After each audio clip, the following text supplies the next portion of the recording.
Hello, this is a guy who likes fanfiction and is too lazy to read, so here is Rise in audio form. Check the description for the links to the author. Chapter 13, Shisui is not a mother hen, shut up Zabuza. Mission Report D-150. Risk survey conducted by Operative Cat 15 in regards to continued presence with all targets and allies. Primary factors considered: acquisition of resources, defense, including education of targets and allies, frequency of detection or assault by enemy combatants. Conclusion: presence of Operative Cat 15 detrimental to continued concealment and security of targets. Plan of action: maintain minimal contact with self-sustaining targets. Operative Cat 15 will remove self from location with non-self-sustaining target at 2 and provide distractions and false trails. End report. Operative Cat 15. Sensei. Shisui turned, and Gaara collided with his midsection. Oof. Shisui protested, exaggerated, and tangled his hand in his genin's rust-red spikes. Gaara-kun, someday I'll mistake you for an enemy shinobi and throw you clear over the Hokage monument. Gaara giggled, ducking his face in Shisui's shirt to hide his shy smile. You would not, he protested, letting go and darting out from under Shisui's hand. You like me too much. Shisui swiped after him half-heartedly. I guess you're right, he said, a fond smile tugging at the edge of his own mouth. Where are your teammates? Near the Forest of Death, Gaara said innocently, and Shisui's heart stopped just for a moment. Sai wanted to draw a giant tiger, so Hinata is describing one to him. Shisui slumped, clapping a hand over his eyes. Why, he bemoaned, as Gaara stifled another too gleeful giggle. He leaned over and poked Gaara right in the middle of the Hittite wrapped around his forehead. Or why aren't you with them, you little demon? Gaara stared up at him solemnly, a glint of wicked mischief in his eyes. Because I am your favorite, sensei. Nuh-uh, that's not working on me, Shisui warned, jabbing a finger at him as he strode off unhurriedly in the direction of Training Ground 44. I've told you and your teammates at least 100 times that I don't have favorites. That cannot be true, Gaara pointed out, trailing after him. Every sensei has a favorite, even if they will not admit it. You are a terror, Shisui complained. Trees gave way to the metal fence towering over even their topmost branches, and beyond that, a bona fide jungle so thick he couldn't see 10 meters into the gloom. He rolled his eyes at the keep-out. Danger, signs plastered over the chain link, and raised his voice. Hinata-chan. Sai-kun. You have 10 seconds to get front and center before I pull us that brick-making D-rank you both hate. He knew without turning to check that Gaara was making a face behind him. Don't give me that, Gaara-kun, you're a team. He rounded the corner and the words died in his mouth. Orochimaru turned to smile at him benignly, those reptilian golden eyes bright against his pale skin. Their too familiar glint sent a frisson of fear shooting down his spine. Oh, Shisui-kun, he purred, the words slithering like oil down Shisui's ears as he stood frozen. I must thank you for the gifts. Her eyes are the most exquisite things, and his talent is quite intriguing as well. No, stop, give them back, Shisui tried to say, but panic and terror swallowed the words and rendered him mute. His gaze trailed to the ground at the Sunin's feet and landed on Hinata, crumpled like a ragdoll. Her eyes stared, wide and unseeing, her mouth opened in surprise. Come home, Shisui-kun, Orochimaru murmured, stepping carelessly over Hinata's body, and Shisui's eyes snapped back up at once. The older man smirked and ran an abnormally long tongue over his teeth. My experiments require more of your blood, and you were such a good boy for me. He took another menacing step forward. I will take excellent care of you, he promised. Shisui broke and ran. The trees of the Forbidden Forest reached hungry hands for him, snarling his feet in their roots, and he bolted desperately through the darkness as panic thrummed through his veins. Oh, Shisui-kun, Orochimaru sighed, his voice drifting all around Shisui as he frantically shoved his way through a thicket that trailed thorny tendrils in his hair and clothes. You will never outrun me. Shisui's breath came in harsh pants, and he fumbled for the hilt of his tanto only to grasp air, for his hand only to brush his empty holster. He reached for his chakra but it would not answer his call. Oh, child, Orochimaru chided, amusement in his voice. Did you really think I would allow you chakra? His towering figure loomed suddenly out of the darkness, and Shisui could not stop his forward momentum in time. The Sunin caught him by the shoulder as easily as one might a wayward dog and pinned him against a tree, and the rough bark dug into his back as Shisui struggled. "Now, I believe this belongs to me," Orochimaru mused, and reached towards his face. Shisui suppressed a scream as long fingers dug into his eye socket and ripped out his eye in one brutal movement. He shut his other eye even as he kicked and twisted in Orochimaru's grasp. "This is just the beginning, child," Orochimaru purred, voice heavy with promise. "You belong to me, now. You will always be mine." Shisui woke with a scream building in the back of his throat, his muscles so tense he could feel his bones creak. For a moment, all he could do was breathe, deep, steadying breaths as his heart fluttered in his ribcage like a trapped bird. His eye strained against the darkness to make out the rough-hewn logs that made up the ceiling of his sleeping quarters, with the little cracks where the tarp thrown on top peeked through. He was alone today, with Itachi and Zabuza out on their own missions while Shisui lay here helpless against his own mind. The nightmare having thoroughly chased away any further desire for sleep, Shisui hauled himself upright and hunched over on himself, scrubbing a hand over his face.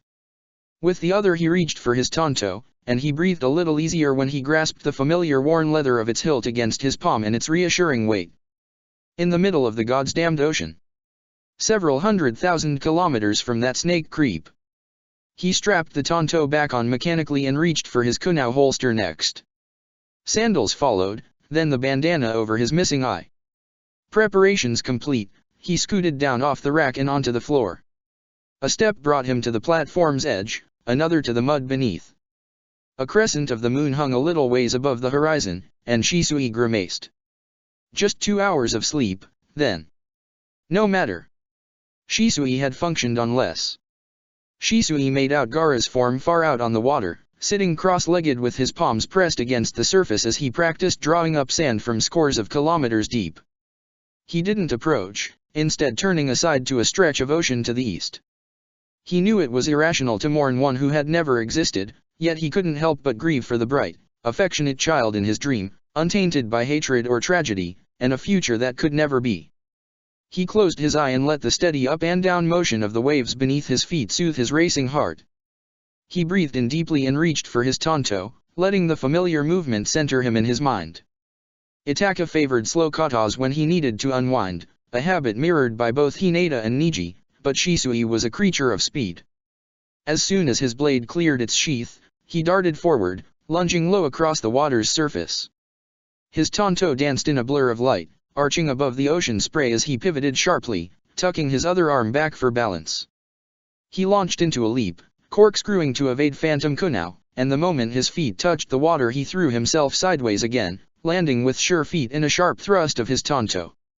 He drew it back towards himself as he whirled again, flipping its hilt in his hand. He coiled back, a brief moment of stillness before lunging again. The wind tugged sharply through his hair, picking up the edges of his shirt as he moved through the rest of the kata, faster and faster as he neared the end, reveling in the rush of adrenaline sending jolts of ice through his veins. He came to a stop abruptly, chest heaving from exertion and his hair windblown.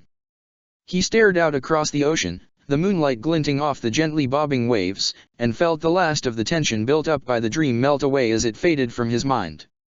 He realized then, standing still with his blade still outstretched in his ending pose, that he had not made a mistake in his katas for many months. With a sigh he lifted his tanto to resheath it and paused when he caught sight of his reflection in his blade. He paused, and after a quick glance behind him to make sure Zabuza wasn't sneaking up behind him to laugh at him for admiring himself like a fucking princess, he angled the blade for a better look and grimaced. His roots were growing in not noticeably, but definitely darker than the lighter brown he'd bleached it after leaving Kitakyushu with the kids. Well, he told the open air, it's not like I have anything else to do. He slid his tanto back into its sheath properly this time and turned back towards the island. The emptiness still unsettled him. Only Team Genbu of all the pack were here, with Team Suzaku following Zabuza on his mission and Team Byakko on their first solo mission. Shisui wasn't worried about either of them. That was a lie. He knew Zabuza would watch out for Team Suzaku, even though his missions were much higher risk. He did, however, do his best to ignore the fact that Team Byakko was a bit of a mess at their best because he knew they'd watch out for each other. They also knew when to run when they were in too deep, and generally nobody bothered chasing down supply teams because they couldn't tell you anything more than a good sensornin could. Nobody bothered chasing down supply teams unless the war turned into one of scarcity, but for his sanity, Shisui was trying very, very hard not to think of that possibility. Besides, Team Suzaku had run at least 3 by themselves, and Team Genbya won without any incidents. These missions were definitely less dangerous than the ones Shisui himself had run as a new genin, and then Chiryunin in the Third Shinobi World War. Just stop, Shisui muttered aloud to himself, and out of the corner of his eye Gaara's head swiveled like an owl, a good 50 meters away, to regard him curiously. Shisui waved at him, and Gaara's black-dyed hair turned back, disinterested. Shisui fought down a wave of fondness before turning back to the camp. The horizon lightened as the early morning sky lay siege on the blanket of night. Back in his makeshift quarters, he sorted through the packages of powdered bleach. Maybe he could try a different color this time. It wasn't like he saw anyone outside the pack or the strike team, who Shisui hadn't even seen all in one place since Tetsu, given that Hatake had stayed with the rest of Hanaha Command at headquarters since the first skirmishes began in earnest. He ripped open a packet carelessly with his teeth and dumped it into the bowl he kept specifically for this purpose, which still smelled faintly of bleach from its last use. For lack of a better tool, he pulled a blunted kunai from his spare packs which he also kept for this purpose and vaguely recognized that this was probably not the best idea to mix water into the solution. Wartime equipment did not typically include mirrors, and Shisui felt a little weird about pulling out his tanto just to look at his own face in the blade, so he just used the blunt kunai to smither the bleach solution in his hair haphazardly. He had enough to completely drown his hair in it, he wasn't worried about running out halfway. Gaara's chakra spiked in alarm. Attack? Shisui jerked, dropping the kunai and the bleach and hurtling off the raised platform without a second's hesitation. There were only 4 of them to defend this base. But Shisui didn't sense any enemy chakra signatures, only Gaara's and Naruto's. The sinking feeling in his chest intensified when he tried and failed to find Sakura or Sasuke. Once clear of the walls, he threw himself into a shunshin. "Sensei," said Gaara, staring up at him with startled eyes. Shisui's chakra coiled and bubbled beneath his skin. "What happened?" he demanded, even as he took in the scene, Gaara on his feet with a fistful of sand hovering just above his raised hand, and Naruto, swaying faintly on top of the water. "The base got attacked and the boss and his team got captured," said Naruto, and burst into smoke. Shisui sank into a battle calm, one where panic and fear could not touch him. He turned to Gaara. "Make sure he wasn't followed," he ordered. Gaara nodded, narrow-eyed concentration replacing the almost vulnerable expression on his face as he took off across the water. Sand rose from the waves in his wake, but Shisui did not stay to watch. A pivot in a second shunshin brought him to the pack's sleeping quarters just as Sai stepped out, sheathed tanto in one hand and normally sleek hair standing up in awkward spikes on one side of his head. "Sensei," the boy asked cautiously. "I need you to send a message to the captain," Shisui ordered without preamble. "Team Byakko captured. Requesting permission to retrieve an immediate relief team for forward base 2535W. Sai's eyes widened, but without hesitation, said, "Hi," and bolted for the command deck. His departure left Hinata behind, clutching the side of a support strut with shaking hands. "What?" she began, but Shisui didn't have time for a stuttering Hyuga Eris, not now. "Q," he said sharply, and almost regretted the way she snapped to attention, straightening out of her hunch with only a fine tremor in her hands to betray the frightened girl she had been. "Shishi is running a perimeter sweep. Notify me immediately if he finds anything." "Hi," Hinata responded crisply, setting her hands in the seal and summoning her chakra. Shisui turned and stepped into a shunshin again, this time straight into the command deck. Sai barely reacted to his arrival, which sent up a whirlwind of loose notes and mission reports that were all pretty important but which Shisui couldn't bring himself to care about. Sai's head was bent over his scroll, and even without his Sharingan activated Shisui could feel the chakra in each character curling up and radiating softly from the paper as Sai formed each with precise brush strokes. "What is the captain's location?" he asked without diverting his focus. 2337N, Shisui responded tersely. Sai set his brush down, and his hands blurred through a series of seals. Chujiaojiga, he muttered, eyebrows pinched together in a frown of concentration. The words flowed off the page, coalescing into a lean, swallow-like bird with sharply angled wings and feathers of an unnatural white. It hopped once to the edge of the table and launched into flight, swooping out the doorway into the morning. "Two more," said Shisui, and when Sai glanced up at him questioningly even as his hands smoothed out a new length of scroll, added, "One each to Zabuza and Itake, Team Byakko captured. Imminent departure from forward base 2535W for retrieval." The words flowed under Sai's deft hands, and with a flash of chakra 2 songbirds flitted from the page and into open air. Sai watched them go for just one moment before tucking his ink and brush away. "You are confident we will be allowed to pursue?" he observed. Shisui turned away. "Yes," he lied. He flipped through the familiar hand seals, stretching out his chakra in a far-flung call and nipping open the skin of his thumb to offer his blood. He crouched, slamming his palm down firmly and allowing his chakra to billow out beneath it. With a flurry of ebony feathers, Shisui's flock exploded out from the breach between worlds, and in that moment, their thoughts were his and his were theirs. "Find them," he said aloud, and with a chorus of caws his crows dissipated into the sky in little dark streaks.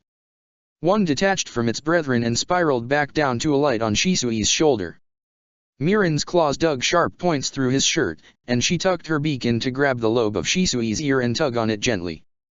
He brought a hand up, scratching the soft spot just under her beak the way she liked it. He turned to see Sai watching him, eyes wide. "I did not know you had summons," he noted. Mirin croaked, amused. "I don't bring them out to play much," Shisui said wryly, rubbing her beak. "This is Mirin, the leader of my murder." Mirin chirrupied, eyeing Sai with one intelligent eye.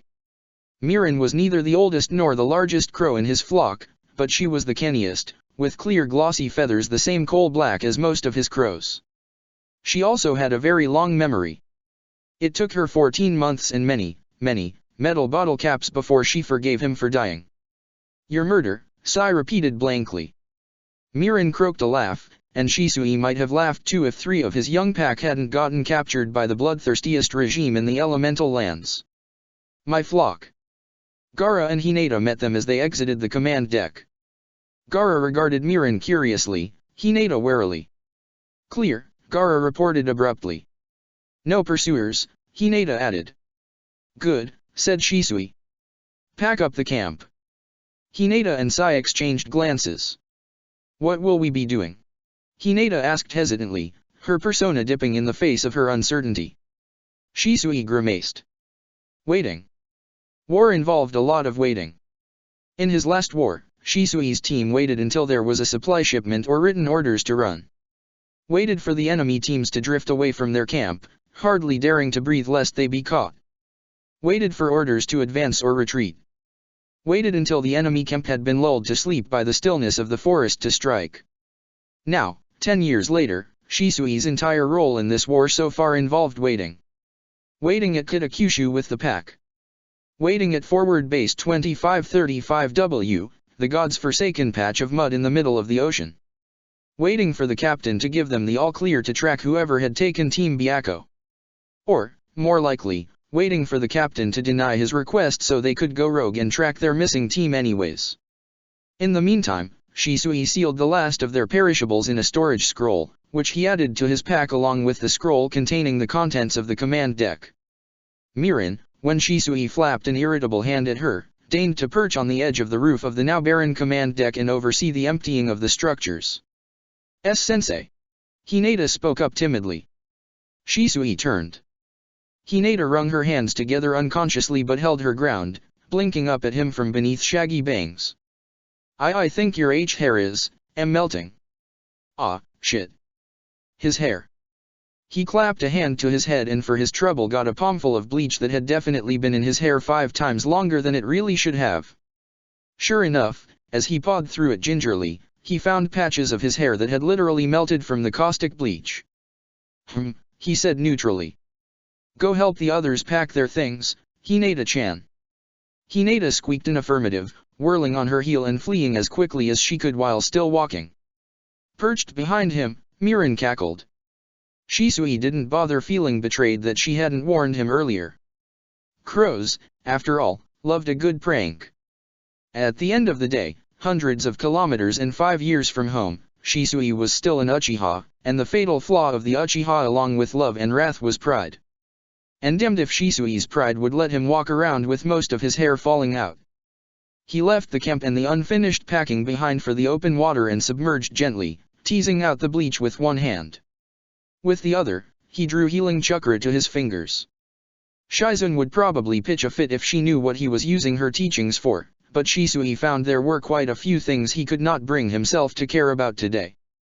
He ran tendrils of chakra through his hair, reattaching where pieces had frayed, nudging contents back into their proper places and sealing them back up. He knit the strands back together handful by handful, and when his shoulder ached from keeping his arm up he could run a hand through his hair without taking out an entire chunk. That would have to do. Shisui leaned over to examine his reflection in the waves lit by the rising dawn and grimaced. Most of his hair was now gray-white, as pale as haytakes, but with patches of black where he hadn't spread the bleach evenly. He looked ridiculous, but at least he wasn't half bald. There were more important issues than fixing his hair, now that it'd stay attached. He went back to camp and determinedly ignored Gaara's flat stare. Shisui's crows were not built for long flights, and especially not ones over the ocean, where the wind constantly buffeted and shoved them from their courses. Mirin, who peering through her flockmate's eyes, croaked a negative after a negative as his summons ran out of energy one by one, the oldest and youngest first of all. Shisui didn't pace or fidget. What was the point? He preened through Mirin's feathers with his fingers absently and considered plans of action. What he knew, Team Byakko had departed this base just after 1 in the afternoon the day before for the Hanaha base on Gull Hill, a roughly 500 kilometers southeast and 6-hour trip for a genin traveling at a comfortable pace. 16 hours later, a Kage Bunshin made from Naruto's chakra returned to report the team's capture before immediately dispelling, a sign of high energy output consistent with an ambitious pace. 2535W was the base closest to the base at Gull Hill. Any team stationed here was ideally situated to perform reconnaissance, particularly if no other message had been sent out. If Gull Hill had fallen, the base to the east and closer to Kiri was either surrounded or about to be. Team Genbya was designed for recon. Shisui's specialty was speed. They were ready to move. He just needed the word. In times of danger and of stress, the pack huddled together as Team Genbya did now, back to back but not quite touching at the corner of the deck that had held 9 just 2 days prior. 26 hours after the arrival of Naruto's clone, Shisui perched on the table that had once held maps, markers, and reports, and waited. He had just one map, now, a close-up of the small square of ocean to the west of Kiri that contained both 2535W and Gull Hill. Neither were marked. Shisui had memorized both the base's positions and those of the last known locations of all troops, but he examined it intently nonetheless. Captured, not killed. But why? This base held very little strategic significance, even less than Gull Hill. It was a way station for suppliers and teams withdrawing from the front. Not information, because genin teams knew very little, even if their sensei were prominent figures. Capturing genin teams drained resources and manpower better spent on a higher risk, higher yield target. Where would they go? Staying at Gull Hill invited a counter-attack, because when the base commander failed to report in, someone would be sent to check. Standard conventions of war dictated that containment of a prisoner required a force 3 times the strength for a genin team, at least 2 Chiryunin teams. Many small islands dotted the ocean, but very few would have the raw resources or structures to support 10 shinobi. There was a sinking feeling weighing in the pit of his stomach. Gaara's head swiveled, and Hinata's chakra flared minutely as she activated her Byakugan beneath her tinted glasses. Jarred out of his musings, Shisui tipped the porcelain mask down over his face and shoved the map into his back pouch. Far out on the water, chakra pulsed politely. Shishi and Kyu, check them out, he ordered. Haki, prepare for extraction and a fast exit. Hinata nodded sharply, her cloak swirling around her as she leapt off the platform, Gaara darting after her. Sai rolled open his scroll, his brush sweeping busily over its surface. Shisui let his Sharingan swirl to life, watching the blurs of chakra that were Hinata and Gaara as they stopped in front of 4 larger, taller chakra sources. Beside him, Sai crouched with his hands bracketing the great hawk sketched in bold, black lines, chakra thrumming just beneath his skin. Shisui turned slowly to scrutinize the ocean around them but saw no chakra glow, only the sunlight glinting off the waves. "Sensei," prompted Sai, and Shisui turned, Sharingan blinking out as Hinata stepped towards them carefully. The 4 shinobi at her back towered over her almost comically, dwarfing her in both height and width. Shisui glanced at Hinata, who nodded slightly. "Welcome to Forward Base 2535W, he said grimly, giving the team a once-over. "Captain," the first greeted. He favored his left side just slightly and wore a bandana over shaggy orange-brown hair. "Hanashi 164, Takubetsu Jounin. This is my team. We're your relief." Shisui suppressed a frown. "Which captain gave you those orders?" The Takujo hesitated. "It came from Commander Haytake, sir," he said, and produced a scroll from one of the pouches on his flak jacket. "Haytake." Shisui flicked open the scroll and gave the contents a once-over. "Hana and 010, affirmative. Relief team sent under Hanashi 164, Takubetsu Jounin. Recon only authorized, do not engage.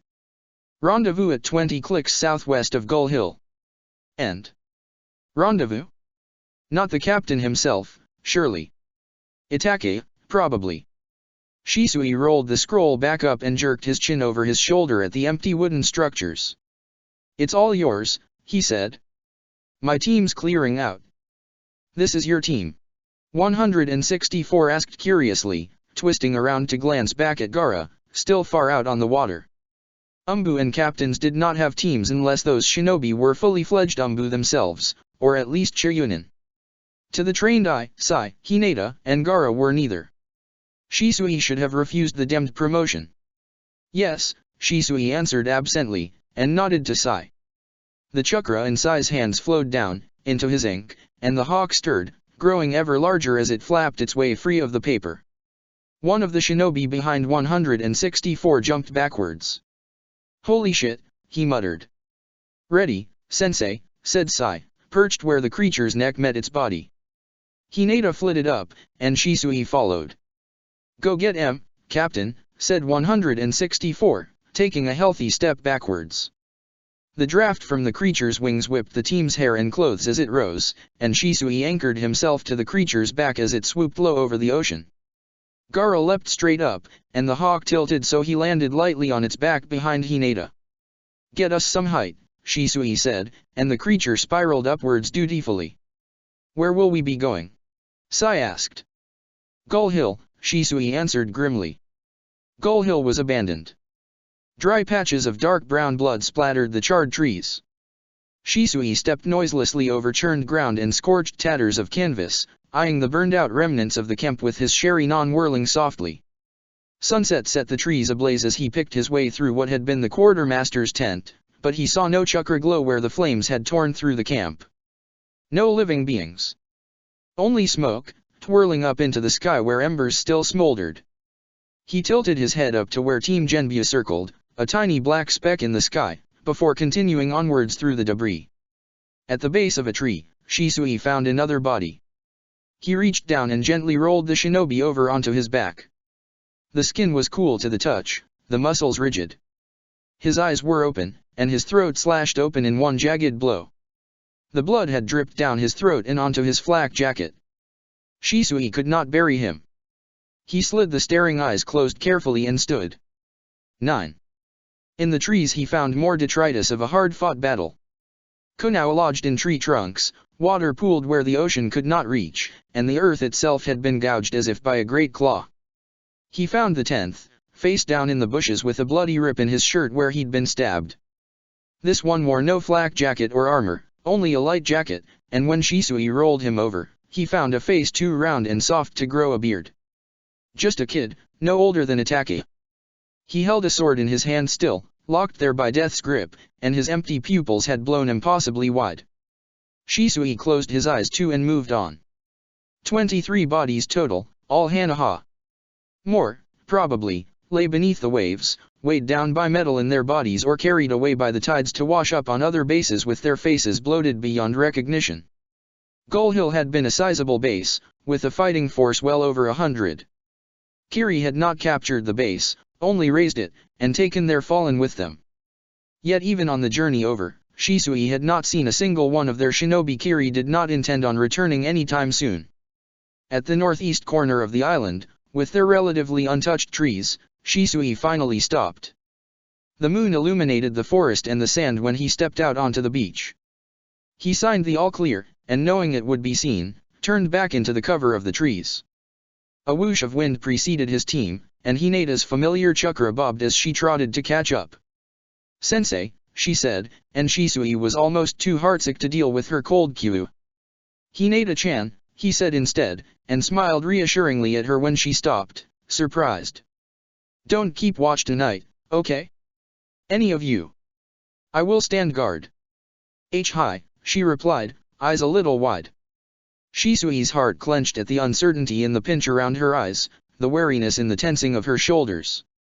She was too small, too delicate for a hell like this, where the corpses of her people lay scattered like seeds, hidden only as long as she closed her eyes to them. "Your teammates," Shisui said, in an impulse driven by melancholy.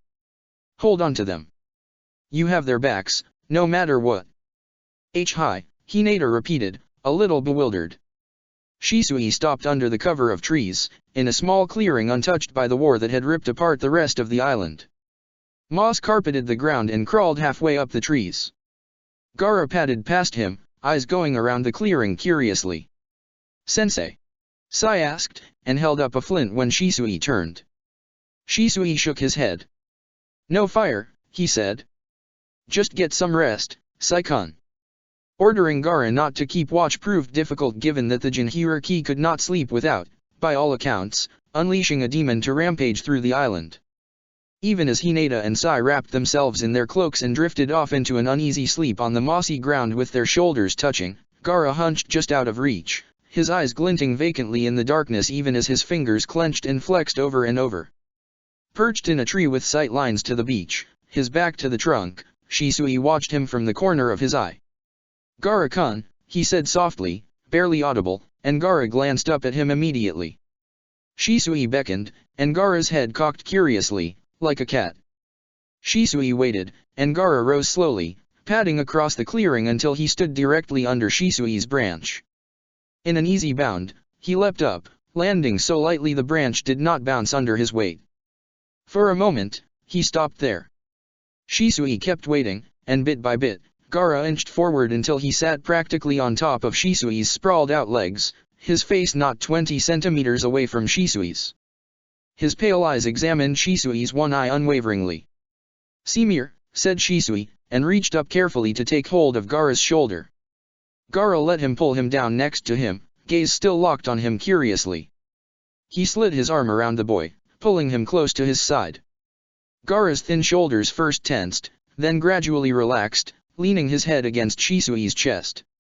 Shisui felt his breathing deepen into something that might have been sleeping for any of the other pack, but when he glanced down Gaara's eyes were still open.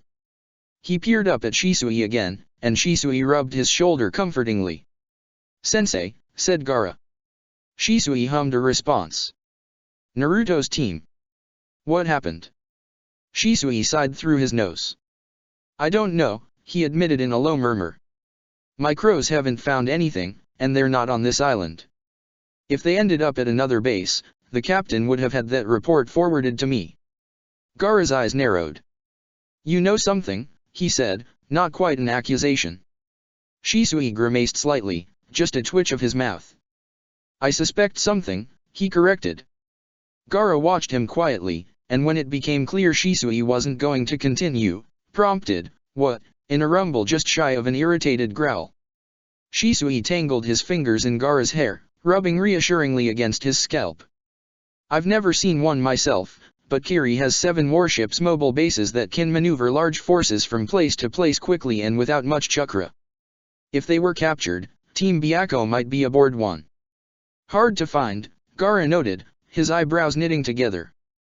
"Yeah," Shisui agreed. "But we'll find them." Gaara frowned dubiously.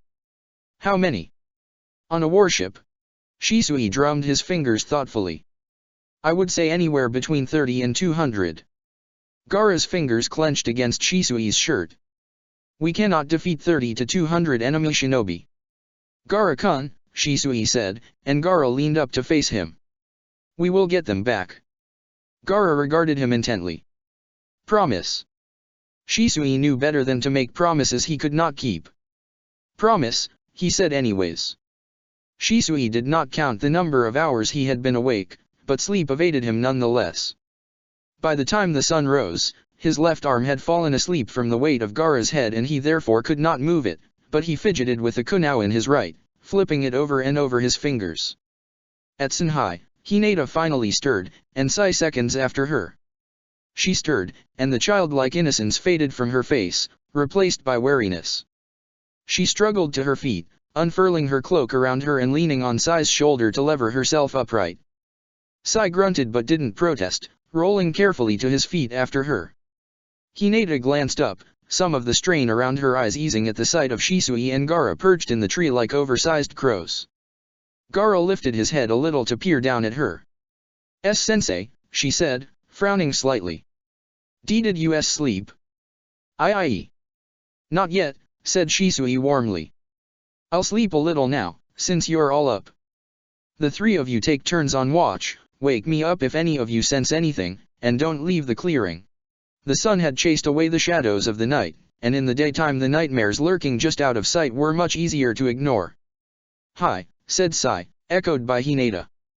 Shisui watched as Hinata slid into her beginning stretches, and Sai did the same. He looked down at Gaara. "Aren't you going to join them?" Gaara hummed low in his throat. "No," he said, and settled back against Shisui.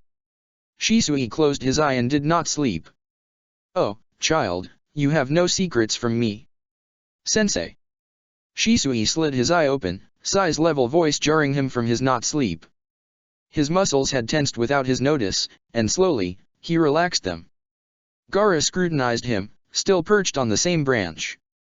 Shisui blinked at him, then glanced down at Sai. "Zabuza-sensei's team is approaching from the north," he reported, tipping his head slightly at Hinata. Behind him, Hinata tilted her head towards Shisui, but even so he could tell her focus was far away. Shisui felt his eyebrows rise. "The rendezvous is 20 kilometers away," he noted. "We may as well head there and see who else shows up.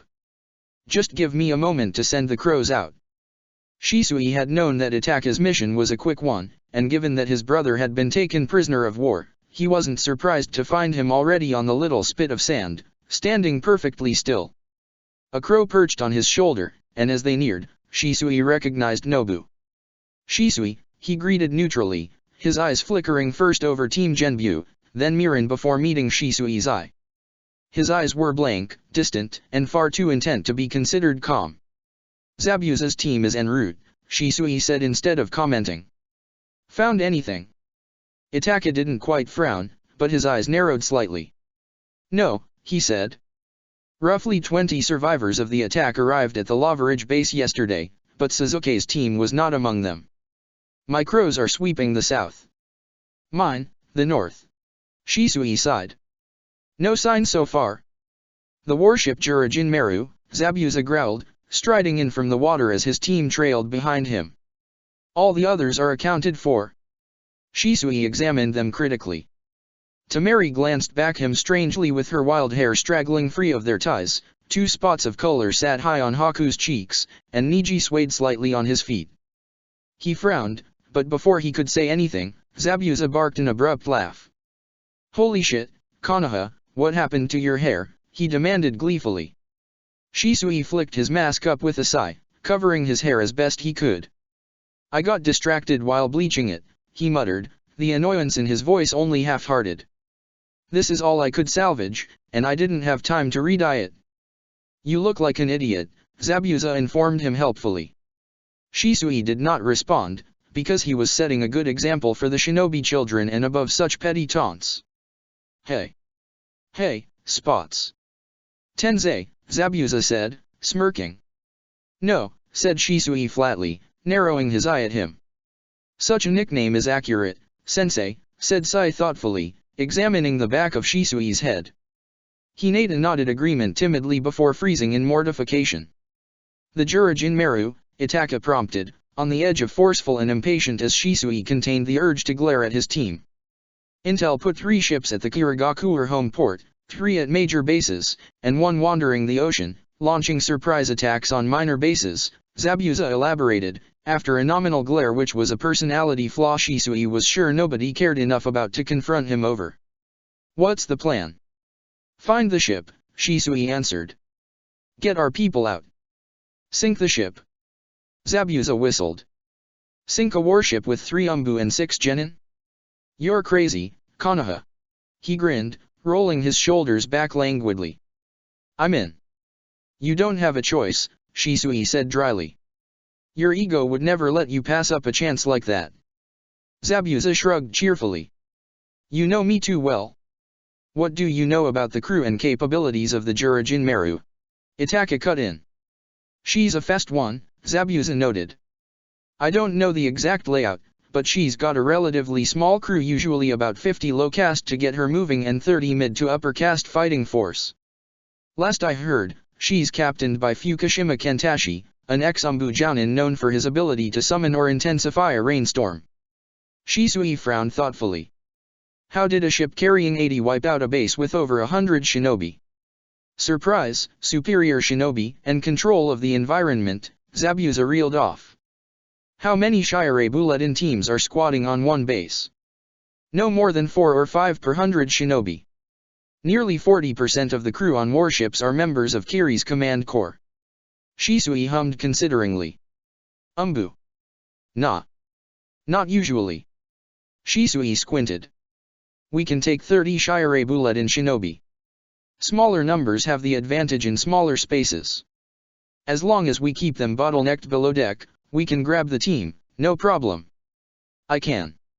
Zabuza and Itaki exchanged a remarkably unsubtle glance. Shisui narrowed his eye. What was that look? He demanded mildly. Zabuza didn't break eye contact with Itaki. Anyone under 160 shit, sorry, Uchiha anyone under 150 centimeters, take a hike, he ordered. I am 162.5 centimeters tall, said Itaka with great dignity as the assorted shinobi children shuffled obediently if reluctantly to the far end of the sand spit. If Naruto were here, he would probably protest and Sakura would scold him while Sasuke rolled his eyes at them.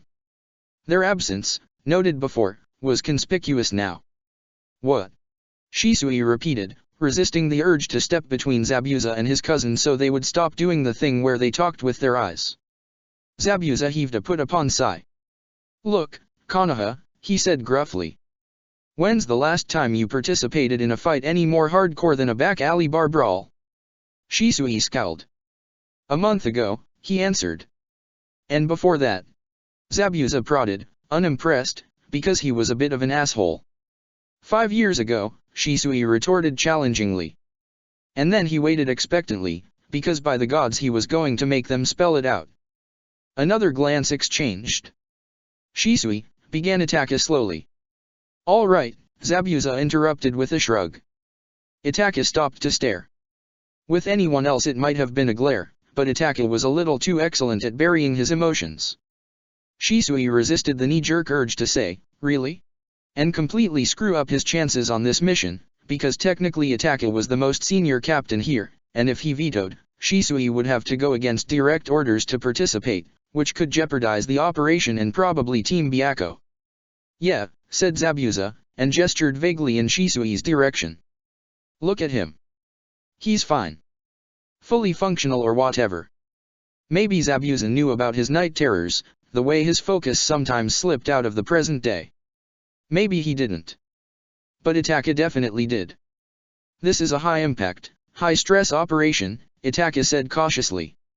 I don't know if I can trust you in the field, he didn't say.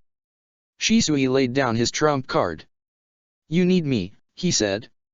You can't afford not to have me. This was playing Itaka directly, in the dirtiest way possible. Would you gamble me for the possibility of Sasuke's return? They both knew the answer to that. Itaka's mouth thinned. Very well, he said shortly, his stare tipping into a glare. I'll be fine, Shisui said lightly, steeling himself against the thrill of adrenaline singing down his spine.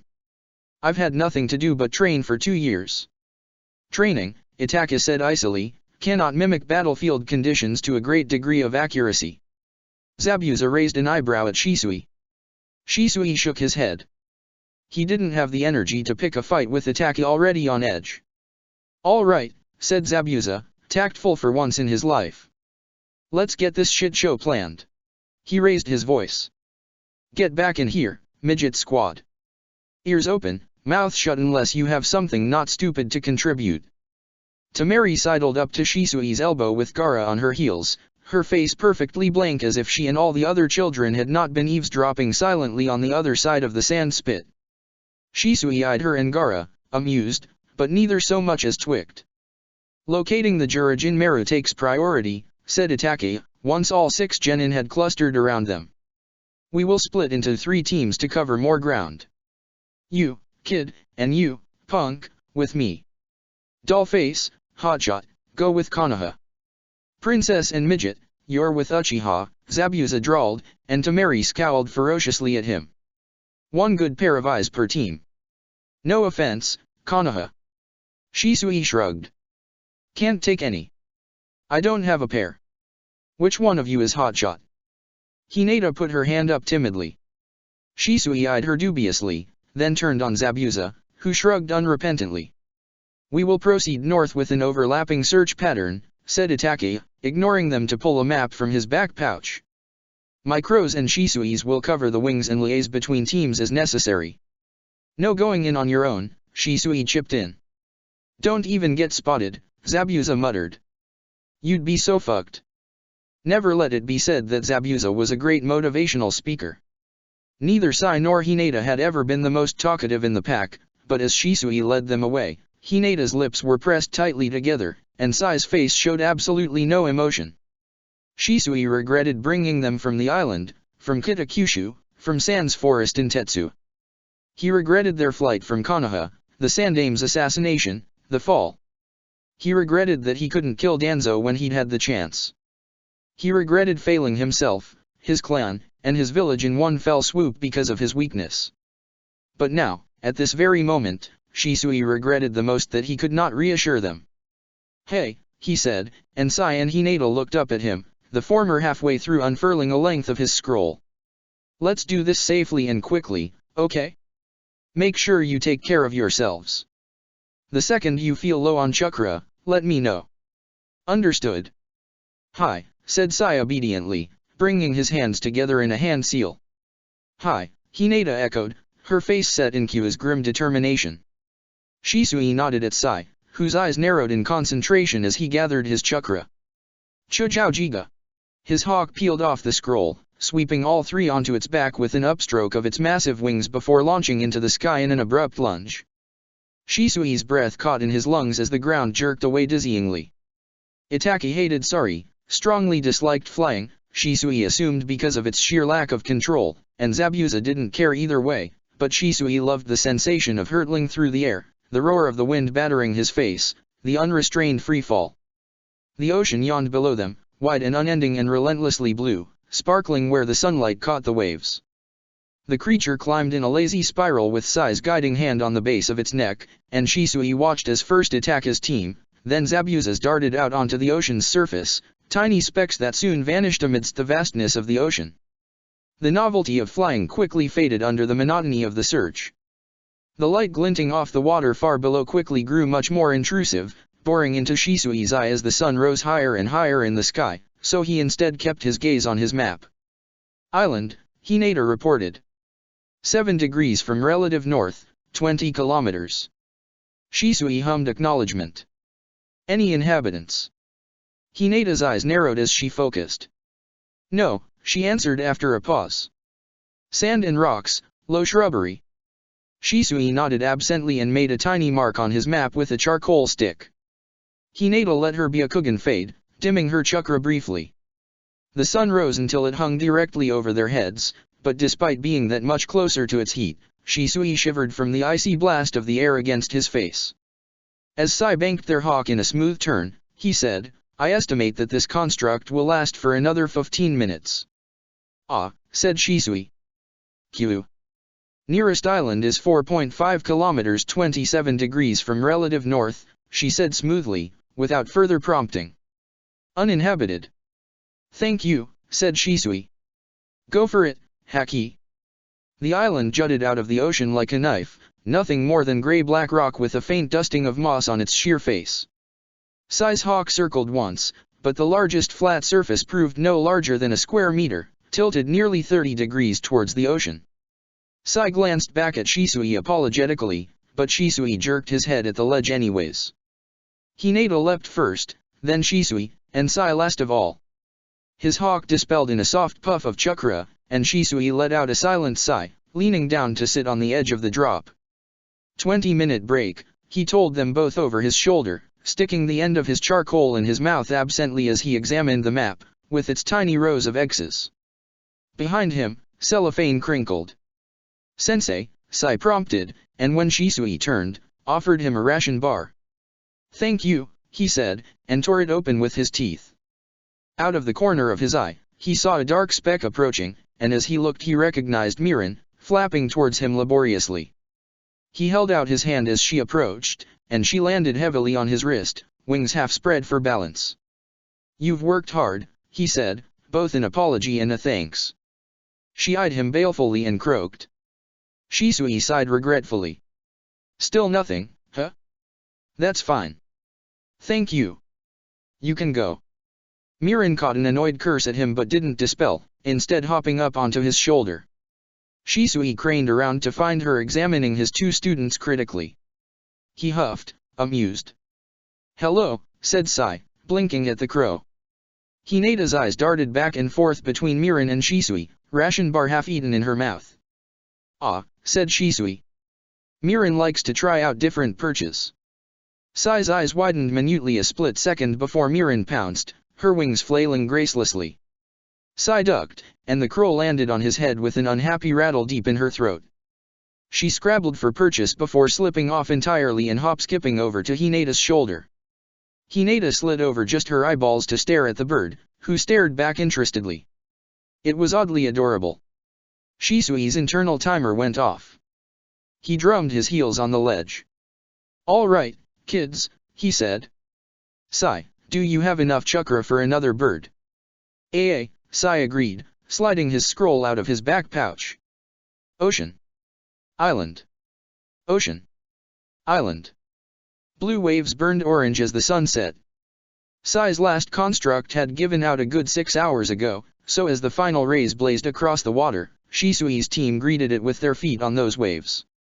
A dark shadow swooped from the sky, and as Shisui raised his hand, his team slowed to a stop. The crow that landed on his wrist was not Mirin, but Dashi, one of the younger ones in his flock. He proffered one clawed foot with a slip of rolled paper. Thank you, he told the crow, scrubbing his finger along his neck before taking the paper carefully. Dashi chirrupied in his throat, and rubbed his entire face against Shisui's hand affectionately. Out of the corner of his eye, Sai inched forward to examine the crow. Still a chick, really. Shisui lifted his hand to his shoulder so Dashi could hop off and unrolled the paper. Hana and 010. Rendezvous 25.79 to 35.85, adjourn search for the night. End. Who else could it be but Itake? Even on or especially on official communications, Zabuza would probably start the message with, "Hey, dipshit." Wrapping it up for tonight, kids, said Shisui aloud. Let's go. He handed the slip to Hinata, who stared at it as if there was some hidden message. Shisui turned, but neither followed. We have not located the missing team yet, Sai said, only metaphorically digging in his heels because he couldn't actually do that standing atop water. And we won't, not tonight, Shisui said firmly. Q has been using her eyes all day, and you're low on chakra as well. If you burn yourself out, you won't be any use to Shi, Go, or Roku. Or you'll drown, he added as an afterthought. Come on. Sai frowned, and Shisui narrowed his eye. Now, he ordered, shoving down the frustration of the long day's fruitless search. He just wanted to sleep, or burn something down. Preferably both. Hinata jerked forward almost instinctively, something almost confused on her face as she did so, and after half a second's pause, Sai followed as well. Dashi chirped reproachfully, but at Hinata's lurch rather than Shisui's tone. He didn't care much about human talk, just food and petting. That was fine. Shisui had enough reproach for himself for both of them. At the rendezvous was a donut-shaped island, high walls of dark rock ringing an inlet. It was empty but for Itake, Temari, and Gaara, and a small fire shielded from sight by the trees. The sky and the sea had since faded to black, and Shisui and Sai trailed Hinata as she picked her way through the trees confidently towards the light only she could see. As the fire's glow became visible through the trees, Dashi croaked a greeting, returned by Kombu's distinctive caw. Itake glanced up as they approached, and Shisui's mouth watered at the enticing scent of roasted fish. "Hope that's for us," Shisui said wearily. "I hope you are willing to share," Itake said in return, his dark eyes watching as Hinata and Sai migrated towards Temari, leaned against a fallen log where Gaara perched. "Zabuza is yet to arrive." Shisui accepted a skewer of fish, dropping down beside his cousin. "Any sign?" he asked in a low murmur. "Aye. Itake turned his own skewer over in his hands. "We did approach the Itsukikawa base. They received 24 Gull Hill survivors, but none that saw 3 young genin or know anything regarding the warship's current whereabouts." Shisui closed his eye, just briefly. "We'll find them," he said with more confidence than he felt. "It has been 3 days, Itake said quietly, and when Shisui glanced over he saw both fear and grief shadowing his eyes. "We will," Shisui insisted. But the next day bore more of the same. "Shisui-kun, I promise you that after this, you will never forget me." Shisui's eyes were gritty and rough when he woke on the dawn of the 5th day. Itake's back was warm against his as he paused to just breathe, even breaths to slow his rabbiting heart. He opened his eye to a sideways Zabuza, who saluted him sardonically before going back to sacrificing blood to Kubikaribisho like it was some sort of pagan god instead of a truly creepy chunk of metal. He eased himself upright, slowly so he didn't wake Itake, and glared blearily out at the morning. This island held no trees, only a treacherous series of caves, and so sunlight filtered in weakly from the cave entrance through the remnants of the previous night's campfire. Against the opposite cave wall, the pack of shinobi children piled carelessly, wrapped in their furred cloaks against the chill. Gaara was nowhere to be seen, but given Zabuza's lack of concern, he was likely outside, exploring or hunting breakfast. 5 days in Kiri captivity, said Zabuza nonchalantly as Shisui attempted to blink himself into wakefulness, but Shisui heard the warning the other shinobi wouldn't explicitly say. "They're resilient," Shisui argued mildly. "Kiri is cruelest to its children," Zabuza retorted, not making eye contact with Shisui.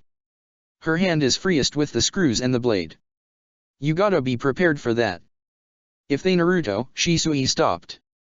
"A chakra output like that would be felt as far as in Kirigakure itself." "So not him, yet," Zabuza said ruthlessly. "But how long do you think that Hag is going to let Hatake keep 3 Umbu on a search and rescue in the middle of the fucking ocean? Terumi Mei doesn't have a say in where Hanaha Shinobi go as long as the positions we agree to hold are being held," Shisui muttered. "Officially," Itake interjected, rolling over onto his back and easing upright, "this mission is classified as a search and destroy. I believe Command is curious to see if a warship can be sunk." Shisui manfully resisted the urge to brush the disheveled hair out of his cousin's face. "Cool," said Zabuza unconvincingly, clearly distracted. "You look like someone pushed a horse into a windmill during a twister, Uchiha." "That makes 0 sense, Shisui informed him mournfully as Itake stared blankly at the far wall. A shadow darkened the light coming from the entrance, and Shisui looked up to see Gaara, a bucket made of sand floating in front of him. His dark-ringed eyes stared unwaveringly at Shisui. "Good morning, Gaara-kun," he greeted. "Is that for breakfast?" Gaara blinked, then turned deliberately to look behind him. Shisui stiffened as a second, much taller figure ducked in after him. "Captain," he said, surprised. Gaara picked his way between them, dropping his sand and several fish with it to the ground next to the fire. Zabuza eyed Hatake balefully as the captain stopped about halfway down the slope, leaning up against the wall. "Look who decided to show up," he muttered unenthusiastically. I came from the Shiroizuna base, Haytake said without preamble. They had a sighting of a dark unidentified object on the horizon, too large and too fast to be anything other than a warship or comparable craft. Itaka straightened. Will you be joining the recovery team? He asked, more neutral than hopeful. You have little time to spare from the rest of the war effort. Zabuza snorted, but Haytake said, we'll find them today. He shot Itaka a half-amused, half-admonishing glance. You weren't thinking of taking on a warship with just 2 jounin, were you? Hold up. 2? Said Shisui pointedly, but was summarily ignored. Mamakai, tell us what you know about the ship, Haytake ordered, sliding open a blank notebook. We'll plan out the general assault now. This particular piece of shit's called the Jurajin Meru, Zabuza said gruffly. 3 levels, plus the top deck and the structures on it. Crews around 50 low-caste genin and chiryunin and 30 upper caste, mostly chiryunin but some jounin and genin. Captain is Fukushima Kentashi, jounin, ex-umbu, water nature, called Susanoo no Kiri. Momentarily derailed, Shisui scoffed. Susanoo, he repeated dubiously, exchanging a wry glance with Itaka. Zabuza rolled his eyes. Don't be such a snob, Konoha. He has that name because he's known for raising storms out of nowhere. What do we need to know to bring this ship down? Haytake asked. It can't be a normal ship, or it'd have been sunk a long time ago. Zabuza jerked his head in a reluctant nod. Seals, he growled, reaching out for the notebook. Haytake handed it over, and Zabuza scribbled in it for a moment. Probably around 10 to 20. Can't tell for sure, it's different for every ship. They're strengthening seals, so the wood around them is impervious to even enhanced strength and jutsu, but they can be broken directly on or above the seal itself. We need one of the white eyes to confirm their exact locations to destroy them. As well as to locate the missing team, Itaka said, tilting his head to watch Zabuza draw. The extraction team should include Niji. And the kid. He's fast, Zabuza added. He flipped the notebook around to show the rough sketch of a ship. Here she is. Seals along both walls and the deck. 2 cabins on the fore and aft for command crew. Top deck has 2 main hatches leading below deck. Upper deck is upper caste shinobi quarters, kitchen, training rooms. Middle deck is lower caste quarters. There's hatches along the side for the jutsu to speed or steer the ship. Bottom is the hold, for storage. If they have any room for prisoners, it'll be either there or the middle deck. This will be a 3-step operation, Haytake said, taking back the notebook from Zabuza. Step 1 is observation. Niji and Hinata will mark seal locations and where any and all prisoners are held. Step 2 is extraction. Itaka, Niji, and Haku will enter a hatch in the middle deck and retrieve all prisoners, including Team Byakko. At the same time, Zabuza, Tamari, and Gaara will mount an assault from the top deck with the goal of drawing attention and preventing as many as possible from joining the fight. Step 3 is destruction. All combat assigned shinobi focus on locating and destroying the seals. Just taking out the seals won't sink the ship, Zabuza growled. You still need some major fucking firepower for that. Haytake huffed slightly, amusement in the crinkle of his eye. The one called Susanoo get him to make a storm. I'll take care of the rest. He drummed his fingers on the notebook. Shisui, Sai, and Hinata will stay up high, out of sight. Take out any distress messages you see and notify the assault teams if backup is coming. Guard all retrieved prisoners. Hang on, interrupted Shisui indignantly. I don't need to be up there with Saikun and Hinata-chan. They can handle that themselves. Put me on the extraction team, Taika. No, Haytake dismissed. You're not ready for that. You're letting the kids in this fight but not me. Shisui demanded, feeling his blood boil as indignation turned to anger. This kind of ambush is literally everything that I'm good at. Haytake corrected icily. It's been 5 years since you were an active shinobi, Uchiha. You'll join the sentry team. No, said Shisui. Haytake straightened slowly, turning to stare at Shisui. That wasn't a suggestion, he said dangerously. Itaka glanced between the two of them. Shisui, he began. Leaving me behind on this extraction is strategically unsound, sir, Shisui soldiered on, ignoring his cousin's attempts at peacemaking. I'm the fastest. I'm your best shot at a clean extraction. We need you with Hinata and Sai, Hatake said, snapping the notebook shut. He didn't look at Shisui. I'm sure they're capable of taking care of themselves, Shisui snapped, feeling the heat rushing through his veins.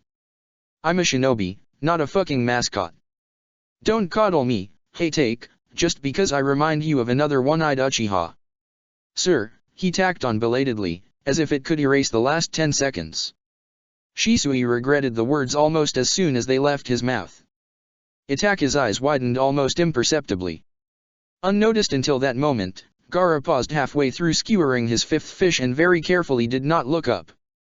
Hatake's eye went cold and flat. Oh, shit, Zabuza muttered in the background, sounding half impressed and half horrified. Faintly, Shisui mused that Hatake must have excellent control over his killing intent for Shisui not to be a smear in the dirt right about now. Nevertheless, he stood his ground, lifting his chin defiantly into the oppressive silence. Itake, Momoichi, regroup in 1 hour to finalize the assault plan, Hatake said at last, his voice void of emotion. He slung his pack over his shoulder and stalked out, leaving the other three still sitting frozen in the cave. Shit, Shisui whispered, slapping a hand over his eye. The anger still smoldered beneath his skin, but now it was joined by shame and a sinking dread. Shit, Zabuza repeated, in an entirely different tone. That was unwise, contributed Itake, eyeing Shisui with a distant and vaguely surprised reproach. Shisui groaned. Thank you, Itake. He sighed through his nose and closed his eye, taking a steadying breath, because man did he fuck that up. He fucked that up big time. Tripped into a volcano, fucked it up. You know what you gotta do. Zabuza drawled. Shisui grimaced. Grovel, he tried weakly. Grovel, agreed Zabuza solemnly. You dumb fucking bastard, he added. Shisui wasn't a complete fucking idiot. He didn't go after Hatake immediately while his own blood still sang with outrage. He left the cave and turned right, away from the captain's chakra signature, and let the sea breeze cool his temper for a long moment as he stared blankly out over the waves. Inevitably, when a team lived together, they learned little pieces of each other, their personalities, preferences, pasts. Some things were free game, others unspoken taboo unless mission relevant or the one to whom that shadowed piece of history belonged brought it up first, and even then it was handled gingerly, almost reverently in acknowledgement of its owner. Shisui's time with Orochimaru and the scars it had left on his mind was one of those, Itake's actions during the fall was another, and Zabuza's academy massacre yet another. All of these had, however, been broached among their team, often late at night when the moon was high and lips loosened from heartache or that abnormally strong sake that Zabuza had found somewhere he wouldn't name. But of all the nightmares Hatake had lived through, the one none of them had ever dared to mention was the one with the teammate whose eye he still carried. And Shisui had just thrown that in his face over being left out of a mission, like the captain hadn't essentially pulled Shisui out of his personal hell. Shisui added that to his top 10 fuck UPS list. Then he went to find Hatake. It was jarring, seeing the captain without any of his hounds by his side. He looked strangely lonely, standing by himself on a rocky outcropping facing the sea much the way Shisui had for the last 20 minutes. Gray-silver hair stuck out the back of his bandana, and a standard katana was strapped over the blue-gray Kiri hunter in armor. Shisui stopped a couple meters behind him. Would the captain kill him? Unlikely. Would the captain grievously injure him? Possibly, but Shisui kind of figured he deserved that. Hatake wasn't known for losing his temper, but if ever there was a time, it was probably now. Teiko, said Shisui to his back, and took a deep, fortifying breath. I apologize for my actions earlier. I didn't mean to question your judgment or challenge your orders, and bringing up your teammate was way out of line. He bowed at the captain, not a shinobi's one knee down, but folded neatly at the waist because this breach of conduct had been only second insubordination and first the kind of faux pas one made outside of rank. The etiquette of apology for this had been bred and trained into him both, and ideally he'd be in civilian clothes to emphasize his remorse, but the war didn't leave the option for indulging nitpicky, upper society shinobi clan formalities. He straightened again after a careful pause but kept his head down, glancing at the captain's back through his eyelashes. No response. The wind from the sea battered his face and his ears, but Haytake made no move, no indication that he'd seen or heard him at all. Unfortunately, Shisui's damned Uchiha pride reared its head again. Sure, he'd already decided he'd take whatever beatdown or punishment the captain dished out without complaint, since he really did deserve it, but not before he argued his point. Uchiha manners be damned. Shisui gritted his teeth. Sir, please. I can fight. I fought during the last war, and I might be a little out of practice, but I... Shisui, Haytake interrupted, finally turning to face him. Shisui snapped his jaw shut, jerking his head up and back in an instinctive flinch before catching himself in time for Haytake's dark eye to catch him and pin him in place. I'm not doubting your abilities as a shinobi. I didn't want your first major mission back to be extracting prisoners of war who probably have been tortured. Oh. Oh. Scratch that. Shisui was a complete fucking idiot. Ah, he said for lack of anything else to say, his voice small. He stared at the ocean past the captain's shoulder, because he really couldn't look at him right then. Shisui, Haytake repeated insistently, and Shisui's eye drew to his reluctantly, like an errant genin getting told off for dropping a bucket of paint on an unsuspecting civilian. The kind of trauma you've been through doesn't go away overnight. We don't know what condition the kids will be in when if we find them. I don't want you to regress because you pushed yourself too hard on this. Shisui huffed a bitter laugh. I don't know if I can live with myself if I don't, sir. Especially on this. Haytake scrutinized him for a long moment, his dark eye locked intently on Shisui's. Fine, he said at last. Extraction team. If you feel like it's too much for you at any point, get out and meet up with Sai and Hinata. Shisui blew out a relieved breath. Yes, sir, he said. Haytake grimaced. Please don't call me that, he said, pained. I can't do that, sir, Shisui said promptly. Rank is very important during war, and we wouldn't want to set a bad example for all those impressionable kids back there. Haytake eyed him balefully. You're one of my team, he complained half-heartedly. It's bad enough that Momokai does it. Ah, he does it because he knows it makes you uncomfortable, Shisui drawled. Haytake sighed, and his shoulders slumped a little. I know, he said despondently, turning back just a little for a last look at the ocean. He tilted his head up a little and inhaled, and he must have smelled something even if Shisui couldn't, because he said, let's head back. The fish is done. Yes, sir, said Shisui, straight-faced, and Haytake glared at him with particular vitriol before stalking past. He paused after just a few steps. Oh, and Shisui? Haytake said lightly over his shoulder, and his sake knocked the breath from Shisui's lungs for a split second before it vanished again. Never bring up Obito again. Ah, Shisui-kun. I have something that will make you scream.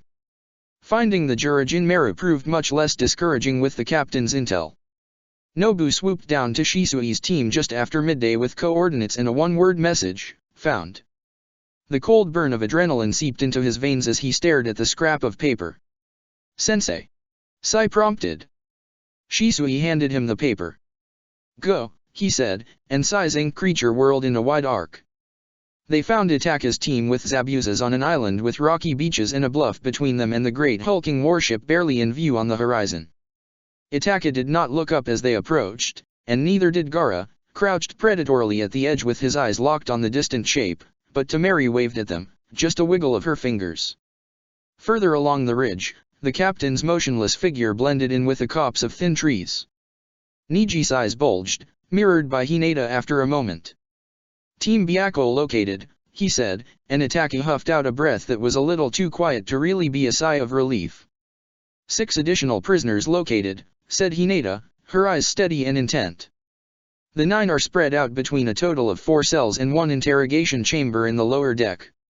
Shisui swallowed the creeping dread sending icy fingers through his lungs. Who's in the interrogation chamber? Hinata was silent. 3 Kiri shinobi, 1 Hanabiha shinobi, and Naruto, Niji answered for her. The kids exchanged grim looks, except for Hinata, who stared far beyond at that something out of sight, the blood drained from her already pale face. Zabuza winced, a tiny movement that could have passed for a trick of the mind. Shisui closed his eye. "The ship," said Hatake at last, crisply. He dropped an empty sheaf of paper and charcoal sticks down on the flattest rock. "Draw the basic layout and label where the prisoners and the seals are." "They're fucking tiny," said Zabuza. "The seals. When they're activated, they're 15 centimeters across. But you can break them on whichever side with force and a little chakra, the ink expands back out to original size. Miss and you'll waste your energy." Hatake glanced up at Shisui. "From how far out can you hit one of those?" he asked neutrally. Shisui eyed the diagram taking shape under the Hyuga cousin's hands. "Farther out than this," he said with more confidence than he actually felt. Hatake nodded. "Shisui, Itake, Haku, and Niji." Entry here. Niji automatically shuffled aside to let him tap a spot on the side of the ship lightly. "Through breaking this seal. Stairs on the right closest to holding cells and interrogation, route by your discretion. Exit by the same route. Extraction by Haku, then Sai will take them." "I'll get the ones in interrogation," Shisui volunteered. "That's going to need the fastest entrance and exit. I also need Niji Sai's." "Punk does have eyes," Zabuza noted, deadpan. Shisui rolled his one, singular, eye. "Thank you, Zabuza. I will release the prisoners in the holding cells," agreed Itake. "Haku will accompany me. Sai and Hinata, stay in the air," Hatake directed. "Keep evacuated prisoners safe and take down any summons with distress messages." "Not that it'd do 'em any good," Zabuza muttered under his breath. Shisui eyed him cautiously. Most days Zabuza kept his bloodthirst well in check, but today did not seem to be one of those days. "Mamakai," said Hatake with a little more emphasis than necessary. "Primary distraction. Top deck. Keep our people alive, keep their shinobi occupied. Gaara, focus on blocking off the side hatches with your sand. This entire operation is contingent on keeping the Kiri shinobi contained. Temari, guard him. Nobody touches Gaara. Don't need to tell me that." "Sir," Temari tacked on belatedly. Zabuza crossed his arms but didn't respond except for an anticipatory glint in his eye. "Once the prisoners are out, all of you reroute to destroying seals or crowd control," Hatake directed. "We have a very narrow window from start to end to knock those seals out. And make sure to get clear of the ship before it goes down." It occurred to Shisui how wildly optimistic they all were that 4 Umbu and 6, but technically 4, Genin-level combatants could extract prisoners from and sink a ship with 80 enemy combatants aboard. Nobody had even batted an eye when Shisui brought it up the first time, like there was a collective "I guess that's what's going to happen" shrug before they moved on to planning. There was a hell of a lot of shit that needed to come together for this not to fly completely off the rails, and one of those things was the god's own luck. Incidentally, like the 7 gods of luck for which the Kiri warships were named. Shisui didn't have a very good track record with luck. Someone knocked against his shoulder. He didn't flinch, because he'd heard Zabuza's uncharacteristically loud shuffle as the small squad packed up their equipment in readiness for the assault. "You're thinking too much, Konoha," he grinned, flashing pointed teeth before wrapping fresh bandages over his lower face. "It'll be fun." Shisui grumbled inarticulately and straightened, cracking at least 3 vertebrae in his back and stirring the chakra from its dormant state deep beneath his skin. "You know," he said offhandedly. "You go through this and your secret's gone for good. You're not subtle." Zabuza shrugged carelessly, but Shisui could see the tension still in his shoulders. He said gruffly. "It's time. I'd like to make that little fucker sweat a little." Shisui knew it wasn't that simple, knew there were consequences for this beyond what Zabuza ever deigned to reveal for keeping his identity secret for so long. But Zabuza unsheathed his blade with relish, the massive blade sliding free of its hilt, and he uncoiled with his sword in hand like a great wild cat eager for the hunt. Zabuza was not a creature meant for hiding, just stalking and hunting. "Masks up," Hatake ordered, fitting the porcelain cat mask over his own face. Shisui flicked his custom-made apparently super special mask back down. "Haku, once I breach the ship, bring Niji through. Itake'll follow." His eye tracked the tiny ship ticking its way across the horizon. "Hi," said Niji, tucking the cloak around him a little tighter. Mark, said Hatake, and nodded at Shisui. Shisui closed his eye, gathering his chakra. Beneath his eyelid, his Sherry-non whirled to life, and every single one of his nerve endings lit up in a horrible, exhilarating blaze of power. One breath in. One breath out. He moved. The ocean blurred to nothing beneath him. The world warped around him, distorted by his speed, and he had just a split second to focus chakra to bolster his shoulder before he was smashing through the seal and the wall of the ship, solid hardwood splintering like cheap rice paper screens under his attack. A shinobi shouted, and metal slid off metal as someone behind him drew a sword, but Shisui's battle calm held as he drew his tanto, spinning to deflect a kunao off its edge effortlessly. He opened his eye. One shinobi next to the door, posed to run. One shinobi next to the wall, katana drawn. One shinobi with another kunao drawn back to throw. One shinobi with his hands folded into a seal and chakra gathered in his palms. Shisui stepped forward into a shunshin and then he was at the door. He caught the runner by the wrist, leaning forward to hurl him over his shoulder. Another step. He knocked the ninjutsu user's hands aside and drove his tanto into his flak jacket, sliding his blade back out easily. Turn, step. Shisui plucked the kunao, barely out of the next shinobi's hand, out of the air, twisted it around, and rammed it up under the shinobi's chin. Spin, step. He slipped under the katana of the second shinobi, twisting it out of his grip and hurling it behind him, on an intercept with the flying body of the first shinobi, the runner. With a backhanded strike of his tanto, he slashed the swordsman's throat. Shisui darted clear, landing in a crouch and pausing as the rest of the world caught up. 4 bodies hit the ground in quick succession. Shisui straightened, blood dripping off his tanto, and glanced out at the hole he'd blown in the side of the ship during his maiden voyage as a human battering ram. The black-inked remnants of the strengthening seal spider-webbed on either of the splintered sides. Light glinted off the ice mirror forming at the gaping hole. Niji stepped through first into the ship, and though he did not even blink at the blood and bodies, Haku's eyes creased slightly in a frown beneath his mask. "Has your sensei begun his attack yet?" Shisui asked, flicking the blood off his blade discreetly. At that moment, the entire ship lurched and shuddered, and Shisui anchored his feet to the floor as the 4 bodies went flying, piling up against the far wall with a table and 3 stacks of crates. "Yes," said Niji unnecessarily, as Zabuza's gleeful, "Hey, motherfuckers," carried faintly from above. A series of thumps in quick succession rattled the ship again as Gaara's sand thudded into place over each hatch one by one. Itaka slipped into the room with them just a second before sand slithered over the gap between the mirror and the wall of the ship, sealing them into the dark. His long hair was windblown, the only sign of his breakneck dash across the ocean. He turned towards Niji. "Ni," he prompted. "Clear," Niji answered. "Ichi, with me," Itaka said without preamble. He tilted his head towards Shisui. "Jiya." Shisui nodded back as his cousin slipped out into the hallway, Haku shadowing him closely. 30 seconds ticked past as the ship rocked, battered by Zabuza's assault outside. Shisui counted them carefully, eye half closed as he reached out with his chakra sense.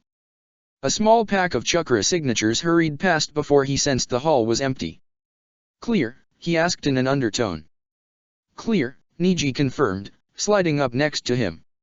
Shisui took a breath and spun the tanto around in his hand. "Let's go, Ni." "Left," said Niji. 6 shinobi in the next hallway. "Copy that," said Shisui, and gathered the chakra behind his eye as he strode towards the door. "Stay behind me. And keep quiet," he added. "The quieter we are, the better this will work." He turned out the door and let the genjutsu go, spinning it out ahead of him as he prowled down the hallway. A Kirinin rounded the corner and swerved abruptly to avoid him, charging on past without a second glance, and 2 more clattered after him. Niji inhaled sharply, but none of the Kirinin raised the alarm at 2 masked intruders walking boldly through the bowels of their warship. Shisui ducked into the doorway down to the lower deck. The stairwell was shadowed but empty. The smell of brine almost overpowered that of the damp wood, and the boards beneath his feet creaked ominously. The genjutsu tugged lightly on his chakra as it entrapped another trio, and Shisui paused to let them pass, clomping heavily on up past them. "Which way is clearest?" he asked, in a low voice. Straight at the next intersection, and then a left at the following, Niji replied. Two shinobi standing at the second doorway to the right. Footsteps thundered far above them, and in the distance Shisui could hear metal clash on metal mingled with war cries and shrieks of pain. Chakra bloomed, and in response the ship rocked to the side, wooden beams groaning against the assault. Shisui pushed his genjutsu a little further and ghosted past an open doorway just before two swordsmen hurtled out of it, skidding down the corridor towards the stairs to the next deck. Just a little further to the interrogation chamber. The air shifted, and Shisui froze in his tracks. Malevolent chakra rolled through the hallway, as thick and heavy as a thunderstorm, and the walls themselves seemed to bend under the onslaught. Hatred as intense and solid as a wall hit Shisui, and he flinched, scrabbling frantically for the threads of his genjutsu as they slipped from his control. His heart clenched, constricting his chest, and he swallowed hard against the dread rising in his throat. Shisui had felt this chakra twice before, most recently, the day Naruto found out he could be stabbed through the stomach and walk away without a scratch, though even then the Kyuubi's chakra had been nowhere near as potent. Niji gasped audibly behind him, half choking on the air in his lungs, and Shisui whipped around. Every muscle of Niji's body was taut, his knuckles white on the hilt of his tanto as he gritted his teeth against the press of Saki. "Enai, what do you see?" Shisui demanded, reaching out a steadying hand. "Fox," he gasped out, yanking his arm free and stumbling backwards out of Shisui's grip. He collided gracelessly with the wall but didn't seem to notice, his chakra fluctuating in his agitation. "Shit. Change of plan," Shisui said sharply. "Enai, switch with Itachi, I need him here now. You and Ichi get the rest of the prisoners out." "Go," he snapped, when Niji didn't move. Niji jerked at that, turning on his heel and sprinting in the opposite direction. Shisui took a deep breath, throwing off the killing intent as best as he could. This time, when he gathered his chakra, he didn't just hold it there behind his eye in preparation for a genjutsu. He let it burn, let the sharp agony spiral through his eye as it whirled madly, spinning, spinning, spinning, until the white-hot rush coursed through the rest of his body and sent dagger points blazing through his chakra system. Mangekyo. A huff of hysterical laughter rushed from his lungs at the sheer power coursing through his veins. The world opened up before him in impossible acuity, every shadow of every crevice sharpened beyond comprehension, and the haze of chakra licking at the walls glowed abrasively the path to his target. Now. He blurred forward in a shunshin. From the outside, the interrogation room looked no different from any of the other doors he had passed, wooden, slightly rickety, and were it not for the old bloodstains not quite scrubbed out of the floor, a passerby might have mistaken it for a storage room. Shisui's fury bubbled beneath his skin. He slammed one open hand into the door and it shattered, splintering inwards as he burst into the room. Out of the corner of his eye, he caught a glimpse of a kunoichi tied to chair with wounds that Shisui forced himself not to think of how she must have gotten them. Another young kunoichi stood over her, fully armored, fear overpowering the aggression in the set of her feet and her shoulders. Two more shinobi loomed over a small body tied to a rough-hewn wooden table, and it was on that small figure that Shisui's eye fixed. His limbs were limp, lax in the bonds that tied him down, but the chakra that poured from his form blazed like an inferno as he sat up, and the rope tying him down crumbled away into ash. Naruto opened his eyes, and the burning, unadulterated hatred in their crimson glint stole Shisui's breath and cut his own rage. Chakra bubbled over Naruto's skin, and he lashed out suddenly with a clawed hand. One of the Kirinin went flying with a muted cry, cut short when his body hit the wall with a loud thump and crack of splintered wood before crumpling to the floor. The second shinobi shrank back, but Naruto didn't even look at him. His eyes locked onto Shisui's mask, and beneath the black glass of the eye holes, his whirling Sharingan and the bandages over his mouth shifted as he snarled soundlessly. "Steady," Shisui cautioned, raising both hands placatingly. His tanto was still in his hand and he hoped the blade wouldn't set Naruto off, but Naruto's glare never left his face. "Easy," said Shisui, stepping forward slowly. A muffled yelp and scuffle stole Shisui's attention, and out of the corner of his eye, a flash of movement caught his eye and he whirled, hurling his tanto at the Kiri kunoichi before she could cut the throat of her prisoner. The blade flashed through the air and the Kirinin cried out. It skewered her sword hand to the wall behind her. "Easy," Shisui repeated, whipping back around, and Naruto's aborted lunge left him half-crouched on the table now that his intended target had already been neutralized. "No danger here. Let's calm down now," Shisui suggested, layering the words with genjutsu. For a moment, Shisui hoped that would work, hoped that his words alone would lull Naruto back into that bleary state as it had the last time, and failing that, the genjutsu as Itachi had done with Gaara. But Naruto jerked his head to the side like a dog shaking off an irritating fly even as the chakra cloaking him like a sentient second skin shifted and bubbled, and his glare returned in full force. Shisui realized with a flash of insight that there was something very different about Naruto's transformation this time. His eyes were not blank with bloodlust, the chakra drawn from the Kyuubi unconsciously. This time, they reflected a sharp, cunning intelligence and a harsh cruelty so unlike Naruto it took Shisui's breath away. "Roku," he said warningly. A clatter pulled at his attention again, with a blur at the edge of his vision as the Kirinin made a break for it, but when Shisui started to turn, Naruto growled low in his throat, a deep and threatening rumble. His eyes fixed on Shisui only, paying no attention to his former captors fleeing the room. Screw secrecy. Shisui needed to put an end to this before the Kiri team alerted someone higher on the chain of command or the Kyuubi well and truly ripped free of its cage. "Naruto," he said, but the crimson eyes showed no recognition, only intent as Naruto tensed into a low couch, his body coiled to pounce. Suddenly, Naruto straightened, and interest flashed in his eyes. "Stay out of my way," he said in startlingly clear voice. He turned, took 2 steps to the far wall, and punched straight through the wooden planks without a break in stride. "Shit," someone yelped from the other side.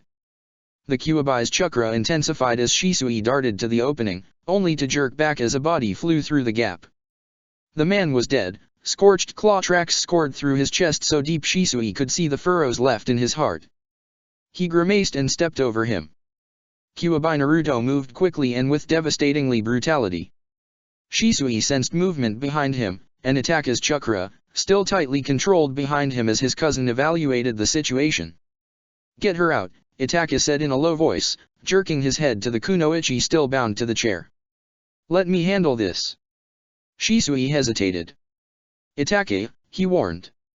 "He's not himself." "It's..." His cousin paused almost imperceptibly. "Trust me," he said, and Shisui let him pass. Shisui whirled to the kunoichi tied in the corner, who stared up at him with wide eyes. "What?" she rasped, but Shisui didn't have the time or really the ability to explain any of this entire mess to her. Instead, he scooped his tanto back off the floor and set about severing the ropes that he'd her to the chair. She lurched forward when he sliced through the last and he caught her instinctively before she could fall face forward as her legs gave out beneath her. "Steady," he murmured as she flinched back away from him. He shrugged the cloak off his shoulders and wrapped it around her bruised body. "I'm going to pick you up," he told her. And then, regretfully, and with a thick genjutsu layered over his voice, he said, "You will think today is all a dream." She stared at him with wide eyes and licked her lips before nodding, a little dazed as her gaze unfocused. She couldn't be much younger than Shisui himself, but with her shaved head and yellow-purple bruises distorting half her face, she looked much older. Shisui scooped her up carefully, but even still she shuddered in his arms, her head lolling against his chest. Shisui's eye caught on the chakra suppression seal standing out stark against the skin of her forehead, a ring of ink with 6 spokes, and he fought down his own sympathetic shiver. The kunoichi didn't seem to notice, because her eyes fixated just above Shisui's head. "Nice hair," she croaked. Shisui grimaced beneath the mask.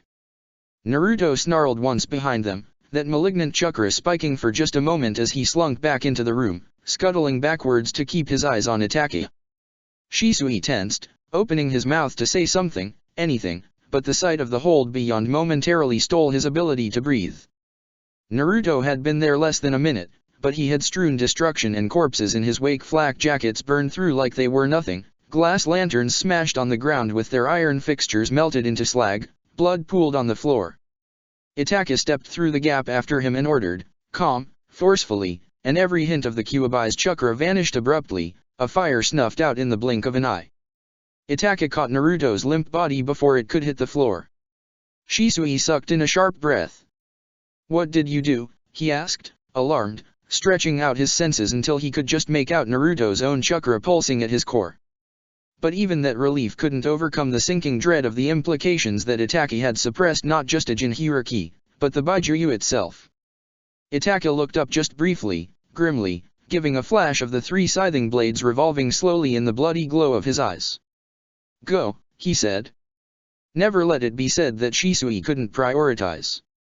He ignored the charred, bloody path Naruto had carved through the bowels of the ship and turned, careful not to jar the kunoichi.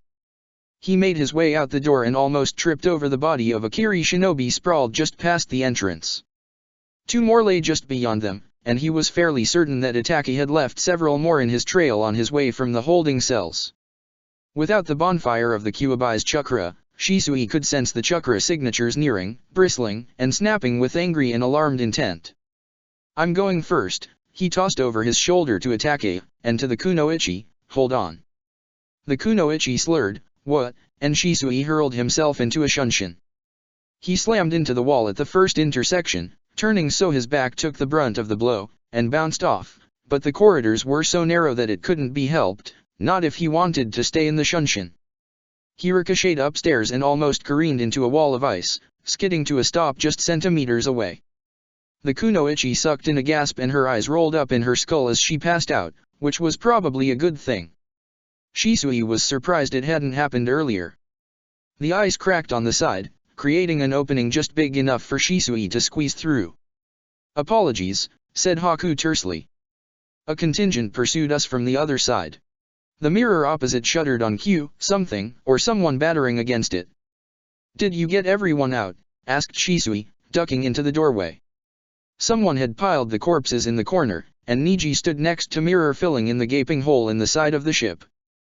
He didn't turn around, but Shisui didn't doubt he'd watched them arrive. Carefully, Haku took the kunoichi from Shisui's arms. "Yes," he answered, striding easily towards the mirror despite her dead weight. "There's only Roku left." He stepped into the mirror and vanished, and far beyond an answering flash heralded his arrival at the mirror's pair. A white-shaped dove sharply to meet them size creature. Itachi slipped into the room then, Naruto draped across his arms. "Pursuit is imminent," he said with far more calm than a situation like this really deserved, and Shisui turned on his heel as Haku leapt back through the mirror once again and stumbled, his breath audibly ragged. Drawing fire chakra through his hand to his tanto came as second nature as Shisui took up a defensive position in front of the door, flexing each of his fingers in turn. The remains of the ice mirror on the right side of the door shattered, spraying icy shards that bounced harmlessly off Shisui's mask and armor, and with an almighty crash, the mirror on the left followed suit. Beneath the black glass, Shisui's Sharingan spun. The air shifted, and Shisui formed rapid-fire hand seals around the tanto in his hand and spat a shield of wind, catching the water bullets that shot towards him before pouncing forward through the remains of both jutsu.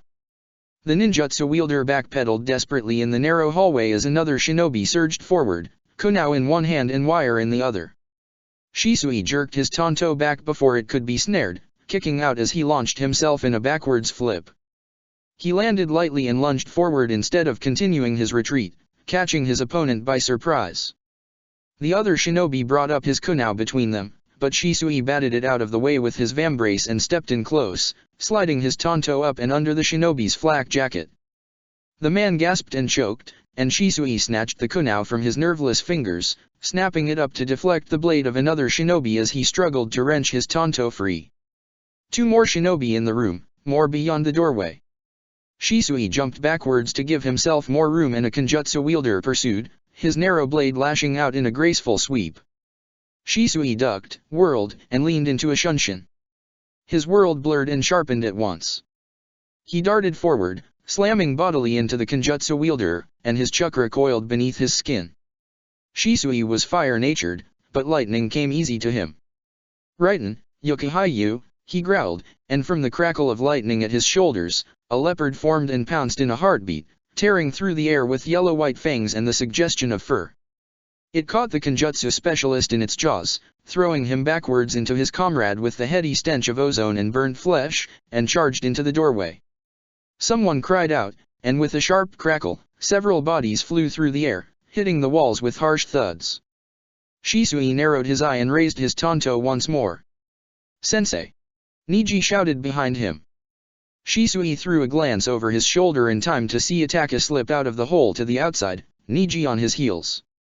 He threw himself after them, swinging out onto the side of the ship.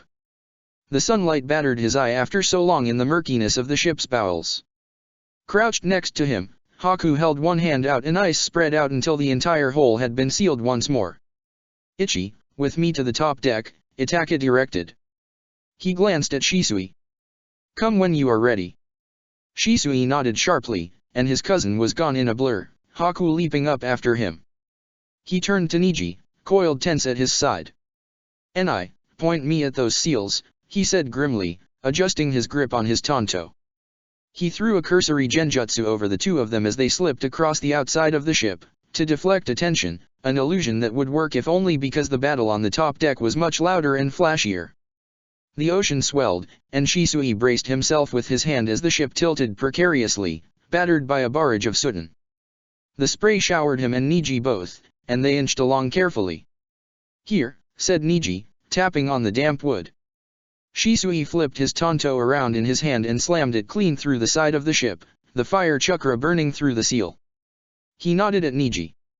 "Next," he prompted. Sand erupted in front of them as a shinobi burst through a hatch that had been covered by Gaara's sand.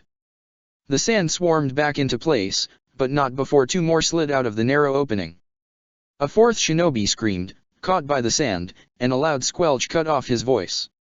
Niji tensed, ready to lunge as the team sprinted up towards the battle on the top deck, but Shisui threw out his arm to block him. Fighting wasn't their mission, not yet, and not until they had to. 4 seals on the top deck, another 4 above water, another 4 below. Shisui let himself drop beneath the surface, plunging beneath the waves with a hand on the hull to guide him. The water, ice cold, shocked his lungs and for a moment he fought the urge to breathe in. The moment passed, he turned to Niji, who pointed towards the stern. Even just below the ocean's surface, sound and chakra alike was muffled, softened by the water around them. Shisui couldn't sense the massive bursts of chakra exploding on the top deck anymore as the rest of his team fought to buy him time, couldn't hear the clash of metal on metal or the shouts and screams. He could almost forget everything but his mission, and as he slammed his chakra and his tanto into the first seal, this isolation both comforted him and lent him a sense of urgency. Niji let out a muffled cry as they approached a seal, grabbing for Shisui's shoulder. He turned, and a massive shape shot towards them through the water. He shoved Niji hard, out of the path of the charging shark, and barely managed to haul himself to the side of the snapping teeth. The summon slammed into the side of the ship, sending the entire vessel rolling to the side with a groan. Niji lunged from the opposite side and brought his tanto down precisely on the creature's eye. It dispelled in a cloud of bubbles, and Shisui didn't have the chance to consider relaxing before another barreled forward in its wake. Despite his aching lungs, Shisui's shunshin worked just as well underwater as he flashed forward to meet the beast.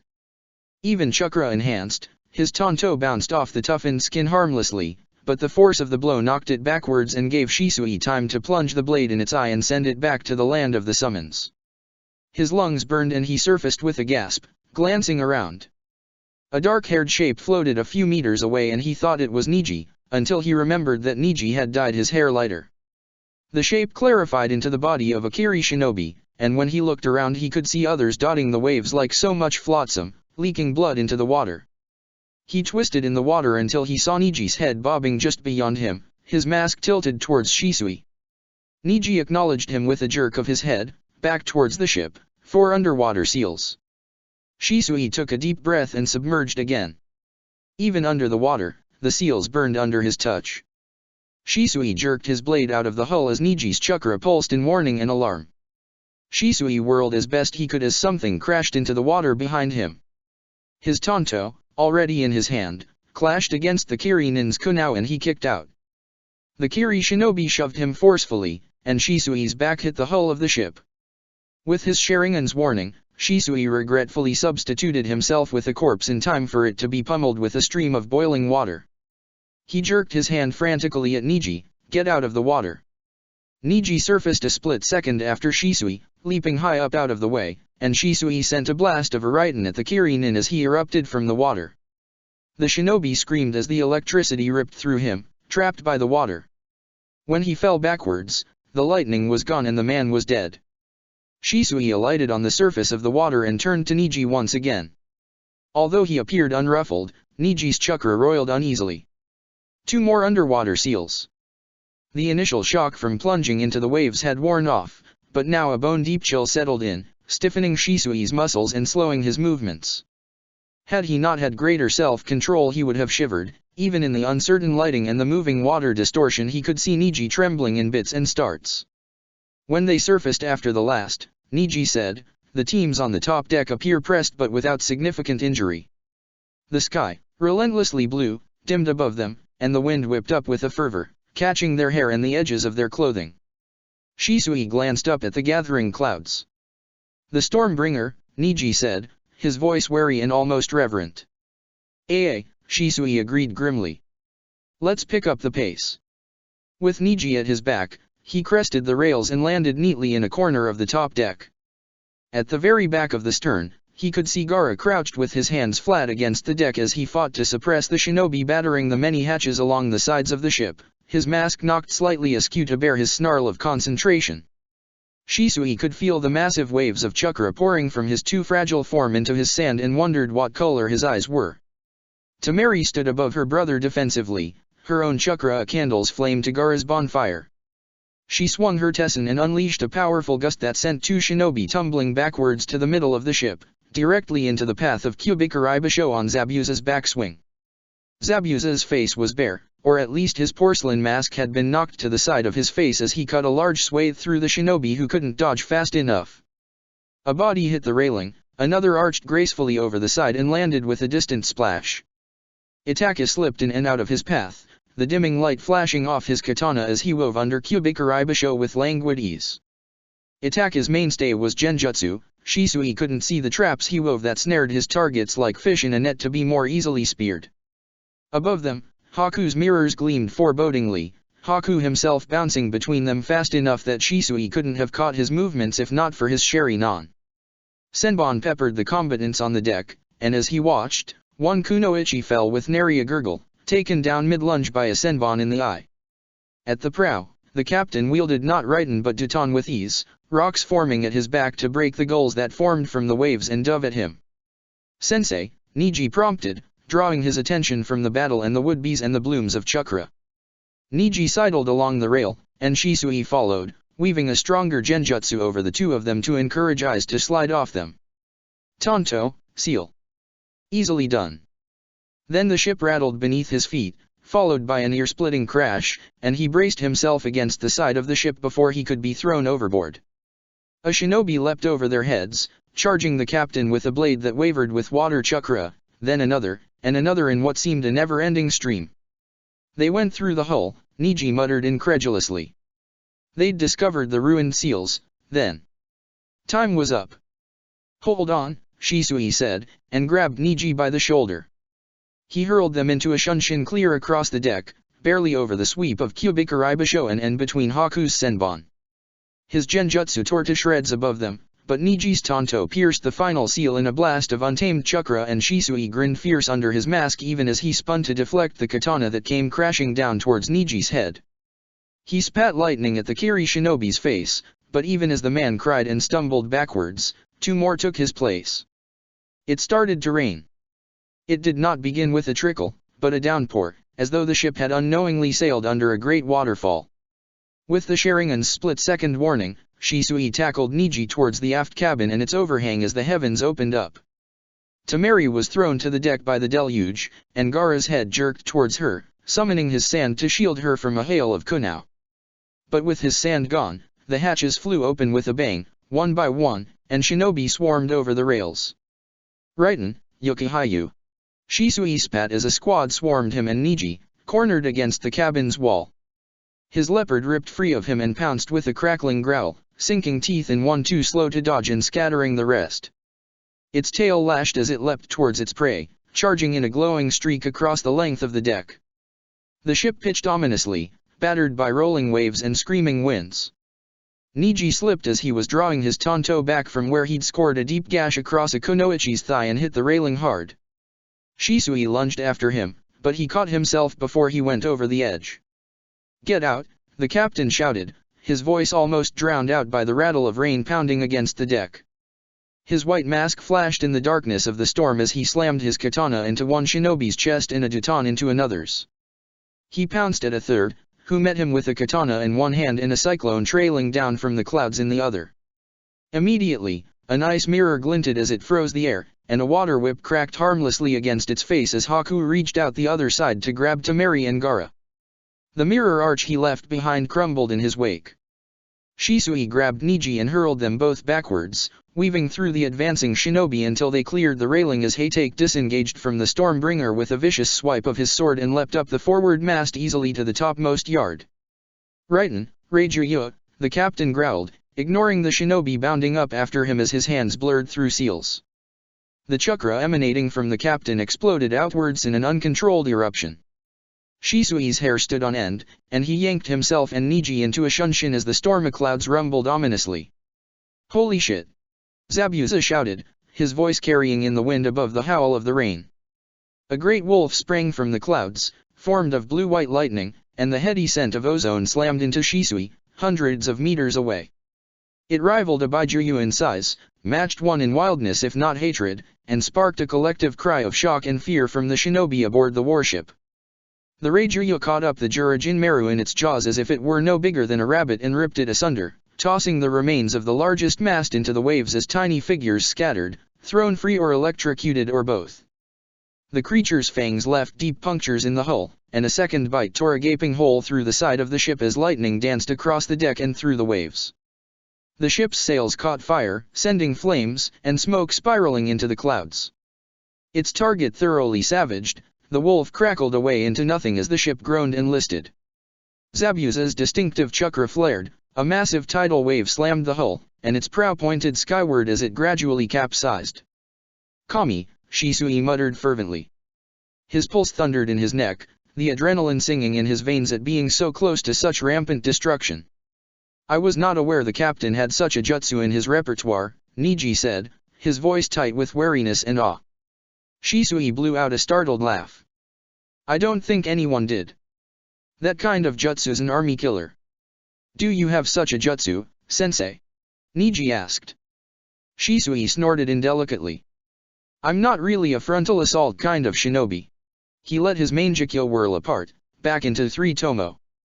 The drain on his chakra abated abruptly as he blinked, reorienting himself in a world that had only 3 dimensions now. Itaka materialized out of a shunshin beside them, inscrutable in the wake of the pitched battle. Blood streaked his armor and soaked his sleeve, and his ponytail seemed a little shorter to Shisui. "Pursuers?" he asked. "No," answered Niji. "The captain has withdrawn to the northwest, and the crew of the Jurajin Meru are focusing on rescue and recovery."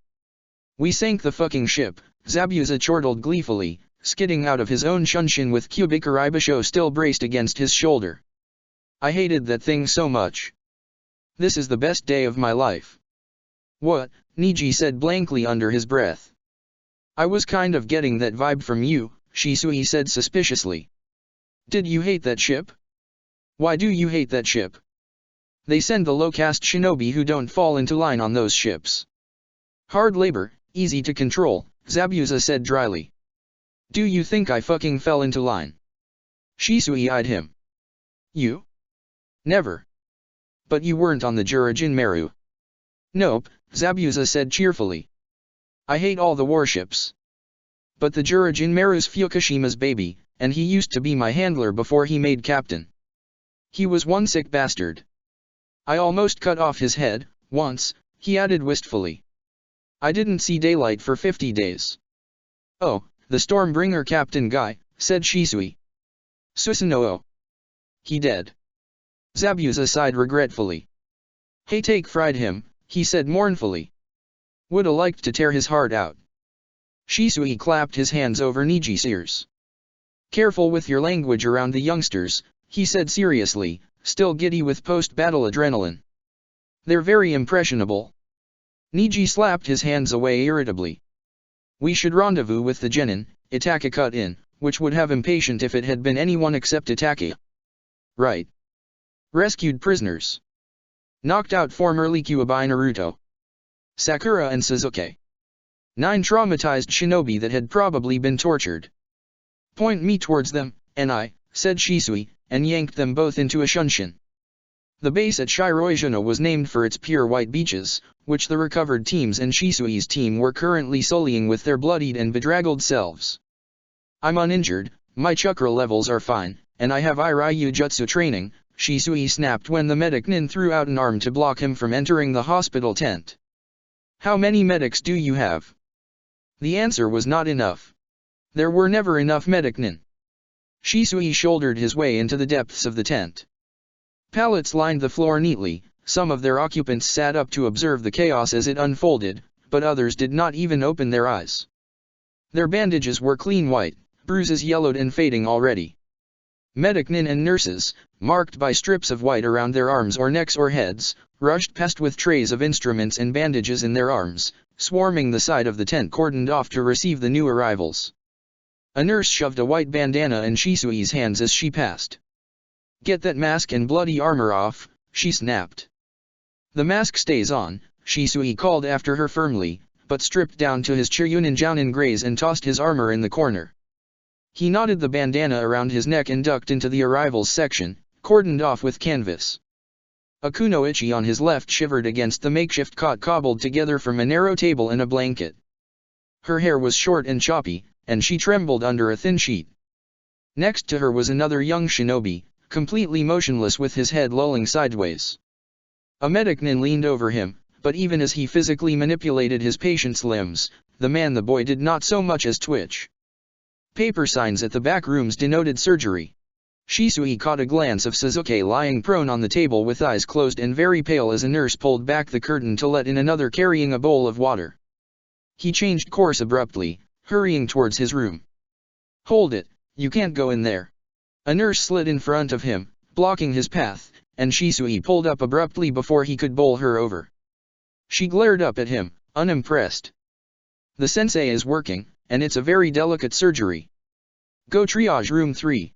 She turned on her heel in that no-nonsense, take-no-shit manner of all healthcare workers, and Shisui had no choice but give Sasuke's room one last glance before ducking into room 3. Room 3 held only 3 people. One was Naruto, blanket pulled up to his eyes, which were closed. Another was Sakura, knees pulled up to her chin as she huddled against the wall.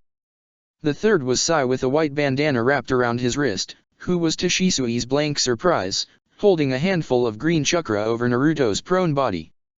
"I am faking it," said Sai serenely without glancing up. There was no other way to keep Roku's face hidden from the rest of the medical staff. The genjutsu vanished, and he was left holding nothing. He put his hand back down, swaying slightly. "I may have underestimated my chakra use," he added, and his eyes rolled up in his skull as he collapsed backwards gently. "Damn," Shisui muttered under his breath, and darted over to catch him before he could hit the ground. He reached out to find Sai's pulse, strong and steady, and lifted him carefully to the last empty cot at the side of the room. He turned back around and absently cast a light genjutsu, a small thing to muddy sound and encourage passers-by to keep walking, then shoved his mask up on top of his hair. He sighed, looking down at the battered children with tired eyes. Naruto's stillness was jarring. Even in his sleep, Naruto tended to cling, to cuddle, to sprawl out and kick, snuffle and snort in his sleep. With the blanket drawn halfway up his face, he could have been a corpse. Beyond him, Sakura's face reflected a familiar blankness, though her eyes were open. Someone had draped a blanket around her shoulders, and though she had been gone only 5 days, her cheeks were hollow and gaunt. Shisui's chest tightened, but he turned a small smile in her direction. "Hi, Sakura-chan," he said. Sakura didn't look up or acknowledge him, staring vacantly at the far wall. Shisui took a deep breath and gathered healing chakra in his hand, moving forward slowly to Naruto's side. The skin on his hands was shiny and pink, but there were no other signs of recent damage to his body. He let the chakra fade. He couldn't do anything more for Naruto that the Kyuubi hadn't already, not from a healing standpoint. He leaned against the table instead, scrutinizing his next and he suspected more difficult patient. "How are you doing, Sakura-chan?" he prompted. "I'm going to come over to you, now," he added, when she stayed silent. "I just want to make sure you're okay."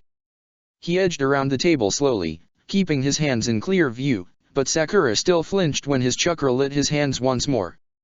He paused. Easy, he said soothingly. This is healing chakra. Look, it's green. For growth, you know? For living things. He reached out carefully, and this time Sakura didn't move as he passed his hand over her body. Sakura didn't have the healing factor from the Kyuubi to erase all her wounds. Her injuries mapped the story of her captivity in exquisite detail: every bruise, every open cut, every fractured bone. Clinically, he noted the contusion on her head, the buildup of blood and other fluid beneath the scab. Swelling, bruising, and a stretched ligament in the left shoulder, recent dislocation. Her right collarbone had a hairline fracture, as well as 2 ribs.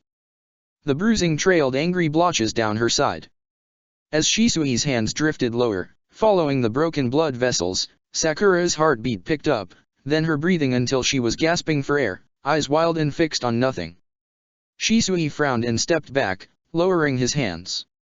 Sakura-chan, he said, but she stared at him unseeingly, clutching her arms around herself until her fingernails dug harsh grooves in her arms. With a touch to her temple, Shisui sent Sakura to sleep, and she slumped bonelessly against her cot. Her breath evened out gradually, and as he watched, her pulse slowed to normal as well. Immediate danger gone, he breathed deeply, shoving down the spike of pure rage that set fire in his chest and pressed against his throat. He cut the chakra to his hand abruptly and closed his eyes. For a moment he stood absolutely still, and the anger and hatred washed over him in a white-hot wave before he drew on what that place had taught him while taking so much, too much the lesson that Sakura had also had to learn these past few days. He drew the rage and the hate and he folded it down and swallowed it, leaving behind a hollowness and a bone-deep grief. The hospital tent was no place for killing intent. Shisui let his shoulders drop and scrubbed a hand over his face, covering his closed eye. "Oh, Sakura-chan," he whispered, and if his voice cracked, nobody was awake to hear it. 10 seconds Shisui allowed himself to grieve, then he gathered his chakra again. Broken bones and concussions were beyond his capabilities, but bruising he could fix. Niji, who could see through genjutsu, pushed his way into the room sometime in the evening, a too convenient 2 minutes after the chakra and Shisui's hands more or less sputtered out, wearing his dark glasses instead of his mask.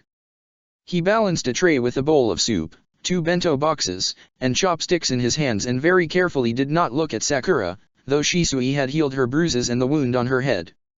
"Niji-kun," Shisui greeted wearily. "Is that for me?"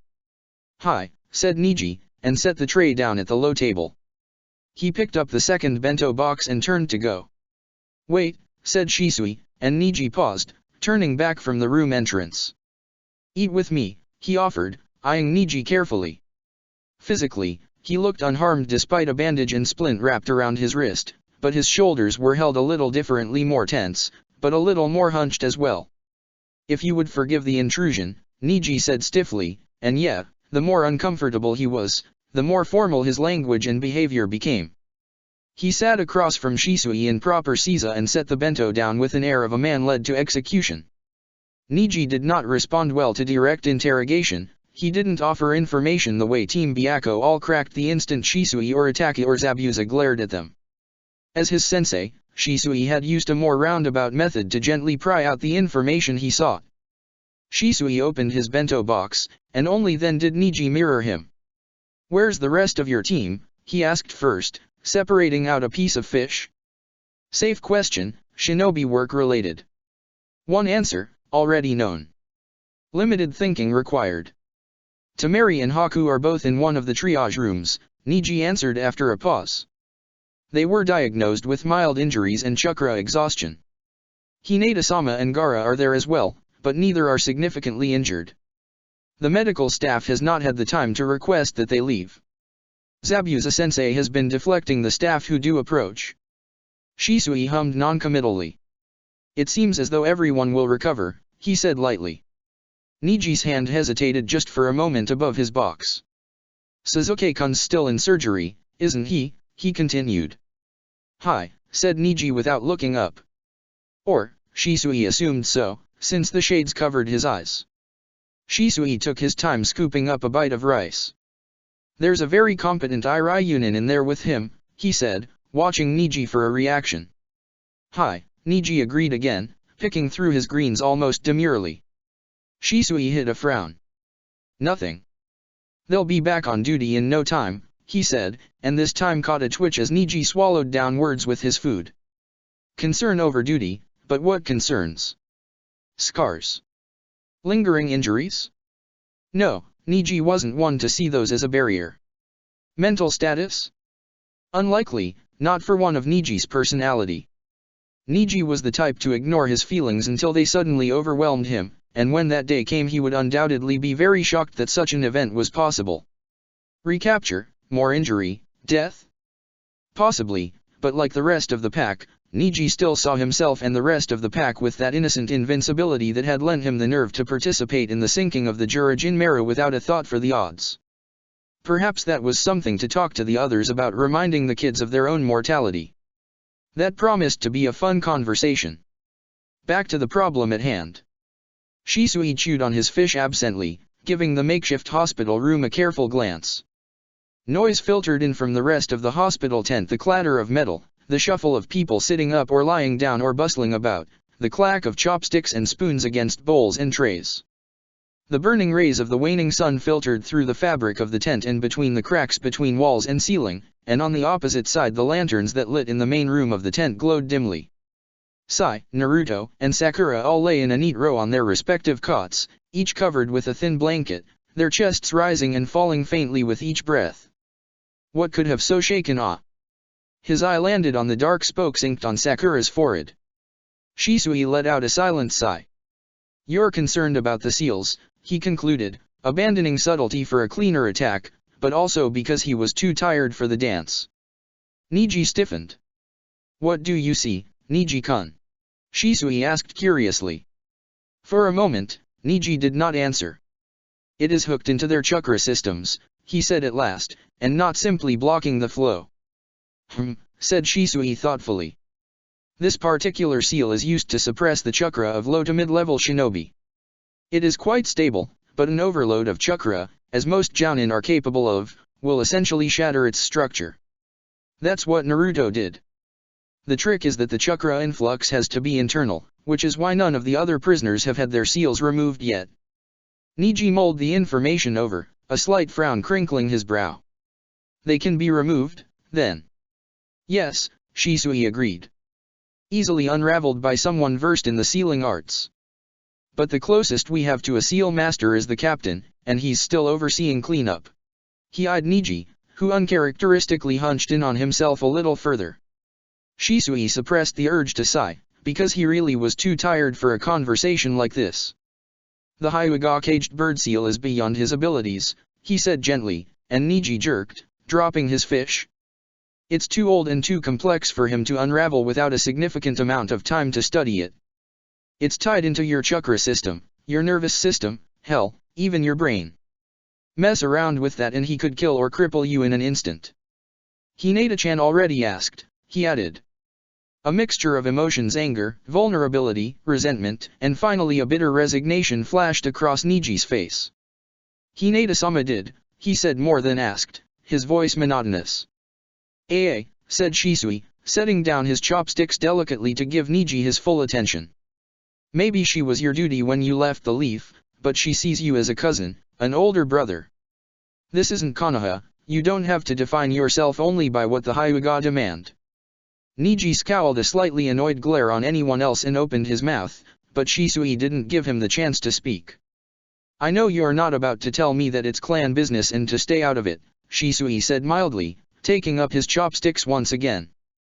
Niji snapped his mouth shut, and a muscle jumped in his jaw. No, sensei, he bit out deferentially. Shisui turned to his rice to give Niji a few moments' respite. You're not in Konoha anymore, he repeated. Both of you have bigger things to worry about than your misplaced animosity. Yes, he added, when Niji jerked back in affront. Animosity? Your teammates on the battlefield in a civil war for the country with the bloodiest history since the rise of the hidden villages. The only thing that should be between you two is absolute trust, not some grudge over something Hinata-chan had no control over. I do not resent Hinata-sama, argued Niji immediately, but flushed at the transparency of his own lie. Shisui glanced around the tent pointedly. "Come on, Niji-kun," he said dryly. "This is about as private as we're going to get. I know you hate that seal and everything it stands for. I can tell that when you look at Hinata-chan sometimes, you're remembering something that makes you hate her so much, you wish she was dead." Shisui knew his words had struck true because Niji didn't even flinch. He barely breathed. He sat motionless, chopsticks halfway lowered, and stared at nothing. "Let me tell you a story," said Shisui conversationally, walking his chopsticks through his fingers absently like he did his kunao. "Once, there was a boy, a shinobi boy, lauded by his clan and his village as a genius. He mastered techniques shinobi twice his age struggled with, and outran and outsparred others twice his size. His talents and skill were matched only by his teammate, his best friend and greatest rival. But their village was at war, and so the boy and his rival went to war, side by side. In war, the boy strove to prove himself a shinobi and not just a little boy playing soldier, to honor his family and defend his village. But as the boy and his rival fought at each other's backs, the boy grew jealous when he realized his rival's strength had surpassed his, easily taking on 2 Chunin at once while the boy struggled against 1. The boy had not yet learned to use his abilities in a melee, his rival's specialty. Nevertheless, the resentment festered. The boy became the fastest shinobi on the field, but his rival was the strongest, and no matter how fast he ran, the boy couldn't seem to catch up. One day, the boy and his rival were traveling through a pass when they were ambushed. The boy was fast, of course, and darted in and out of battle, hassling enemy shinobi while his rival charged right in, attacking the shinobi head-on. The battle was hard-fought, and difficult for the rival, who had used much chakra to keep up with the boy as he traveled, running much faster than he himself was comfortable with. The boy did not know this, he had only heckled his rival for moving so slowly. He had chakra yet to spare. His rival flagged. He dodged a blow too slow and it sent him flying into a tree. Desperately, with his chakra low, he cried out to the boy, his best friend, for help, because the rival knew the boy could run fast enough to rescue him. The boy saw his predicament, but at that moment the ugly resentment reared his head. Why should the boy be the only one who struggled in battle, who collected little wounds like loose coins? Let his rival bleed a little this time. The boy turned away, thinking he would swoop in after his rival was injured, and in the next moment, the enemy shinobi slashed his rival's throat and strewed his body across the path. The boy learned then what his pettiness had mutated into, but too late and at too high a cost. His vengeance left the pass covered in blood and guilt, with the body of his best friend in his arms. He had never wished his rival dead, but war brings out the ugliest piece of every shinobi, amplifies it and twists it back. Resentment, anger, hatred, these have no place between teammates, especially not in wartime. Even something as small and petty as jealousy can be fatal, Shisui said quietly. And I can guarantee you this, when you finally have that person's empty corpse in front of you, no grudge, no matter how big or small, is ever worth it. Shisui had lost his appetite, but he turned back to his food to save Niji from breaking the heavy silence. The back of his eye burned, tugging greedily at his chakra, but Shisui's control was too practiced to let it turn. However the gods put you on this earth doesn't determine who you are. We're not wind-up toys, bound to the same path until we run out of life, Shisui told Niji, tapping his chopsticks gently against his bento for emphasis. You can be more than what you were born. It's your choices that define you. Shisui eyed Niji discreetly. His shoulders, still tense, had eased from their hunch, and the way he leaned forward suggested contemplation with only a little obstinance. If Shisui had given the same advice to Naruto, it would have backfired spectacularly, but Niji was ever good at taking direction. I understand, sensei, said Niji soberly, finally glancing up to more or less meet Shisui's eye. Shisui's lips twisted into a wry smile. Logical, no. He sighed noisily, because he way too tired and probably a little lightheaded from chakra loss. Just quit being a brat, he said, only half faking his grumpiness. You've got teammates you can trust, family you can trust. That's a hell of a lot. It really is. There's something different about you today. Found a bit of that fire again, hmm? Good. It is always more interesting when you struggle. Shisui woke from a light doze to the dulcet tones of a raw, piercing scream. He jackknifed upright, Sharingan blazing to life instinctively as he cast around for the threat. He didn't find one, only Sakura, one long, unending shriek ripping from her throat as she screamed and screamed and screamed. His dojutsu subsided with a thought even as he vaulted up from his bedroll. Naruto flailed, limbs tangling in his sheets as he fell off his cot with a thud and a muffled squawk. Haki, divert, Shisui snapped at a startled and slightly wobbly Sai. Don't let anyone in. He was at Sakura's side as fast as if he'd used a shunshin. He deflected the panicked swipe she aimed at his face when he leaned in front of her. Hey, he said gently. You're on the Hanaha base Shiroizuna. You're safe. Your team's fine. You're safe. Sakura stared straight through him, unseeing, and he could see her pulse fluttering like a rabbit's in her throat. She didn't scream again, only sucked air into her lungs desperately, blowing it back out so fast and hard Shisui worried she might pass out from hyperventilating. Her eyes were huge and terror-stricken and luminous in her pale face. Shisui reached forward carefully and rested his hand on her shoulder, rubbing gently when she didn't flinch away. Running footsteps skidded to a stop just outside the room. Screams were unfortunately not uncommon in a shinobi field hospital, but they certainly didn't go ignored. The patient is under Jiryu-sensei's care, he heard Sai say firmly from behind him. Please do not disturb them at this time. I'm the ranking doctor here, responded a familiar voice severely. Step aside. Shisui felt a smile tugging at the edge of his mouth. I'm afraid I cannot do that, Sai said neutrally. It's okay, Sai-kun, he said, even as he eased a pliant Sakura back down onto the bed and drew the covers back over her. Sensei? Sai questioned dubiously. It's all right, Shisui reassured him over his shoulder. Let her in. Sensei. Sakura rasped in a voice that cracked halfway, her eyes drifting gradually towards his face. Yeah, Sakura-chan. You're safe, Shisui said again. Hey, take Teiko blew the Kiri ship to Kingdom Come yesterday. You're in a field hospital on Shiroizuna. Suzuki-kun is being treated next door. Naruto-kun's here, too, he added, just a touch wryly. He's fine. Naruto wriggled his head under Shisui's arm. Hi, Sakura-chan, he said cheerfully. Don't be afraid. I just woke up, so it's definitely not a dream, and look, I'm totally fine now. Sakura half smiled, half frowned, contorting her face into a strange grimace. She glanced briefly at Naruto before returning her scrutiny to Shisui. She squinted uncertainly. Shisui-sensei. Yeah, said Shisui, raising his eyebrows encouragingly. She licked her lips. What happened to your hair? She croaked. Naruto did a double take. Sensei, he cried, alarmed, as Shisui huffed a sigh and smiled weakly at Sakura. Sensei, your hair turned white. How long were we gone? How old are you now? Like, 50. Sakura managed a tiny grin as Shisui rolled his eye theatrically.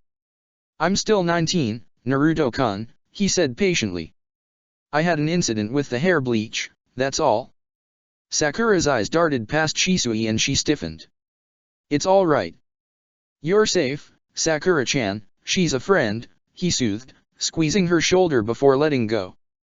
He turned around. Hi, Shizune-sensei, he greeted tiredly. Shizune smiled at him warmly.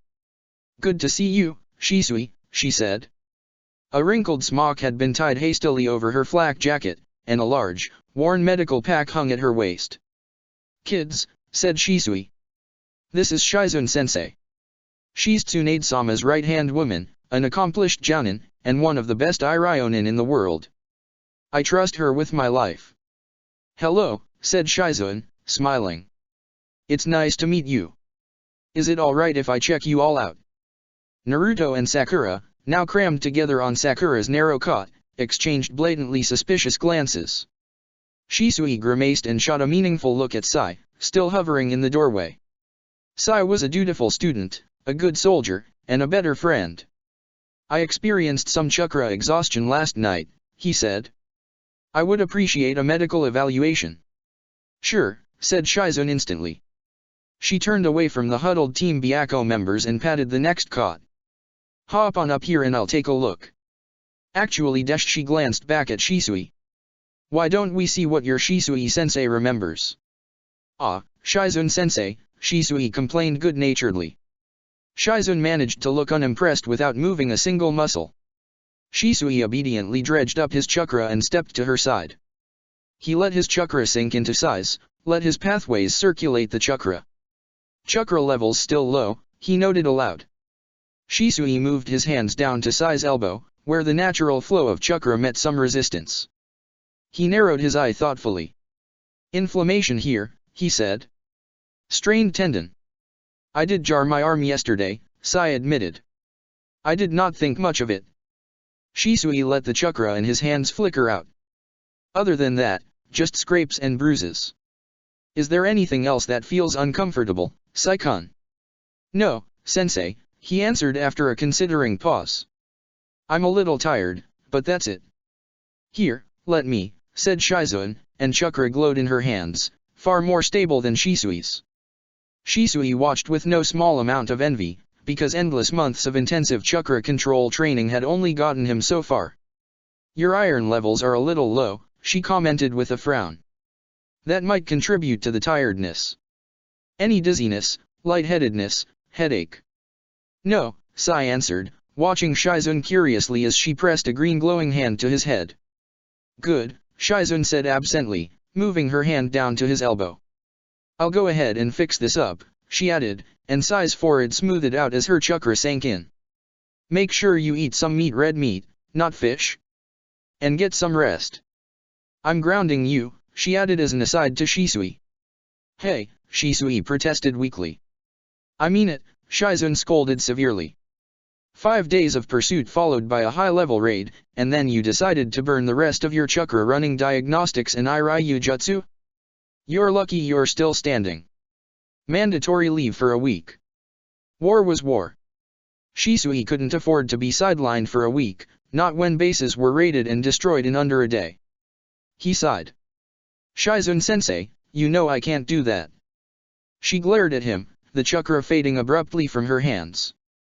She was a doctor and a soldier both. At Tsunade's side, she knew better than most what the war effort could and could not afford. 3 days, she threatened. Don't make me put you in a coma for them. Hi, he agreed wryly. She turned slowly towards Naruto and Sakura, both uncharacteristically silent as they watched her. Sakura tensed slightly but visibly forced herself to relax. Is it alright I take a look at you? She asked gently. Sakura shot a desperate look at Naruto. Why can't Shisui-sensei do it? Naruto demanded, leaning forward slightly as if to shield Sakura. I'm no medic nin, said Shisui.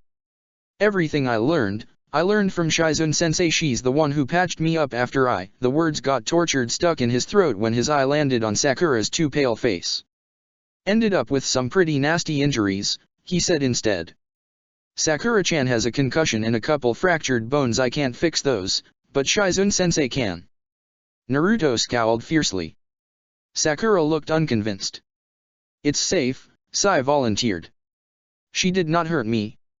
Shisui was a little wounded when Naruto glanced at Sakura, who bit her lip and nodded grudgingly, but he wouldn't pretend to match the strength of the bond between those 6 children who had fled the bloodbath of the fall. That particular hell was theirs to share and weather themselves. Thank you, said Shizun, who had waited patiently through their negotiations as if she had all the time in the world. She approached carefully, running chakra green hands over Sakura. It sank into her head and Sakura blinked, the fog in her eyes clearing as Shizun moved onto her shoulder. You did a good job with the bruising, she remarked over her shoulder to Shisui. Her hand trailed downwards and Sakura's breath caught in her throat. Shizun looked up sharply, and met Shisui's eye with a grim stare. Already, child? How disappointing. I thought I would have to work harder to make you beg. On the first morning of Shisui's enforced medical leave, he snapped from dead sleep to fully awake in the span of a second to silence and the overwhelming surety that something was wrong. His Sharingan blazed to life instinctively as he sat up and opened his eye in the same movement, sweeping the room for threats. His eye caught nothing out of the ordinary except Sakura, sitting bolt upright with tear tracks streaking her cheeks and her face frozen in a rictus of terror as her jaw clenched around a silent scream. He was at her side in a flash. "Sakura-chan," he said urgently, and leaned carefully into her field of vision. Her eyes, locked on something far beyond Shisui, beyond the tent, beyond the present, slowly focused on his, and he belatedly realized his Sharingan was still active. But Sakura let out a shuddering sigh and blinked, wrapping her arms around herself. "Shisui-sensei," she whispered. Wryly, Shisui noted that he'd never seen anyone including another Uchiha react to an activated Sharingan with relief. "Yeah, Sakura-chan," he said, drawing up the blanket so it wrapped around her shoulders once again. On the next cot over, Naruto snorted in his sleep and rolled over. "You want to talk about it?" he offered quietly. Sakura hunched in on herself further and shook her head mutely. "Okay," said Shisui, ignoring the ache and rage that rose up in his heart in concert. "I'll be right here."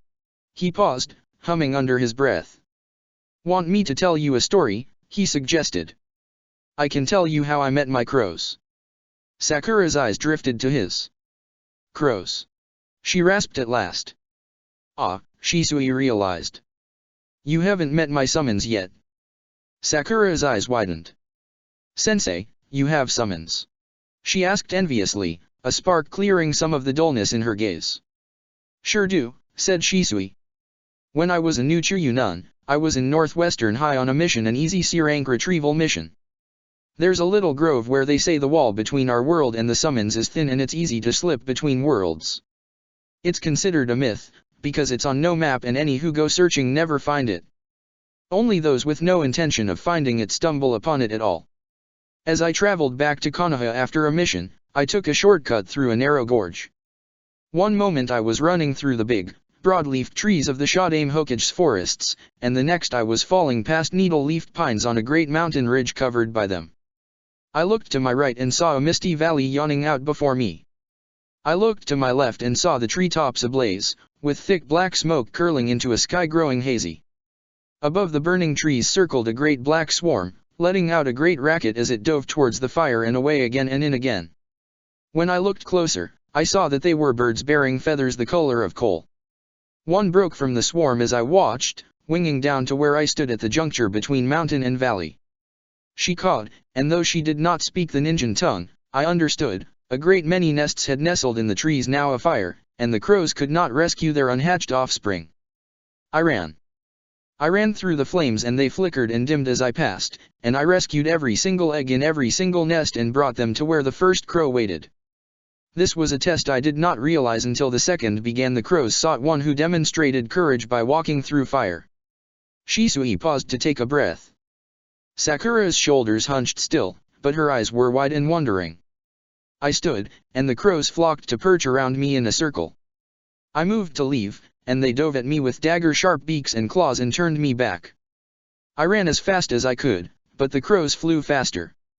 I used a shunshin, but the crows used their own jutsu and blocked me again. Finally, I used a genjutsu, bunshin, and burrowing jutsu all at once to trick the crows into believing I remained in the circle. The first crow laughed at that, and the rest followed when they discovered I had escaped. Shisui's mouth quirked in a reluctant grin. The crows like tricks. Cleverness is the second of the three traits they look for in a summoner. What's the third thing the crows were looking for, sensei? Sakura asked, peering up at him curiously. Ah, that's for the crows to tell who they choose, Shisui evaded, crinkling his eye at her to soften the deflection. Creed, he didn't say, tamping down the sour twist in his stomach at the unwelcome reminder. He had long since come to terms with that. They gave me their scroll to sign, and so I did. I'd like to meet them, sensei, said Sakura wistfully. You will, Shisui promised. They haven't been out much the past few years, so I'm sure they're eager to stick around. Sakura frowned, a furrow dimpling the space between her eyebrows. I thought summon scrolls were rare and passed down through clans, she said slowly. But not yours. That's usually the case, Shisui agreed. Summons usually entrust their summoner to pass on the contract to a worthy successor, who's more often than not a direct descendant or clan member. However, the animal spirits can choose to create a new contract or take their scroll away from a summoner they deem unworthy. In those cases, they'd actively search out a new, compatible summoner in order to keep ties to the mortal world. Oh, said Sakura thoughtfully, but Shisui could hear disappointment in her voice. She hid her insecurities better than Hinata did, but Sakura was still just a girl barely 10, now, and Shisui knew that telling her that not all shinobi benefited from a summons contract would be a cold comfort. But Sakura's silence turned introspective. Shisui watched her warily, all too familiar with the ways introspection could turn into self-loathing. His patience paid off. Sakura twisted her hands in her lap. "Sensei," she said at last. She paused again before continuing. "In the when she licked her lips. Suzuki-kun was hurt and I didn't know what to do. I couldn't he just." "It's not your fault," Shisui soothed, reaching over to fold her hands in his. "There was nothing you could do." "There could have been," Sakura snapped, clenching her hands so tight her fingernails ripped through her sheets. "If I had learned how to heal." Shisui's pause lasted only milliseconds. "No, Sakura-chan, they sealed your chakra. Iryu Jutsu wouldn't have helped." "Not all healing needs chakra," Sakura retorted fiercely. "He was losing so much blood, and I didn't even know how to bandage him." Tears dripped from her eyes, unceasing now that they'd started, and the hopelessness in them tore at Shisui's heart. She dashed them away angrily, scowling as if that would make them stop. "Suzuki-kun is fine now," Shisui said, reaching up to wipe away her tears gently. "We got him back, and Shizune-sensei fixed him up. I can show you how to tie a good bandage, if it'll make you feel better." "No," said Sakura, and suddenly her eyes were steely through the sheen of tears. "Teach me all of it." "All of it?" Shisui said, surprised. "Sakura-chan, I don't know much Iryu Jutsu at all, I'm hardly qualified to teach." "I don't care," she said resolutely. "I want to learn everything you know. You said I'd be good at it." Shisui ruffled her hair affectionately. "You will be," he promised. "You'll be the best."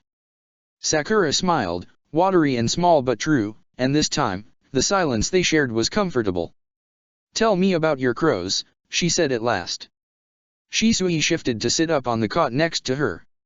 "My flock's leader is called Mirin," he said, recalling the crow fondly, "and though she is not the strongest or the fastest, she is the cleverest of them all." Niji reappeared when the sun's rays streamed faintly through the canvas wall of the tent, balancing a stack of 5 food trays with ease. Shisui had run out of stories to tell, but sat cross-legged on Sakura's cot as he reviewed a small stack of reports he had neglected when he'd left 2535W in a hurry what felt like lifetimes ago.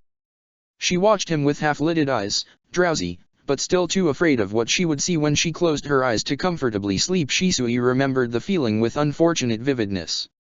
Sai sat up abruptly at Niji's entrance, one hand flying to the tanto at his side as he jolted from his sleep. He let the blade drop when he realized who it was, and did not say anything despite Niji's condescending glance.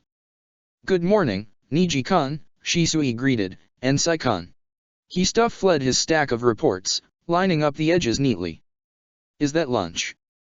"It is," answered Niji, perfectly proper and without any of the derision he might have used had Naruto or maybe even Temari asked a question with such an obvious answer. "Thank you, Niji-kun," Shisui said sincerely, sliding off Sakura's cot. "Naruto-kun isn't awake dash." "Food," Naruto moaned on cue, rolling over with one arm flopping over the side of the cot. Drool smeared one cheek and his eyes, while open, were glazed open.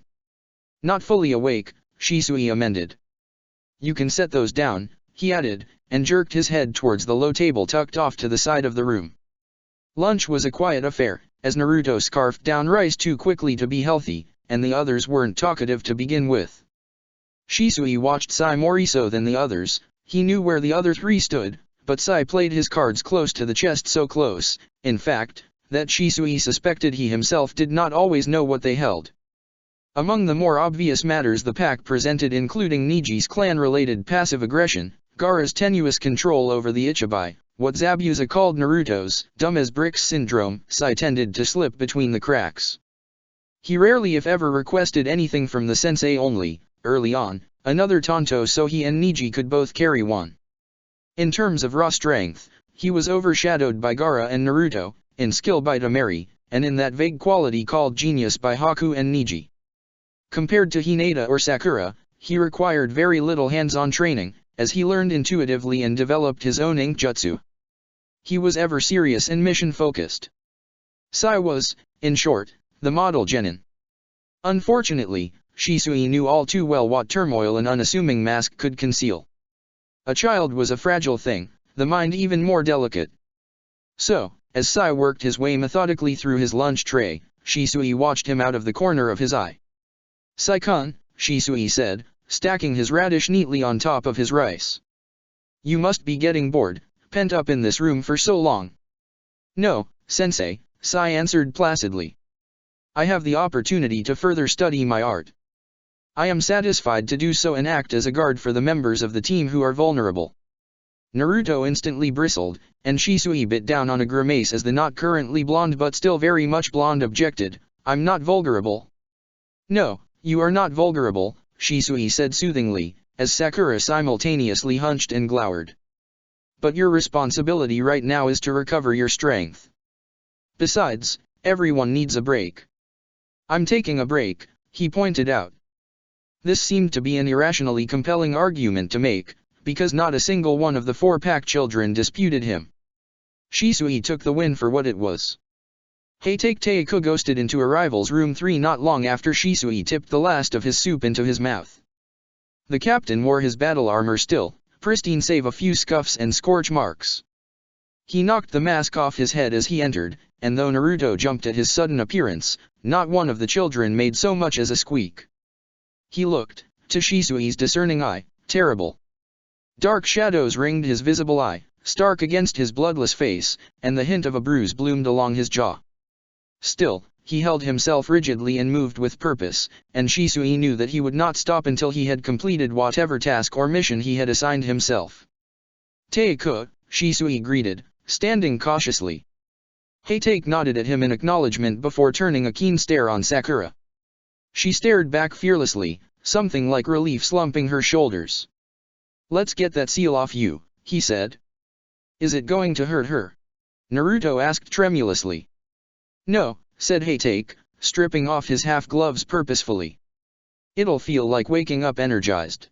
From his pockets, he produced an ink stick, dish, and brush, and from his pouch a small stack of sealing paper. Both Sai and Niji straightened, and Niji activated his Byakugan for a better look. Heitake noticed their interest, because he narrated, "The seal you have, Sakura, is called the 6-point suppression wheel. Its stability is due to its 2-3 nature, which gives it balance between its suppression and siphoning components. The element of water is invoked as part of a barrier to outside chakra because it softens and absorbs any intrusion." His brush danced across the paper, leaving behind a trail of kanji, strange characters, and seemingly meaningless squiggles in its wake. "To break an even-numbered seal, we need an odd-numbered one," Heitake continued. 3 is the lowest number a seal can have and still be stable with, like legs on a table. The lower the number, the less complex and the less chakra it needs or can contain. However, he added, touching a finger to the center of the seal and feeding in his chakra, because 3 is a component of 6, any countering effects will automatically be magnified. He held the seal up delicately between 2 fingers. "This should do it." Sakura watched with wary eyes as Heitake leaned forward, setting the seal on her forehead. His chakra pulsed, the seal glowed. Sakura let out a sigh of surprise and relief as her chakra flared. "Good?" asked Heitake, plucking the used paper back off her head. Sakura nodded, flexing her fingers against her blanket and pushing out in the chakra equivalent of a stretch. "Thank you," she murmured. "Good," said Heitake, and only Shisui's highly trained eye could pick out the discomfort on what little remained visible of his face. "I have 7 more of these to do." "Jiya." He nodded his farewell at Shisui, sort of jerked his chin at the children, and tugged the mask back down over his face. He swept the sealing supplies back up and slipped out of the room so hurriedly the room may as well have been on fire. A pause. "That was pretty cool," Naruto said with some distracted awe, eyeing Sakura's unblemished forehead. "Sensei," said Niji contemplatively. "What would you say if I told you I would like to learn the art of sealing?" I would tell you that it is an extremely complex and highly abstract subject that requires both natural intuition and a lot of hard work, Shisui said cheerfully. I hope you like mathematical theory. On the second morning of his enforced leave, Shisui tucked away his mask and broke out his stash of heavy-duty shinobi-grade makeup and set about camouflaging himself into an entirely different one-eyed shinobi. Heitake had finally succumbed to Shizun's doggedness and had spent the first 7 hours of his own 16-hour enforced medical leave unconscious on Shisui's cot, but Shisui was quite confident that the captain would awaken instantly in the event of an attack or even the entrance of an unsuspecting nurse. He also had the unintentional side effect of functioning as a sort of dream catcher, as Sakura had relaxed the instant she saw him and slept the entire night without incident. Shisui found this both bizarre and hilarious but elected not to question it. Sai forewent his meticulous ink rendition of the captain's hound Uroshi to watch Shisui brush a powder the color of oak across the bridge of his nose. The structure of your face appears entirely altered, but I don't sense a genjutsu, he said thoughtfully. Though you have several beyond my ability to detect. Shisui plastered on an old mask, the one with an easy grin and easier laugh. It's not a genjutsu, Sai-kun, he said cheerfully. Just playing with your perception. No chakra involved. Interesting, was Sai's response. Pass me the highlighter, said Shisui. Once Shisui had blinked away the sting of his blue eye lens, he left Sakura, Naruto, and a dozing Niji in Heitake's and Sai's capable hands, but mostly Sai's because the captain too was still unconscious, and slipped out of the hospital tent to, as Zabuza put it, mingle with the masses. Zabuza had a strangely ironic sense of humor and strong feelings about caste-based elitism. Shiroizuna was one of the biggest Hanaha bases on the front lines, evidenced by both the presence of an actual hospital tent and a large, relatively permanent command tent. Shisui wandered purposefully away from both. Konoha shinobi didn't see trees as obstacles. Where civilians or even shinobi from other villages might cut down trees for clearing in which to pitch tents, the Hanaha worked around them. Shisui meandered through the maze of canvas and rope to a behemoth of a tent wrapped around an entire grove of trees. He slipped inside the massive mess hall and promptly tripped over the kunoichi at the end of the line that formed almost immediately inside the entrance and snaked around the side of the tent. Hi, sorry, said Shisui with an embarrassed laugh. Wrecked my knee in a battle a couple days ago. Still don't have my balance back. Oh yeah, said the kunoichi, giving him an interested once-over. Which battle was that? Yasushi Kamuri. Nah, I was down south for the raid on Antler Peak. Sumi Didasuk, Shisui lied effortlessly, plucking the name from one of the reports he'd read the day before. Landed here because my knee needed some real work, so my team dropped me off before heading up north. I'm Kinashi, by the way. You been here long?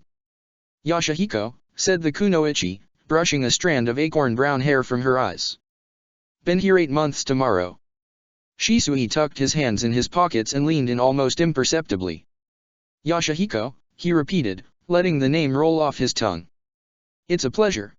He smiled at her, and she mirrored him, a pleased light in her eye betraying her carefully loose stance. Say, Yashahiko, Shisui said conversationally. You hear anything interesting recently? Shinobi loved gossip, and Shinobi loved stories. Yashahiko lit up, her spine straightening just a little bit. Yeah, did you hear that Reijiryu sank a Kiri warship, she said immediately, then paused. I mean, you have, obviously dash. No, go ahead, Shisui encouraged. I've been in the hospital tent for days and they wouldn't let us talk about what happened because the survivors are in there. I've only heard bits and pieces. Well, you're probably the only one who hasn't heard at this point, Yashahiko teased. I've heard it enough to recite it in my sleep at this point. Nobody wants to shut up about it. Myself included, she added, and Shisui laughed. Yashahiko paused to pick up a tray from the stack. It's incredible, she said, holding out her tray for a tuber mix to be slopped into one of the sections. I mean, we all assumed those things were pretty indestructible. That must have been some firepower, Shisui mused aloud, holding his out for a rice mash. Yashahiko had reached the end of the line. Shinobi sat on the ground in neat, orderly lines from wall to wall, with the only open spaces the makeshift aisles. She glanced back at Shisui with a grimace. Can you tree walk with a bum knee, Kinashi? Shisui sighed. If you hold my tray I can probably spider crawl up, he said glumly. Yashahiko snorted and held out her free hand, and Kinashi passed his tray over. Spider crawling up a tree was more embarrassing than difficult in a room full of shinobi who had learned to walk up trees as children, but it amused Shisui to do so and had the fortunate side effect of maintaining his cover. Shisui made it 30 feet in the air before reaching a branch wide enough for two to sit crosswise yet unoccupied. He sidled along to the narrower end of the branch, and Yashahiko sat down next to him with a sigh, handing back over his tray with a sympathetic glance. That's rough, man, she said, sticking her spoon in her mouth. How long why off AC I've Dewey? Shisui quirked a smile.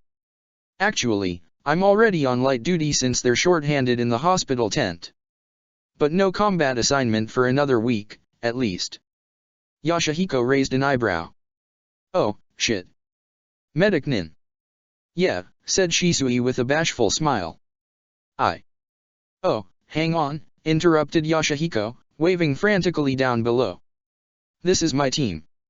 Mayana-shook, Kokinashi, Tato. This is Kinashi, he's a medic Nin. Oh, fancy, said the kunoichi with a high ponytail, plopping down directly in front of Shisui. Medic Nin, huh?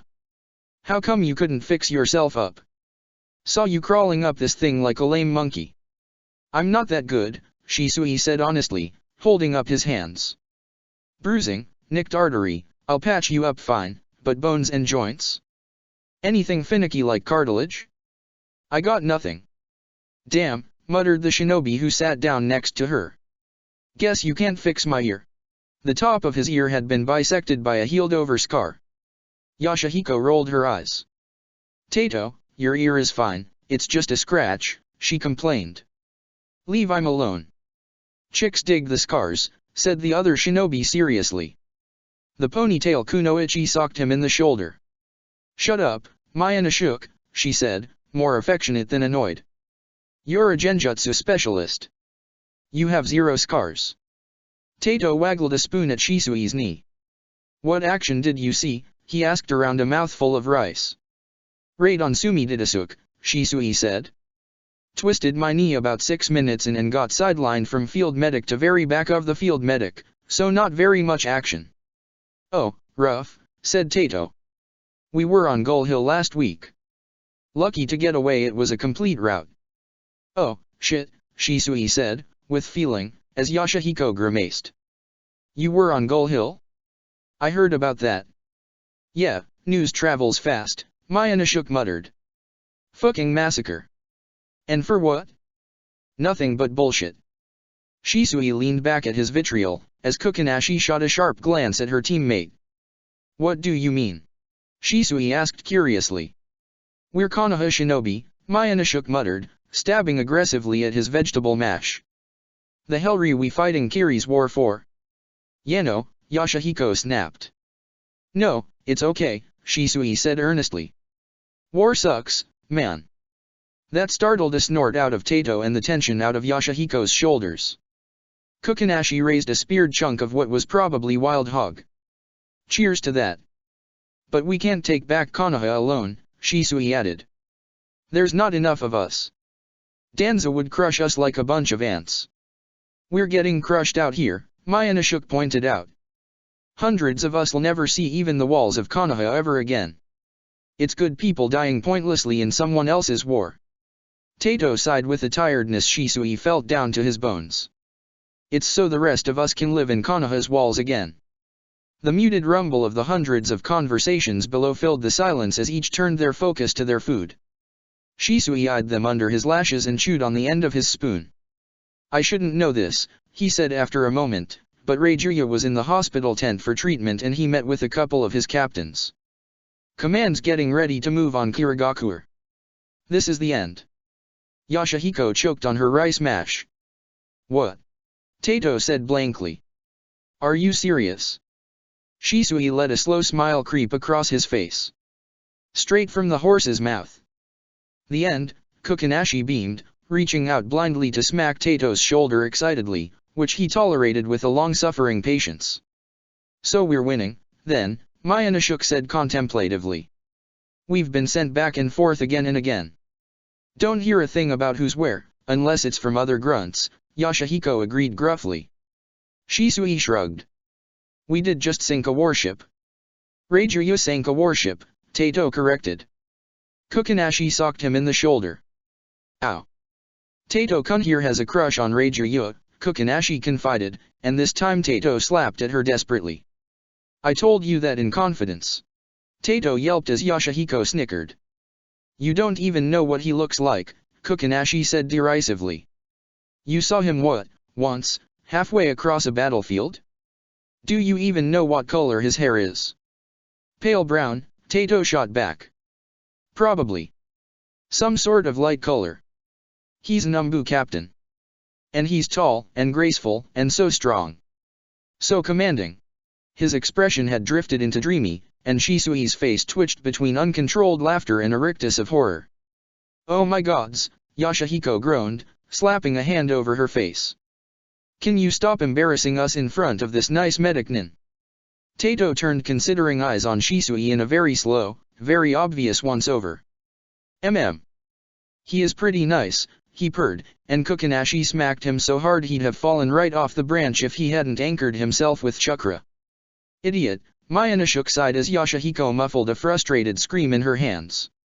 We're very sorry about him, Kukunashi said as she slapped a hand over her teammate's mouth. He wasn't socialized properly as a child.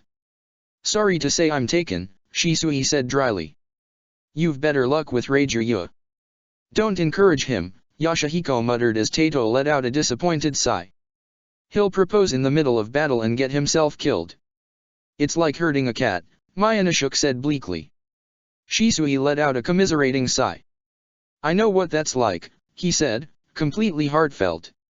5 hours later and as many new teams of shinobi met, Shisui's metaphorical cats were all awake and all huddled on one cot, watching the captain with wide, focused eyes as Heitake levered himself up from yet another one-fingered push-up.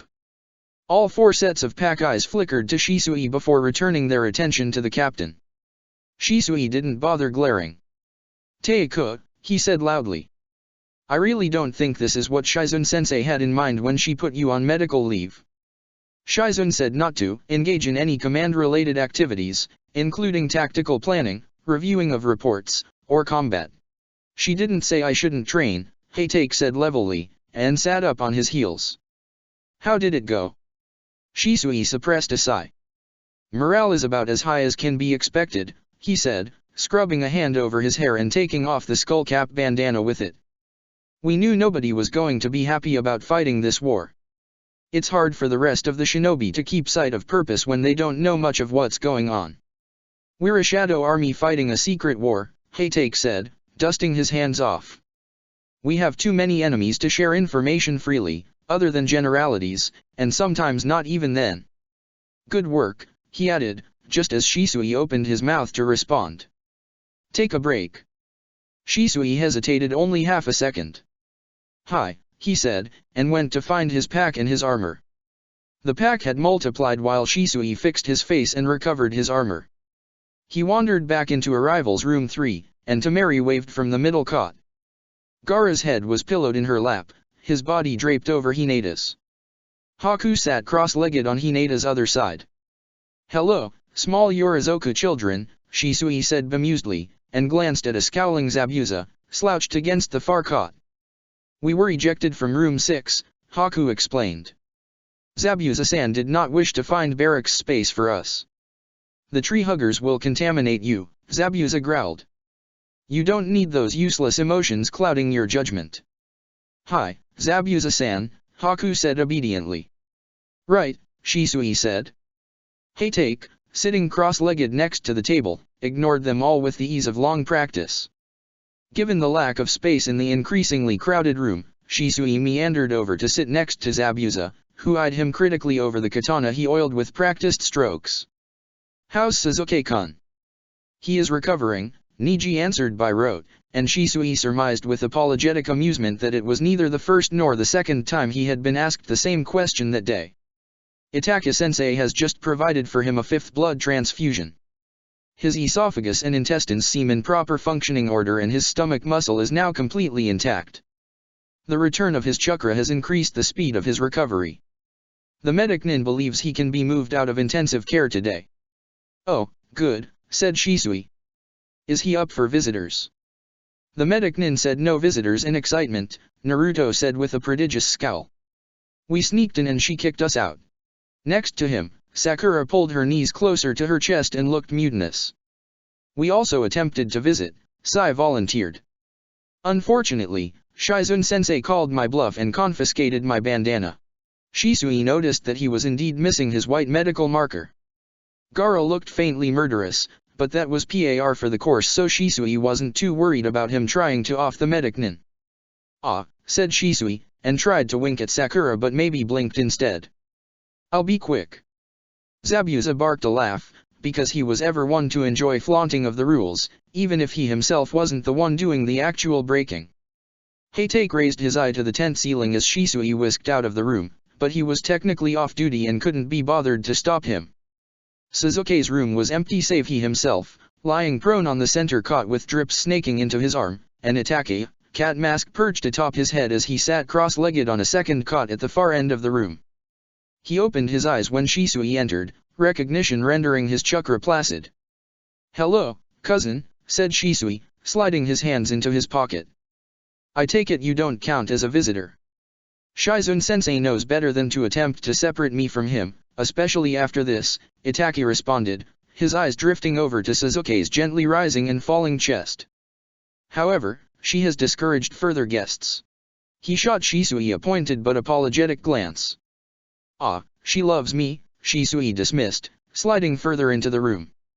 She won't kick me out. She asked the captain to leave, Itachi countered, returning his attention to his brother. She must really have been serious. Shisui shrugged. She can't ask me to leave if she doesn't know I'm here. Let's call it our little secret. He flashed a quicksilver smile at Itachi, who ignored him tolerantly. Shisui stepped closer to Sasuke's bedside to peer at him a little more carefully.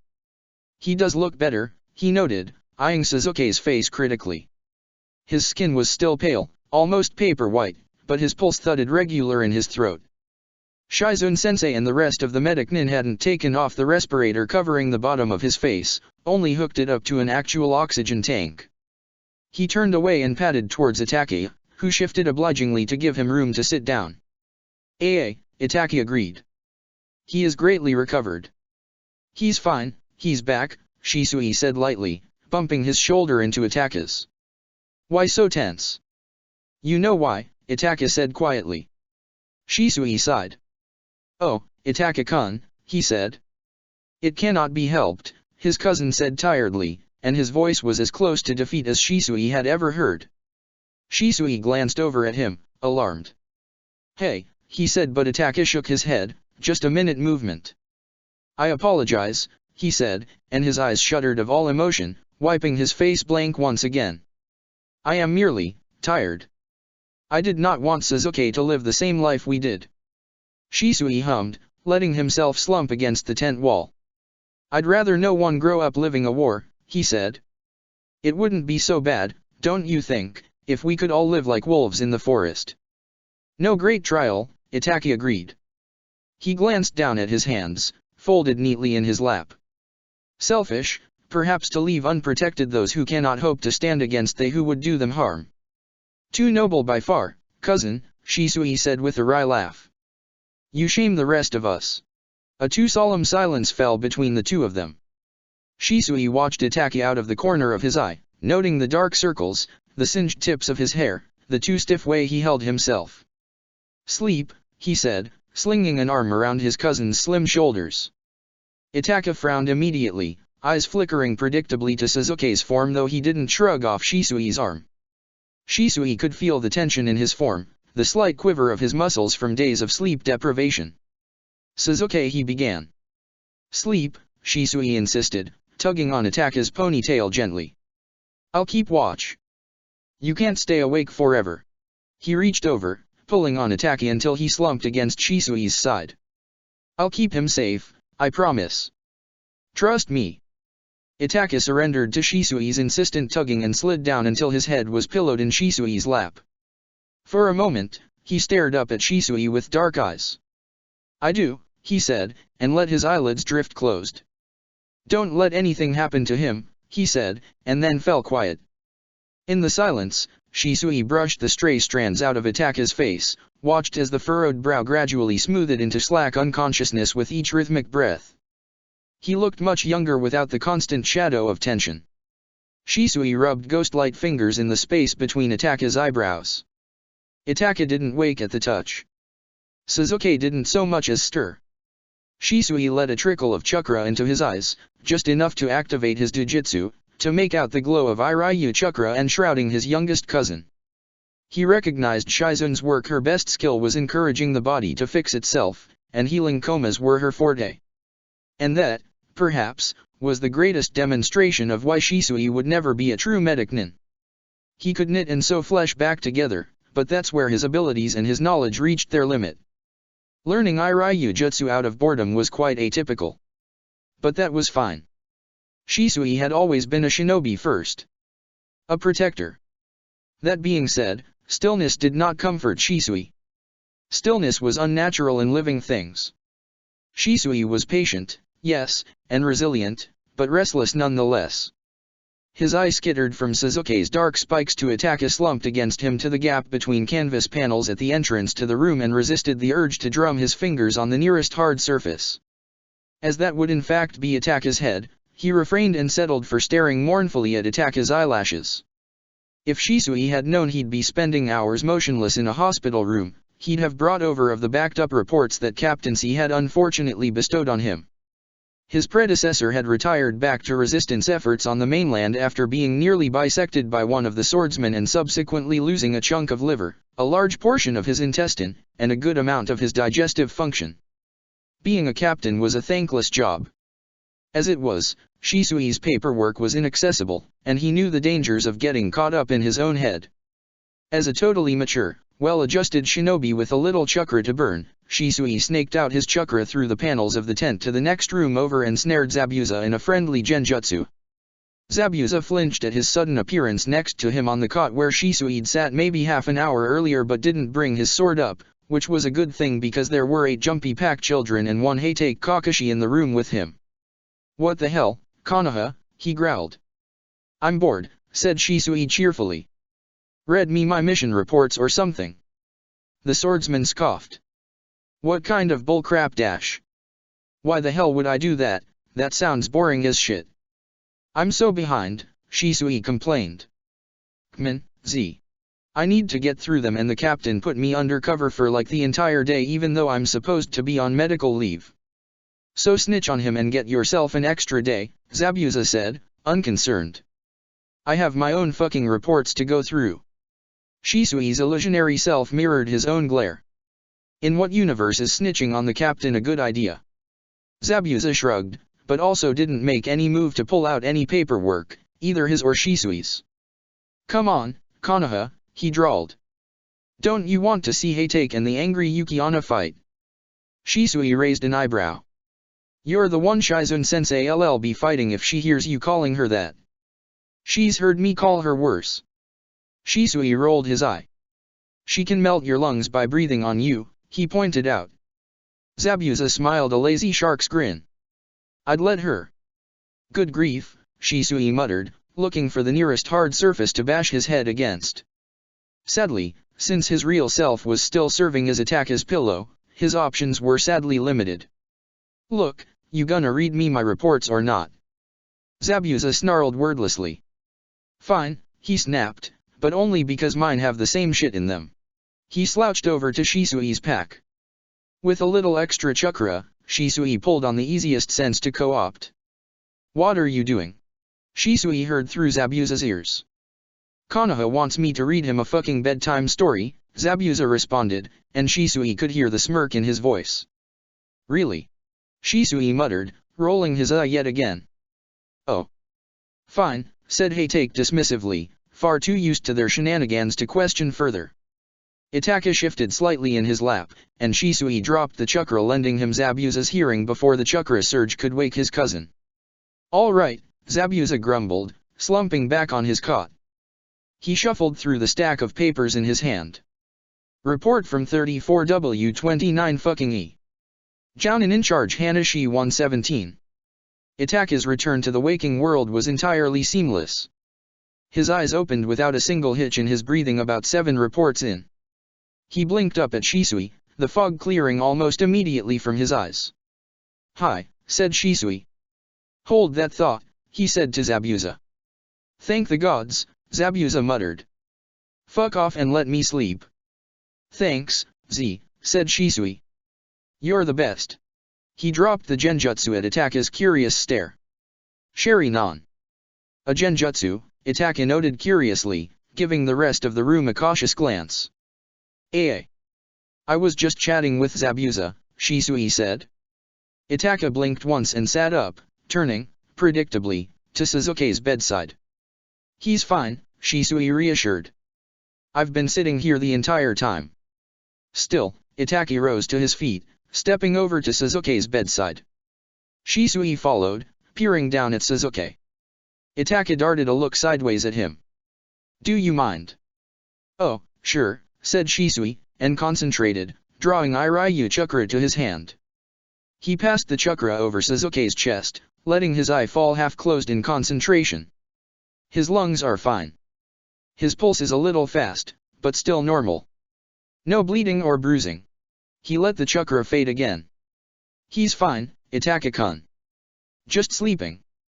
Itake turned the same unwavering eyes on Shisui next. "You should sleep as well," he said, giving him a calculating once-over. "You look pathetic." Shisui's mouth dropped. What? After all I've done for you, cousin." He waved a hand at the room at large. "You have hardly had more time to rest than I," Itake said, narrowing his eyes slightly. Shisui suppressed a sigh.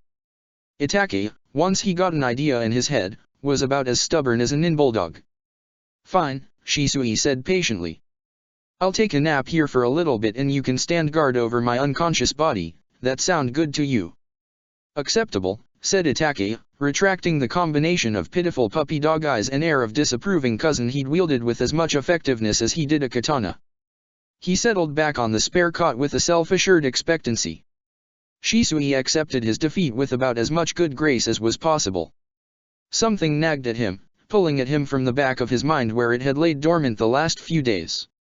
"Cousin," he said, his eyes already half-closed. The words took too much effort, the inexorable wave of sleep was already pulling him under. "We need to talk." "It can wait," Itake assured him. "Your eyes," Shisui managed to get out, the urgency keeping him clawing for consciousness. "Subduing the fox." "The fox, getting through the seal. We need to talk about that." For a long moment, Itake didn't respond, and Shisui wondered if he or if Shisui had fallen asleep. Then, later, his cousin's voice was low and tinged with consternation. "I will watch your sleep, cousin," Itake said quietly as Shisui drifted off into an uneasy slumber. "Ah, child. You should have known better than to hope." Shisui threw himself back into consciousness with a gasp and an all-encompassing panic. "It is the 62nd day of summer. You are on the Hanabi-ha base Shiroizuna and have been for 4 days. It is sunny," said Itake, low and urgent and even. "It is the 62nd day of summer." "I'm fine," Shisui rasped, shoving himself upright and scrubbing a hand over his eye to avoid Itake's concerned and knowing stare. I'll see you in a bit." He shouldered his way out of the room in search of some goddamned fresh air. Shisui's little stunt of herring off forward base 2535W with 3 genin in tow in pursuit of a Kiri warship had the unintended side effect of clearing his previously undisclosed psychological block on frontline status. On his awakening, Shizun declared Sasuke recovered enough to be moved out of his single, intensive care room, and into the bed that Sai willingly vacated in favor of bunking with his own team, and Team Suzaku, on the floor of triage room 3.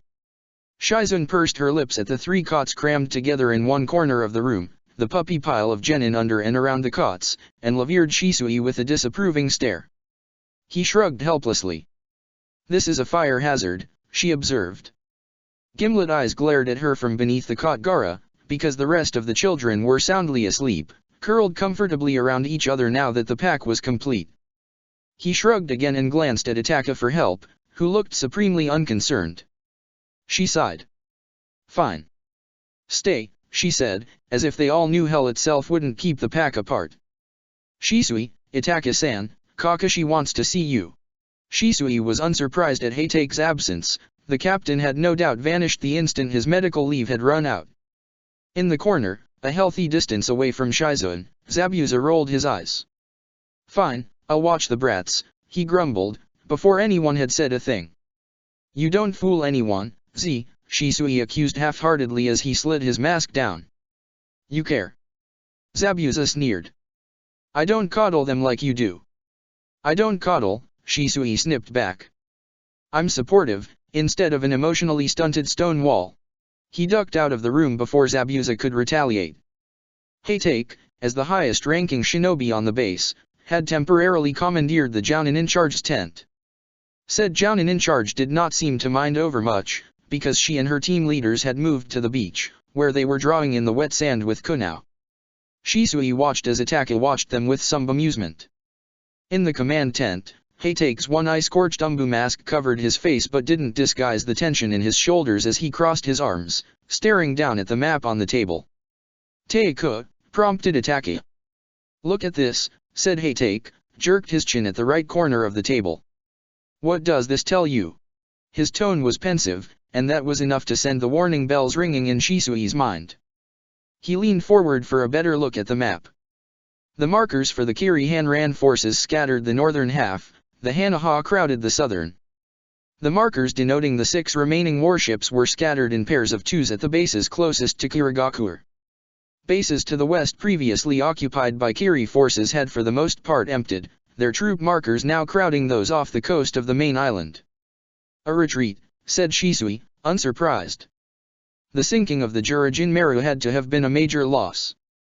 "Or an ambush," Itaka pointed out contemplatively. "Look at the Rishirai Islands," argued Shisui, his eye drawing to the provocative positioning of Kiri forces. "The troops there? They're trying to make it look like there's a trap, even though their main forces are nowhere near." "There can be, if the warships respond quickly enough," Itaka countered. "The Hodai Maru and Benzaden Meru are stationed at Ida Iri. Given the distance and judging by the Jurajin Meru's capabilities, both are capable of covering the ground in less than 2 hours." "They think we have a ship killer," Shisui said, with a sideways glance at Heitake. "Would they really bring in their warships?" "The Jurajin Meru was their smallest craft, and they won't be off guard next time," Itaka said, and Shisui nodded in concession. "They'd be ready if we tried something like that again, especially with another warship and the base so close." A moment passed in silence as he studied the map, an alarm pinging insistently in the back of his mind. "There's something about that base," Shisui said contemplatively. "It's not valuable enough to have 2 warships actively guarding it, but enough that they don't want to abandon it." The captain watched them both carefully with one unfathomable eye. "If we were to launch an operation on those islands, the strike team would have to approach, attack, and retreat before the warship's arrival," Heitake said, then paused meaningfully. "You can do that." Shisui choked. "What?" he coughed, eye snapping up to Heitake's even stare. "You," the captain repeated, "can do that. Weren't you just saying that you didn't think I could handle the operation to sink the Jurajin Meru?" Shisui protested with a sinking feeling, because okay, he had been wanting to run an actual mission since Hanaha joined the Kiri Civil War, but a kamikaze run had definitely not been what he was thinking of. He'd thought he'd start out with something relatively safe and only mildly adrenaline-inducing infiltration and scouting, like Team Genbu. "Well," said Heitake dryly. "You proved me wrong there, didn't you?" Shisui didn't respond.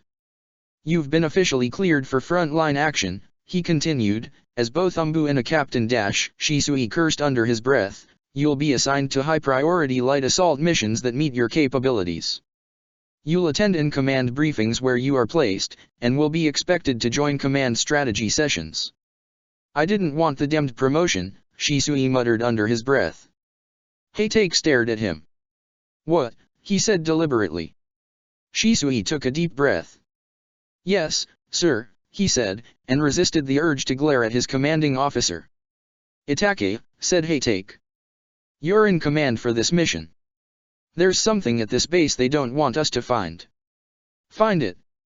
Mission objective is to figure out what that is and to clear the base. We don't have the manpower to hold it down if we capture it yet, but we don't want Kiri getting comfortable there." Itake's hesitation lasted only milliseconds. "Hi," he said. Hatake eyed him sternly. "If all goes well, this will be a one-day mission," he said. "He'll be fine. Shizun's here for another 2 days." Itake didn't respond to that, which wasn't exactly disrespectful, but definitely spoke volumes of his opinion on the matter. Hatake studied the map for another moment. "Another report on that sector is due to arrive in 14 hours. If all holds steady, the two of you will leave in 16. Either way, I expect you both back here for a briefing in 15 hours. Dismissed." Shisui ducked his head in a bow and turned to go. "Shisui," said Hatake, and Itake took advantage of both of their distraction to slip out faster than anyone could have called his name if they'd had the inclination. Shisui glared at his cousins retreating back as he swiveled. "Teiku."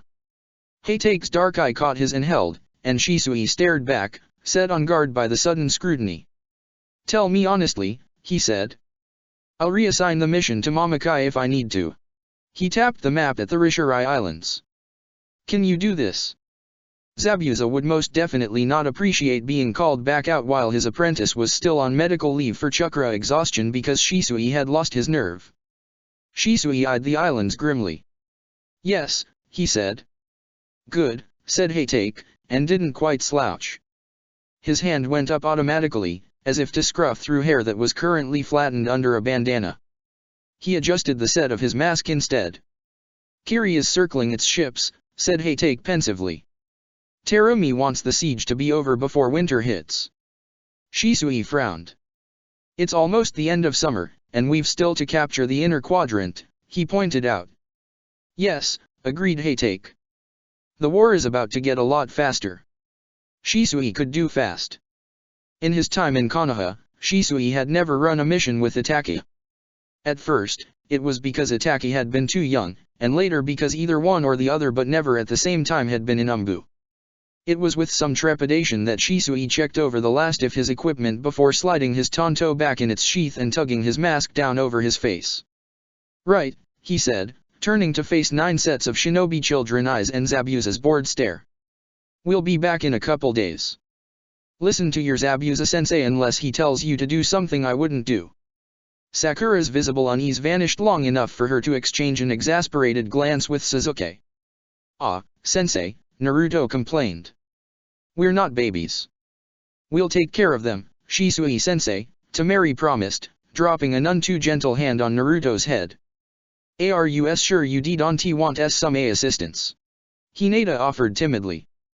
With scouting." She trailed off.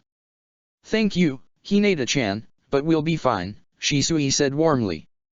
"I need you all to rest up." "Would you cut it out already?" Zabuza growled. "Gods, get the fuck out of here." Oddly, Shisui felt as though he were the one sending the children off and not the other way around. He ignored Zabuza's ribbing and gave his equipment pouches one last put down and the room a final glance.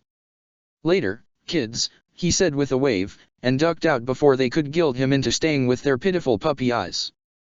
Itake was a reassuringly solid if slight shadow at his side as they left the southern shore of Shiroizuna, across the endless sparkling waves that Shisui was getting very tired of. When the base was just a blip in the distance, Shisui bit his thumb and called his crows from the breach between worlds. "Scout it out," he said aloud. "Rishirai Islands, 37E26S. I have plotted a course that will avoid all known bases until the target," Itake said as the crows winged their way into the sky.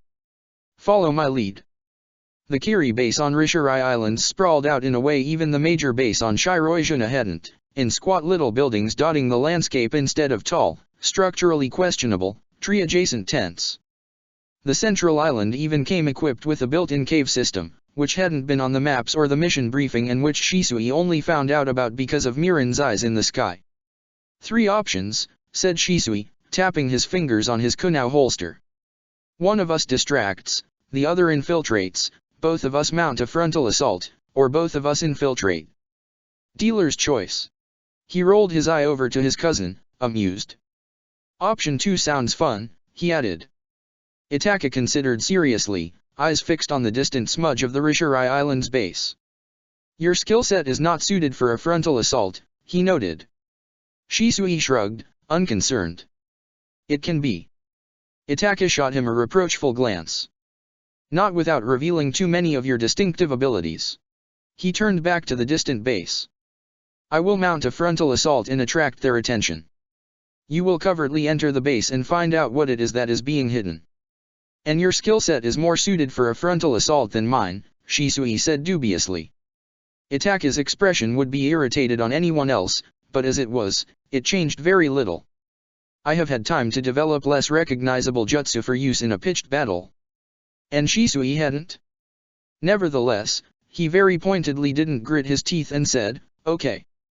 I'll just get in there and grab whatever they're hiding and meet you back out front while you're, generating carnage. Acceptable, said Itaka, predictably, then jerked his head in the direction of the base. At your leisure. Shisui heaved a long-suffering sigh and drew his tanto. As you say, cousin, he said, and let his Sharingan spiral to life. He was happily quite fast even without Shunshin or chakra augmentation, and it didn't take long before he was jogging lightly up to the westward end of the most outflung island. Shisui was a master of genjutsu, but before the genjutsu, his mainstay had been sneaking into places he wasn't wanted. And Shisui had been very, very good at that since he was very, very young. Kiri Shinobi watched the underwater more closely than a daimyo guarded his coffers, but atop the waves, the sun played tricks on the eyes. No genjutsu cloaked Shisui as he skittered carefully across the waves, but nobody raised the alarm as he crept towards the shoreline. Chakra glowed faintly under the water a guard. Shisui gave the shinobi a wide berth and sidled up onto the sand. The Rishirai Islands were rocky, low-shrubbed, and clustered close together with narrow channels in between each. Shisui gripped his tanto backhanded and advanced slowly through the brush. Now, on the island itself, on the base proper, the chakra from a genjutsu wouldn't attract attention the way it would on open water. A notice me not genjutsu only worked well when there was a much louder, flasher distraction to divert attention. Instead, Shisui wove a much more complex, finicky illusion and draped it over himself a henge, and just little something else, a vague yes, I'm supposed to be here and forget you saw me to clear his way into the cave. He stepped forward, dusted off the front of his armor, and strode purposefully out of the bushes, between two canvas tents, and towards the caves. A pair of shinobi in Chiryunin vests walked straight past without a backwards glance, and Shisui slipped into the darkness of the tunnels. He clutched the gossamer strands of his genjutsu around himself a little tighter as he walked, sidestepping a full squad in Chiryunin Jounin blue-grays, dodging in front of a single masked operative, and sliding unhesitatingly down the right tunnel the first time the paths diverged. A massive bloom of chakra startled Shisui and he twitched, jerking around towards the entrance and the source. A dull boom echoed through the tunnels, followed by an odd rushing noise. A brief silence followed, then the shouting started. Shisui took a moment to envy Itaka's mayhem-making and flattened himself against the tunnel wall as a squad stormed past. Once they'd gone, he continued onwards. The first room he found held dry food bags of rice, soybeans, and lentils. The next housed a training room, empty now that its potential occupants had gone to fend off Itaka. There were far too few guards on this side anyways, and no telltale chakra traces to signify seals. Shisui turned and padded back towards the first fork. That tunnel split as well, and yet again Shisui chose the tunnel on the right. He took 3 steps down before coming again to the same conclusion and stopping short. Wrong, again. He retreated and took the last fork. The tunnel sloped sharply upwards, then cut back down in a set of rough-hewn steps. Just inside the next doorway hovered a guard on each side. Shisui's genjutsu gave them only a second of hesitation before one of the guards snapped, "Hey, you can't dash." Shisui lashed out with his tanto, lightning quick. The shinobi blocked his first strike with a kunao but wasn't quite fast enough for the second. It slipped under one arm and between his ribs, and the kunao dropped from the shinobi's lifeless hand. The second didn't bother crying out, only lunged after him with his katana drawn even as Shisui shoved away from the limp body of his partner and ricocheted off the wall. The katana clashed against the stone in a shower of sparks, and Shisui spun, knocking against the Kiri shinobi in a facsimile of an embrace and slamming his tanto up and into his back. The shinobi let out an odd huff, and Shisui dropped the shinobi's body before he could cough blood down his armor. Shisui gave a cursory glance to the two bodies on the floor before stepping over them. No point in wasting the time or effort to hide them now. He picked up his pace, darting down the now clear tunnel. He dropped his first, fussier genjutsu and spun out a second, sturdier one of oppressive darkness, hurling it out in front of him like he would throw a weighted net. He rounded the corner right into the middle of a team of 4. The first shinobi didn't so much as flinch, swinging his katana in a fast slash that Shisui just barely got his tanto up in time to deflect. Right. Deprivation of sight had the least chance of hindering Kiri shinobi. Shisui backpedaled, tossing up a second genjutsu, then a third for good measure, and as the Kiri swordsman pounced, the second shinobi tackled the first, driving him into the wall with a startled gasp. Shisui vaulted them both, landing in crouch between the third and fourth. Both ignored him in favor of lunging at each other, swords brought to bear. Kai, grunted the second shinobi, and stumbled backwards from the first. Shisui waved just his fingers at them as the shinobi whipped around, searching, and hopped nearly out of the way of shinobi 3 and 4 as the latter landed an ugly gash on the former's forearm.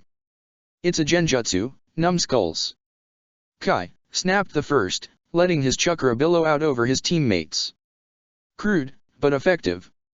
Shisui grinned a cat's grin under his mask as the first shinobi promptly tripped over thin air. Shisui covered the ground between them in a flash, and the shinobi only just managed to get his katana between Shisui's tanto and his own throat. Aren't you a clever one? Shisui mused. Movement out of the corner of his eye drew his attention, and he grabbed his captive opponent and whirled, even as the second shinobi stumbled drunkenly past, his kunai missing Shisui's face by a wide margin. The distraction was enough for the first shinobi to yank himself free, and Shisui leaned back as the blade hissed just past his neck. He somersaulted backwards as the third shinobi lunged, narrowly avoiding his blade. He twisted midair and his tanto slid across the man's unprotected throat as Shisui landed behind him lightly. "Fuck you," snarled the second shinobi as the body dropped to the floor with a muted thud. Shisui gave a breathless shrug, calling on his chakra. Adrenaline lit up his veins and sent little sparks of electricity to his eyes as the world slowed. The fourth shinobi had discarded his katana, and Shisui could see in vivid detail the daton his hands were forming. Shisui molded his own chakra. Bunshin. Daton, Iwagaku no Jutsu. Shisui dropped into the rock floor as stone spears skewered the air he'd been standing in. His clone leapt out of the way, rebounding off the far wall and directly at the first shinobi once again. This time, the swordsman was ready, meeting the clone's attack with his own vicious slash. The shinobi wobbled at the contact, and his eyes narrowed, but he didn't lose his balance. The clone disengaged and whirled to meet the strike of the second shinobi, and the first growled, "Kai," and shattered Shisui's last, subtlest genjutsu. "Too clever," said Shisui as he erupted from the rock behind him. The shinobi whipped around, but Shisui was faster. His tanto slid through the man's vest and into his ribcage. Shisui grimaced, withdrawing his blade, and the second shinobi yelped in dismay. 2 of Shisui was too much for one Kiri, probably Chiryunin, maybe Jounin. Shisui struck overhand, spinning a kunai into his free hand and slashing at the shinobi's midsection when his tanto was blocked. His clone lunged at the same time, and the shinobi caught the blade on his vambrace at the cost of Shisui's kunai plunging into his side. The second shinobi growled, shoving hard.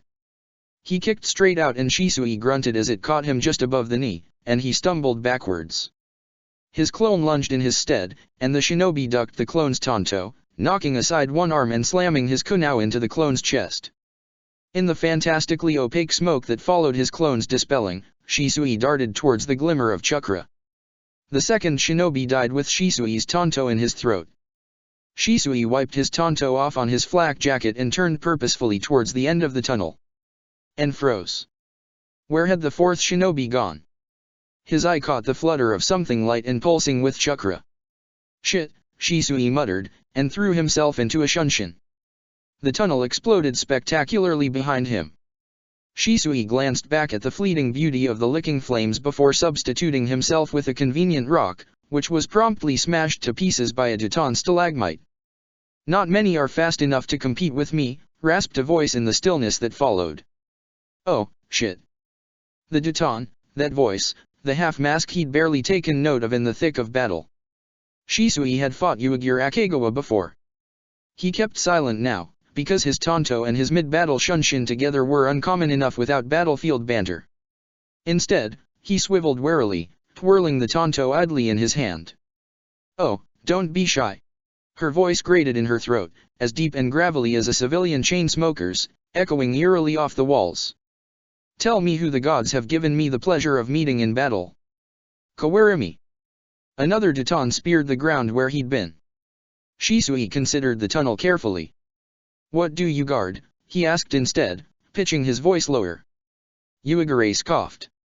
"You must be lowborn. No one of high caste would be so rude as to ignore that question."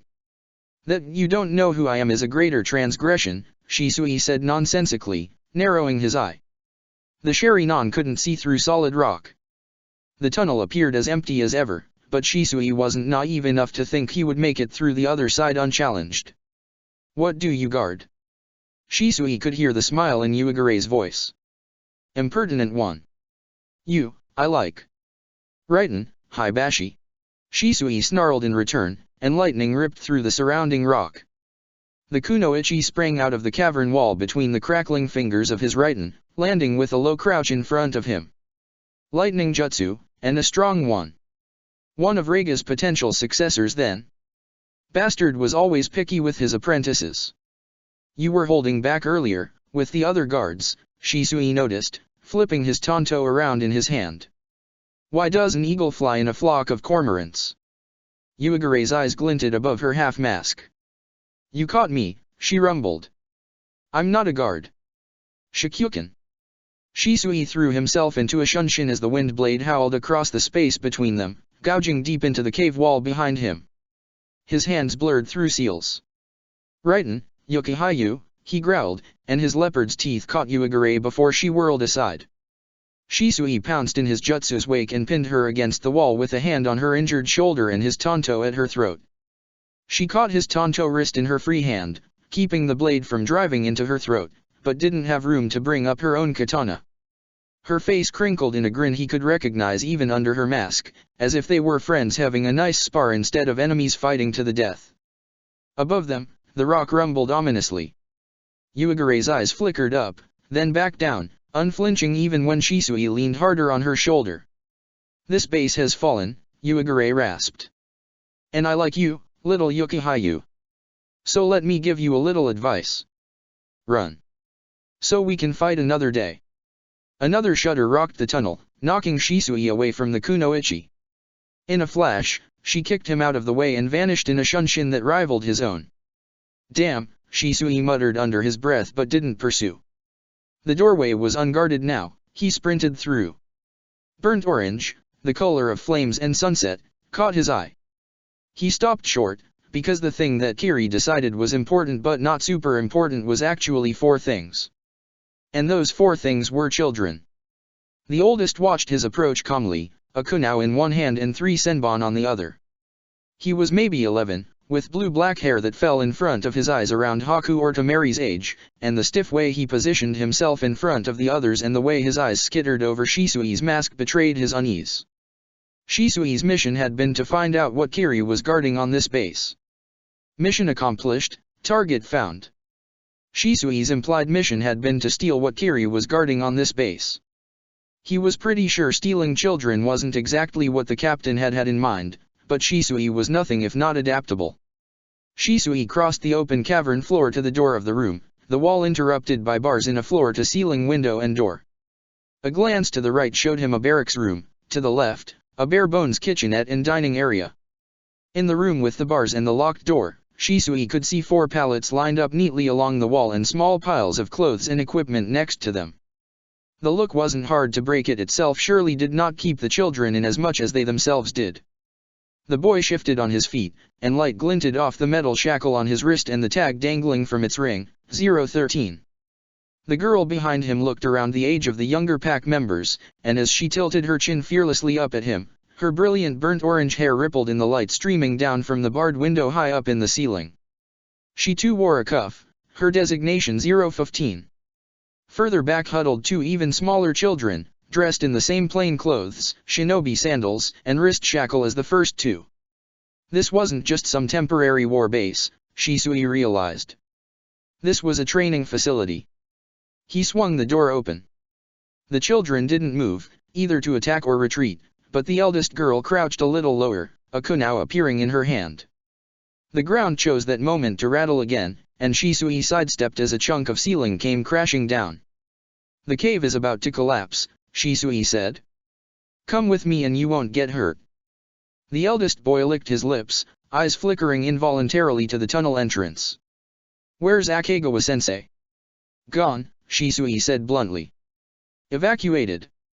Come with me. The girl scoffed slightly. She would not have sent you here. She didn't, said Shisui impatiently, and backed up a step, leaving the cell door open. His Sharinon picked out seals inked along the walls, invisible to the naked eye in the gloom but pulsing faintly with chakra and light to his. Others had been slashed through deliberately, their chakra faded. Shit. He was going to need a faster exit than going back up through the tunnels. We're not going with you, the boy said. We were ordered to stay here. We're loyal shinobi. We serve Kirigakure. Your duty is not to die here, underground, Shisui retorted harshly. What role have you served if you die now? The two older children exchanged uneasy glances. Shisui tipped his head up towards the sunlight trickling in from the soul-grated window high up in the cavern's ceiling. A loud crack echoed in the air, and Shisui watched out of the corner of his eye as a jagged rip in the wall split one of the remaining seals in two. Out of time. Come out now, that's an order, Shisui snapped, and the boy startled. He stepped forward cautiously, 1 foot at a time until he was out of the cell. The girl followed with just as much hesitation, and the two younger ones trailed in her wake. Mizu Bunshin no Jutsu. 2 of you per clone, directed Shisui, flipping his tanto back up into its sheath. He took a careful breath, flashing through the seals and gathering as much chakra as he dared. Righten, Hibashi, he growled, and threw the lightning straight up. He followed it in a shunshin as the grate and the stone around it ripped apart in a shower of rock and metal and burst into the sunlight. Shisui wasn't sure what he was expecting from Itaka's assault, since whatever he did to the Jurajin Meru was magnificently overshadowed by the destruction the captain had wrought, but he found himself both surprised and unsurprised to discover most of the cluster of 5 islands on fire. Half of the tents had been destroyed. The other half, as well as most of the trees, had flames licking at their sides. Another explosion threw up sand and trees and shinobi on the western coast, and Shisui recognized Itaka's chakra dancing bright among his opponents. Now a bright buildup of chakra behind him cut him off, and he turned in time to see the girl knife his bunshin in the back.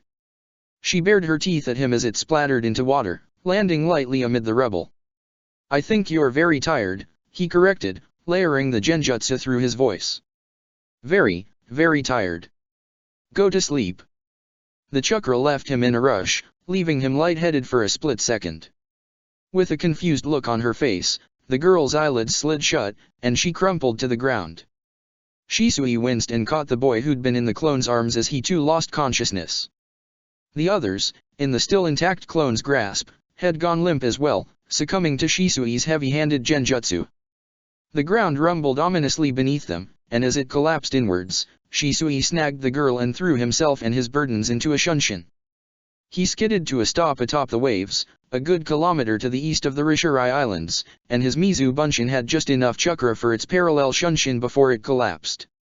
Shisui had a split second to form one more, catching the first clone's burden before they could hit the water. He tore open his thumb with a nail and summoned Dashi, and the young crow flapped laboriously onto his shoulder. Get Itaka here, he grunted. Dashi croaked agreement and winged his way into the sky. Itaka appeared in a swirl of his cloak, somewhat charred, and blood splattered liberally across his white mask. He took one look at Shisui's 4 new acquisitions and levered Shisui with a severe glance. This was not a rescue mission, nor a hostage mission. Shisui glared. Are you going to help me or not? Itaki reached over and scooped up the oldest boy from his bunchen, slinging him easily over his shoulder. You are not one to abandon a mission objective. I'm pretty sure the kids were what this base was guarding. They're important somehow, Shisui said as his bunchen handed the smaller kid to his cousin. These are not clan heirs, said Itaki, and shifted until he had one child over each shoulder. We have no way of knowing how they are significant. No, said Shisui. But I have a guess. Itaki glanced up at him inquiringly, and Shisui grimaced, remembering the particular flavor of chakra from the flame-haired girl. Jinhyuriki candidates. The captain was not happy about Shisui's successful mission. Shisui thought it was incredibly unfair. Sir, he said patiently, still standing obediently at attention despite the shinobi children draped over him. I was ordered to find what was being guarded at Kirigakura's Rishirai Island's base. He gestured at his armfuls of children, and at Itaka placidly at his side despite the 2 draped over his bloodied cloak and armor, as best he could. This is what was being guarded. Heitake eyed him balefully. I don't remember telling you to kidnap 4 more children for your collection. I don't think I could keep these ones even if I wanted to, Shisui said. The facility I found them in had some complicated seal work on the walls, and I'm pretty sure this girl is at least part Uzumaki. The captain glanced at him sharply. They're not Jinhyuriki? Not yet, Shisui agreed. I think they're candidates for the next Jinhyuriki. Heitake's glare grew increasingly poisonous. You brought 4 enemy shinobi who have been trained to become Jinhyuriki into this base, despite the fact that Hanabiha is a shadow army fighting this war in secret. What, exactly, did you expect me to do with them? I'm just a simple soldier, sir, Shisui hedged, trying for his most disarming innocent face. Heitake was not impressed. You're a captain, he said. You can tell me you think I made an error in judgment in giving you that rank, or you can tell me what you suggest we do with the Jinhyuriki candidates. Damn it. Shisui hated it when Heitake played dirty, particularly when he hadn't wanted the promotion in the first place but was still trapped by his stubborn Uchiha pride and, as Zabuza would say, his fucking honor. Yes, sir, he said, resigned. He paused, his eye sweeping from the flame-haired girl to the boy with the blue-black hair to the 2 smaller ones, barely academy age. Take them back to the mainland, he wanted to say. Keep them far away from the war. But these weren't his kids, and not every problem could be solved by running. We can treat them as prisoners of war and give them to Terumi, he suggested tiredly instead. This base isn't designed to hold prisoners, let alone secret future Jinhyuriki children, and we can't exactly give them back. Fine, said Heitake. Itaki, send a message to Terumi immediately and request a squad to pick them up. Shisui, find the Jounin in charge and arrange for accommodations and a guard. Hi, said Shisui and Itaki in unison. Shisui, said Heitake pointedly, and when Shisui glanced up the captain was watching him with wry amusement. Welcome back to the field. Chapter 14, Sai is still learning how to be human. Mission Report D-171. Contact with enemy combatants, 2 instances, Origin, Konoha and Origin, Kyuzagakur. Injuries sustained by Operative Cat 15, minor sanguination, lacerations to left shoulder. Injuries sustained by AT2, none. Status of AT2, approximate age-appropriate growth achieved. AT2 acquiring survival and self-sustaining skills, including, toileting, basic arithmetic, basic verbal sentence construction, identification and collection of fresh water, identification of enemy combatants, self-concealment in urban and uninhabited environments. AT2 specific provisions acquired, including, clothing, food, nutritional supplements. Returned to redacted base of operations, location of targets and allies ACSG, ACST, ACHN, ACNS, ANHS, AT1, AT3, AT4, collectively referred to as TAP 73I, targets and allies of Protocol 73I, hereafter. Conducted long-range observation of TAP 73I. Resources acquired, uncooked rice, instant ramen, miso, acorns, wild rabbits, dandelions, cattails, wild onions, chicken eggs, fleece blankets, assorted clothing. Method of acquisition, sleight of hand, pickpocketing, snares, foraging. Health status, adequate, slight malnutrition, improved from D90. Slight signs of illness, at 1, at 3, ANHS with symptoms, cough, watery nasal discharge, throat irritation, non-life-threatening. Notable activities, conduction of sparring exercises, combat practice, chakra control, attempts at hunting and stealth. ACST instructed many of these subjects. Enemy combatants in vicinity, none. Conclusion, TAP-73I is largely self-sustaining and in no immediate danger. Plan of action, make contact with TAP-73I to acquire self-evaluations. Acquire and provide provisions to improve health, including green tea, honey, chicken soup, salted meat, outerwear, insulated, waterproof. Operative Cat 15 to depart redacted with a 2 following provision handoff and continue to maintain minimal contact with TAP-73I. End report. Operative Cat 15. Itaru. Sai turned to see identification, Hyuga Hinata, designation, Allied Target 1, designation, at 1, affiliation, Hanabi-ha, affiliation, Yorizoku Pack Team Genbu, codename, Hanashi 009, rank, Genin, alias, Kyu, alias, Matsuhimo, alias, Tatsuko Hinata brush aside the ragged cloth that served as a door and set down a small cloth-covered bundle on the rickety plank they used as a table. Tatsuko, he greeted. What did you find? 1 salmon, 1 tuna, and 3 mackerel and nigiri from the dumpster on the south side of the market district, 7 half-eaten chicken skewers and 3 pork, and an old cabbage from the one on the end of the South Central Street. It's a little slimy but we should be able to salvage some of the leaves, Hinata responded, moving confidently across the tiny room despite the cloth that covered her eyes. She sat cross-legged across from him on their battered cardboard.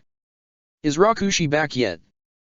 Query regarding alias, Rakushi, alias, Shishi, identification, Sabaku Nogara, affiliation, Hanabi-ha, affiliation, Yorizoku Pack Team Genbu, codename, Hanashi 007, rank, Genin, status, Jin hierarchy of the Ichibai, expected to report to location, lower city center base at time, between 1600 and 1800 hours Gara.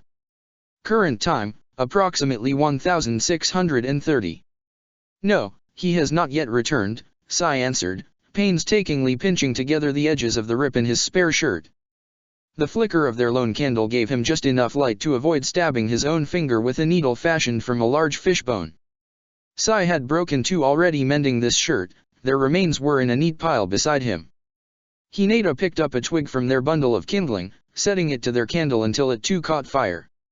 With the confidence of repetition, she dropped it into the metal box that served as their makeshift stove and set their battered copper pot on top. Sai passed her one of their water jugs, and she added its contents to the pot. I want to salvage as much of the cabbage as possible now, she said.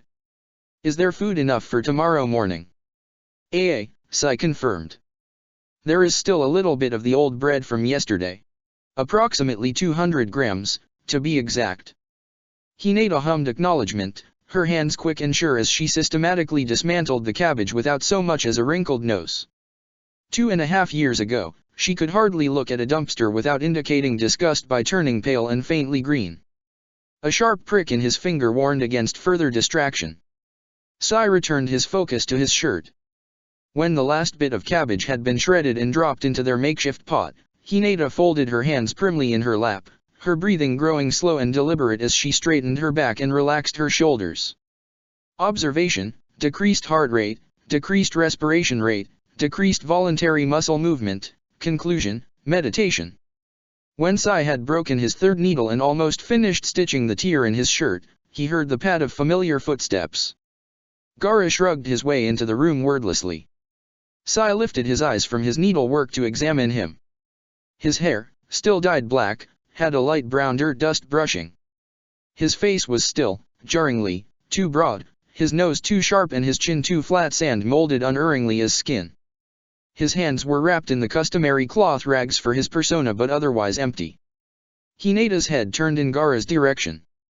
Welcome back, Rakushi, she said quietly. Gaara did not talk often.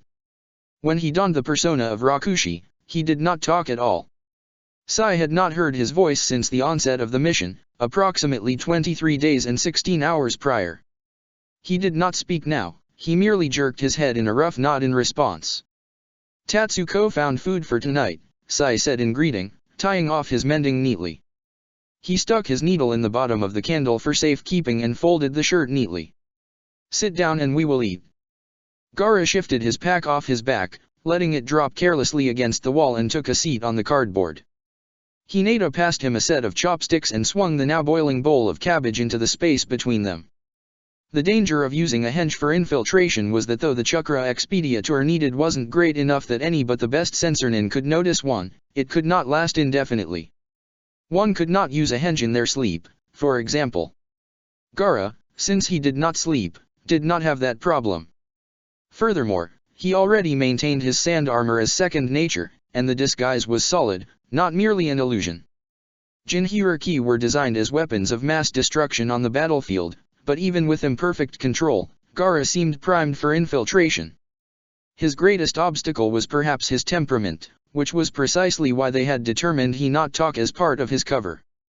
Communication was inefficient when one member of their trio did not see and another did not talk, but Gaara and Hinata did not seem to mind that they did not often communicate directly. Dinner passed in silence. After dinner, Gaara scrawled out a tangled line of words on the back of a ramen stall flyer with one of Sai's charcoal sticks, then slid the paper across the board as Hinata collected their chopsticks into the bowl. Sai took the paper, skimmed its contents quickly, then shredded it and fed the remains to the fire.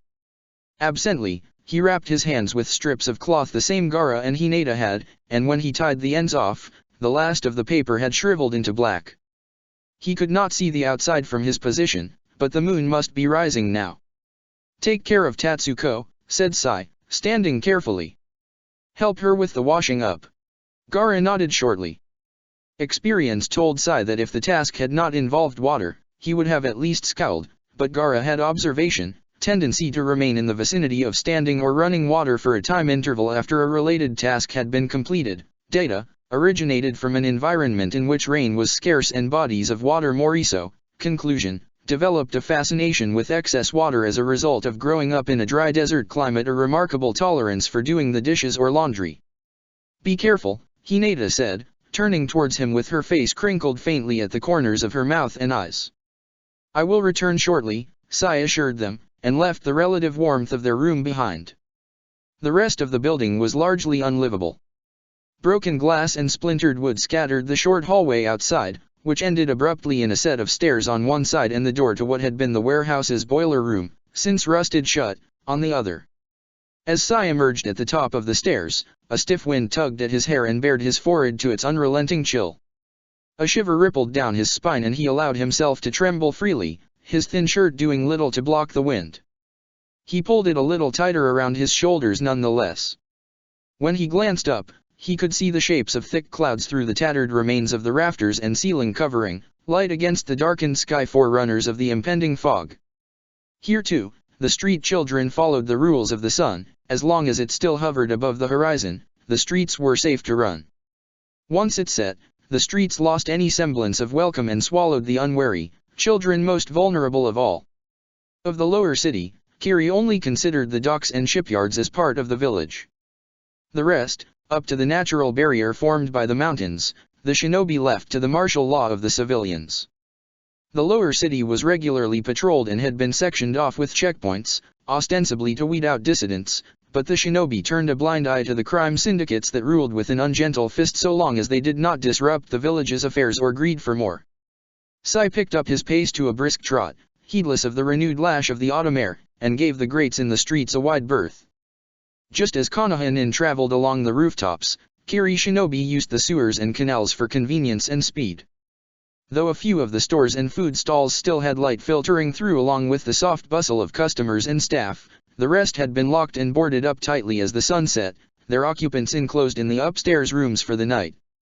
Sai ducked into the narrow alley between a grocery that often struggled to acquire fresh meat and a small restaurant that had no alcohol on the menu but would serve it if asked. The chain-link fence at the end was 4 meters high. Sai sprang, rebounding off the wall and easily catching the top of the fence. He vaulted over neatly, dropping to the ground with barely a rattle of the metal. 100 meters further down was a shinobi checkpoint, maintained at all hours, and he didn't have any identifying papers. Kiri Shinobi dismissed the possibility of a civilian being able to evade a shinobi because of their inability to mold chakra, so Sai took full advantage to move easily around the city without detection. Sai had discovered that such registration and restriction measures only made civilians all the more determined. For every one that was caught, 10 more slipped past. He paused in the shadows, straining for the echo of footsteps or voices, but heard only the low moan of the wind. He stole onwards. Something clattered not far from him and he froze, staring into the darkness. Observation: isolated sound not correlated by weather-related event, origin within 20 meters northwest and 4 meters above ground, hypothesis: a possum, raccoon, or cat. He darted into the next alley on silent feet, threading his way through the other side to the maze-like roads in the packing district. There was a dark bundle on the other side of the alley, but Sai paid it no mind. The man had died at least 3 days prior, succumbing to sickness or starvation or the impending winter.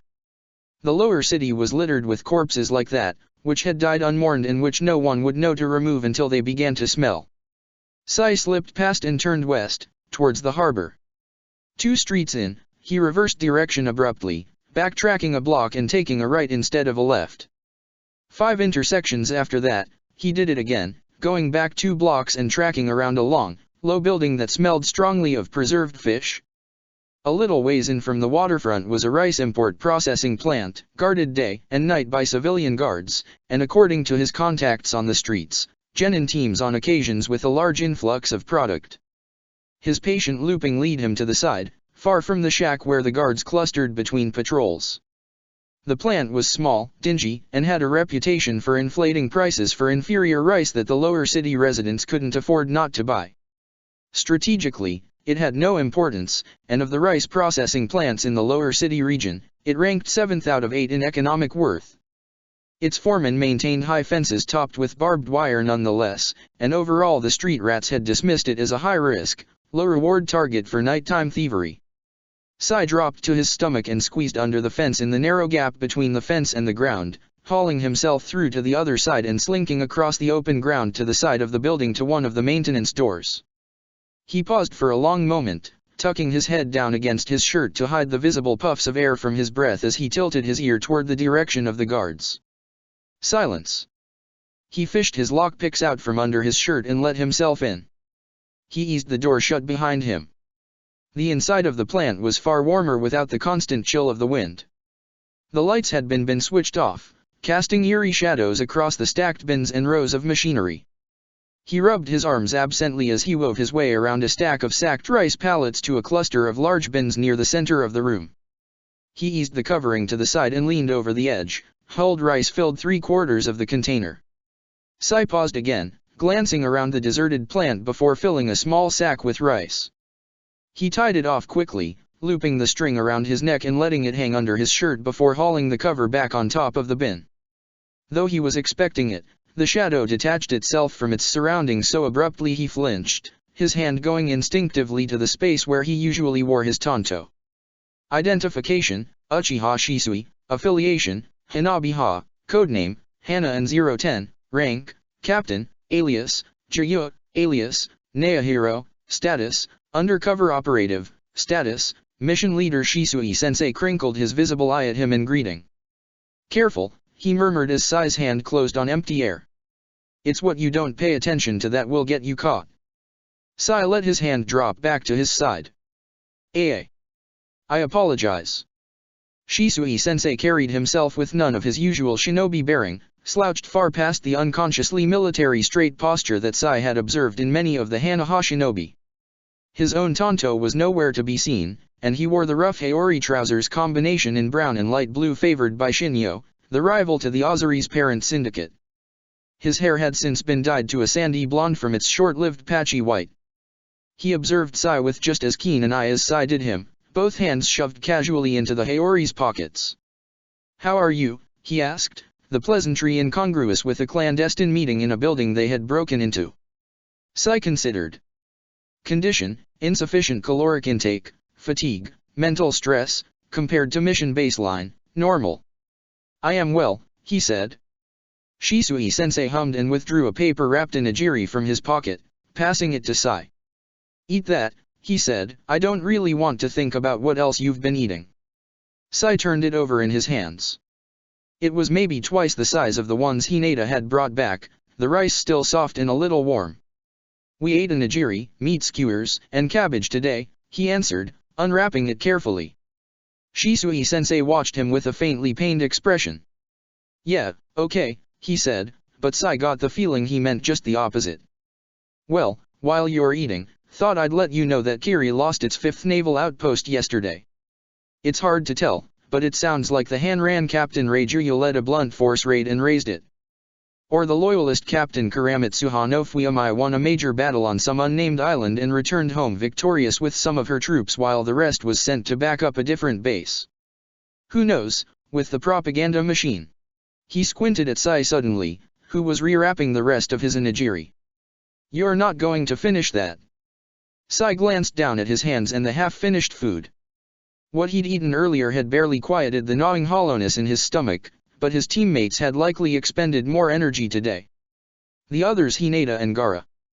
Oh, said Shisui-sensei, with a strange twist to his face, and pulled 2 more out of his pocket. This was the most food he had given Sai on this mission at one time, and a substantial jump from the upward trend since its commencement. Sai, for lack of any better course of action, bundled them all into his pockets. You can give me your report whenever you're ready. Shisui-sensei was technically a captain, but in Sai's experience, no superior had ordered a report given whenever he was ready. Hi, he said, and straightened nonetheless. Gaara noted movement of suspected contraband between 0500 and 0530 as well as 1000 to 1015, and again at 1640 to 1655 at the East Harborside Corner Grocery. I believe we can add it to the list of possible passways. In the middle of the day? That's brazen, Shisui-sensei mused. That's the 7th suspected smuggling passway into Kirigakure your team has identified so far. What happened with the hostel at the end of the market row? Tatsuko noticed that the same crates brought in were moved out 4 days later, Sai explained. We believe it may be a temporary holding location. Shisui-sensei nodded. The shadows draped the patch over his missing eye, hard-heading the angles of his features to an almost cruel bent. Okay. Has Gaara been able to plant his trackers? Gaara's sand held a natural attraction to him for several kilometers without a notable chakra trace, in small amounts. He was able to plant trackers in crates in 3 of the suspected passway locations. As soon as they move, I will activate my scouts to follow before they leave his range. The clank of a key in a lock interrupted them, and Sai ducked. Shisui-sensei flattened himself against the crates next to him as the door opened and the wind blew in with a low howl. One person entered with a heavy-footed tread, and the door slammed shut behind him. Hypothesis: lone guard conducting a routine patrol. Shisui-sensei caught his eye as the footsteps drew nearer, sliding carefully to the side of the stack. Sai followed, padding after him on light feet. He rounded the corner just as the footsteps clumped past on the other side, continuing uninterrupted without any exclamation of discovery. The little circle of light from the flashlight bobbed past and disappeared into the depths of the building once again. 5 minutes passed as they crouched, waiting. Sai measured his breaths carefully, eyes and ears both straining for any sign that the guard might return. Eventually, he heard the creak of metal and the yawn of wind again, and this time, when the door slammed shut, the footsteps left with them. Both of them remained frozen for another moment. Then Shisui-sensei rose, leaning against the stack of crates that had been their hiding place. Your scouts, Shisui-sensei said, giving him a long look. Be careful. You have the highest probability of being caught. If your situation is too risky, let it go. You will have more chances. Sai needed ink, paper, and a significant amount of activation chakra to use his Chujuyojiga. However, he didn't need chakra to sustain the jutsu, and his constructs could move independently theoretically, into the heart of the village. But despite Shisui-sensei's words, Sai knew the window of time for his team's mission was rapidly narrowing as the war neared Kirigakure's shores. I will not fail, Sai assured him. Shisui-sensei reached out with an empty hand in observation, familiar gesture of comfort, correlate to past actions and motivations, regret at placing members of the pack in dangerous situations. Sai passively allowed the disarrangement of his hair. Be careful, Shisui-sensei said again, and stuck his hand back into his pocket. He glanced up at the windows high up in the walls, where the moonlight filtered in gently in between the passing clouds. It's getting late. You better hurry back. When Sai slipped back into the abandoned warehouse, he was greeted by Gaara's eyes glinting at him from the bottom of the stairs. The fog had rolled in thick and heavy from the ocean, but the impending dawn lit the night with a faint glow. After hours of circling, Sai's arms had gone numb from the cold. Rakushi, he greeted quietly. Gaara blinked once, slowly, in greeting. Wake me up when Tatsuko awakens, he requested. Gaara blinked again, and Sai left him to his watch. In their room, Hinata was curled up under the blankets, motionless except for the slow rise and fall of her breathing. Sai moved across the room silently, unlooping the sack of stolen rice from around his neck and setting it down next to their empty pot, then set the onigiri from Shisui-sensei next to them. Mission report, delivered. Sai eased his way under the blanket and pressed his back against Hinata's. She shifted slightly, her consciousness surfacing from the cold he let slip in, and stilled once again. The solid tap of metal against wood woke Sai an indeterminate amount of time later. He opened his eyes to see Gaara watching him intently, having just set down their pot on the plank of wood with deliberate insistence. The warmth at his back was gone. Hinata drifted into his line of view behind Gaara, the wrapped onigiri in her hands. Thank you, Sai rasped, shifting upright and scrubbing a hand over his eyes. Gaara blinked and moved away to take an onigiri from Hinata. Good morning, said Hinata, smiling. She held up the onigiri. From S-sensei. Sai confirmed. I ate some of mine earlier, but we could eat some now and save the rest for lunch. Oh okay, Hinata said agreeably. Gaara, run a quick sweep, Sai directed. Gaara glanced over once, then down at his onigiri, and patted out indifferently, only tilting his head to brush the curtain out of the way. Sai shuffled the kindling into their tin for a fire. By the time Gaara slunk back in, eyes slitted with displeasure from the cold, their water was lukewarm and on its way to boiling. Gaara dragged a piece of cardboard over to the fire, huddling as close as possible without touching the metal directly. After a moment, Hinata sat down as well. We're going to need thicker clothes, she noted, rubbing her arms absently. The weather is growing colder quickly. Buy or steal? Sai offered. Steal, signed Gaara, a malicious glint in his eyes. Buy, Hinata said firmly, already frowning at Gaara. Steal money to buy clothes, Sai concluded. It will take some time. Gaara rumbled discontentedly, but offered no further protest. What did Sensei say? Asked Hinata, reaching to pour out the water into their water bottles. He acknowledged completion of the first part of the mission and warned caution on the second part, Sai answered. The rest of the mission proceeds as planned. Gaara took a bottle impatiently, tipping his head back to drink. He did not particularly care about the particulars of the mission. Hinata, comparatively, nodded earnestly. Are you going out today, then? Yes, Sai confirmed. Let me know if there's any movement. Rakushi, monitor the packages but keep up your cover. Tatsuko, stake out the location of the first passway. Street rats and Kiri were quick on their feet and wriggly as eels, according to Shisui-sensei, who probably paraphrased from Zabuza-sensei.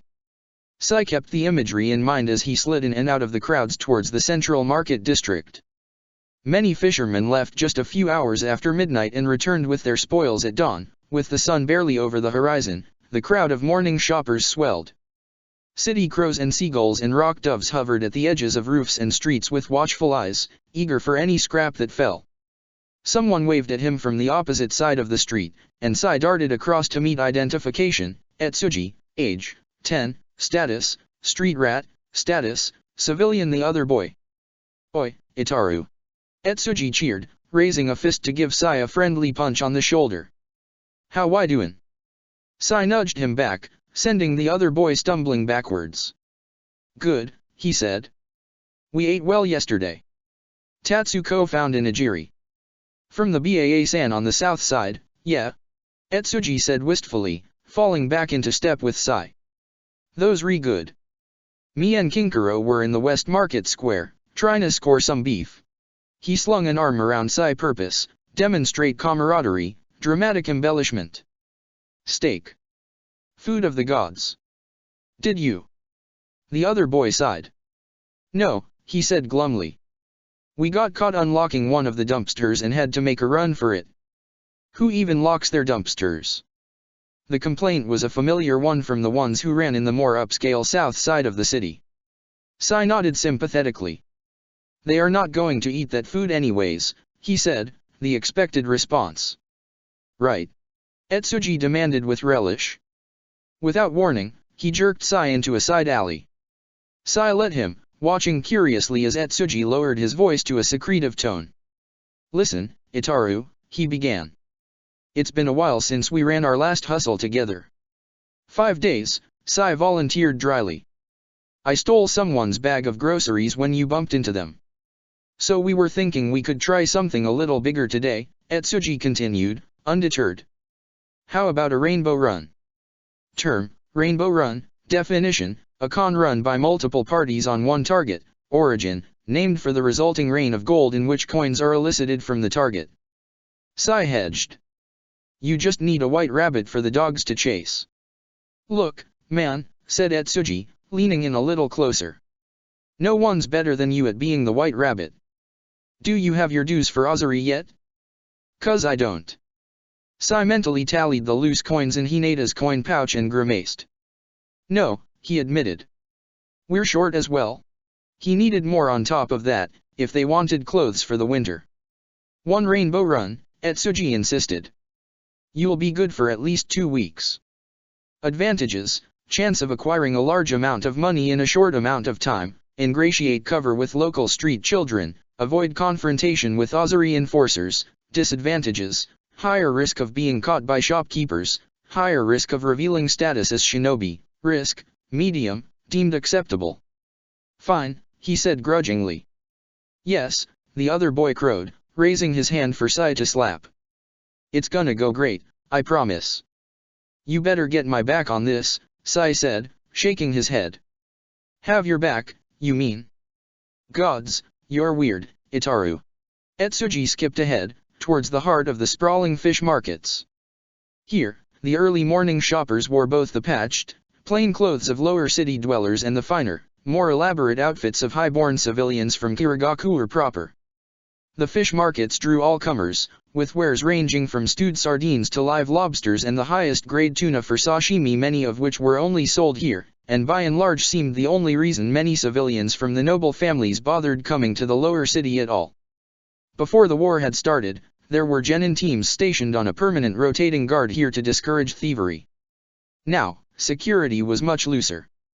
Sai lurked around the corner from a stall best known for the quality of its salmon, watching the crowd of perusers and shoppers. A woman carrying a baby in a sling was jostled out of the way, but from the wear of her clothing, she would not have been able to afford any but the cheapest cut anyways. A man in a fur cloak wielded a loud voice like a club. A weedy man with a permanent squint shouldered his way through the line. Etsuji sauntered up next to him, making a token effort to appear nonchalant. Well, White Rabbit, he said. Everything's set. You good? Ready, Sai affirmed, shifting lightly on his feet. Etsuji slapped him on the shoulder. Go get him, he crowed, and Sai pushed off from the wall of the alley and melted into the crowd. In the thick of the throng of people milling about the markets, Sai's view consisted mostly of backs and elbows. He stumbled over someone's heels, but by the time the man whipped around to deliver a stern glare, a trio of harried women had already borne him long past. He steadily sifted his way into a wide loop around the salmon stall as the man in the fur cloak argued with the vendor. Tai 7,000 ryo, the vendor said as Sai sidled closer.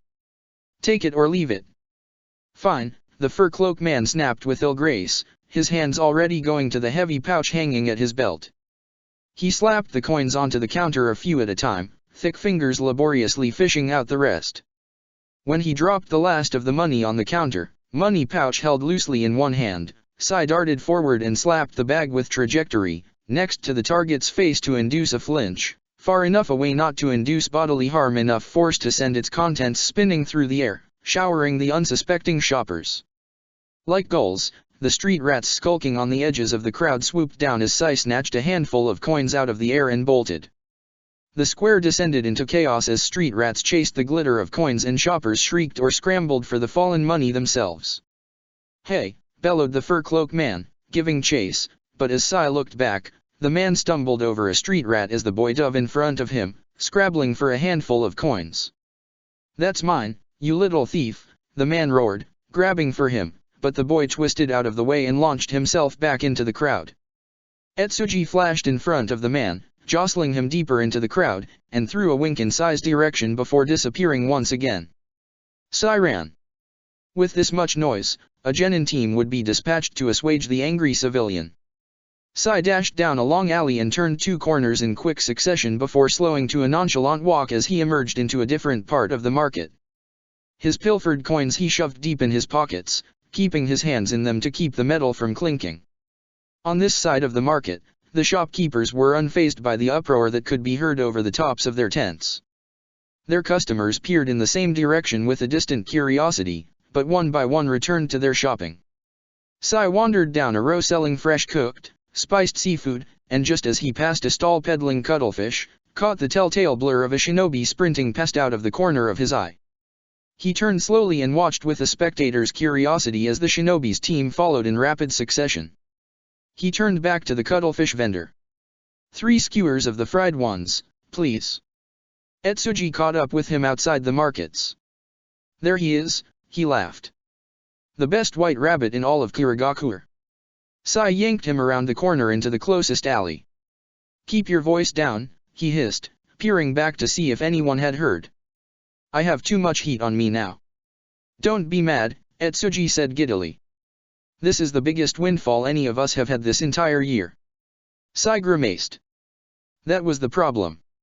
It'll probably be another year before I can show my face there again. Etsuji shoved his hand in Sai's, passing him a handful of coins. "Man, that was pretty cool," he said consolingly. "Look, the boys chipped together a little something for our best white rabbit, since you have 2 mouths to feed." Sai shifted the coins in his hand before dropping them in his pockets. 100 ryo was a lot for a street rat, but probably a drop of water compared to what they'd gained today. "Don't call me for another job anytime soon," he warned. "I won't do it." The other boy slapped his shoulder playfully. "Ah, don't be like that, Itaru. One of the boys is getting close with Ozuri. He thinks they'll pull him in as a runner soon. He can put in a good word for you. They're always on the lookout for a good white rabbit." "No," Sai said sharply. "No one tells Ozuri my name." Etsuji glanced at him askance and then over his shoulder reflexively. Sai hesitated. "Ozuri is not be kind to anyone they can't use. They wouldn't let me bring Rakushi and Tatsuko." Etsuji nodded sympathetically. "He's mute and she's blind." "I get it," he said, and made a zipping motion over his mouth. "My lips are sealed. Ozuri would eat them alive."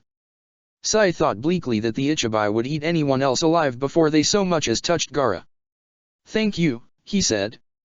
"I'm off," Etsuji said cheerfully. "I've got some money to spend.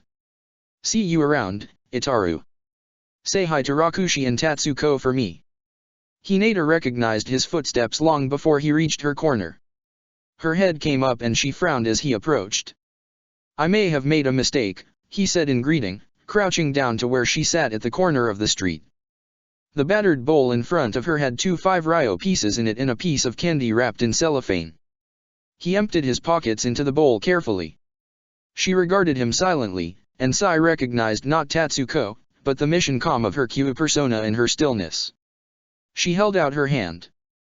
The cuttlefish skewers had long since grown cold, so she could not have smelled it, but he gave her one nonetheless. "There was some kind of fight in the fish markets this morning," she said mildly. "I would not call it a fight," said Sai, "but I may have mistakenly caused more of a disturbance than anticipated." Hinata pursed her lips, the skewer dangling forgotten at her fingertips. "This could cause problems," she said. potential impairments to mission, increased attention from local street rat gang, crime syndicates, or shinobi forces, potential consequences, decreased opportunity to acquire supplies or intel, detainment, or interrogation, potential extended effects, delay of the siege of Kirigakure, failure of the siege of Kirigakure, extraction required from detainment or interrogation, identity of his team and Shisui-sensei revealed, severe injury or death. "I apologize," said Sai. "I miscalculated." "No matter," Hinata said lightly, reaching out for her bowl of coins. "Let's go back. There's nothing we can do about it now." She tore off a piece of her cuttlefish delicately with her teeth. Sai offered his free hand and pulled her upright. She tucked her arm in his, and he guided them back towards their abandoned warehouse. Gaara lay draped precariously on the edge of a metal scaffolding, high enough to be just on the edge of believability for a non-shinobi. The sun warmed the patch on which he lay, and his eyes were half-lidded in contentment. As Sai guided Hinata up to the entryway, Gaara leapt down from his perch, landing in a light crouch in front of them. He sauntered up to them, stretching. Sai noticed with bleak dismay the tiny, smug smirk curling the corner of his mouth. Gaara's hands formed Sai's personal call sign, then the signs for white, rabbit, rainbow, and run. These were quickly followed by fish, market, and many run fall ground in rapid succession. Sai grimaced. "I didn't know there was a stampede," he said, but the excuse weighed heavily on his tongue. Gaara's smirk only widened at that. "3 carts destroyed," he signed. He leaned forward to tug the last cuttlefish skewer out of Sai's hand and swiveled on his heel, ambling back in the direction of their room with a very pleased air. Where Naruto relished in chaos, Gaara loved simple destruction, anything that involved smashing, shattering, or crushing. Sai had hypothesized that this was the Baijuyu's influence, but there was no way to establish a baseline. He accepted the Jinhiraki's likely continued strange mood with resignation. Gaara flew back around the corner before they could reach the stairs, the playful malice in his eyes vanished. Sai stopped short. "Moved," Gaara signed. "Second package." "Second package is active," Sai said aloud. "Go," said Hinata, letting go of his arm and giving him a little shove. Estimated time to execute jutsu, 2 minutes. Sai sprinted, Gaara hard on his heels. It was the middle of the day, so Sai was forced to lessen his pace significantly once they reached the main streets, dodging in and out of the crowds in the streets. 3 blocks away from the passway, Sai ducked into the back alleyways. "Watch my back," he told Gaara absently, and fumbled for the paper tucked in his shirt hem lining. The thin paper unrolled, a neat row of ingrats bared to open air. He glanced over his shoulder at Gaara. "Clear." Gaara nodded once, sharply. Sai flashed through the signs quickly, framing the Sumi creatures with his hands. With a sharp pulse of chakra, the first rat peeled off the paper, scurrying off into the alley. Sai rolled up the paper hurriedly and shoved it back into the hem of his shirt. "Go," he hissed, and bolted. A large spike of chakra like that would alert even the lowest local shinobi, particularly in a high alert time as in war, but in the middle of the city like this, there should be too many chakra signatures to single him out. Sai wouldn't know if his tracking jutsu was a success until his rat returned, but for now all they could do was wait and run. The end of the alley was blocked off by chain link. Sai sprang up and forward, curling into a front tuck. The world spun around him and he hit the ground running. Gaara, who was shorter, leapt lightly at the wall, bracing only the wrapped heel of his palm against the brick to prevent leaving fingerprints behind as he rebounded, twisting over the chain link and landing in a low crouch before sprinting after Sai again. Sai turned the corner abruptly, Gaara hard on his heels, and emerged behind the woodworking shop. He switched abruptly to a purposeful but unhurried walk. With a muted growl, Gaara followed suit. The crafting district was as crowded as the fish market had been, but though just as loud, lacked the stifling tension. Men and women in sturdy clothing ignored them, occupied with their work or carrying crates as they crossed in front of them. Street rats lurked on the corners here as well, but waiting for odd jobs in exchange for coins. The crafting district transitioned to the largest slums through a double chain link fence topped with coils of barbed wire. 3 weeks in the lower city and a passing comment from Etsuji had showed Sai where the bottom of the fence had been clipped behind the shoemaker's shop. The shoemaker, rail-thin man draped in a leather apron too large for his frame and stooped from years of bending over his work, ignored them as Sai sidled into the yard. Gaara stiffened beside him, eyeing the man with a narrow glare. He didn't move when Sai wriggled through the first fence and under the second. Sai paused, carefully untangling his shirt from the torn metal links. "Rakushi," he prompted in a low voice, but Gaara remained planted in place, his stare fixed. Sai thought he heard the whisper of shifting sand beneath the din of the crafting district. "Rakushi, come on," he said a little louder. Whatever caused his distraction, Gaara's chakra remained dormant, and the ever-lurking maliciousness remained beneath his skin without bubbling over. He blinked, and his head swiveled towards Sai as if waking from a slumber. Sai gestured again, and this time Gaara slithered through the fence to join him, leaving the shoemaker behind. Once in the slums, Gaara took the lead, bolting down the gravel roads on light feet. From an outsider's eye, it would appear as if he were choosing between the twisting alleyways seemingly at random, but after they had trailed across the bridge over one of the many canals bisecting the lower city, he turned a corner and stopped short in front of Hinata. Her hands were folded into a modified snake seal as she frowned in concentration. "Pursuers?" Sai asked breathlessly. "No," Hinata said summarily.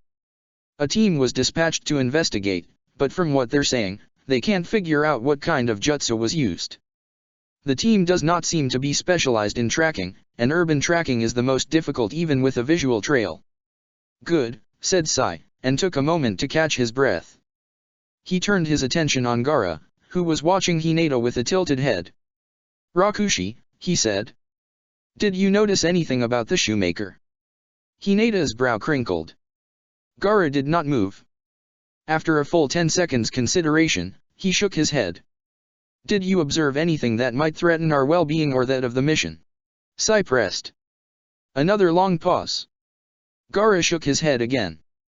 Sai classified the incident as hypothesis, Ichibai-influenced change in mental status, benign, inconsequential, and dismissed it.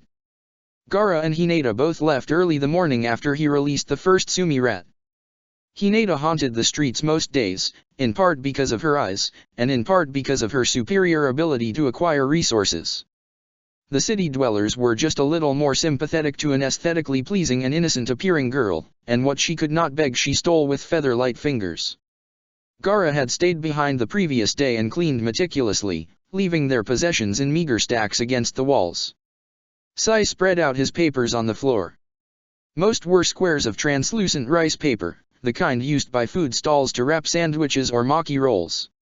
A few had drawings only half finished, just lines and curves and shapes spider webbing across the papers in charcoal. The rest were fully formed. One depicted the view of the harbor from the hill beyond the fishing district, with the docks and fleet of ships in the foreground and the spit with the lighthouse in the back.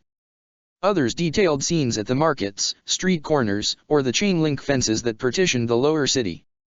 Several were of Gaara or Hinata unsmiling in most, but one had captured the crinkle of Hinata's face beneath the cloth of her blindfold and the upward tilt of her lips. Every one of his drawings had the guidelines still plainly visible. A swooping curve bisected Gaara's cheek in a portrait of him and Hinata together, and a grid-like pattern traversed his forehead. Sai studied the finished ones critically before setting them aside once again. His charcoal sticks were all only stubs no longer than his finger, but he took his time selecting one nonetheless, and chose an unfinished picture to set on their makeshift table. Preparations complete, he absorbed himself in his drawing, letting the already established framework guide his hand. The challenge of charcoal drawing was that it could not be easily corrected. These drawings, where every mark held significance, were doubly so. Lost in his work, Sai did not notice the passage of time until the ache in his stomach grew more pronounced.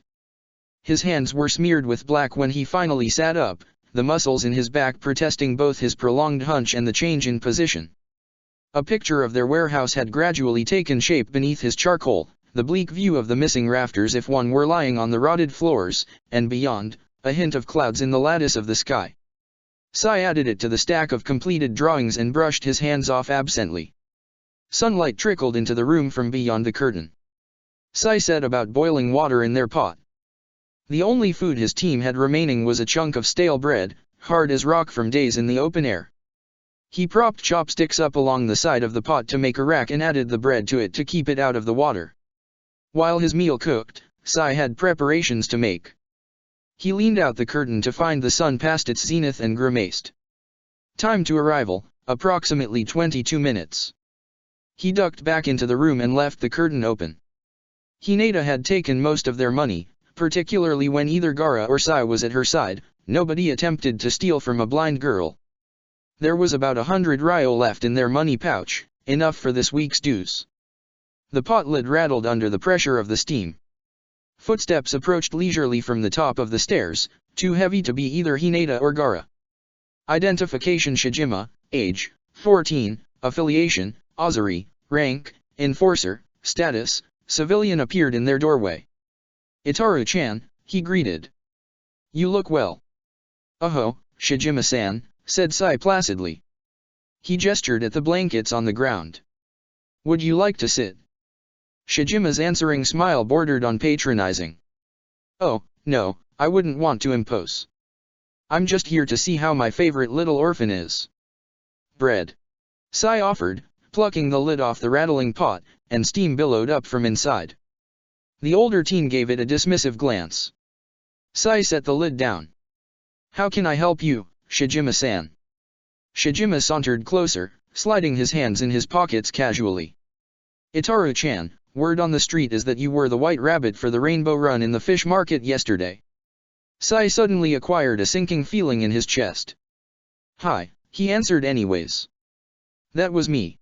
He lifted the pot onto their table gingerly, leaving another scorched ring on the wood. He turned, and found that Shijima had stopped far closer to him than standard social conventions dictated. Come to Azari, the teen said. We'll be good for each other.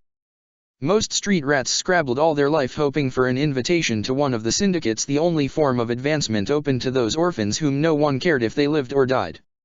Sai ran through the cost-benefit analysis once again. Advantages: increased mobility, increased food intake, improved living conditions. Disadvantages: communal living, increased risk of discovery, responsibilities of syndicate members, separation from Gaara and Hinata, increased likelihood of exposure to shinobi, and said, politely, no thank you. Reconsider, said Shijima, with a menacing undertone. No, Sai repeated, having already done so. But thank you. Shijima leaned back, his face cool and blank, but he was no shinobi and could not hide his anger. Well then, Itaru-chan, he said. I'm sorry to hear that. I have today's dues, Sai said, leaving his bread to rummage for their money pouch. You must be doing well for yourself, Shijima noted, sliding his hands in his pockets casually, to turn down such a generous invitation. Aye, said Sai. I don't have anything to contribute to an organization as strong as Azari. He offered the coins to Shijima. The teen took the coins, rolling them around in his hand. Since you're doing so well for yourself, he said with deliberate malice. I will see you in 5 days instead of a week. Have your dues ready. Yes, Shijima-san, Sai agreed, eyes lowered passively. Was all Shijima said. He swiveled on his heel, gave their room a disparaging once-over, and stalked out. A 28.5% decrease in time given to acquire the weekly dues of 80 ryo, this was the cost of Sai's miscalculation. The team would have to allocate more time to acquiring money if they were to remain on admissible terms with Azari. When he returned to his drawings, it was with an unsettled feeling he could not decipher. Hinata and Gaara drifted back into together around sunset, the former with a bundle of cloth in her arms and the latter with 3 bags, one of chicken bones, one of vegetable scraps, and one with cans of preserved luncheon meat. Itaru, Hinata greeted, brushing aside the curtain at the door. She now wore a baggy pair of pants, bunched up at the ankles, and a sweatshirt with sleeves rolled up 3 or 4 times that were long enough still to hide her hands. Gaara was much the same, but with the addition of a length of cloth cocooning his neck and lower face. Tatsuko, Rakushi. I started dinner, said Sai, gingerly lifting the pot of rice off the fire. Gaara detached himself from Hinata and waved his bags of food limply in Sai's direction before dropping them in the corner of the room with a dull clunk. We bought winter clothes, Hinata explained, holding up the bundle of cloth in one hand and feeling her way along the wall with the other. Jackets and long pants. Gaara shoved his hand in hers, pausing her forward movement as he wrapped her hand around the hand sign he formed. And a scarf for Rakushi, Hinata added, the hint of a smile at the corner of her mouth. It seemed that Sai, again, would be the one to bring a negative report. Azuri has shortened the deadline, he announced. They will return in 5 days. Gaara scowled instantly, a thundercloud darkening his face.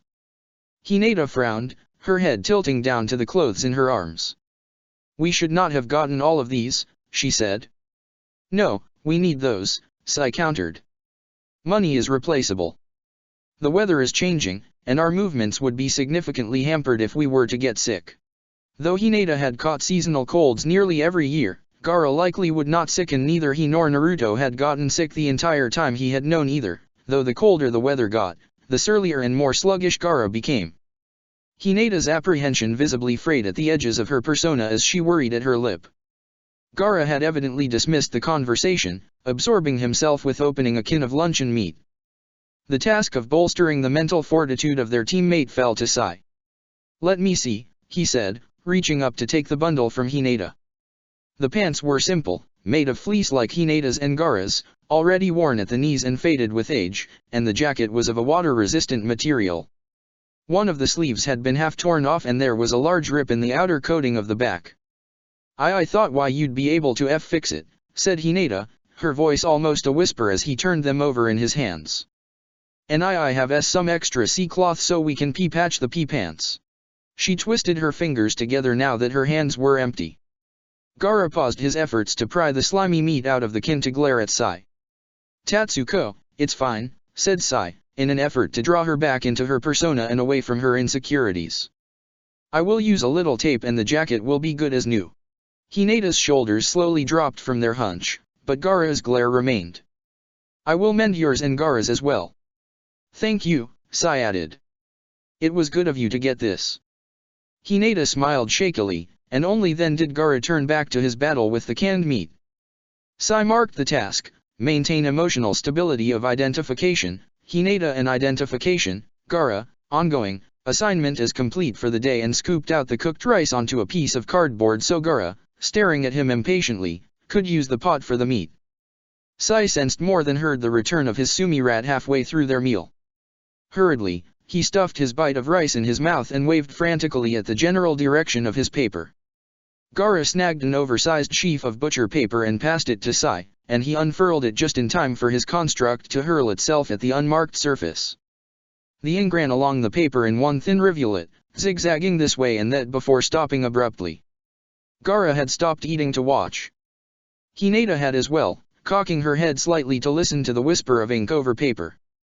Sai scrutinized the ink as it dried, the long, winding pattern mirroring the movement of his creature. Piece by piece, he laid his rice paper drawings on top, and the guidelines formed an intricate map of the lower city and the mountains surrounding Kirigakure. Sai studied the complete map critically, tracing the path the rat had traveled. It circumvented the center of the map, Kirigakure, and charcoal Hinata's hair and the charcoal ocean. First tracker failed, Sai concluded aloud. The contraband was moved through a tunnel system to the far side of the lower city and redistributed. It never went to Kirigakure itself. Gaara blinked and went back to his food. Hinata's shoulders slumped. Again, Gaara signed around his chopsticks without looking up. Again, Sai agreed. Patience was paramount for a shinobi. We still have time, he said, echoing Shisui-sensei's words from before. In the morning, Sai took up some charcoal and a stack of paper and wandered purposefully out into the city.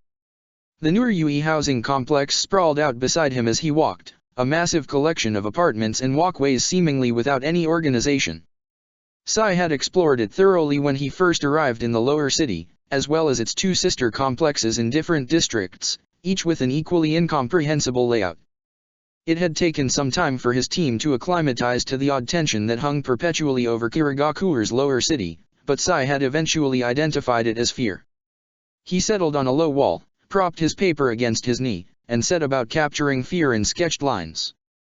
Villagers drifted past in tense clusters. A shinobi team strode down the middle of the street, and the civilians parted around them like waves around the hull of a ship with heads and eyes lowered. Sai watched out of the corner of his eye, capturing the path of aversion in curves and abstract shapes. Muffled cries drifted on the wind from the alley next to his. A sharp shriek broke through the air, then the impact of flesh on flesh. The flow of the crowd rippled slightly in response, veering away from the now crying woman and her assailant. On the opposite side of the street he saw Etsuji slink around the corner, the dusky brown of his hair covering his eyes as he watched passers-by predatorily from under his eyelashes. Sai ignored him, even as he spotted Sai on his perch and sidled his way over. He finally glanced up when the other boy made it to the far side of Sai's wall. Sai made eye contact with him. "No," he said out loud, gathering his papers in one fast movement and hopping down. "It's not a job," Etsuji said quickly, holding up both hands. "No white rabbiting, I got it." "No," Sai repeated coldly, turning in the other direction. "Ah, Itaru, don't be like that," Etsuji whined, dodging around him to block his path. Sai stopped short of bumping into him to avoid dropping his charcoal. "Someone gave my name to Azari," he said, a sharp edge to his voice. "It wasn't me," Etsuji insisted, grabbing him by the shoulder. "I wouldn't, I promised." "You know I wouldn't." "They're making things hard for me," Sai said, scowling, and drawing his drawings closer to his body defensively. Creating a visible reaction was not difficult when he thought of Hinata's reaction to the news the previous night. He shrugged the other boy's hand off. Etsuji visibly wilted. "I'm sorry, Itaru, I really didn't have anything to do with it," he pleaded. "Look, I just wanted to show you something. It's pretty cool." Sai considered him with a hard glare for a moment longer before relenting. "Fine. What is it?" The other street rat brightened, and fumbled for something in the back of his waistband. He threw a glance over his shoulder and crowded Sai back towards the wall. "Don't let anyone know I have this," he hissed in a low voice. "This is a shinobi thing." Sai stepped back, alarmed. "Like the shinobi thing you could get thrown in a re-education camp for," he demanded in a low voice. "What?" "No. Probably not," Etsuji amended. "It's not a weapon, it's just a book. Ninja techniques are illegal to non-shinobi," Sai said warily. Hypothesis: trap to have him arrested for participation in illicit activities, probability, 14%. "It's not a book about shinobi techniques," the other boy said impatiently. "Just look." Sai recognized the black-bound book immediately. "It's called a bingo book," Etsuji explained, oblivious to Sai's sudden stillness. "It's got all the enemies of Kirigakure in it. Like half of the thing is traitors." Sai tilted his head mechanically to display interest and curiosity. "From other countries too?" The other boy grinned. "Hell yeah. Check it out." He flicked the cover open to the picture of a scowling old man. "The Sandaime Tsuchikage, Ryu Tenbin no Oonoki." He pronounced the title with the carefully shaped syllables of one unfamiliar with written word. "He's like 70-something, but he can turn someone to dust with one spell or whatever. Like, literally dust." "That's terrifying," Sai noted, reading the details as quickly as he could. "Name, Ryu Tenbin no Oonoki. Age, 72. Affiliation, Iwagakure. Rank, Sandaime Tsuchikage. Known elemental mastery, Doton, Katon, Futon, Raiten, Yuton, Jinten, extreme mastery over earth elemental jutsu. Notable jutsu, Gurumyu no Jutsu, Jinten, Iwa Bunshin no Jutsu. Known weaknesses, physical musculoskeletal deterioration. Notable for having faced Uchiha Madara of Konohagakure and Genjutsu Haujiki, Sandaime Mizukage of Kirigakure in battle. Flee on sight order. Note: subject typically remains within Iwagakure. Typically had been scratched out and always had been messily scrawled over it in red ink. "Tell me about it," Etsuji said with feeling. "Good thing he doesn't leave Iwa. And this other guy." He flipped through the pages, and this time Sai very much recognized the face staring out of the page. "Look how many nicknames this dude has: Ryukatsu, Nakamigarashi, Copy Ninja. How cold do you have to be, if other shinobi know you as Friend Killer? I mean, he did also assassinate the Sandaime Hokage." "Did he?" Sai asked distantly.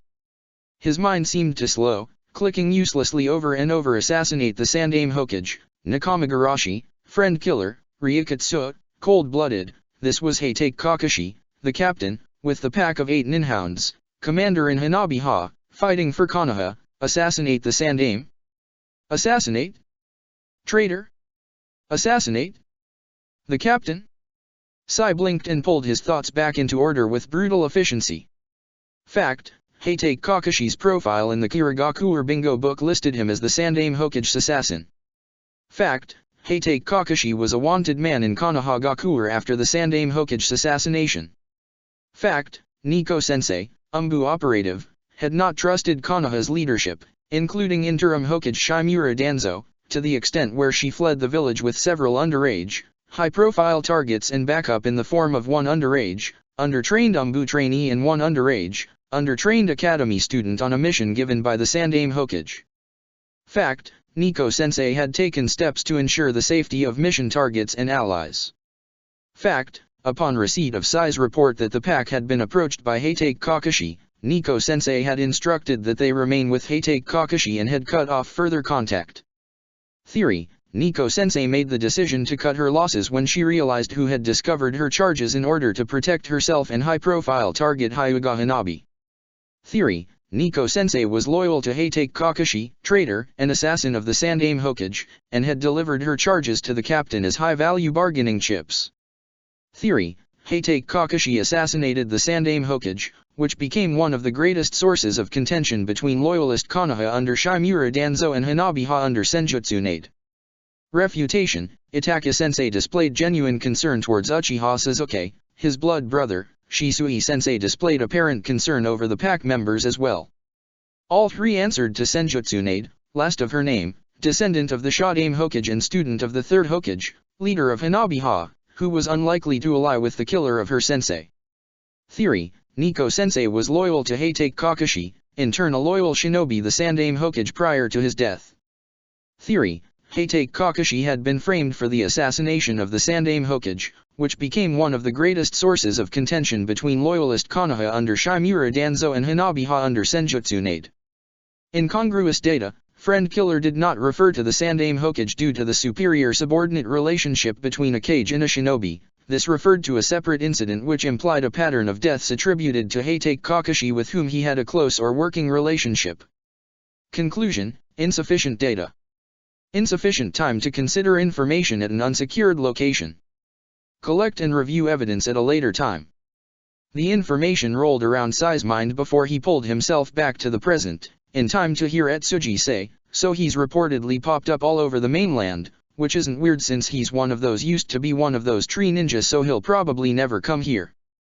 But if I had to get murdered," Etsuji added, with an odd tilt to his head that Sai couldn't quite decipher, "I wouldn't mind if he were the one to do it." "What?" Sai said blankly. His mind was still not functioning at full capacity. The other boy grinned and socked him in the shoulder. Sai had to remind himself to flinch. "Like a murder crush, dude. If you had to get brutally murdered, who would you want to murder you? Was this perhaps a matter of honor? Surely there was no honor in a brutal murder." Sai racked his mind for an easily recognizable Kiri shinobi. "Mamakai Zabuza," he said at last. "It would be fast. That was, if Zabuza-sensei decided not to toy with his prey." "Old but gold," Etsuji said cheerfully. "Hey, he's in here too, yup, Kirigakure no Kaijin. Talk about a badass." "Maybe don't say that out loud," Sai muttered, suddenly acutely aware of their surroundings. Nobody bothered looking in their direction, but in a state as controlled as Kirigakure, Sai imagined very few conversations were truly private. In Konoha, the Sandaime Hokage's abilities had led to the popularity of a new phrase, "the walls have ears," because wooden walls had supposedly quite literally reported to him. In Kirigakure, the phrase was, "the pipes have ears," for similar reasons unsubstantiated, as Sai nor Shisui-sensei had heard of such a technique that could go undetected, but many civilians Sai had spoken to had seemed convinced nonetheless. "I mean, he's totally a murderer and a psychopath," Etsuji corrected quickly, fingers tapping nervously on the pages. "I bet they'll catch him soon. We've almost won the war." The earnestness in his voice gave Sai pause. It was clear one side was lying to their own, and given his training, Sai could not shake the nagging, disloyal doubts. Who truly was winning the war? This is kind of weird, though, Etsuji added, paging through the book, and this time Shisui-sensei's distinctive mask glared out of the page when he paused. They don't actually know who this guy is, or even if he's from Kiri in the first place. Yukihayu. Known associations, Kiyakushu no Yorizoku. Kitakushu, that's in Fire Country, he informed Sai helpfully. Or this one. Reijiryu. They thought Kurosu Kirega, but Reijiryu doesn't have the Kiba, so an apprentice maybe. Sai agreed non-committally. This one is obviously Byakugan Arashi Ao, I don't know why he bothers wearing a mask. Once Etsuji had gotten distracted by his rumbling stomach and Sai had refused to steal from the takoyaki stand with him, Sai left the other boy behind and made his way towards the port. Clouds hung low over the city, and the wind flowed in unrelentingly from the sea. He wove his way through the crowds on light feet, hopping fences whenever he caught sight of the shinobi teams lounging at street corners. At the first glimpse of the line for the fourth checkpoint into the next district, Sai ducked into the Akiya and stable yards. The stables were half empty, only 4 of the 9 stalls occupied. The horses paid no attention at all as Sai slipped past the innkeeper's wife as she stumped back towards the inn. He rolled his papers into a tight roll to more easily fit in his pocket and stepped into one of the empty stalls. He boosted himself up to the gap between the ceiling and the top of the wall and glanced out carefully. Even from the narrow view of passers-by from the entry of the alleyway, the district was comparison to previous visit, 6 days prior, approximately 56% less foot traffic, increased defensive behavior and displays of fear quiet. The rooftops were even devoid of birds, an empty silence ringing in the air instead of the caws and calls of the crows and gulls. Sai frowned but hauled himself through nonetheless, landing lightly in a crouch. He sidled along to the mouth of the street, pausing for a moment just to observe hunched shoulders, ducked heads, overall 22% increase in walking speed. Sai paused, debating, but the desire for information won over caution, and he angled his way further towards the docks nonetheless. Just ahead was the center square of the port, ringed by shops and restaurants. A high-traffic area, visitors frequented here the most in peacetime, and even now, civilians came to watch the shinobi or the ships as they returned from the sea. Sai intended to draw some of the returnees. The square was eerily silent. Sai's footsteps faltered. There was a man dangling by his wrists at the top of the flagpole in the port center square. Sai nearly tripped over his own feet. His eyes jumped to the shinobi team standing sentinel at the far end of the square, then back up at the hanging man warily, conscious of his movements. Thoughts betrayed guilt, eyes betrayed intention, a mantra repeated in the early days of his training.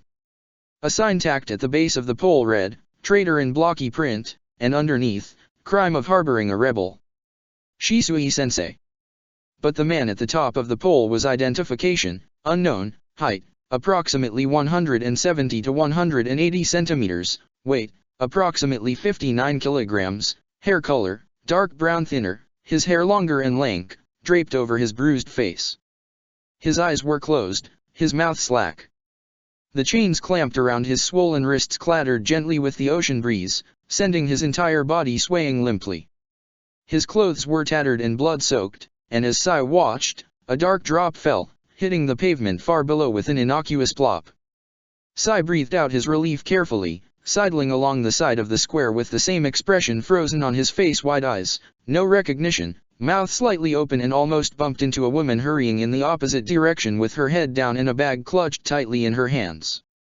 He stopped short, dodging around her awkwardly, decrease in speed 80% to match civilian cover, and out of the corner of his eye caught one of the shinobi turn to watch them with sharp eyes. But Sai was just a street rat, unimportant, civilian, no guilty behaviors, poor fighting ability, no motive or capacity to commit treason, and the shinobi lost interest. Sai tucked himself into an alley with the pole and shinobi team just barely in view. Purpose, punishment, fear tactic, remind civilians of relative powerlessness. But that wasn't quite right. The shinobi lounging at the periphery were too alert to simply be guarding a prisoner who could not help himself, and who any others were too afraid and too smart to attempt to save. Hypothesis: the prisoner was bait. A pair of men stopped in a corner, darting glances at the prisoner and sharing a hushed conversation. One shook his head to the other's query, and with grim eyes, nudged his companion. They moved on. A couple walking with their children entered the square distracted. The man noticed first, jerking to a stop and clutching his daughter to his shoulder so tightly she yelped a protest. The woman glanced up, then higher and gasped, grabbing her son roughly by the back of the head and pressing him into her midsection. They turned, abruptly, and scurried from the square in a tight cluster. The kunoichi of the team watched them go with lazy eyes. On the opposite side of the square, a woman in a battered gray jacket turned the corner and flinched hard. After the split-second pause, she continued walking briskly, away from the shinobi, without a second glance at the macabre sight. Two of the shinobi exchanged a look. One flashed forward in a shunshin, grabbing her firmly by the arm. The woman screamed. The few civilians who had remained in the square scattered. A street rat, no matter how bold, would not stay. Sai fled with the rest of the crowd, bolting down his alley. He took a meandering path back to their room, backtracking as often and frequently as if he had gone to meet with Shisui-sensei, but though his heart rate remained steadily higher than his intent, he was not followed. Gaara blinked at him owlishly when he pushed aside the curtain to the room at last.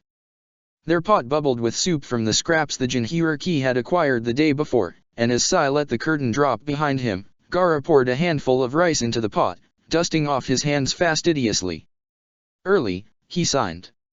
Sai blinked, surprised, and realized that despite all his wandering, the sun had still been far from the horizon.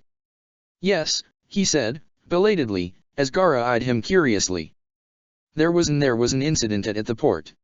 He noted clinically that stuttering, an inefficient method of communication, his mind seemed slow and cluttered, incapable of its usual fast analyses. Gaara noticed as well. His eyes narrowed, and he signed sharply, "What?" What, Sai himself did not know. Was it the bingo book entry on the captain that had so jarred him? The sight of the beaten prisoner hanging from the pole like a grisly flag? But those should not affect him in such a way. Those were merely facts, information. Neither affected the mission. Sai shook his head. "Nothing," he said aloud, as he signed "not mission relevant." Gaara stared at him, unblinking, for a long moment, and Sai stared back blankly. "I will rest, if you do not mind preparing the meal by yourself," Sai said at last, the information that stubbornly refused to be filed away in an orderly fashion rising up again to the forefront of his mind in the silence.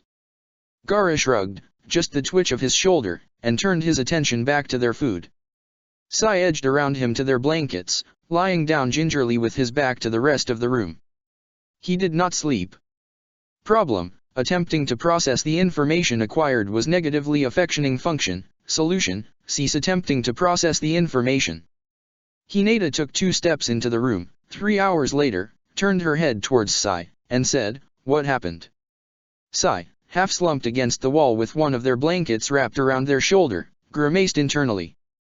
Probability that her Byakugan was active, 89%. Not important, he said brusquely, irrationally hoping that her Dojutsu had not shown her what he had seen. Gaara made an abrupt and possibly rude gesture with his free hand that Sai couldn't entirely see but that Hinata clearly did, from her thin lips. She was silent for a moment. "Is this about the traitor they have strung up in the port?" she asked. "In part," Sai admitted. Hinata never could have spoken of such an incident with such indifference if not for her Kyu persona. "Not, affect, mission," he signed. "An emotional reaction is to be expected," Hinata said in Kyu's cold tone. "It will pass." Sai agreed, though he did not classify his reaction as emotional. Hinata paused, and posture shifted. "Oh, soup," she said, pleased, in Tatsuko's lighter voice. "You aren't eating, Itaru." It was Hinata's turn to stay in the room, but the next morning, she took Sai by the wrist. "Come on," she said. "I'm going to the Yurshi market today. Come with me." Sai hesitated, glancing at Gaara. Gaara ignored them, opting to curl around their tin box stove. He started. "Rakushi and I talked," Hinata said serenely. "He will stay behind today, and you would do well with a more moderate day."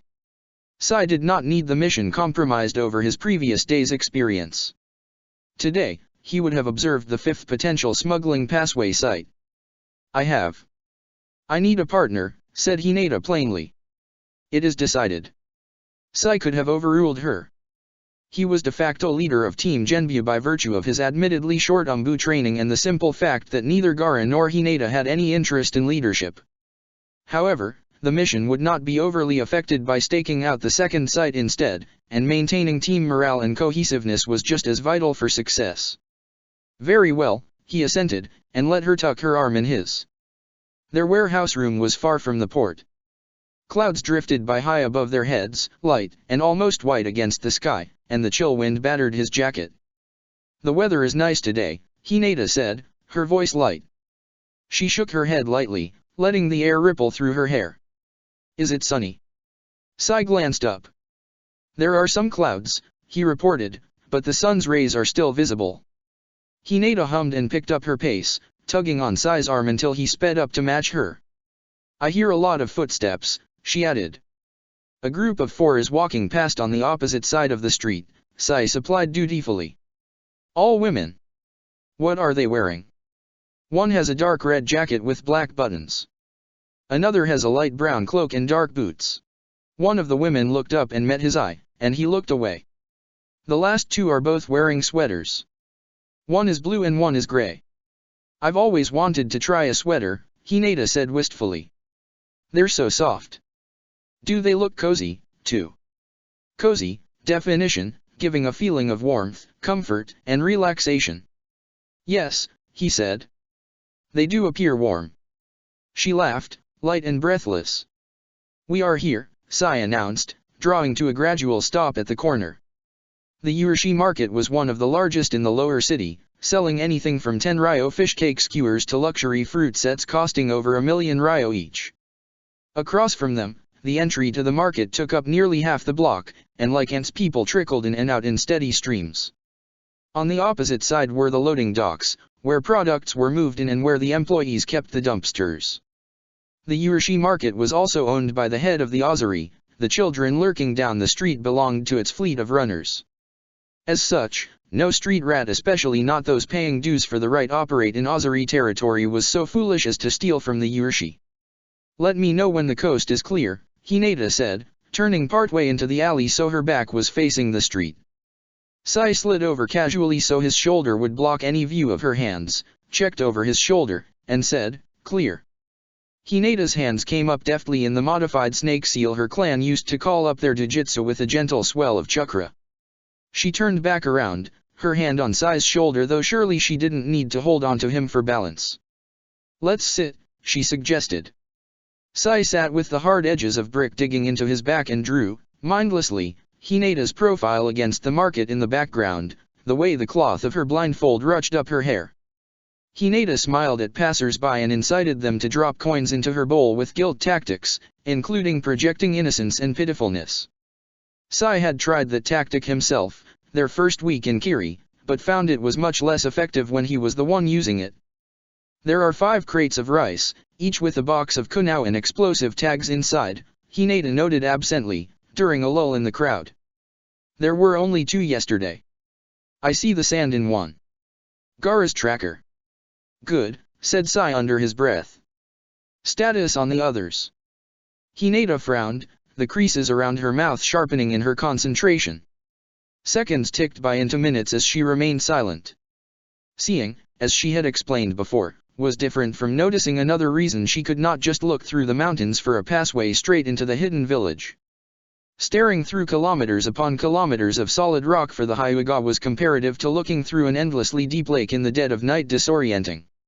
Sai sat patiently on guard, one eye on his drawing and another on her, and both eyes on the street from beneath his eyelashes. The Ozari's pet street rats watched them with varying degrees of boredom and disdain, and Sai suspected probability, 85% that Shijima had put the boy who drew everything, and the blind girl and mute boy he cared for, on some sort of blacklist, only less severe. A grey list, perhaps. Hinata came back to herself with a minute shake of her head. "All good," she said with Tatsuko's cheer. 10 ryo, she directed at a woman strolling past. The woman glanced dismissively over her shoulder, but upon seeing Hinata's hopeful smile and the bandage over her eyes, paused. Her eyes softened, and she dug through her bag for her coin pouch and dropped several coins into the bowl. Hinata beamed in her direction, her face angled just to the left of the woman's face. "Thank you," she chirped, and the woman smiled back. Curious, to smile at someone with the full belief that it could not be seen. What was the purpose? Sai watched the woman walk briskly away contemplatively. The sun drifted ever higher and then began its descent. Hinata reactivated her Byakugan twice more before turning a hopeful face towards Sai. "Fish cakes." Sai agreed, and she smiled, reaching forward to pass him a few coins from her bowl. "I will return quickly." "No hurry," Hinata said serenely. When he exited the Yurshi market again he saw Hinata, the bowl of coins clutched against her chest as she pressed herself against the wall. Two teens loomed over her, the lines of their body spelling out arrogance and malice as they crowded her backwards. As he watched, one reached out and shoved her shoulder, and she pressed her lips together as she stumbled. Sai crossed the road in long strides, the skewers of fish cakes dangling almost forgotten in one hand. "Leave her alone," he ordered, only just remembering to soften the tone of command in his voice. He recognized neither of the teens, but none but Ozaris would be so bold in the heart of their territory. One boy age, 13 to 14 years, approximate height, 155 to 165 centimeters, approximate weight, 46 to 50 kilograms, hair color, light brown, eye color, green, status, civilian turned, staring down his nose at Sai. A sneer twisted the corner of his mouth. "What's it to you?" he drawled. Sai pressed Hinata behind him gently, conscious of the tension in her shoulders. "She's my mission comrade, teammate, friend. Sister." A glint of recognition lit the teen's eyes, and he looked Sai up and down. The little drawing boy, he surmised. Condescension. Intimidation. Sai could not be more than 3 or 4 years his junior. "Please leave," he said, turning his head slightly to break eye contact. The other boy age, 12 to 14 years, approximate height, 152 to 159 centimeters, approximate weight, 44 to 47 kilograms, hair color, blonde, eye color, brown, status, civilian stepped forward deliberately. "Or what?" he said in a voice with more bravado than confidence. "I don't think it would look good for Ozari if their runners were seen roughing up a blind girl on the public streets," Sai said, staring just past the blonde one's ear. The teen slapped Sai. It wasn't hard. Sai let the blow turn his face to the side, but even by civilian standards it was meant to humiliate rather than hurt. The first boy huffed a laugh, reaching out to grab the second by the wrist. "Come on, Kotai," he said. "We're just having a friendly talk." Kotai ripped his hand free from the other boy's grasp with a snarl as Sai made a show of wincing, reaching up to touch his cheek gingerly. "Ozari owns this block and Ozari owns you," he spat. "We can take everything you have. What Ozari asks, we will freely give to Shijima-san when he comes to visit in 3 days, Sai said placidly. "Please, we don't want any trouble." "Kotai," the older teen repeated, his tone simultaneously bored and warning. The younger one backed off with a thunderous scowl. "Take care," said the older in a tone that implied threat and apathy in one, and sauntered back towards the market. After a pause and a ferocious sneer, the younger followed. Sai watched them go, still coiled despite his loose hunch, until Hinata reached out and touched him whisper soft on the arm. "You got the food," she noted, no trace of the fear she had projected just seconds earlier. Sai straightened gradually, raising the skewers slightly as though he had forgotten their existence. He agreed after a pause. "Are you all right?" "They wouldn't have done me any harm," Hinata said with more assuredness than one in their situation deserved. "That is an illogical conclusion to make." Hinata merely hummed, tilting her head almost imperceptibly at him. Sai recognized the behavior as one intended to inspire protective instincts and handed her one of the skewers. She smiled at him sunnily in reward. She paused halfway through her first bite. "The third is moving," she said, her voice gone devoid of its levity. "I recommend you meet Rakushi behind the cart maker's workshop." It was, in fact, just a suggestion. If a good one Sai had Gaara's sand in his pockets, he could go wherever and Gaara would find him, as accurately as one of the captain's hounds. Hinata's choice of the card maker's workshop in the gray area between market and crafting districts would camouflage his chakra use while minimizing the distance both his ink constructs and Gaara would travel, a positive, given the narrow window in which they had to act. Still, he hesitated, his eyes drifting to the pack of runners that lurked still down the block. Illogical. Hinata was a kunoichi, able to evade and weather injury by civilian children. She did not need his protection, not in this situation. Go, Hinata insisted. Sai handed her his uneaten fish cake skewer and ran. Sai was due for another check-in with Shisui-sensei, so he elected to remain behind while Hinata and Gaara left early in the morning. The previous night had brought another pell-mell dash to activate a Chuga-Jiga scout, so he napped, indulgently, until almost noon before taking out his paper and charcoal. The heavy stomp of multiple sets of feet down the stairway jarred Sai out of the rough sketch he had been absorbed in. Purpose, intimidation, desired response, fear, expected reaction, defensive behavior. He gave the half-formed figure of Hinata a regretful glance before dropping his charcoal, dashing the paper to the side of the room in his haste as he lunged to his feet. Identification, Tsuzi, alias, Tsusu, age, 15, affiliation, street rat gang Ozari, rank, grunt, status, civilian ripped aside the thin curtain in the doorway and leered at him, leaning up against the doorframe with arms crossed. Shijima stepped past Tsuzi delicately, giving the grimy, cramped room a genteel once-over. Itaru-chan, good morning, he said warmly, reaching down to pick up the discarded sketch. Is this Tatsuko-chan? It's very good. Sai glared. It's been 3 days, not 5, he said, bodily blocking their way into the rest of the room. We don't have it yet. Shijima smiled. 3 days means you should have half the amount you owe Ozari, since I'm being generous. Shijima gave Tsuzi a dismissive glance and the other teen started forward purposefully. Sai lurched forward to intercept him alias status, civilian, action to maintain cover, decrease physical speed and strength by 80% and Shijima caught him by the arm easily, using his own momentum to slam him up against the wall. Sai braced for the impact but still it jarred his teeth as he hit. Shijima gave him a pitying look. Itaru-chan, he tsked. You know better. He drew back his fist casually even as Sai gritted his teeth. Behind the teen, Tsuzi ripped up their blankets and tossed them aside, bearing the cardboard used to pad the unrelentingly cold ground. Their meager belongings went flying: spare clothes, Sai's scrap paper and charcoal sticks, the candle stubs Hinata had scavenged from the temple. She would be distressed at the mess. Then Shijima swung and the air left Sai's lungs in a rush as he let his head snap to the side with the blow. Pain bloomed across his cheek and he blinked away the sting. Shijima reached out to take his chin with a firm hand, forcibly turning his head back to the front. Face me. Don't be rude, he admonished. The next blow split skin. Sai panted but obediently turned his head back to the front when the teen tapped on his chin warningly. Another hit starbursts exploded across his eye. He turned his head. Another. Ninja, a person who must endure. Sai did not find the experience pleasant, but simply a task to be endured.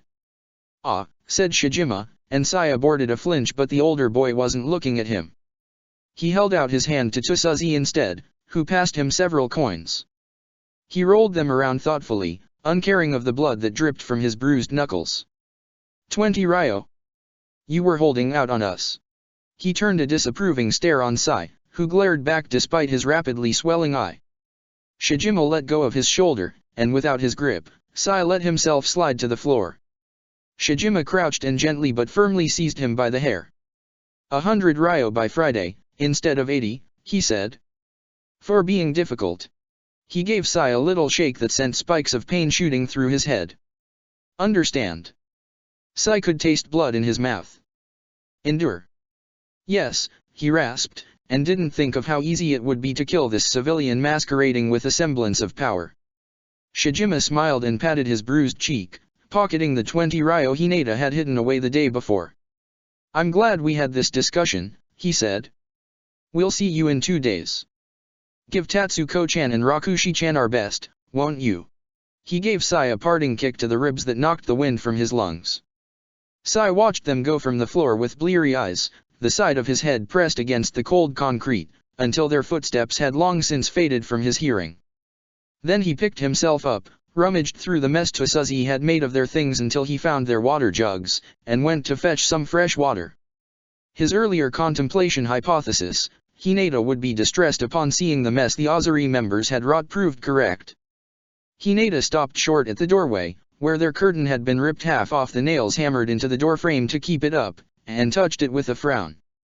"Itaru," she demanded, alarm raising her voice as she felt her way into the room. Her foot knocked against their overturned pot, and she halted as it clattered across the ground. Give me one moment," said Sai, dropping a bit of kindling he had scrounged from the floor back into its tin. He picked his way across the debris and reached out to take her arm. He guided her forward and around the bits and pieces he hadn't gotten around to picking up yet, and she twisted in his grip to reach up and touch his face. He let her feel around the scab on his cheek and trace the edges of his swollen eye without flinching. When she drew her hand back at last, her mouth was pressed into a tight line. "What happened?" "Ozari came early," Sai explained, tugging on her arm until she followed him to where he had replaced the cardboard and arranged the blankets on top.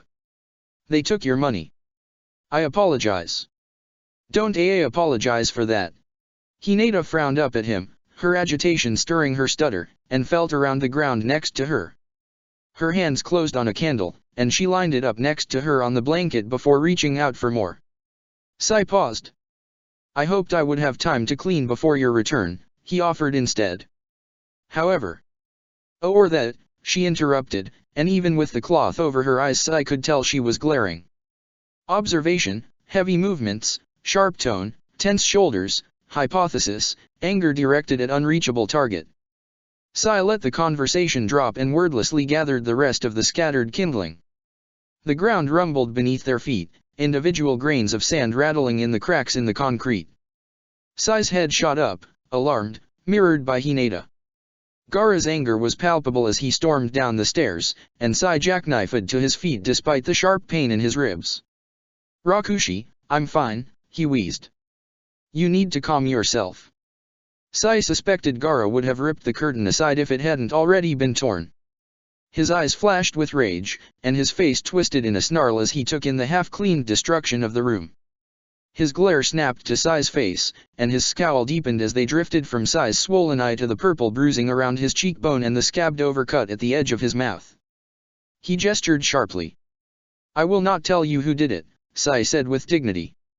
Gaara's eyes narrowed to slits. "No, bastard, kill," he signed. "Why you are not allowed to kill the sea civilian," said Hinata, though she could not have seen what he signed. "Kill," Gaara signed again, more empathetically. "Wound, Sai, not allow, kill." "Calm down," Sai said harshly. "You'll draw Kiri's forces down on us." Gaara snarled but closed his eyes, and with visible effort, the sand settled, the sake sinking slowly back under his skin. Gimlet eyes opened again and he stalked forward, advancing until he stood less than 10 centimeters from Sai. Sai glanced down at him wearily, energy gone though he had done nothing to spend it. Gaara glared back up at him, then reached out to probe his face with a none too gentle finger. Sai leaned back and tried to brush him aside, but the Jinhuriki slapped his arm aside roughly, jarring his ribs. He bit back a hiss as Gaara prodded along his jawline. His finger came away red. Sai watched out of his one unswollen eye as the blood vanished little by little, absorbed into Gaara's sand armor. Gaara mirrored him, staring with odd intensity until it had disappeared entirely. Then he growled wordlessly, whirled on his heel, and with a brief spike of killing intent, stalked back out their ruined curtain. Fear, a natural human emotion elicited by awareness of danger. Sai recognized such a reaction in himself and Hinata, both with muscles tensed and ready as their teammate stormed from the room. Finally, Sai tilted his head to better dab at the bruising around his eye, sliding backwards to put his back to the wall. "Dinner," Hinata whispered into the silence. "We don't have anything." Gaara was supposed to bring food for dinner, but his sense of duty was barely strong enough to maintain his cover on a good day, let alone perform an errand after his control had slipped so conspicuously. "Missing one meal will do us no harm," Sai said, dragging the words from his mouth. Gaara had not returned by the time Sai left. The path he took to the meeting point with Shisui-sensei was no longer than any route he had taken previously, but when he finally slipped through the maintenance door of the rice packing plant, he was winded, his limbs shaking from the unusually large amount of effort it had taken to make it there. Perhaps it had taken longer than usual, because Shisui-sensei was already pacing between the stacks on light feet. He pulled up abruptly at Sai's entrance. Sai straightened almost unconsciously despite the twinge in his ribs. Shisui-sensei's single eye tracked Sai's face in silence. "Who did that?" he asked. His tone held none of Hinata's tight panic or Gaara's barely restrained fury. It was empty, devoid of emotion. The idea of hiding information from his sensei and commanding officer was not one that even occurred to Sai. "Two members of Azuri." Shisui-sensei nodded almost absently. "Why?" Sai swallowed down the sudden inexplicable dryness in his throat. "I made a miscalculation and attracted the attention of a member of Azuri, who offered me an invitation to join as a runner. I declined." The member took offense. Shisui-sensei regarded him wordlessly. "It will not impair the mission. It will not affect my performance," Sai assured him, clasping his hands behind his back. "That was not my concern," Shisui-sensei retorted. He raised his hand, green chakra wavering just over the surface of his skin. Sai leaned back, alarm widening his eyes. "Sensei Iryo chakra, you will that not be detected?" he asked, confusion stealing the words from his mouth. "I am not seriously injured, it's not worth the risk. This is only diagnostic, to make sure the damage won't be permanent. A small amount of exposure over a short amount of time will not be noticed," Shisui-sensei said, an edge to his usual mildness. "It is worth whatever risk I deem acceptable, and it will take less time if you cooperate." "I apologize," said Sai, chastened, and this time he didn't move when his sensei reached forward. Shisui-sensei pressed a glowing hand against Sai's chest, concentrating. "No cracked ribs," he murmured aloud, then frowned abruptly. "Your diaphragm is torn," he said reproachfully. The chakra in his hand intensified, and the persistent pulling pain when Sai breathed lessened even though Shisui-sensei had said he would not heal, but one look at his sensei's face warned him not to protest. Shisui-sensei's hand drifted higher, exploratory over his jaw, and the chakra was warm against his face. With one last pass over Sai's eye, the chakra cupped in his hand flickered and dissipated. "You'll be fine," Shisui-sensei said at last. "Superficial damage and bruising. A blood vessel in your eye burst, so the white of your eye will be bright red for some time." He stepped back, and this time when he looked at Sai there was a mixture of fondness and irritation. "Maybe I should have made it part of your mission to avoid injury." Sai accepted the rebuke in silence. "Would you like my report?" he offered. "There was more?" "It's a miracle you had time for anything else," Shisui-sensei said dryly, but flapped his hand at him nonetheless. For once, Sai would have liked to report some form of success, but he could not change facts. "Look, Sai," said Shisui-sensei, sliding his hands into his pockets once Sai had concluded. "This mission is pretty damn important, or we wouldn't even consider putting a genin team in." "Yes," Sai acknowledged, a little bemused. "Our team's capabilities make us ideal for this form of gathering information." Shisui-sensei sighed, and Sai wondered if he had once again missed the subtext. "What I'm saying," Shisui-sensei said, almost gently, "is that this mission isn't much like Kitakyushu. You can't use chakra freely here and expect it to be explained away by a visiting shinobi. It'd be a difficult mission for even experienced shinobi." Sai frowned, his chin jerking back involuntarily. "You believe we lack the skill and experience to execute it correctly?" Shisui-sensei blew out an almost frustrated huff. "I believe this isn't a mission you should have been assigned to begin with. Your team is performing admirably, but look at you." Sai glanced down reflexively. "You've lost weight. Muscle mass. You're exhibiting constant fatigue. You've been subjected to all sorts of abuse," he added, waving his hand to indicate Sai's bruised face. Sai tilted his head to demonstrate confusion. "Of all the teams, Genbyu has suffered the fewest major injuries," he pointed out. "Comparatively, this is insignificant. Injuries should be expected during a wartime mission in enemy territory." Shisui grimaced and, once again, seemed to Sai's eyes very tired. What I'm saying, he repeated, with more emphasis, is be careful. You're not the only team on this sort of mission. The Hanran have operatives embedded in the city as well, and I'm working on the Shinyo angle. The mission is important, yes, but you need to take care of yourself and take care of the others. His sensei ran an absent-minded hand through his unruly hair before replacing it in his pocket, regarding Sai soberly. They can't make it, without you. Was it not an underestimation of Hinata and Gaara's abilities? Oh. This was a tactic used to ensure compliance by invoking emotional bonds. I will take care of them. Keep watching the pathways. Send your trackers down them, Shisui-sensei directed. But nothing more. Don't scout out new ones, no investigating suspicious activity, avoid all shinobi. Take it easy, keep your heads down, get some good food and quit losing weight. Sai decided not to point out that with his cover, acquiring good food would be difficult. Perhaps Shisui-sensei had seen it on his face anyways, because he reached under his haori and handed Sai a cloth sack. That's food and money, he said. Stay safe. When Sai made it back to the warehouse, wind-chilled and awake only through sheer stubbornness, Gaara, lurking at the base of a pillar next to the stairs, ignored him. Sai lifted the bag. Come inside, he said. Sensei sent us food.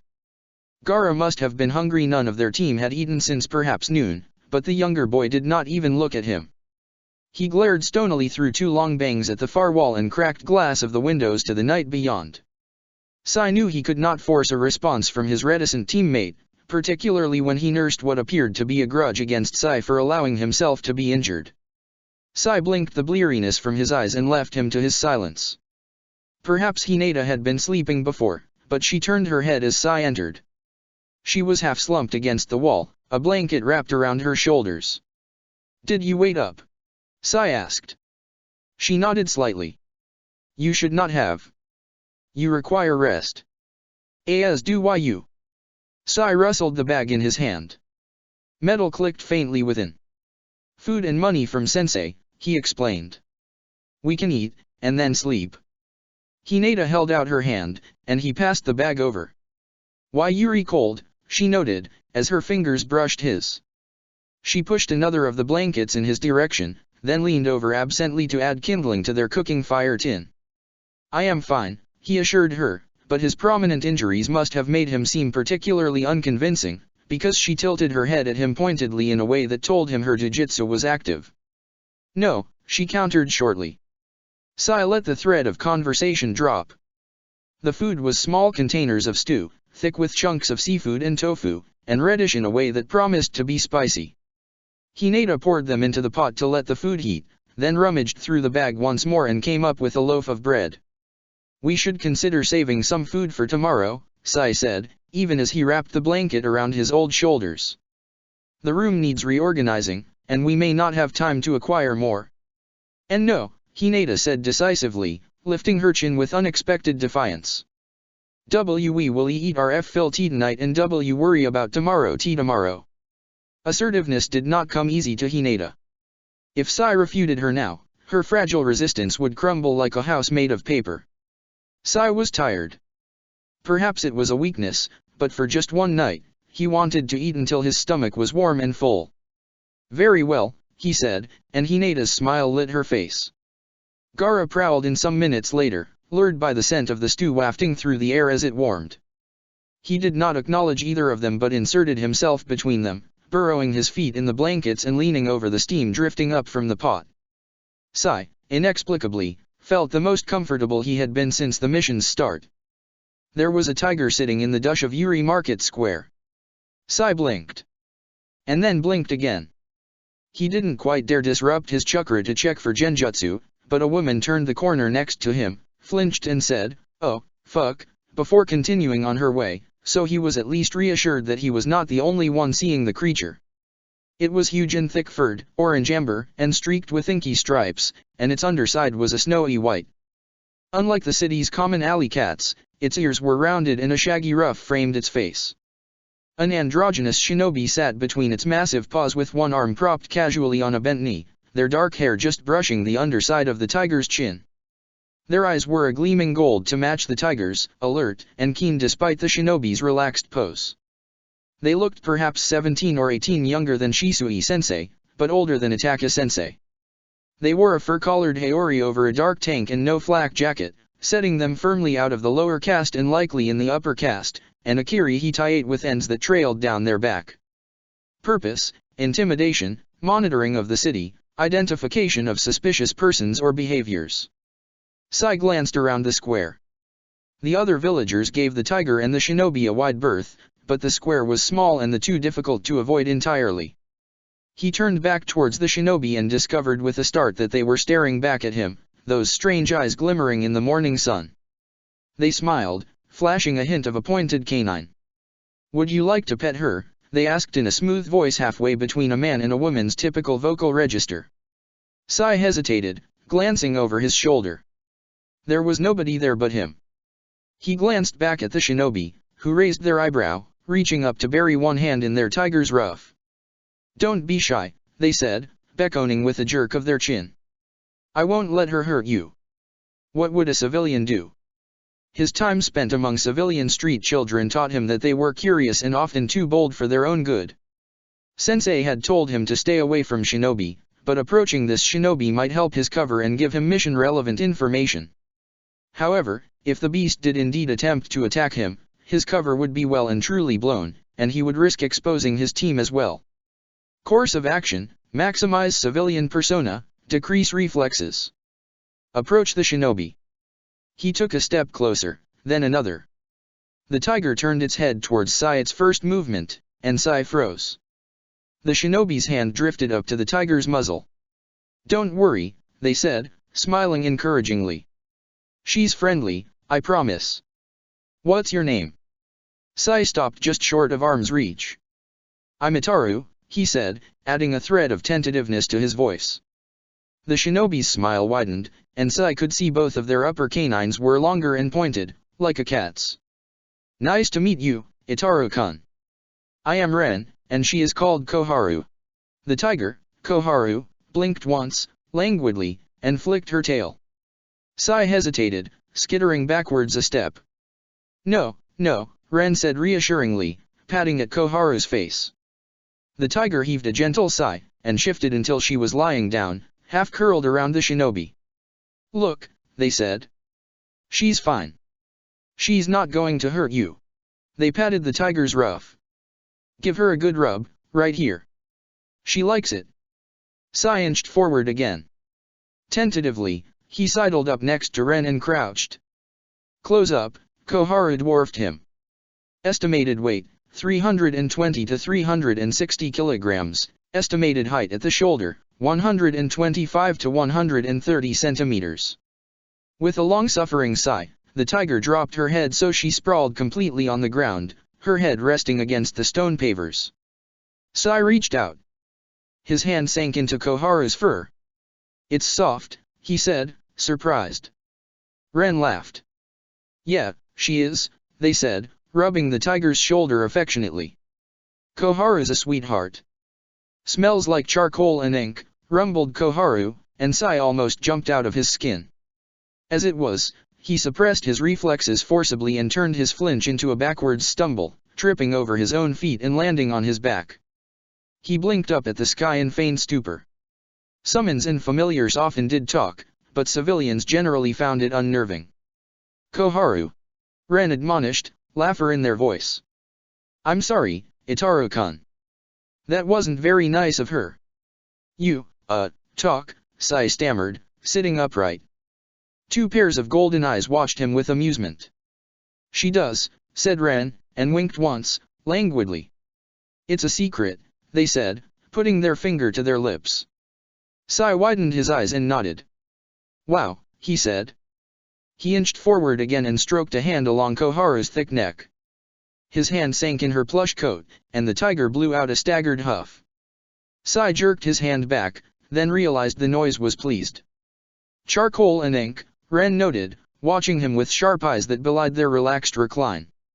"I like drawing," Sai explained, sitting back on his heels and rummaging through his pockets. He produced a handful of folded papers, smeared with charcoal dust. Ink is expensive, so I don't get to use it as much. Koharu sneezed as Ren took the papers delicately, examining them carefully one by one. These are nice, they said. Who are they? Sai had drawn villagers on his way to the square. I don't know, he said. People I saw today. They're good, Ren said, smiling up at Sai. Sai took his drawings back with a ducked head and a smile that felt strange on his face. So, who did that to you? They asked conversationally. Sai expected response, fear, suspicion, defensiveness paused. Did what? He said. Hit you, Ren said bluntly. Tell me, they insisted, as Koharu swung her head around to observe Sai more closely. Nobody, Sai said. I fell. Itaru-kun, the shinobi said, their voice warm with just a hint of steel. You move carefully, like someone kicked you in the ribs, and unless you bashed your own head against the ground 4 or 5 times, you didn't get those injuries from falling. So who did that to you? Shinobi-san, Sai said. Ren, the shinobi corrected patiently. Our Ren-san, Sai amended hesitantly. It makes no difference. I'm an orphan, I live on the streets. Nobody will do anything whether I fall or whether someone hits me. Ren clicked their tongue, disappointed. They won't, if you don't say anything about it. Koharu growled a note of agreement deep in her chest. Sai avoided their matching golden stares, concentrating on folding his drawings back into his pocket. I have to go, he said. I don't have lunch yet. I need to. Stay, said Ren. We won't ask, then. Sai hesitated. Koharu shuffled back upright, leaning down to rest her head on Ren's shoulder and blink mournful eyes at Sai. It won't look good, if they see me spending so much time with a shinobi, Sai said apologetically. Ren watched him, a slight downturn to their mouth. I hoped it would be the opposite, they admitted. Take care, Itaru-kun. Maybe we will see you around again. You're a good kid. Sai smiled, but again it felt odd and stretched. You don't know that. The encounter with the strange shinobi and their tiger told him very little, except that 1, Kirigakure had shinobi to spare to post in its streets, perhaps due to recall of overseas forces. 2, Kirigakure did not trust its lower city. 3, not all of its shinobi were comfortable with the status quo. The absolute control the Kirigakure loyalist regime desired as well as their war effort was more precarious than Sai previously believed. Hinata greeted him at the door of their room with, I don't know if that was safe, Itaru. Sai crossed the room to her, a plastic bag of broth and another of fish cakes dangling from his hand. You were watching, he noted, passing her the soup when she reached up. Hinata agreed cheerfully. Rakushi and I agreed that one of us should watch you all the time. She smiled at Sai even as she poured the broth into their pot. Our resources can be better spent, Sai argued, but accepted that the arrangement might be necessary for maintenance of his teammates' mental and emotional well-being. Hinata's silence was politely disbelieving. The tiger familiar was non-aggressive, and the shinobi as well. He paused. I could not tell if the shinobi was male or female or neither. Could you? Hinata fumbled the empty broth bag. Just be because I see kin SCD does not mean that I'll look, she said with dignity and a blush flaming red across her cheeks. Pass me the fish cakes. You must have noticed, Sai pressed. A penis or breasts? Or neither? Or both? Sai watched with a detached fascination as Hinata's face turned increasingly crimson. That's. I suppose they may identify as something other than their biological sex, he allowed, suddenly concerned that his teammate might faint. It does not matter, then. Gaara chose that moment to walk in.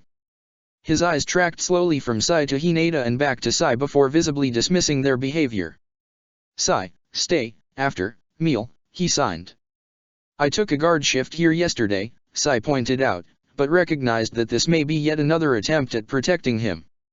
Inevitably, Sai thought bleakly 2 hours later, that attempt led to this. 3 hours past noon, when Sai was in their room alone, organizing the drawings crumpled and scattered and torn by the Ozuri's last visit, he heard the thump of unfamiliar footsteps down their stairs once again. He closed his eyes, set his half-sorted stack of paper aside, and stood resignedly.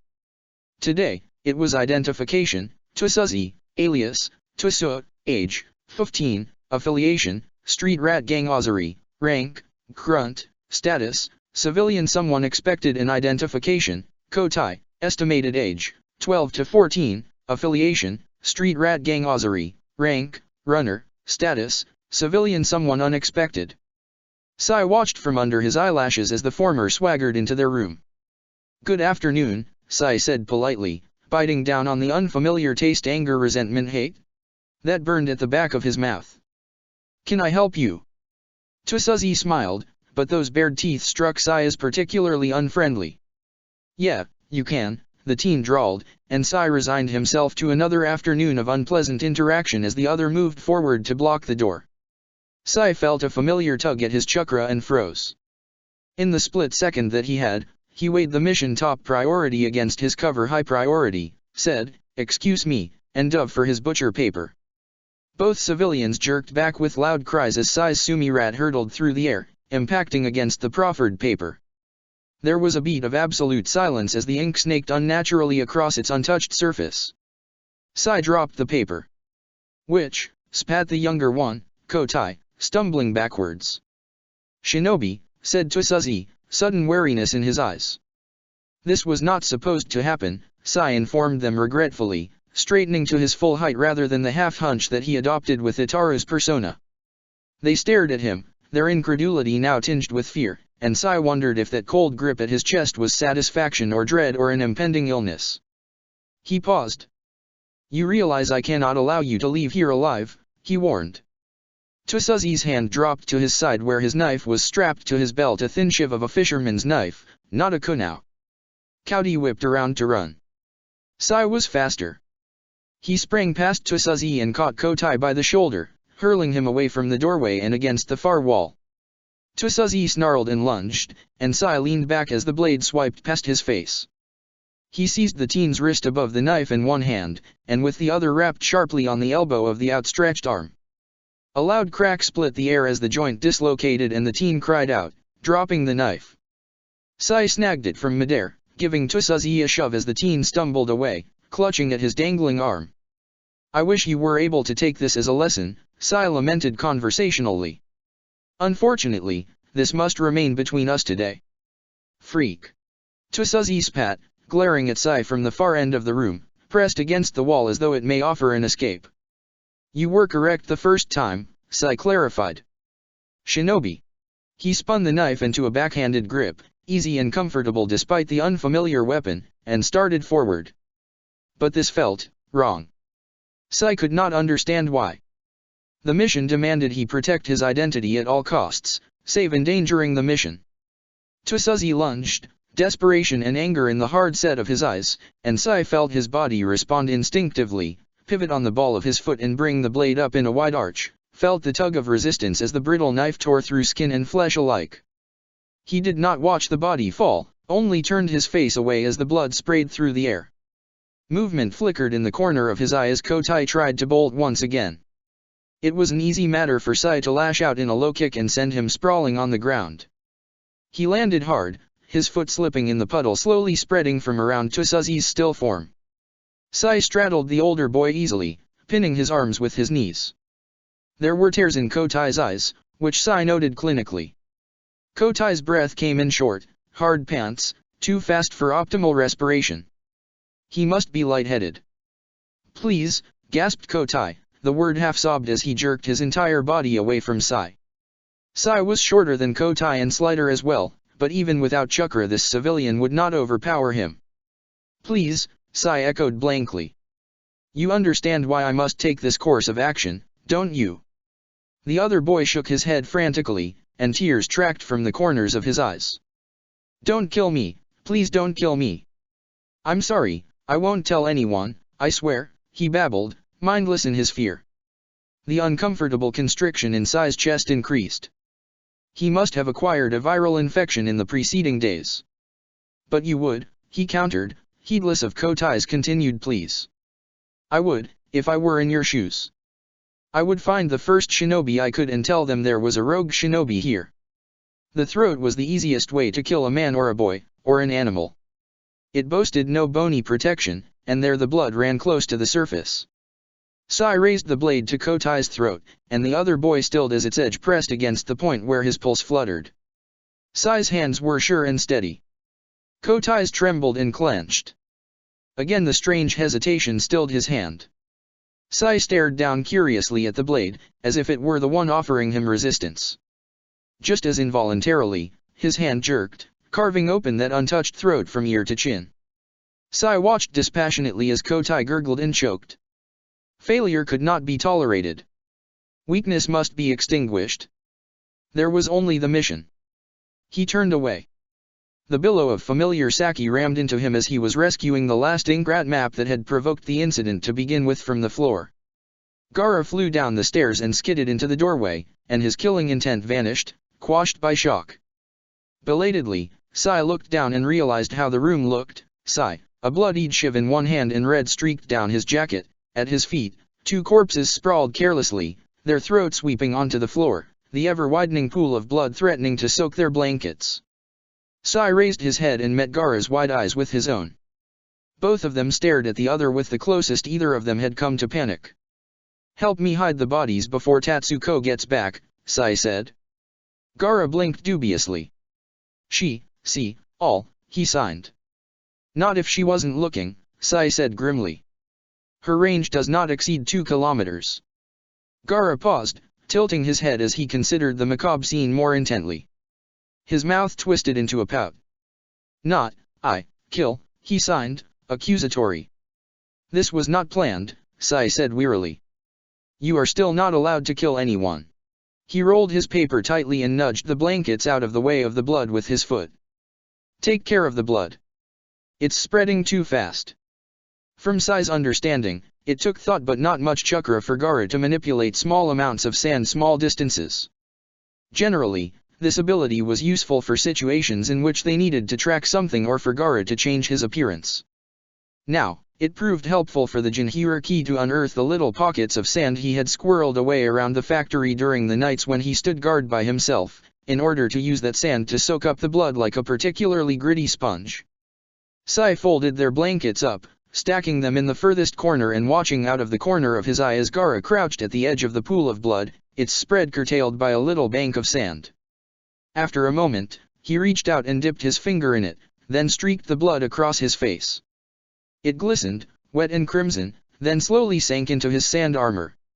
Sai had thought it a strange quality when first he encountered it, but Zabuza-sensei's sword behaved much the same, and he could not deny its practical application. But though Gaara's sand could take care of the blood, there was yet the 2 corpses to dispose of. Gaara could and quite eagerly would simply pulverize them with his sand and absorb their remains. He had done so with Asuna Umbu just a month after they met for the first time. However, that would send up a flare large enough for even the most chakra-blind shinobi to feel from the harbor, rendering useless the pains they had taken to use their chakra sparingly throughout their mission. They would have to take care not to leave tracks. A murder was a flashier thing than a random spike of chakra in the city, though not by much. Bodies dropped every day, but these had people who cared if they went missing. Option: dispose of the corpses in one of the canals. Advantage: no blood trail. Disadvantage: high probability of immediate discovery by Kiri shinobi. Option: dispose of the corpses in one of the dumpsters. Advantage: unlikely to be discovered by a shinobi. Disadvantage: high probability of discovery by a street orphan. Option: contact Shisui-sensei for assistance. Advantage: Shisui-sensei's experience would likely contribute a more viable solution. Disadvantage: endangerment to their covers. This option felt remarkably similar to admitting defeat. Sai glanced back down at his hands. Available resources: himself, Gaara's sand, 112 centimeters fishing knife. Insufficient to break down corpses. He paused contemplatively. They did not need to prevent discovery, only prevent the deaths from being traced back to them. "Dumpster," he said out loud. "We need a tarp." Gaara wrinkled his nose not at the prospect of rotting things, but at the process of moving the bodies there. He stalked out the door. Sai turned back to the problem of the bodies. Elbows and knees and necks were easy to sever, between the bones was only a little cartilage, and the fishing knife could manage so much. He had already begun the process in each with the killing strike. He stepped carefully on the sand, his feet sinking in slightly as it gave under his weight. Kotilaya's sigh had left him, sprawled on his back with both legs outstretched and one blood-stained hand reaching in vain for his throat. Blood splattered his mouth and lower face, dark and nearly congealed now, and his eyes stared emptily at nothing. Sai reached down to grip Kotai's hair, bearing the red slit bisecting his throat. He looked, and he cut. They made a strange pair, skulking through the lower city's loneliest back alleys with a bulging blanket not theirs, but one Gaara had returned with once Sai had finished his grisly task. Sai's heart beat steadily in his throat, a warning and a reassurance in one. He did not dare cross into another district. Shinobi might overlook a lone street rat loitering near the boundary fences, but one with two torsos and corresponding heads and limbs in tow would prove too suspicious and too dangerous to ignore. Perhaps the shinobi did not notice them, but the carrion crows did, drawn to the stench of death emanating from their burden that Sai could not shake and which Gaara did not bother trying. They perched on the eaves and watched with judgmental eyes as Sai heaved the entire thing into the dumpster and climbed in after it to cover it with refuse as best he could. "Get them away," he told Gaara over his shoulder. "They draw too much attention." Gaara stared blankly at him for a moment before reaching down to pick up a pebble. Hinata walked into their room that evening with her tin of money in the crook of her arm and a bag of something fried dangling from her hand. She hesitated just briefly mid-step, a slight frown creasing her forehead. "It smells like blood," she said slowly. Sai resisted the urge to look around. There was no more blood on the ground. Gaara's sand had seen to that, and what had splattered on his jacket had washed right off the water-resistant cloth. It now hung drip-drying from a rusty nail in the corner. "My construct returned while you were gone," he said instead, laying down the final piece of the map over the inked path with deliberately careful hands, as if this were all he had done this afternoon. Some of the drawings were crumpled and torn from yesterday's ordeal, the rice paper too delicate to withstand the abuse, but the picture they formed was clear enough. He had known what the trail would show before he even began building the map over it. His following silence alerted her to a change, and her frown deepened. "What does it show?" "Number 4, Sai said aloud, a strange satisfaction curling in his chest. "Passway confirmed. Mission success." Hinata smiled, then not Tatsuko's light, vapid thing, or Q's cold, satisfied bared teeth, but a Hinata smile, tentative and small and radiant. "Good," she said simply, and then Tatsuko's exuberance overtook her. "Good thing I have takoyaki," she chirped. "We can celebrate." Celebration had not occurred to Sai, but across the room where he was swaddled in blankets with his eyes half-lidded with irritation at the cold, Gaara straightened, interest sparking in the glint of his eyes. "8-leg fish," he signed at Sai.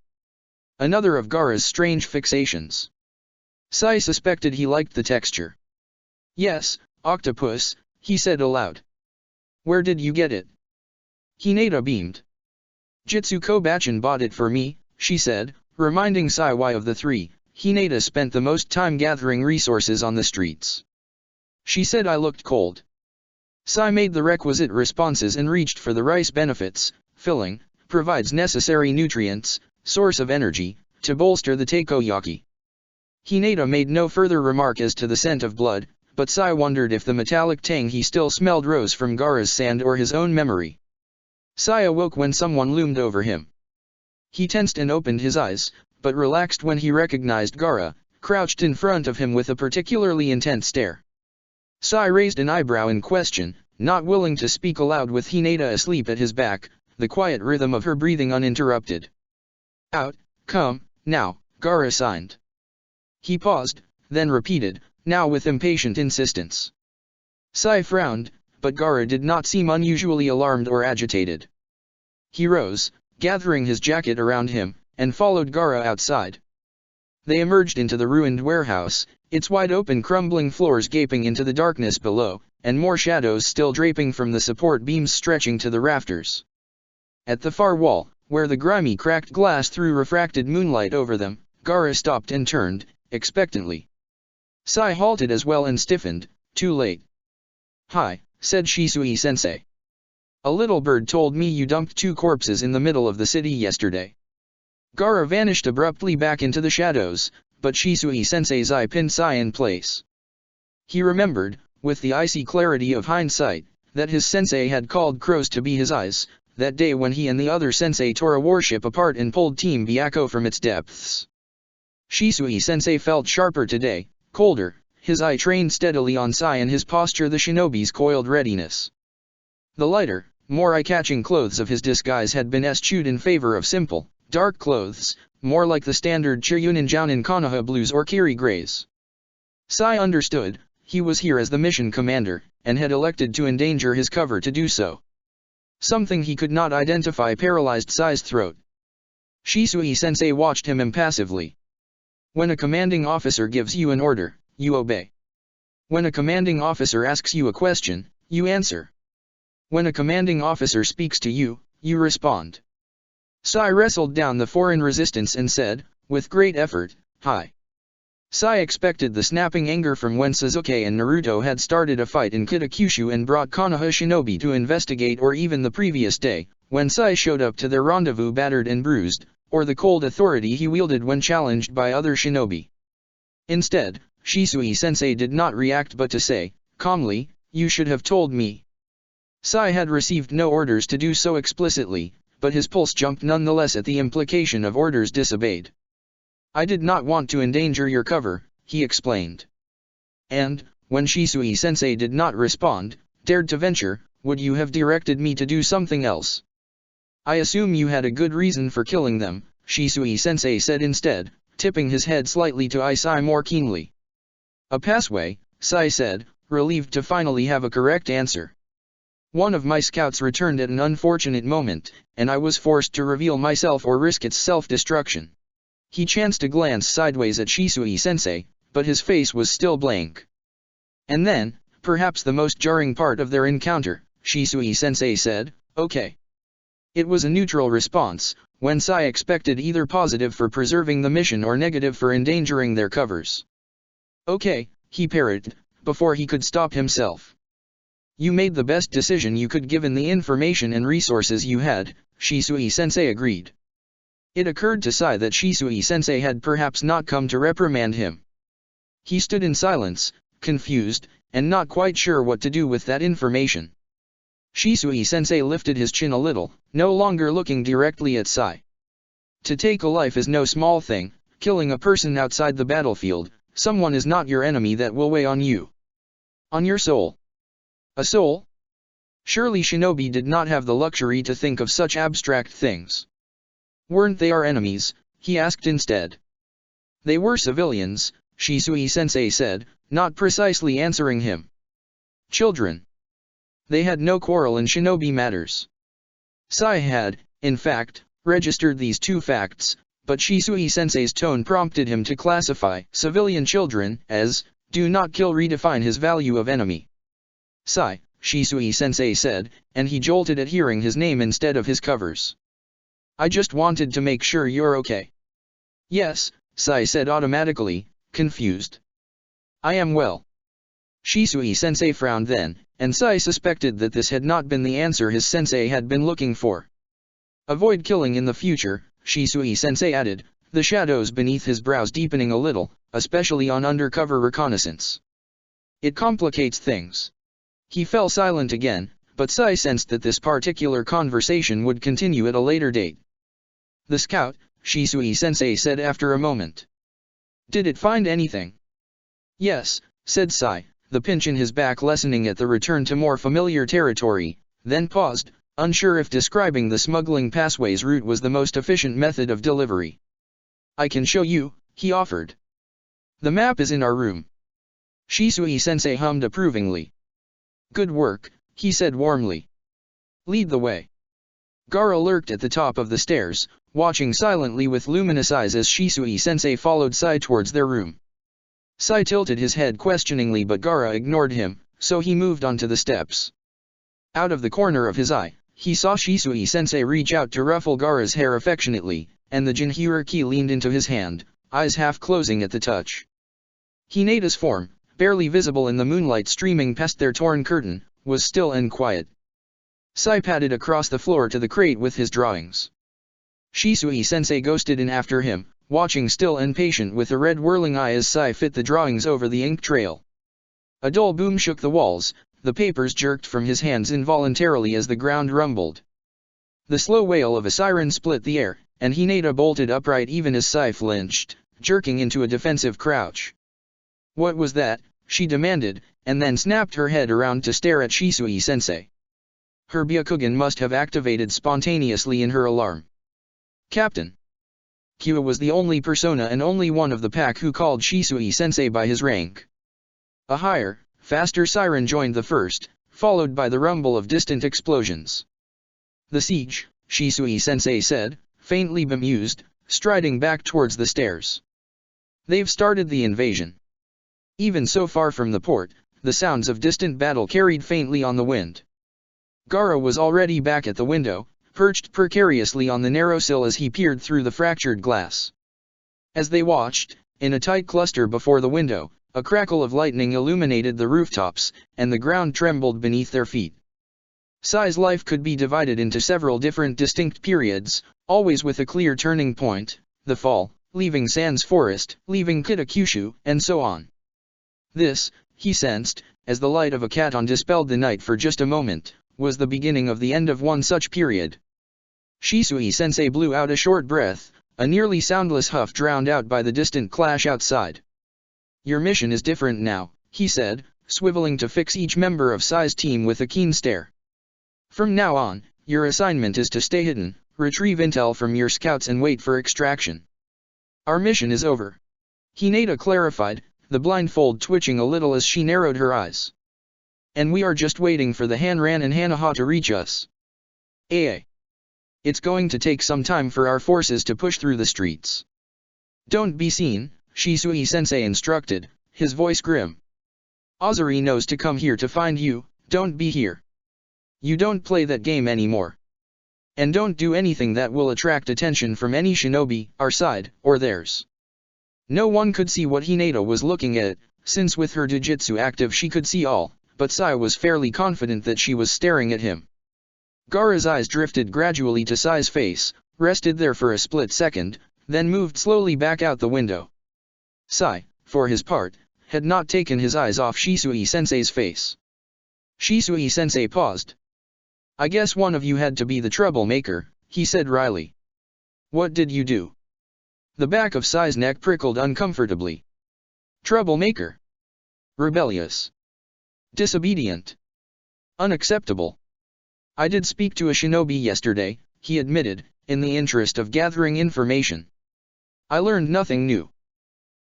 Shisui-sensei said. "Well, from here on out, just stay out of sight." A particularly loud explosion rattled the glass panes, and Gaara hopped off the sill awkwardly, landing in a low crouch. "I need to get back before someone sees me so far out," Shisui-sensei said, casting a fleeting glance out the window. "Stay safe." "I mean it." And then he was gone. Navigating the lower city post-invasion required a significantly higher level of discretion. Morning dawned. The battle at the port had settled, but the city hovered in a watchful state. "Most civilians are staying indoors," Hinata reported, otherwise preternaturally still. "Kiri is sending teams through the city in the sewers." She paused, her mouth twisting into an annoyed scowl. "They are putting up seals in the walls that I can't see through." Sai recalled the entry in Etsuji's bingo book for Byakugan Arashi Ao, no doubt these efforts were for him. However, the shinobi forces were not his team's main obstacle. "And Azuri?" Sai prompted. Hinata's lips curled even as she remained quiet, searching. "Cockroaches are not concerned with the wars of men," she said at last. "Well, no," Sai assumed they would not be. "What about Azuri?" he asked again. Hinata tilted her head a little. "Its members seem to be resuming normal activities, more or less," she said evenly. "Pack the room," Sai directed grimly. "If the pattern continues, Azuri will send more here today." Hinata paused, and Sai was suddenly cognizant of his mistake. Speaking would not help his situation, so he said nothing as Hinata swiveled slowly to face him. "They sent members yesterday," she stated more than asked. "Yes," Sai conceded, accepting where this line of questioning would lead with some regret. Hinata looked him up and down, comparing his condition to that of the previous day and no doubt mentally tallying the coins in their possession. What did you do to them? Sai glanced at Gaara. The Jinhuriki stared back blankly, with the air of one watching a particularly engrossing sparring match. I killed them, Sai answered. We dumped their bodies in the middle of the city. It is the reason Sensei came to check on us in person. Hinata absorbed the information silently. Were you planning on telling me? She asked, the slight edge of menace she always exuded with the Q persona spiking. No, Sai admitted. I see, said Hinata, and turned away. Sai exchanged a glance with Gaara and went to collect his drawings. Hinata must have deactivated her jujitsu, because Sai was alerted to the forewarned visit by syndicate representatives, not by her, but by Gaara's head, jerked up as one of his proximity alarms buried sand was triggered. 2. Gaara signed, and then something rude that he probably meant to mean Ozuri. Ozuri is here, Sai said, for Hinata's benefit. We need to leave. Immediately. He grabbed the bundle of drawings, bundled it all in his jacket, and bolted for the stairs. There wasn't time to run. The warehouse was large and open, and once someone entered they could see more or less everything from front to back. Sai risked the chakra to lend him the strength to leap straight up, into the rafters. Twin pulses behind him alerted him to Hinata and Gaara alighting behind him, balanced on the narrow wooden beam. As soon as Gaara's feet touched the beam, the familiar silhouette of Shijima stepped through the bare door frame at the far end of the warehouse, shadowed by another unfamiliar teen. Sai should have expected him, Shijima who harassed him most frequently of all Ozuri, Shijima who had assaulted him with all the cold efficiency of a shinobi. Sai could not help but classify Shijima as enemy, think of him as a threat despite his civilian status. Perhaps Gaara registered the tension in the way Sai tracked the teen's progress along the open floor. Perhaps Gaara recognized that Shijima had been the one to visit most often, even when Gaara himself was not around. In either case, Gaara quickly concluded that Shijima was responsible for Sai's suboptimal condition and his eyes narrowed murderously, though his sake did not spike at all, his intent was quite clear. He closed his eyes, and below Sai could see the wisps of sand coalescing behind the Ozuri members. Gaara did not need to close his eyes to concentrate. He closed his eyes so that he could not see Sai when he signed sharply at the Jinhuriki to stop. Hinata, crouched between them, did not move to either help or hinder, even as Sai's gestures sharpened insistently. Sai did not know if she was still displeased with him for concealing his elimination of the two Ozuri the day before, if she, like Gaara, wanted revenge on his behalf, or even if she had her jujitsu deactivated and simply could not see him. Mission. Stop. None of his signing helped if Gaara was not looking. He glanced down. Shijima and his companion did not look up, as many civilians did not, nor were they aware of the danger rising behind them. Sai coiled and leapt, flipping neatly over both Hinata and Gaara and landing precisely on Gaara's far side on soundless feet. Gaara jerked, eyes opening instinctively, and Sai signed sand, stop, right in front of his face so he could not avoid it. Gaara's face twisted into a snarl, and far below his sand fell back to the ground with a muted hiss. This caught the civilians' attention, and both whirled. Sai's team remained frozen in the shadows overhead. The teen with Shijima took a few wary steps forward, but there was nothing to see. Come on. It was just the wind, said Shijima after a few tense seconds, turning again to lead the way down to their recently vacated room. Sai took the opportunity to lean forward and whisper, no killing. Gaara scowled back at him unrepentantly. Hinata, who had swiveled so she was facing in Gaara and Sai's general direction, made no indication that she had heard. Sai paused and added, no maiming. No injuring. Do not make contact was cut off by a loud crash and re-emergence of Shijima, his face unruffled as ever but with a line of fury in his shoulders that one without training could not hope to conceal. They might come back, his companion said, hurrying after Shijima as he stormed up the stairs. Shijima turned on him. The boys' drawings are gone. They took their cooking supplies and at least one blanket, he snapped. They're not coming back. The other boy, though broader in shoulder and taller than Shijima, was cowed into silence. Have some of the runners keep checking anyways, Shijima said dismissively, striding towards the door, his voice fading as he went. We'll find them in the streets. There's nowhere they can hide in Ozuri territory. That was a challenge Sai was willing to meet. Kill, Gaara signed grumpily. Sensei said no, Sai reminded. This team had no greater deterrent than Sensei said no. Living in hiding proved far less stressful than attempting to maintain a civilian persona. The three of them all moved in one group, passing like ghosts through the back alleys even as the ground beneath their feet rumbled from the echoes of the battle at the port. It also did not last very long. "Hi," said identification, Uzumaki Naruto, designation, Allied Target 4, designation, at 4, status, Kyuubigen hierarchy, affiliation, Hanabi-ha, affiliation, Yorizoku Pack Team Byakko, codename, Hanashi 006, rank, Genin, alias, Roku Naruto brightly, the greeting muffled slightly by his mask. "Should you be here?" Sai asked. Suzuki identification, Uchiha Suzuki, designation, Allied Target 3, designation, at 3, affiliation, Hanabi-ha, affiliation, Yorizoku Pack Team Byakko, codename, Hanashi 004, rank, Genin, alias, She slunk out of the shadows next to his teammate, his posture tense and shifty. "We're your expression," the blonde informed him, glancing around inquisitively. "What happened to your face? This place is kind of a dump, isn't it?" Extraction, Sakura identification, Harano Sakura, designation, Allied Non-Combatant Harano Sakura, designation, ANHS, affiliation, Hanabi-ha, affiliation, Yorizoku Pack Team Byakko, codename, Hanashi 005, rank, Genin, alias, Go, alias, Go corrected, crouching in front of the crawl space and peering in, blocking their light. "It's not that bad." She paused, eyeing Sai critically. "Your eye doesn't look too good though." "Give us space," said Sai, and Sakura moved back to let him slither his way out. The sun was setting, sending orange rays spinning across the lower city.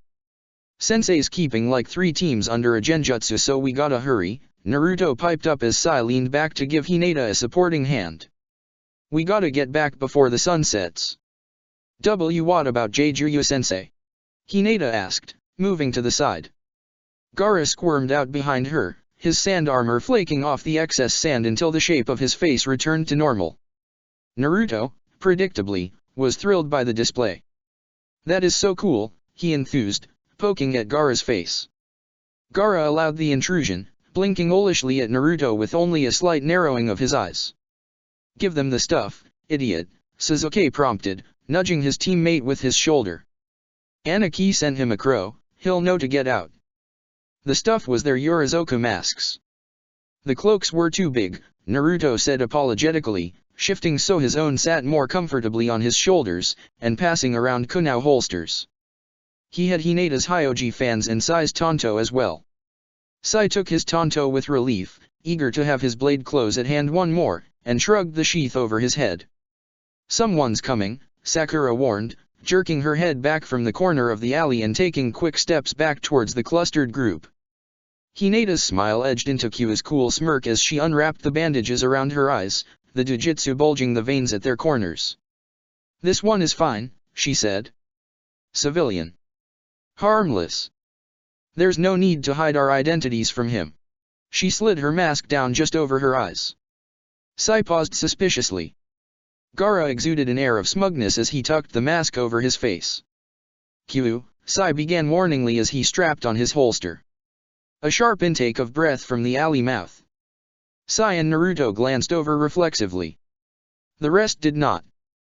Sai met Shijima's eyes with resignation and no small amount of satisfaction at the teen's obvious confusion and alarm at the sight of Sai standing unafraid with 5 masked figures. His gaze dropped to Sai's kunao holster before looking back up. Without breaking eye contact, Sai folded his hands into the dog bore ram signs and threw up a henge, hiding his injuries from sight, and Shijima's eyes went wide. Gaara gestured out of the corner of his eyes. "No killing civilians," Sai repeated, for perhaps the 6th or 7th time in the past 2 days, and Shijima's fear spiked the pulse fluttering in his neck. "You didn't hold back 3 days ago," Hinata pointed out in a carrying murmur, and spun one of her Hyoji through her fingers purely to observe Shijima's reaction.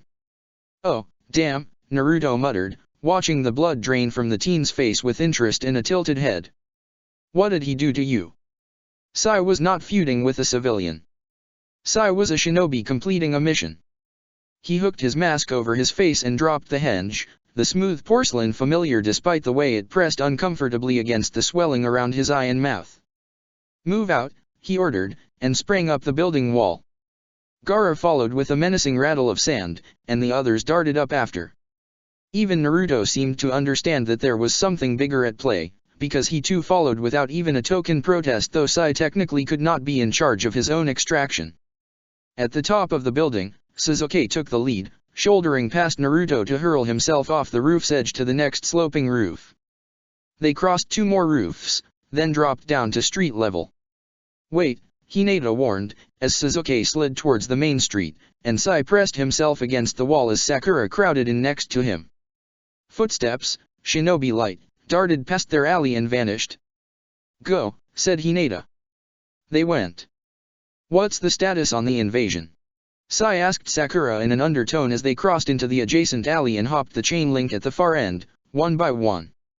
"We have a good number of our forces on the shore," Sakura answered. 2 more of their ships are in the harbor, neutralized. They're not sure where the other 4 are. We don't think Kiri will fight too hard to keep the lower city.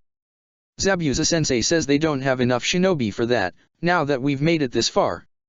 At the next corner, Sasuke stopped above a covered sewer and crouched, heaving the metal grate off and to the side.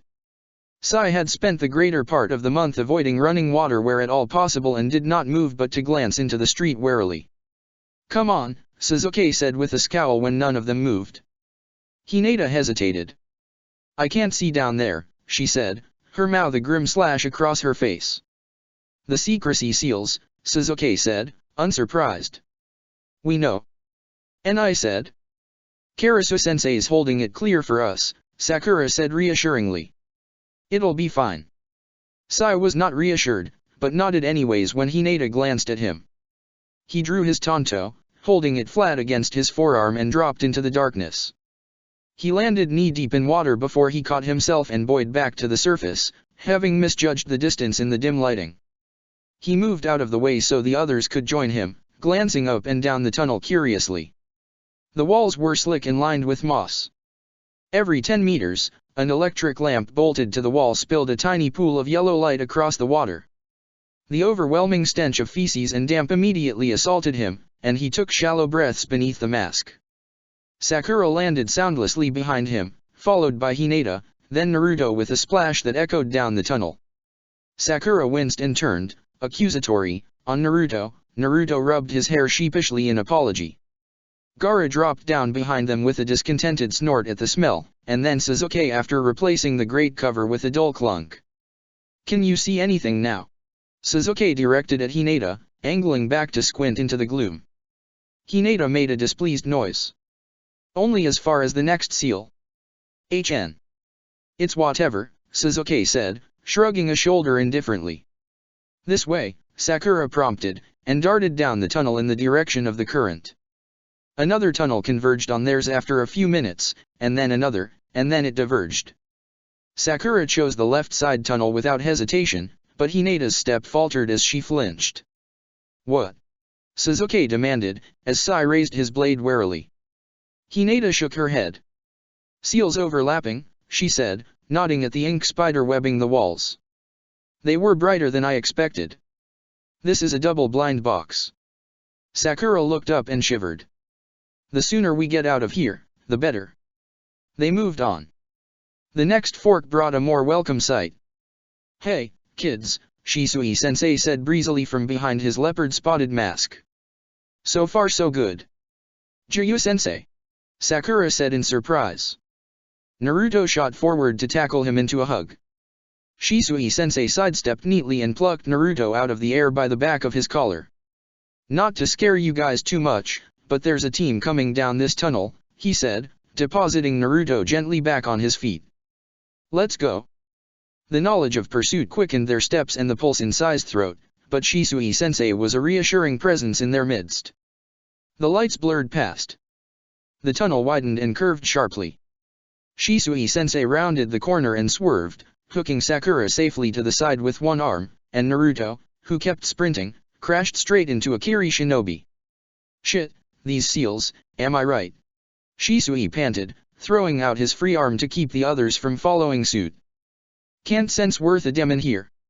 Another double blind box, Hinata murmured under her breath, stopping short behind Sai. Naruto skittered backwards from the shinobi he'd bowled over, who'd swiped at him half-heartedly with a kunao. What the fuck, said one of the shinobi. 8 of them, 2 teams clustered at the fork, staring at them with a mixture of irritation and suspicion. We're just on our way out. Don't mind us, said Shisui-sensei, waving a hand backwards at Sai's team. Sai took the hint and sidled along the wall, Gaara on his heels. Hold it, snapped Kunoichi, unsheathing the katana slung over her back. Who the hell are you? Her team adjusted slightly, angling themselves behind her, and after half a moment's hesitation, the other team mirrored them. Had Shisui-sensei not been wearing a distinctly Konoha Umbu mask, and the rest of the pack members not been wearing distinctly non-Umbu bone masks, they might have gotten away without attracting further notice. As it was, their masks were designed to hide their faces, but not their affiliations. Naohiro, Shisui answered anyways, his posture still loose and relaxed despite his suddenly steely voice. Jounin. As you were. Sakura slipped behind him discreetly. Hey, traitor, growled another shinobi, the apparent leader of the second team, taking a threatening step forward and unsheathing his own sword. She said, hold it. Oh, shit, said Shisui-sensei. We surrender. The 8 Kiri shinobi all paused to stare. The Kunoichi leader's katana dipped slightly. Naruto swiveled his head to glare at him reproachfully. I mean, said Shisui-sensei, you do have a surrender policy, right? Considering Kiri's particularly brutal warrior culture and fixation on honor, Sai would not be surprised if they did not. 2 of the shinobi exchanged uncertain glances. The lead Kunoichi continued to watch Shisui-sensei with narrowed eyes. Sorry. Shisui-sensei held up both hands placatingly. That's probably not fair to you. Can we unsurrender? The remaining shinobi drew their swords as one and froze. Sai paused warily. Gaara's head tilted. Sasuke's hand hovered uncertainly over the hilt of his katana. That's your cue, kids, said Shisui-sensei, his voice strained. Go. Sai took the lead, breaking into a sprint down the sewer, and was quickly overtaken by Naruto, who saw everything even running from the enemy as a competition. Behind them, metal clashed on metal in echoing screeches as the shinobi tore their way free of Shisui-sensei's genjutsu. Sai eyed Naruto to make sure he wouldn't attempt to run back to assist. Naruto, in a rare moment of awareness, said, Jiryu-sensei's got this. He's totally badass. He gave Sai a thumbs up. Shut up and run, Yojire Tonkeke, Sasuke muttered out of the side of his mouth as he sped past them both. Predictably, Naruto made a noise similar to a boiling kettle and shot forward. Almost there, panted Sakura, whose stamina still lagged noticeably behind that of her teammates. I see Karasu-sensei ahead, Hinata said, her voice steady despite their breakneck pace. And 20 enemy shinobi. Sakura huffed in surprise, and Naruto blurted, 20. They are Desh. Hinata hesitated, an odd break in Kyuu's persona, and Gaara's mask tilted slightly towards her from the group's flank. They are not an active threat to us, she finished at last, still with a strange inflection in her voice. Sai pondered her reaction even as the lights blurred together at the speed of his passing. He did not distrust her words, she of all the pack was most likely to overestimate rather than underestimate an enemy's abilities. His yet unformed question was abruptly answered when they rounded a bend in the tunnel and promptly encountered the backs of a team of Kiri shinobi. They were number 20, affiliation, Loyalist Kirigakuer, in possession of an unsheathed blade, 12, in possession of a sheathed blade, 3, in motion, 0 completely still, frozen in various stages of lunging at the lone figure in their epicenter identification, Uchiha Itake, affiliation, Hanabi-ha, codename, Hana and 141, rank, captain, alias, Karasu-sensei, status, presumed extraction mission leader. Itake-sensei stood placidly with his hands at his side, but his projected ease was marred by the crimson glow of his jujutsu through the eye holes of his mask, the tomo in his eyes blurring into rings of black. As he watched, a shinobi at the edge shook off the presumed genjutsu with a snarl, drawing his sword back and taking a step forward. Itachi-sensei transferred his gaze to the errant shinobi and the other nin froze once again. The formation of the shinobi staggered in a layered circle converging on Itachi-sensei became startlingly clear. The closest to him was a kunoichi with a pair of wakaizushi in her hands, half-lunged barely a meter away, the furthest just abreast of Sai with his hand hovering over his kunao holster. "Whoa," said Naruto, audibly impressed. "How many genjutsu do you got going?" Itachi's brow furrowed, and a full 3 seconds passed before he managed to say, "Not the time, Roku," in an even voice. A shinobi at his back shifted, and he swiveled abruptly to forestall the man's movements. "We can help," said Sasuke, his tone just a little shrill to betray his anxiety. Sai agreed, a killing blow to a motionless shinobi would require little effort on their part. The amount of concentration necessary to keep 20 enemy shinobi subdued in what must have been uniquely tailored genjutsu yet leave their chakra control untouched enough that they remain balanced on the water's surface should have been staggering. "No," said Itachi-sensei nonetheless, and the kunoichi closest to him made another half-step before he switched his stare back to her. "Go," he ordered. "Go," Sai prompted, nudging Naruto in the back when the Jinchuriki didn't move. "We are distracting him," he added, when he and Sasuke both hesitated. They went. The sewer emerged to a grate facing the sea not 100 meters past where they left Itachi-sensei. The massive grate had been shoved aside, but from the gouges and scorch marks in the tunnel at the entrance, it had not gone easily. Sunset spilled golden hues across the tops of the waves, twinkling as it bounced off the water and also the ice mirrors, one at the ocean level a dozen meters from the sewer, another hanging 10 meters midair. "Finally," growled Zabuza-sensei, giving them an unimpressed once-over with his arms crossed over his chest. "Those morons keep taking potshots at Haku." As he spoke, something small and metallic whistled overhead and collided with the higher ice mirror with a loud explosion and accompanying fireball. Zabuza-sensei snorted dismissively. Gaara made a beeline for Temari, who leaned against her folded tesson next to Zabuza-sensei. She lifted her arm to let him tuck himself against her side and ruffled his hair affectionately despite whatever crawl space or sewer refuse clung there. "Hey," she said. "Welcome back." The second part she directed at Sai and Hinata. "Karasu-sensei's fighting like 20 shinobi, do you think he needs help?" Naruto piped up as Sai took deep breaths of the fresh air. "Nah." Zabuza-sensei jerked his head at Niji, half hidden behind his much larger bulk. "Punk here says he's good. The other one's fine too. They're on their way." He whistled sharply, and Haku stepped out of the bottom mirror just as another kunao with an exploding tag trailing from its hilt crashed into the crumbling upper one, sending shards of ice sprinkling down on their heads. "They are quite persistent," Haku said. Slivers of ice sparkled in his hair. "It's good to see you three again," he added warmly. "You're back, who cares, save that shit for when we get back to base," Zabuza-sensei growled. "Let's move." He turned, and without checking to see if they followed, stalked back towards the looming ships docked further out in the harbor. "Hey," he barked, and Sai lurched reflexively before he realized Zabuza-sensei wasn't talking to them. "Get your teams back in there." 7 figures blurred past them in shunshuns. The 8th paused in front of Zabuza-sensei long enough to say, "We'll take it from here, sir. Once those two get out of there, seal it and trap it again, all the bells and shit," Zabuza-sensei ordered, and the team leader nodded sharply before rejoining his teammates. "Where are we going?" Hinata asked. Small clusters of shinobi littered the shoreline, makeshift camps with fires and tents had sprung up every dozen meters or so. A larger camp appeared to have been pitched around the lighthouse, but Zabuza-sensei had angled them towards the harbor mouth instead. Zabuza-sensei grunted. "The Hoda Imaru," he said, clear distaste in his tone. "Got a mobile command center there that won't run up on the lava harpies. Trying to keep you brats out of sight." Zabuza-sensei was still not wearing his distinctive Kubikari Basho, just the standard Umbu katana slung over his nondescript hunter-nin uniform. Sai weighed the costs and benefits and elected not to ask if Zabuza-sensei himself was attempting to keep out of sight as best he could.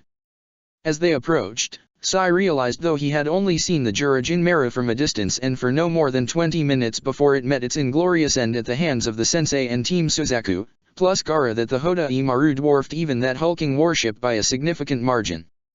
He exchanged a glance with Hinata, who had evidently drawn the same conclusion. "How were you able to capture the ship intact?" Sai asked. Zabuza grinned, baring sharp teeth. "Not so hard when the guys on the bottom deck decide they're not down for the Mizuki's shit anymore. Command crew was sandwiched between them and us. Fucking over before a real battle could start." Karasu-sensei helped. Naruto chirped. "I think he did his genjutsu thing cause the other shinobi froze like they did in the tunnel, but not with ice, even though some did freeze with ice cause itchy." "Cool story, no one cares," Zabuza interrupted. "Shut your trap, we're here."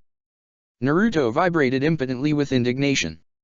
Sasuke leapt unhesitatingly for the ship's side after Zabuza-sensei, but Sakura drew in a sharp, shaky breath. Sai eyed her discreetly at the odd reaction, and at the other end of the group, Niji's head turned like one of the captain's dogs on a scent, but in the next heartbeat she was chasing after her teammate. Niji's eyes found his instead, and for a moment they both stood still, trading unspoken questions as their teammates departed without them. Niji twitched his shoulder in a silent shrug and Sai turned away. The Otsumaru's deck was packed.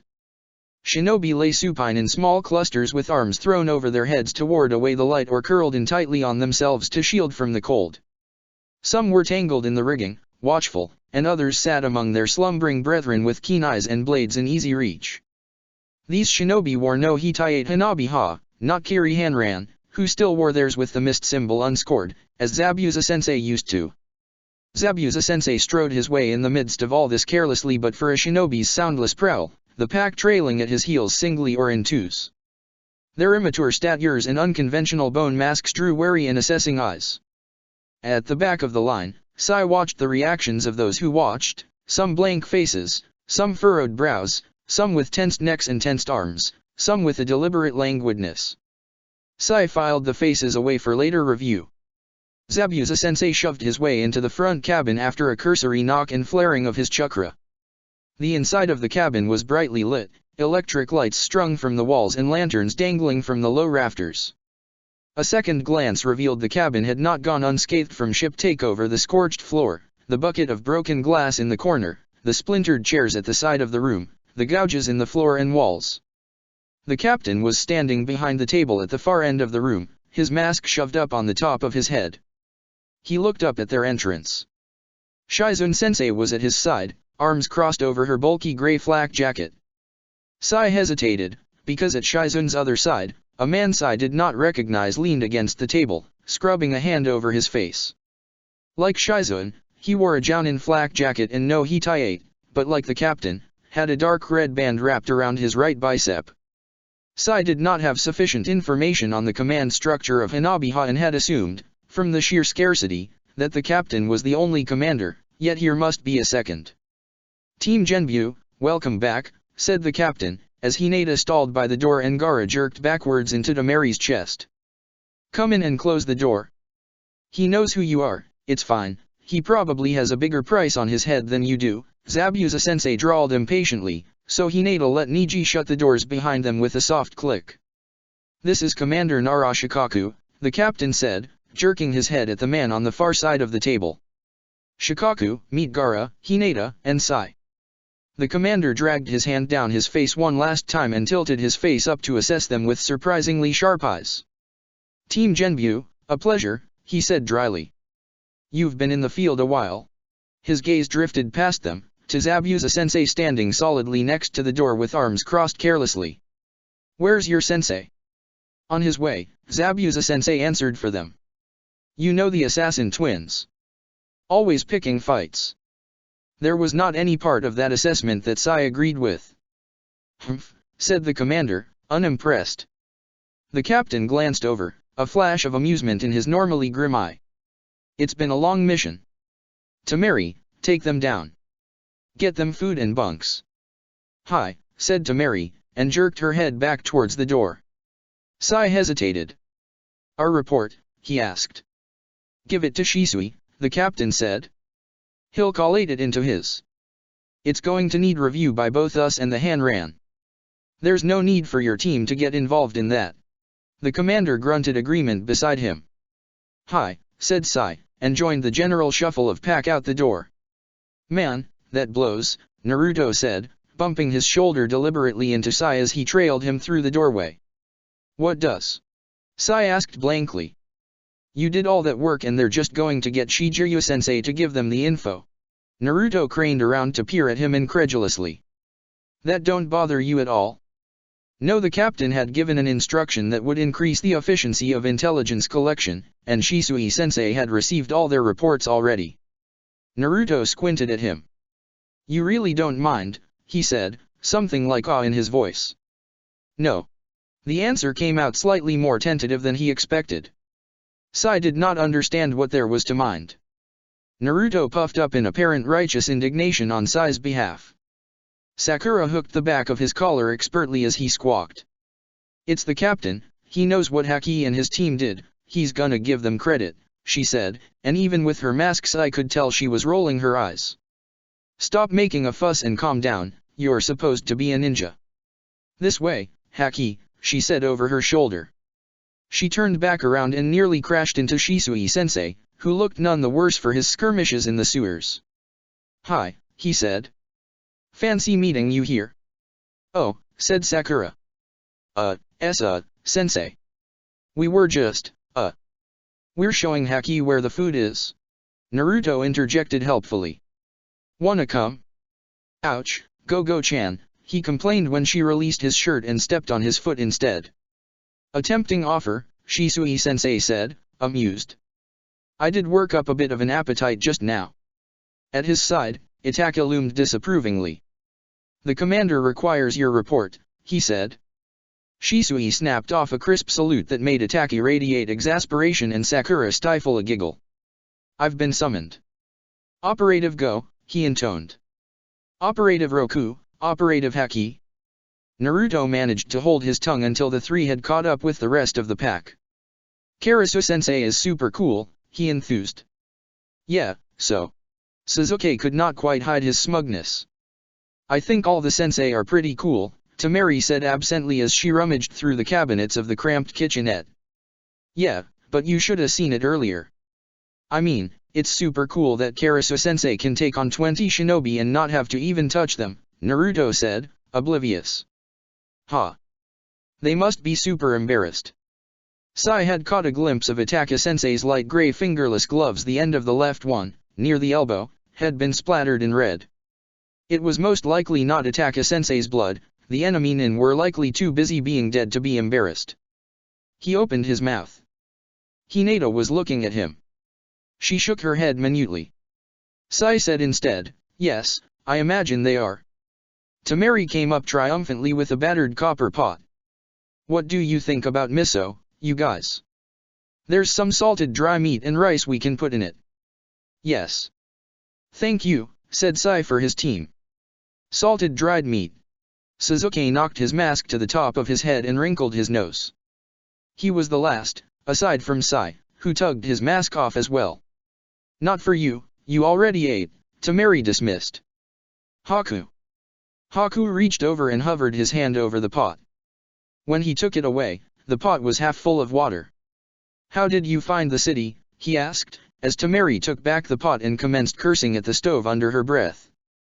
I realize some of it is not very pleasant, but Zabuza-san took me to some of the food stalls, when we lived there.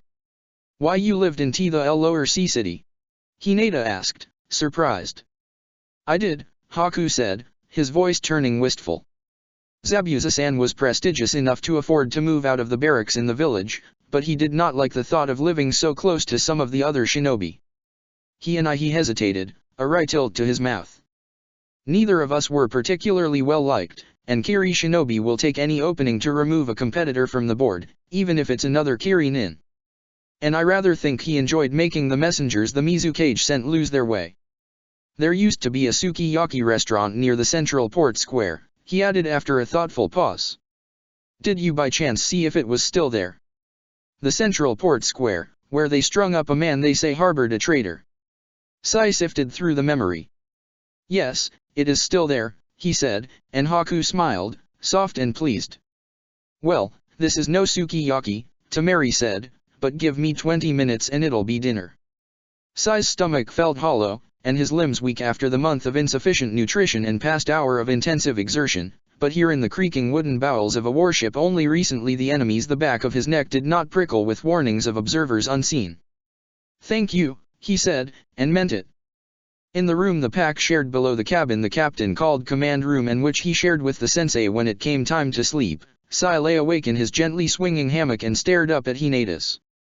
There were 9 of them in a room meant to hold a snug 4, but after a month in the lower city the emptiness at his side wore at the edges of his mind. Above him and next to Hinata, Naruto's breathing had already deepened into something he insisted was not snoring, but if so was very close to it. Below, Sasuke lay still, curled into the folds of his cloak and hammock with his chest rising and falling evenly. Sai slid his eyes to the side, where Sakura lay, and was startled to see luminous green eyes staring back at him. He did not know what to say, if anything, if he could even speak without waking the rest of the pack. After a moment, Sakura let out a nearly noiseless, shuddering sigh and turned to the other side. This was a puzzle Sai had yet to figure out, a puzzle of which he did not yet know the nature. He turned his attention back to the observation of the rest of the pack. Temari, her birth level with Naruto's but on Sai's other side, slept with one arm draped over the side of the canvas and the other wrapped around her tesson, keeping it close even in unconsciousness.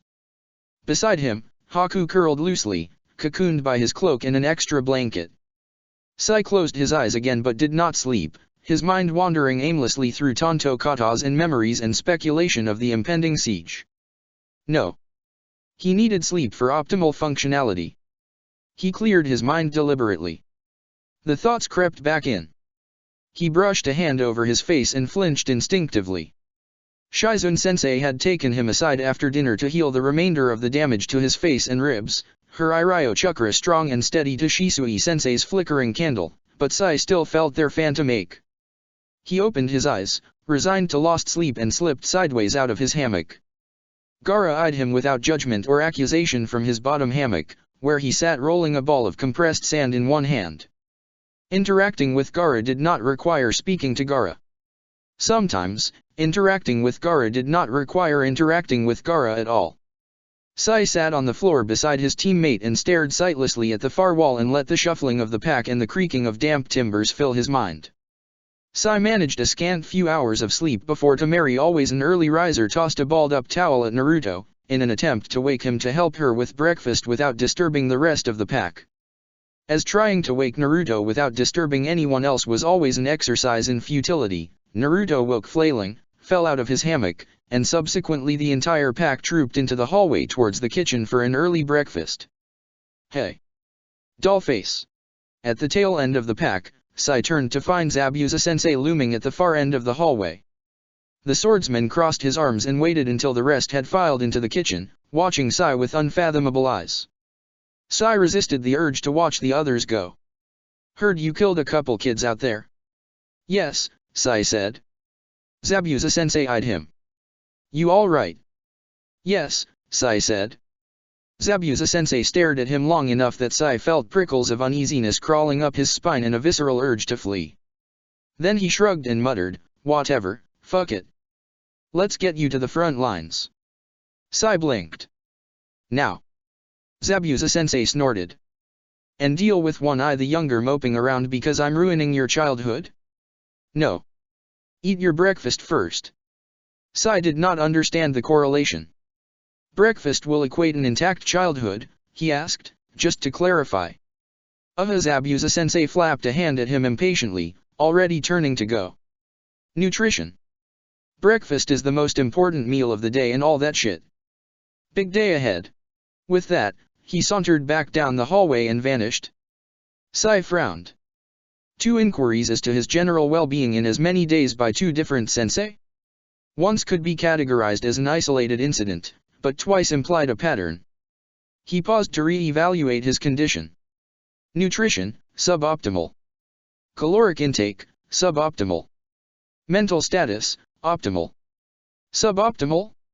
In truth, Sai did not know how an optimal or suboptimal mental status entailed. Functional? He was functional. No further evaluation needed. For lack of other options, Sai went into the kitchen to retrieve his childhood. "How frequently have you joined the battle?" Sai asked Temari over the imperfectly mixed, slightly overcooked steamed egg that Naruto presented to him proudly. Said Temari, distracted in the midst of sorting out the rice and salted fish. My team pretty often. Most days.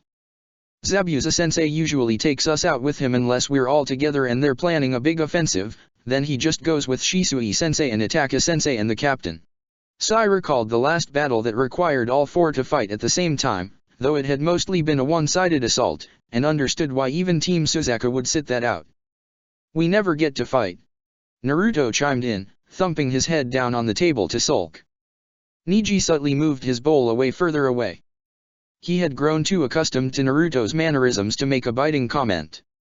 Yeah, we do, Sakura corrected, rolling her eyes. From far away, Suzuki muttered. We just chuck kunao at people from behind trees or rocks or buildings or something, Naruto complained. That's not fighting. They barely even throw things back at us. Team Suzaku could probably battle a Jounin if they worked together. Team Genbyu could stave off an attack from a Takubutsu-led squad. Short of a Kyuubi-induced berserker state Naruto, a single Chiryunin could quash Team Byakko. Given either outcome of the latter, Sai was not surprised Naruto's team had been kept from the fighting. Based on Hinata's earlier reaction, Sai expected Naruto would have a negative reaction should he point this out, so instead, he offered, my team has not seen combat in 5 weeks. Oh, man, that sucks, Naruto commiserated, oblivious to the slow smirk curling across Gaara's face on his other side. Sakura, across the table from them, was not. She shot first Gaara, then Sai, an alarmed glance. Zabuza-sensei opened the door without warning, and half the pack lunged belatedly for the masks hanging around their necks or perched on top of their heads before realizing who the intruder was. You all fucking suck at stealth, Zabuza-sensei said, unimpressed. Teams Genbyu and Suzaku, we're going for a spin. Hey. Naruto complained, outraged, even as Sai put his chopsticks back in his bowl and stood. Temari shoveled one last spoonful into her mouth and mirrored him, nodding at Gaara. What about us? Zabuza-sensei was unmoved. I don't know, ask someone who cares. I haven't slept in 50 hours. Genbyu and Suzaku, come the fuck on. All right. You three know what to do. Go wild. Zabuza-sensei waved his hand dismissively at Team Suzaku. There's nothing to go wild on, Temari said, unimpressed. We're just clearing streets. No shit, princess, said Zabuza-sensei, rolling his eyes. Every single street from here to the mountain passes need to be cleared, unless you want to get fucked by a team you let get past you. This is an invasion, it's not supposed to be fun. Temari sighed with an air of polite disgruntlement. You and I will take point, and she directed.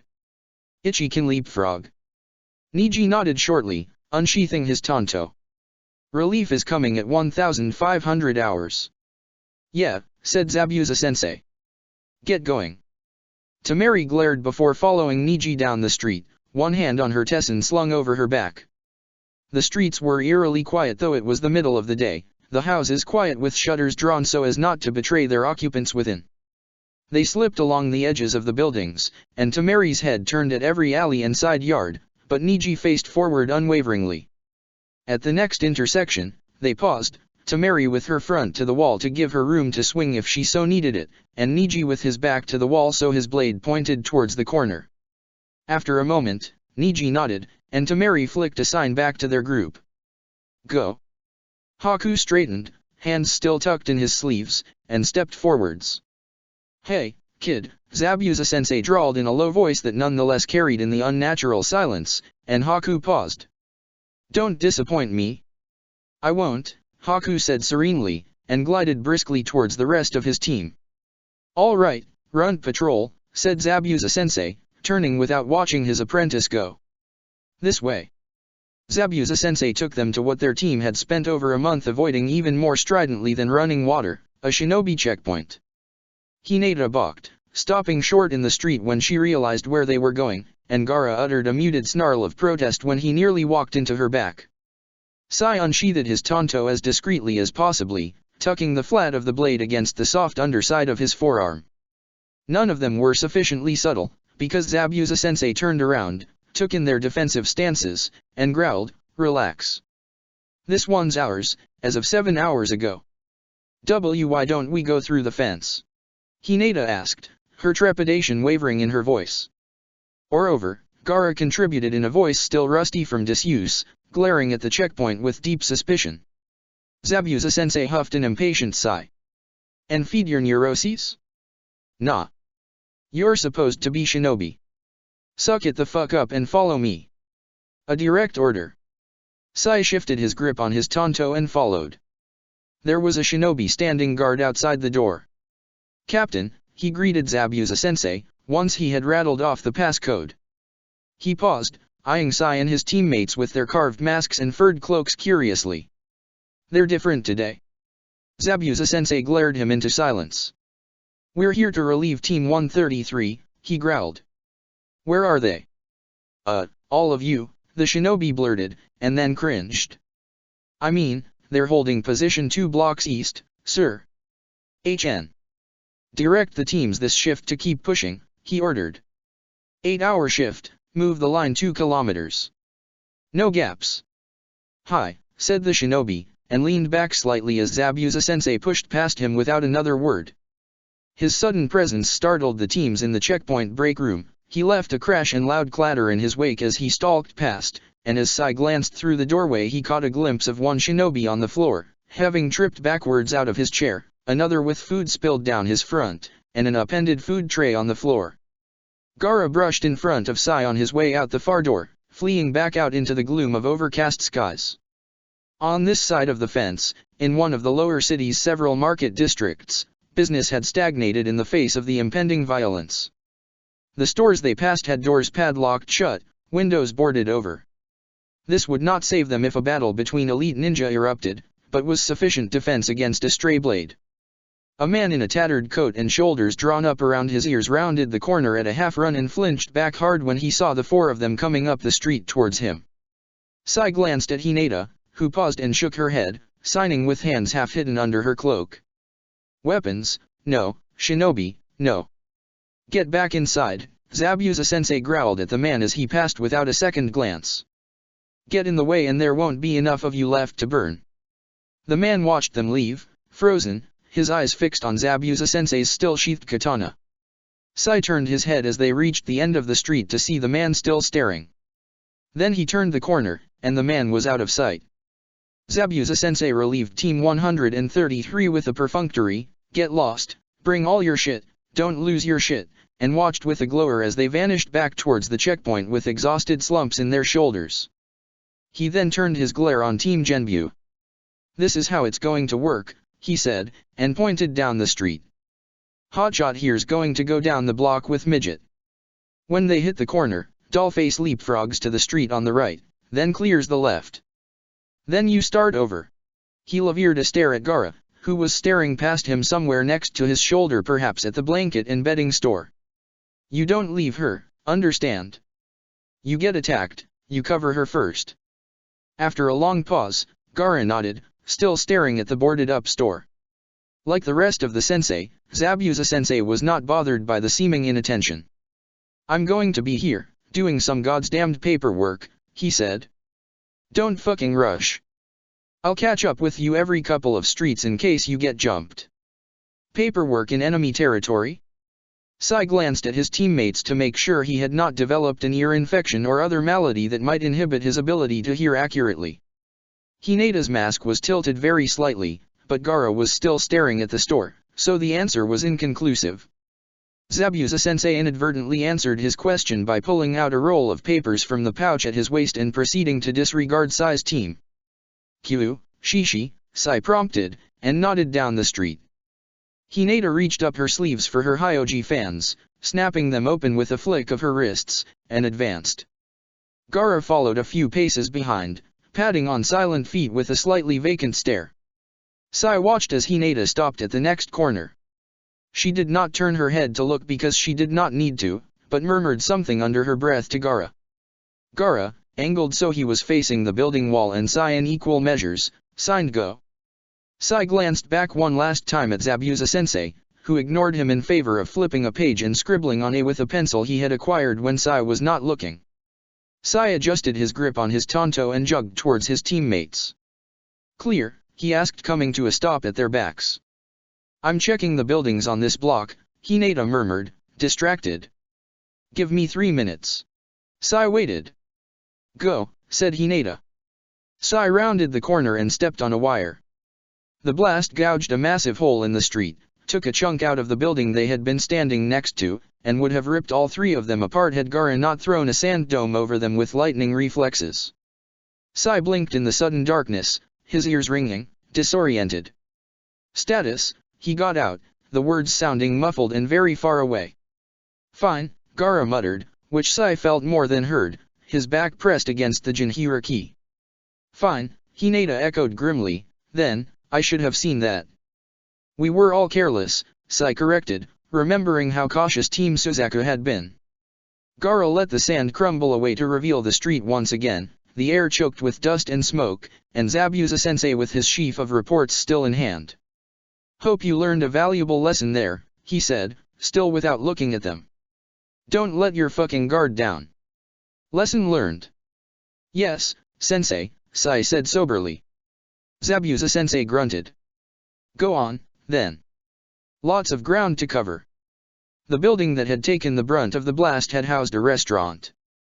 Sai caught sight of splintered tables and chairs thrown against the far wall as he glanced down the remainder of the street. Visibility, 40%, doors leading into the street, 26, people on the street, 0, obvious seals or exploding tags, 0, ideal locations for traps, 6.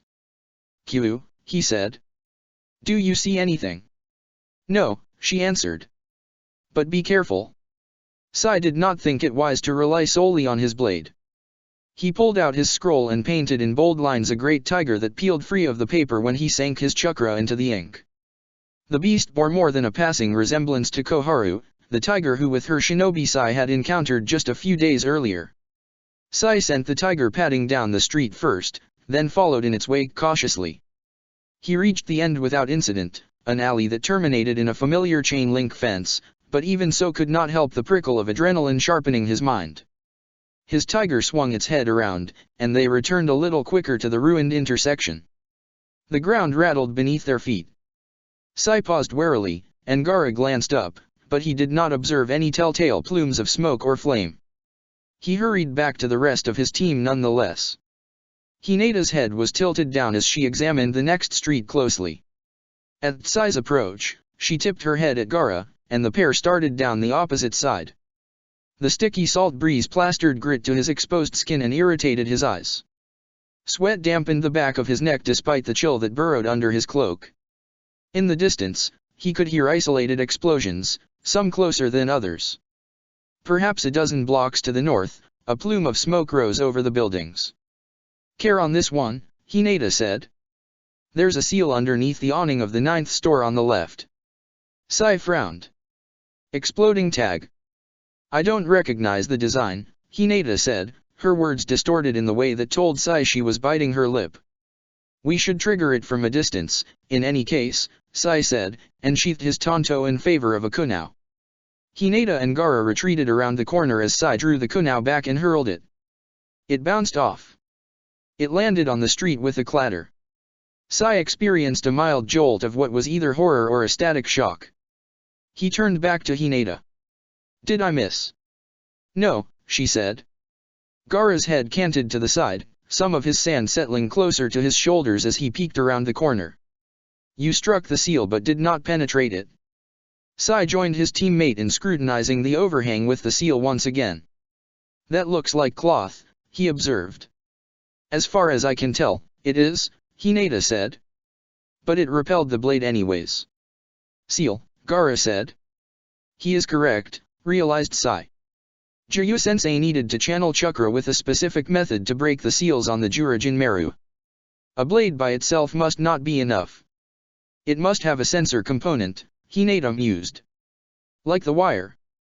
Sai looked back at Zabuza-sensei, 3 blocks back and by all appearances ignoring their predicament. He glanced sideways at his ink tiger. If it senses chakra or weight, my tiger has less than a person of each, he offered. But it may be enough. I will send it first, alert me if anything changes. Gaara held out a hand, and a ball of sand formed in it. Sai watched curiously, and when he didn't move to take it, Gaara jabbed it at him. "Is that for Chakra?" Sai asked, picking it up gingerly. Gaara's sand tended to have additives in it, such as blood.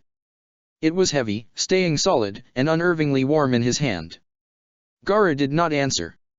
It must have been for Chakra and weight both, since his tiger did not weigh much more than the paper and ink it was formed from. He held the sand out, and his tiger plucked it from his hand with long fangs and patted around the corner. It passed the seal, nothing happened. Sai frowned, held his hand up to bring the tiger loping back to the covered awning. "What if it's just a sensor seal?" Hinata said suddenly. "Maybe it doesn't trigger a trap." "We should consult Zabuza-sensei," said Sai, as his tiger leaned up to nip at the seal. Zabuza-sensei, once he had ambled over in response to their urgent hand signs, shrugged. "I dunno," he said. "Send a message back to base camp for someone who knows seals and avoid the thing." Sai sent an ink hawk. They moved on. This was a slow war, taking back the streets one by one. Sai kept his footsteps light as the hours trickled past. Hinata paused at the end of the street that opened into the central port square. Someone had taken down the man that had swung from the flagpole, whether to heal him or bury him. Sai could not know, but the top of the pole and the flagstones still showed the rusty brown stains from the time he spent there. "Hey, catch that dash!" Zabuza-sensei shouted from down the block. Sai jerked his head up, already flicking open his scroll as a kunai whistled overhead. A dark streak color, black, speed, 100 plus km/h, identification, bird, wingspan, 35 to 45 centimeters, twisted easily out of the way of the blade but was forced to bank back sharply when Gaara threw up a wave of sand in its path. A falcon took shape under Sai's brush, and it tore its way free of the scroll and shot straight up in the air, rocketing up past the other bird's much smaller shape, which wove in and out of Gaara's grasping sand with startling speed. Sai raised his right hand, forming the seal of confrontation around his brush, and his falcon so high he could no longer see it against the sky plummeted. No matter how fast the bird was, Sai's ink falcon in a dive was faster. It caught the bird in its claws as it tried to swerve out of the way and barreled them both straight into Zabuza-sensei's hands. Zabuza-sensei was immeasurably and irrationally smug. "My birds are the fastest thing on wings, my ass," he gloated, adjusting his grip to encircle the bird's wings and neck as Sai's falcon fluttered free. "They can't be caught, yeah fucking right, Hayabi, you stupid fucking bastard." Sai glanced at his teammates to make sure that Hayabi was not something or someone he should already know. Given the lack of response or general air of understanding from either Hinata or Gaara, he assumed it was so. Zabuza-sensei pried the tiny roll of paper from the bird's claws, glanced up, and realized that he still had an audience.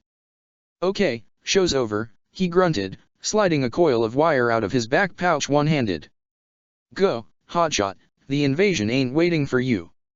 Sai watched as Zabuza-sensei dangled the trussed-up bird from his belt like a macabre lantern. It squirmed and struggled, the brush of its feathers the only sound he could hear besides the city's perpetual wind.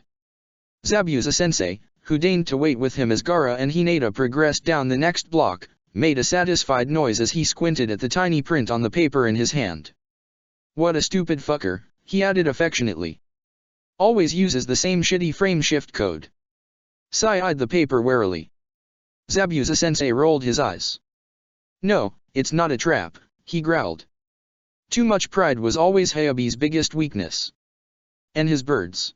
He flicked his eyes up long enough to catch Hinata and Gaara's tentative but yet unchallenged advance down the street before turning back to the intercepted message. He scribbled on the paper and waved it in Sai's direction.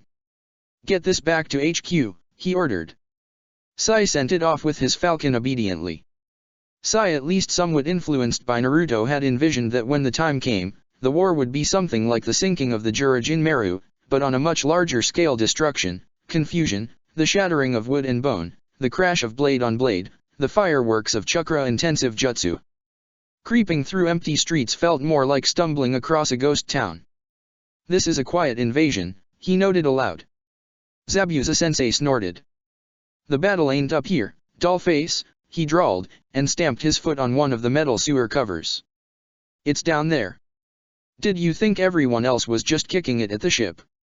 Sai supposed not. Then the front lines are below, he said. And ahead. Yep, said Zabuza-sensei, shifting to lean against the wall of the nearest building. Sai frowned. The loyalists do not seem to be fighting very hard to defend the streets. Whoever keeps the water below wins the streets, Zabuza-sensei drawled, squinting off into the distance. His eyes appeared bloodshot, but his gaze was sharp as ever. Neither side is willing to risk losing an all-out battle in the streets, yet it'd be much more destructive than what's going on in the sewers.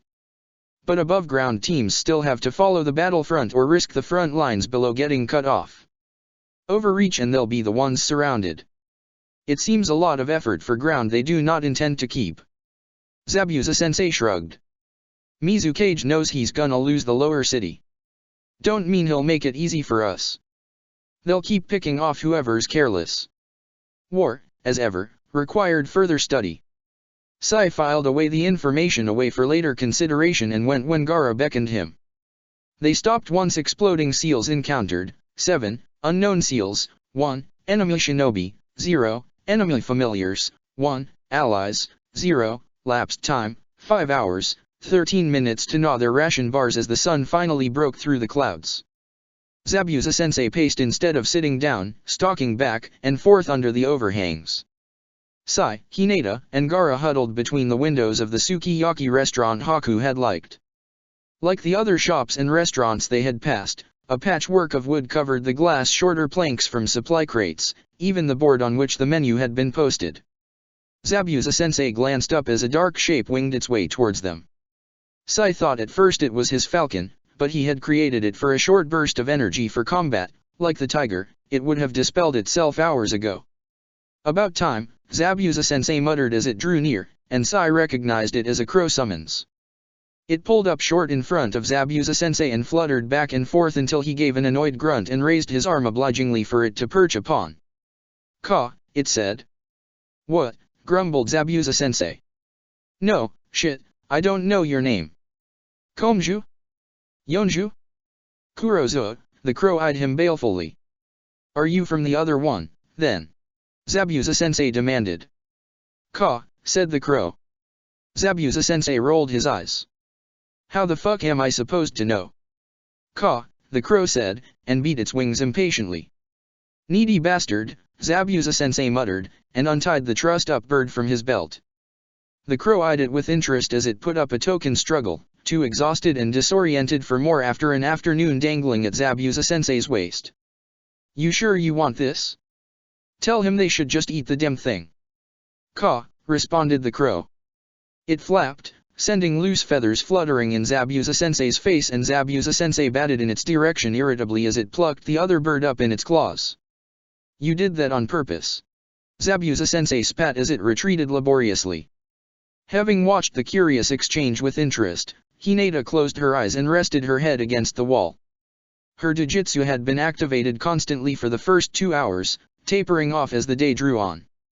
Sai could tell both her energy and her chakra had waned.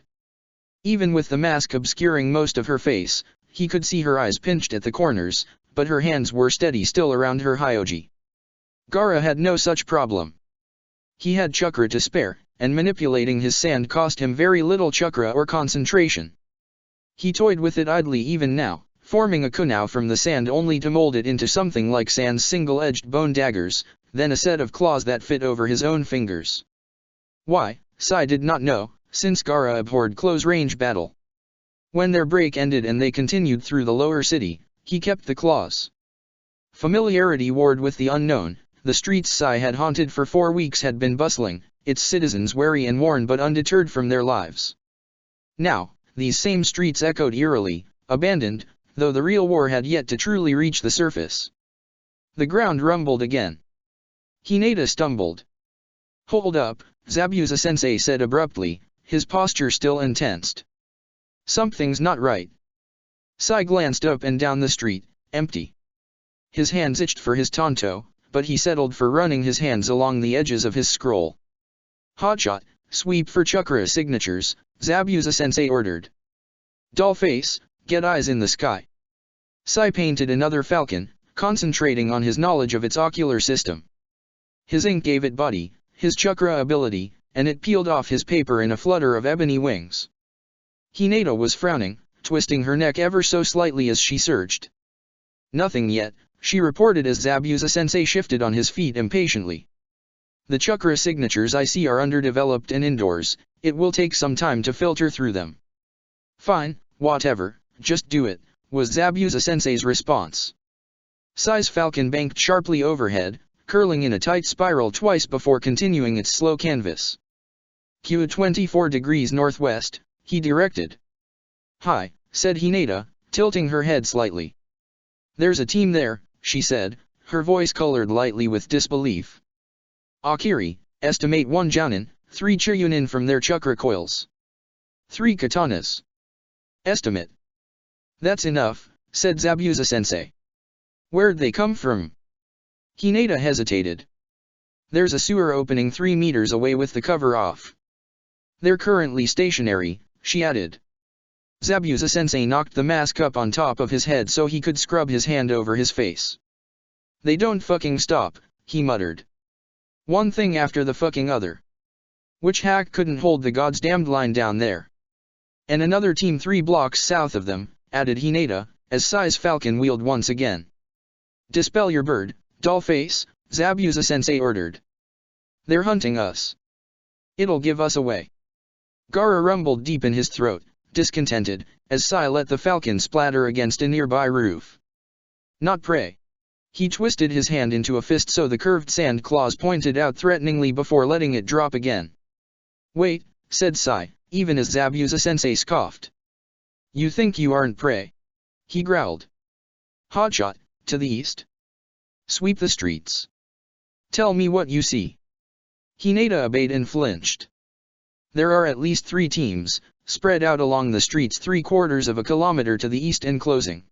She flicked her hyoji open, then shut almost reflexively. All armed. Estimate chiryunin and jounin. They cannot all be after us, Sai said, frowning. It seemed excessive, to dedicate so many shinobi to kill just one team, when both sides were already stretched thin. They can, Zabuza-sensei reassured. They have us on the wrong side of the lines. They'll get us in a kill box and massacre us. Hinata glanced nervously at Sai. Zabuza-sensei rolled his eyes.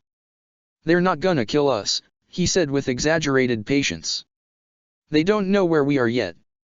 They don't know what we can do. We're going to get behind them and fuck them over. This was more easily said than done. Sai exchanged a look with Hinata over Gaara's stony glare. Zabuza-sensei folded his arms. Normally I'd make you figure this out yourselves, but I'm fucking exhausted and I don't have the fucking patience for this. It's not that complicated. We need a decoy, we need to sneak behind them, and we need to fucking demolish them. Questions? Sai had several, but he also had training forbidding him from interrupting a commanding officer, and Zabuza-sensei, contrary to his words, did not appear to be pausing for questions. No? Dollface, make your little cats or whatever for the ambush, then you're the decoy. Break for the south fence, make them think you're going for help. We'll get around behind them when they pursue and pick that closer team off first. Hi, acknowledged Sai, spreading his scroll out and kneeling in the street to draw. Like the first, he gave his tigers sharp fangs and claws that curved wickedly from massive paws. His hands steadied as he progressed with sure strokes, the familiar motions easing the adrenaline coursing through him with fits and jolts. You two are with me, Zabuza-sensei continued as he painted. Hotshot, you're going to tell me exactly where those teams are at all times. We're gonna go north a bit. He eyed the line of tigers on Sai's scroll. They're gonna sense that much chakra. That's the cue, he said. They come this way, they're gonna find Dollface booking it south and go after him. When they leave position, the rest of us slide in between those two teams and swing down south to ambush. Sai had played the decoy many times in the last month, the one who drew the attention and ire so others could act unnoticed. The role was familiar, the circumstances less so. Ready, he said, sitting back on his heels. 2 minutes, said Zabuza-sensei. Then activate it and run. Dollface, midget, let's go. As the rest of the team slipped off through the streets, leaving Sai kneeling before his paintings, he tucked the brush and ink away carefully. He took a deep breath and counted down the seconds. The street was empty still, the sun bright above him, and the wind plucked at the edges of his scroll. He leaned down and bracketed the row of tigers between his hands, concentrated, and pushed his chakra into the ink. The ink beasts rose one by one, clawing their way free of the scroll, and when the last had pulled its tail from the paper, Sai snapped the scroll shut, tucked it back into his cloak, and bolted. He felt, at first, as if he might be wasting his energy, running down an empty street with no pursuers, but he turned the corner and discovered the Kiri team, several streets away, coming in his direction. "Shit, catch him," he heard, as one of the figures broke into a dead run right at him. Sai ducked a Kunao origin, 350 meters, easy to avoid, and swerved into the nearest alley. He leapt and rebounded off the wall, easily clearing the chain link bisecting the alley, and hit the ground running. He turned the corner only to find that another of the team height, 175 to 185 centimeters, weight, 68 to 70 kilograms, weaponry, spear had mirrored his detour and was once again closing in on him. Sai veered back east the wrong way and hopped the low wall into the maze-like grounds of the Haidoi housing complex. The shinobi with the spear swore vehemently. The shinobi might be Kiri, but Sai had lived these streets, and Sai knew this complex like the back of his hand. He took the stairs 5 at a time, bounding up the tight spiral until he had cleared 3 flights, then flitted out of the stairwell and down the narrow hallway on the right, crouching so the low wall would cover him from any looking up. He took a hard hairpin right again, then vaulted over the wall down to the roof of the adjacent building, a long, narrow thing with a half-rusted tin roof. It was too exposed, of course, but Sai's objective was not to escape, but to distract. Instinct jerked him sideways as a Kunao sailed past his ear. He took the last 2 steps to the edge of the roof and jumped. He landed in a neat roll on the walkway of the next building, chancing a glance backwards to see a kunoichi height, 160 to 170 centimeters, weight, 50 to 55 kilograms, weaponry, standard Kunao holster, sheathed katana leap down to the roof he had recently vacated and hurl another Kunao in his direction. He ducked out of the way, into the relative safety of the next hallway, and ran. He flipped through hand seals as he ran, and with a spark of chakra a clone appeared to run in stride with him. Sai ducked right, his clone went left. He did not hear footsteps as he paused, tucked in a narrow alcove alongside a trio of overflowing trash cans, because shinobi were far too well trained to make noise over something so careless as a footfall, but he did hear the kunoichi's low, furious voice as she darted past without a pause, "You better catch that little bastard." When she had gone, Sai left the cover of the alcove and slunk to the nearest rail, dropping 15 meters to the ground and landing in a light crouch on the cracked pavement. He straightened, trotted to the next intersection, and chose the third of the 7 pathways that lay before him, heading down the winding road as the precarious cement apartments transitioned into clusters of red mud houses and rickety wooden fences, a miniature village in the complex itself. He slowed as he wove between the buildings, jumping the fences without touching the wood. He rounded the corner, sidestepping a stack of woven baskets, and whisked his tanto from its sheath just in time to block the katana that came crashing down towards his head. The Kiri shinobi smiled down at him smugly, coolly, as he bore down with his longer blade and superior weight. "Gotcha," he purred as Sai staggered backwards. Said Sai. The shinobi's eyes widened, and he leapt sideways, whirling on his heel as Hinata descended from the roofs in a flurry of cloak and battle fans. Sai lunged, interrupting the shinobi's strike, and the man snarled impotently, rearing back as Hinata darted inside his guard. Hinata's hyoji slashed through the air one after the other, startlingly elegant, and even faster she snapped the second shut and backhanded it brutally across the shinobi's face.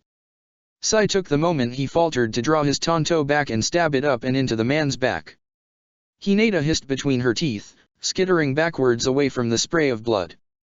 "My apologies," said Sai, disengaging his blade with a sharp yank and letting the shinobi's body drop to the ground beside him with a muted thud. Hinata jerked her chin dismissively. "You're still too far east," she informed him. "Your remaining pursuers are scattered, and our team has returned behind the presumed front line. We've been advised that we want to eliminate the remainder of this team as well as the second team approaching before the shift change." "We meant Zabuza-sensei had decided." "Understood," said Sai. "I will draw them back." To the western courtyard. Hinata agreed, then added dryly, you didn't think you'd be doing this again so soon, did you? No, Sai admitted. You were always good at it, Hinata said. Etsuji certainly thought so. He was a civilian, Sai pointed out, wiping his blade carefully on the downed man's flak jacket. They are easily impressed. Hinata tilted her head a little. Kunoichi closing, she said. We weren't very quiet. I'll head back, don't get yourself captured. I have no intention of it, Sai assured her. She left. After a few seconds, he did as well. The Kunoichi encountered Sai before her fallen teammate, so Sai was forced into a dead sprint to put some distance between them, long enough to reach the catacombs of the brick apartments where she could follow him easily but without a clear line of sight with which to hurl her impressively accurate projectiles. The Kunoichi called out behind him, a teammate answered. Like the baying of the captain's hounds, Sai knew he was well and truly hunted now. He swerved as the road did, curving up and around, and below caught sight of his hunters. The Kunoichi and a shinobi chased after him on different roads, nearly parallel, 20 meters apart. His inattention cost him. Sai turned another corner and jerked just enough that the third shinobi's fist and sword hilt caught him instead of his blade, sending him crashing to the ground against the far wall. He threw himself into a desperate short-range shunshin as the katana slammed down once again, stumbling on his feet as the shinobi whirled after him. Chakra boosted his jump as he scrambled desperately for the roofs, sprinting headlong across uneven tiles. The shinobi followed, the loud crunch of breaking tiles heralding his pursuit. Controlling his breathing was growing difficult. Sai's heart hammered in his throat as he slipped sideways off the roof, directly into the long-covered hallway of the next apartment over. The end of the walkway opened into a wide open space, ringed unevenly by 9 buildings, all of different sizes and styles, and twice as many escape routes. Sai took a flying leap off the end and hit the ground running, darting into the alleyway furthest west. The alley curved sharply beneath his feet, and when it curved again to its end, he stopped abruptly. The Kunoichi grinned at him sharply, her eyes cold. Surprise, she said. Sai drew his tanto, sidling sideways around the building corner, and she let him. Just behind her was the path that diverged to the western and southern walls of the Hidoi housing complex. She must have deduced where he would attempt to run. He raised his blade in one hand as her teammates padded from the surrounding pathways, raised his other hand in the seal of concentration. Surrender, ordered one of the shinobi. You're just a kid. You can be reconditioned. The Kunoichi made a disgusted noise in her throat. If he wants to surrender, Kiri doesn't need someone like him, she spat. I do not, Sai reassured her, motionless but for his eyes flitting between the 3 shinobi. The shinobi with the spear-eyed Sais raised tanto and snorted. Think you're a hero, little minnow? No, said Sai, as around him his ink tigers prowled from the shadows. Zabuza-sensei's mist rolled in, thick and cold and suffocating, and Gaara's sand rose up to envelope him defensively.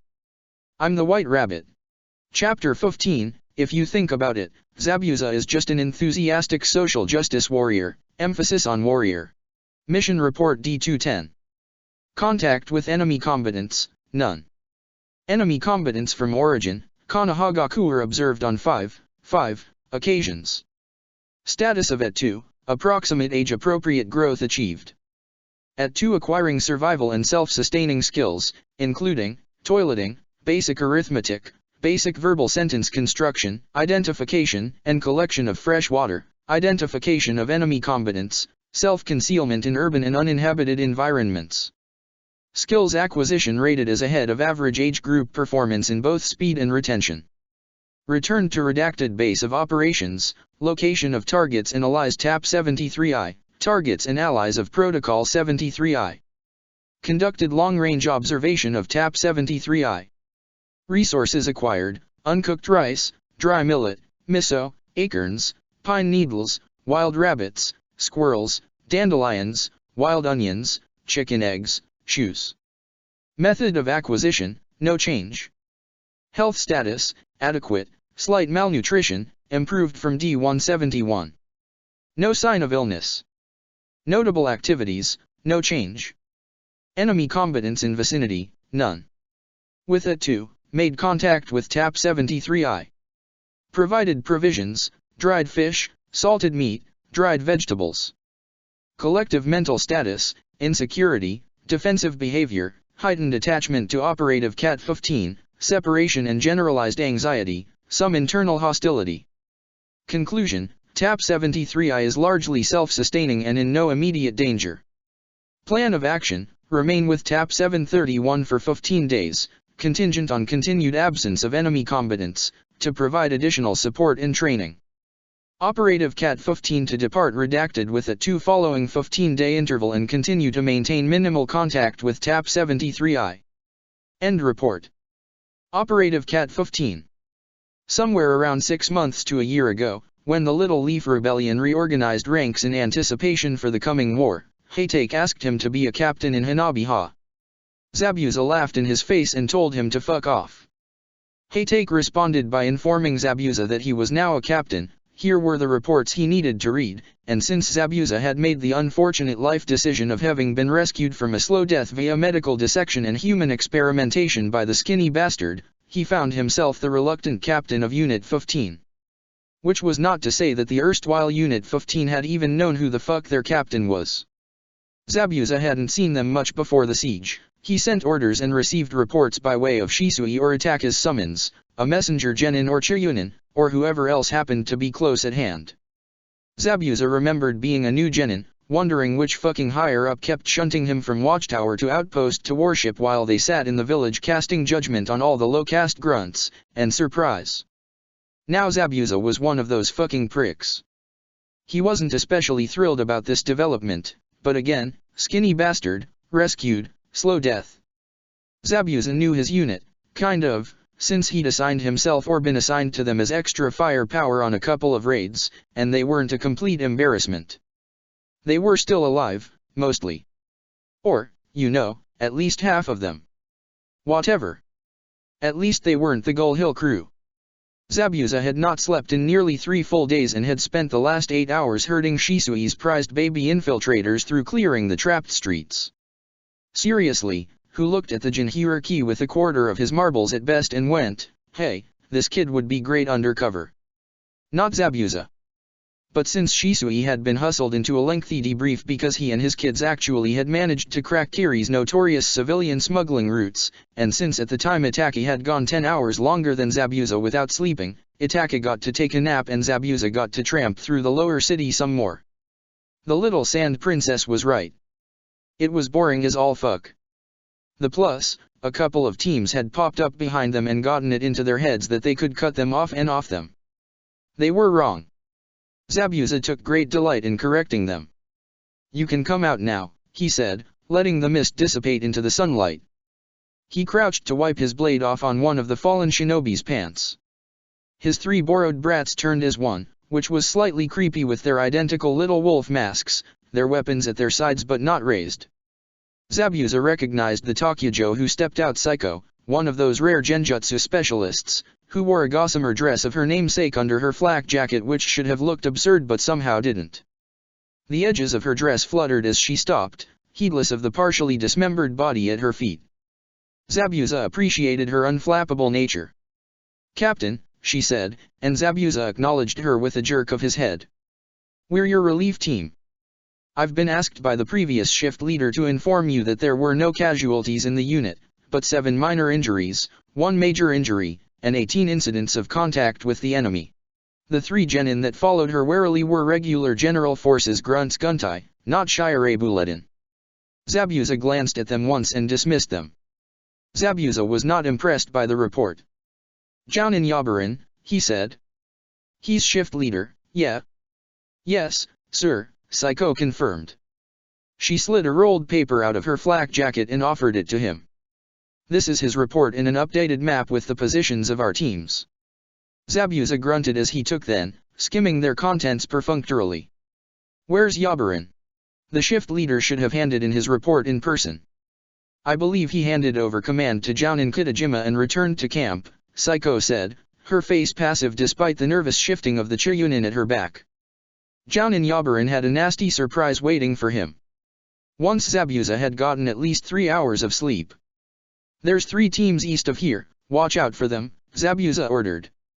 Stay put and keep your heads down until I figure out what the fuck is going on in the sewers. Hi, said Psycho, giving the three borrowed brats a curious look. Zabuza mentally deducted points from her for that, because everyone did it and it was getting annoying. Genbu, on me, he growled, and stumped back to the checkpoint with the three of them on his heels. Zabuza's actual team was waiting there, or his actual stolen team, because technically his actual assigned team was the loudmouth blonde Jinhiraki's team, but if Zabuza was going to drag a genin team after him into actual battle, it was going to be a halfway competent one with his actual apprentice on it. Haku was slumped over a table in the break room, but straightened as soon as he saw their arrival. He pushed back from the table, stood, and opened his mouth, but Zabuza beat him to it. Anything to report, he demanded, as the smallest midget beelined for his sister and tucked himself under her arm. White Eyes the elder glowered at White Eyes the younger, who shrank back, and silently dared her to attempt the same. No, said Haku, who wilted just a little, not enough that Zabuza felt bad, since this was war and Haku could do to toughen up a little. Our shift was more or less uneventful. More or less, Zabuza repeated, because his bullshit meter for his apprentice was finely tuned. Haku flushed a little despite the mask. We did encounter an enemy team, but we were able to fight them off without injury. Good, said Zabuza nonplussed, and eyed his apprentice up and down to make sure he wasn't lying. He rarely did, but pride was a funny thing that popped back up no matter how many attempts were made to beat it down. All right, all you hellions. Back to base. The Sand Princess sighed in relief. Thank Kami, she muttered, rocking back on her heels, one hand still tangled absently in her brother's hair. My feet are killing me. If she had been his apprentice during peacetime, and she wouldn't have, since he had Haku, he would have made her train until she collapsed for a comment like that. And maybe she knew it, because she sent him a sharp-edged, quicksilver little smile, and he had to hide his own, because if he couldn't have Haku, he wouldn't have minded her, insolent whelp that she might be. Plus, she wasn't wrong. Zabuza had just tuned out the low-level ache that came with the territory of staying awake for 60 hours and fighting for most of it. The warship Hoda Imaru was an unwelcome sight and poor reward for the end of his shift, but like many things about this hellish war, Zabuza bore it with only a flicker of irritation. Get some rest, he ordered without looking back as he stalked towards the captain's cabin. As ever, the teams unlucky enough to have been assigned berths above deck watched with naked curiosity that prickled at the back of his neck. You're back on tomorrow. Hi, said Haku, crisp and clear for all the rest, and they peeled off to their bunks below deck with grateful slumps in their shoulders. Zabuza envied them. He flared his chakra and knocked on the door.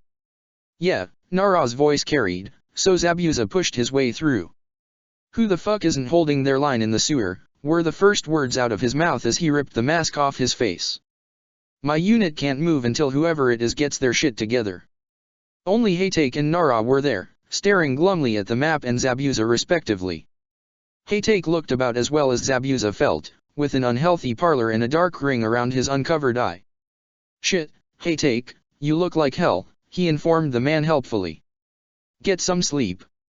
Anything to report, said Haytake, ignoring him efficiently in favor of doing the fisheye at the battle maps. Zabuza rolled his eyes. My team got fucking boxed in, he said. Whoever was responsible for holding pipeline 83W through 86N fucked up and let a couple of teams up behind us. We'll redirect attack it to clear it up, said Nara, tapping his fingers against his arm absently. He's out on damage control. Anything else? No. Mostly minor injuries, one major. I don't have a detailed report yet, I'll get it later from the shift leader. When he beat it out of him. My teams in that quadrant need to know when it's safe to advance, Zabuza added grudgingly, remembering Psycho and her team probably skulking in the complex where he'd slaughtered 2 teams. Nara's coordinating the front lines, Haytake said. He'll deal with it, you're off. And Mamakai full Hanaha command meeting in 6 hours, it's mandatory. Good fucking grief, can't we both just get some goddamned sleep, Haytake? Zabuza spat, and stalked off to get some of his own. If possible, Zabuza's mood had worsened when he awoke, because this was the first time Zabuza hadn't been able to weasel out of a command meeting since sinking the Jurajin Meru. You couldn't hide forever, Shisui pointed out in what would have been a very reasonable tone if the little tree hugger hadn't planned to do exactly that himself. I'm not fucking hiding, Zabuza growled, prodding at a loose piece of wrapping on his spare katana's hilt. Heitake took all the credit for the big one, didn't he? The more jarring part of the story was how easily everybody else bought it that Reijiryu had more or less single-handedly sunk one of the more fearsome war machines in all the elemental nations. Zabuza had lived with the shifty bastard long enough to realize that Heitake wasn't especially strong on the battlefield per se, not when compared to the likes of Senju or Uchiha or maybe even Shisui himself, but he was damn slippery and exceptionally canny. Yeah, said Shisui, eyeing him with amusement, and a judgmental eyebrow he itched to cut off, when he mentioned it aloud. That's why he was a captain at 13. Everyone assumes his mask and call sign was Wolf, but that wasn't him. Heitake Teika was Kitsune the Fox. Zabuza chewed on this information. He bluffs, he concluded.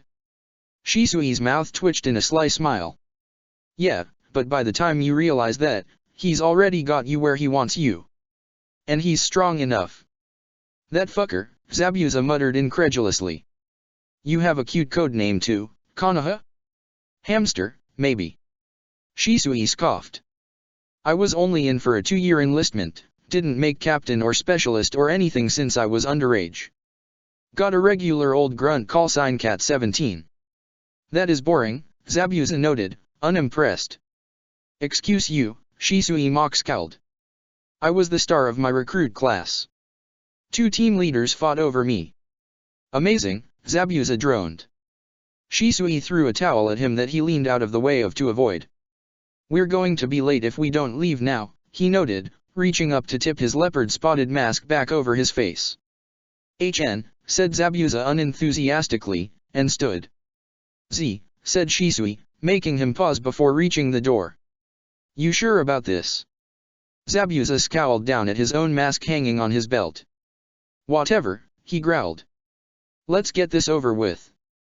Though he had still wrapped his lower face in its customary bandages, Kyubikaribasho slung over his back gave no room for doubt as to who he was. A shocked silence fell over the deck as he climbed up from below deck, stalking his way to the captain's cabin with Shisui shadowing him silently. Shisui radiated amusement. Zabuza wanted to punt him off the ship. He shoved the door open, and an identical hush fell over the occupants. He stepped inside and folded his arms across his chest. Shisui clicked the door shut behind them. At the head of the room, Senja barely looked up from her perusal of the contents of the table. Captains Hana and 010 and Hana and 031, nice of you to join us, she said distractedly. The other captains ringing the room stared at him silently with shock, suspicion, or absolutely no emotion at all. Zabuza ignored them, glaring stonily towards the front of the room. Tsunade-sama, said one particularly bold captain. Tenru or Tenrei no, Tenrei. Tenrei Natsugo, some sort of censornin. I was under the impression that the joint command meeting was at 0300 hours. Yes, Senja said shortly. The weighing stares returned. Nara took mercy on him and said, Mamakai Zabuza is the Hanabi-ha captain of Unit 15. This time, after the initial shock and suspicion, the stares drifted to the youngest woman in the room, who rested in an easy stance with her bracer armored arms crossed over the chest of her armor. What, she said. I've been with Unit 17 for like a year. What, demanded another captain, similar in eyes and bone structure. Zabuza, by way of having spent too much time in close quarters with Shisui, whose official title was something pretentious like Captain of Covert Intelligence, and thus knew the identities and deep, dark histories of everyone in the room, recognized these two as members of a very, very rare breed, sisters who had both made both Jounin rank and Umbu captain. The rest of the elders' former Genin team was in the room as well, captains of Units 11 and 16 respectively, as well as their Jounin sensei, so there could be some sort of nepotism at play here, if Nara Shikaku didn't have a reputation for ruthless pragmatism and being an ice-cold son of a bitch. The younger's Genin teammates were all dead. The younger shrugged, and probably would have sounded a hell of a lot more smug if they hadn't all been in an official briefing when she said, I didn't think it was important. Captains Yanagi and Yanagi, if you're finished, said Senja, without glancing up from the table. Yanagi the elder Komorbi, Zabuza remembered she and her sister both had ridiculously sentimental names, coughed and said, "Yes, Tsunade-sama, our apologies." Yanagi the younger, Tsukimi, ducked her head in an abbreviated bow, and said, "Well, we got 031. Is 010 there keeping his mask on?" Ah, the insolence of youth. Zabuza remembered when he had been young and entitled, though granted it had been beaten out of him a lot younger than she was now. "He's covered intelligence," Nara said patiently. "It's better for him to keep it on." Tsukimi sniffed. "We knew Hookie," she pointed out. "Hookie is currently retired on the mainland because he can't eat or shit anything solid." Nara was remarkably tolerant of this whelp who wasn't even one of his, only the sister of one, which told Zabuza he was willing to entertain these questions because Tsukimi spoke the opinions of the rest of the group. If only Shisui didn't have to keep the mask on. Tsukimi was probably only a couple years older than Shisui, and for whatever reason Shisui liked socializing with his peers, of which there were few he didn't wildly outrank. "If you're finished, Yanagi," Senju said again meaningfully, finally raising her head, and Tsukimi subsided with another apologetic jerk of her chin. "Nara." "Right," said Nara, straightening out of his slump. He glanced over the assembled captains, looking for something, Zabuza didn't know what, and apparently satisfied, said, "As you all know, Yukihaya here was undercover with a team for 4 weeks in the lower city, and they were able to find additional passageways through the mountains to Kirigakure that bypass the main Karakachi mountain pass, sewer lines, and supply tunnels that run through the Hokkaido mountains. We're calling you Yukihaya now too," Zabuza muttered out of the side of his mouth at Shisui.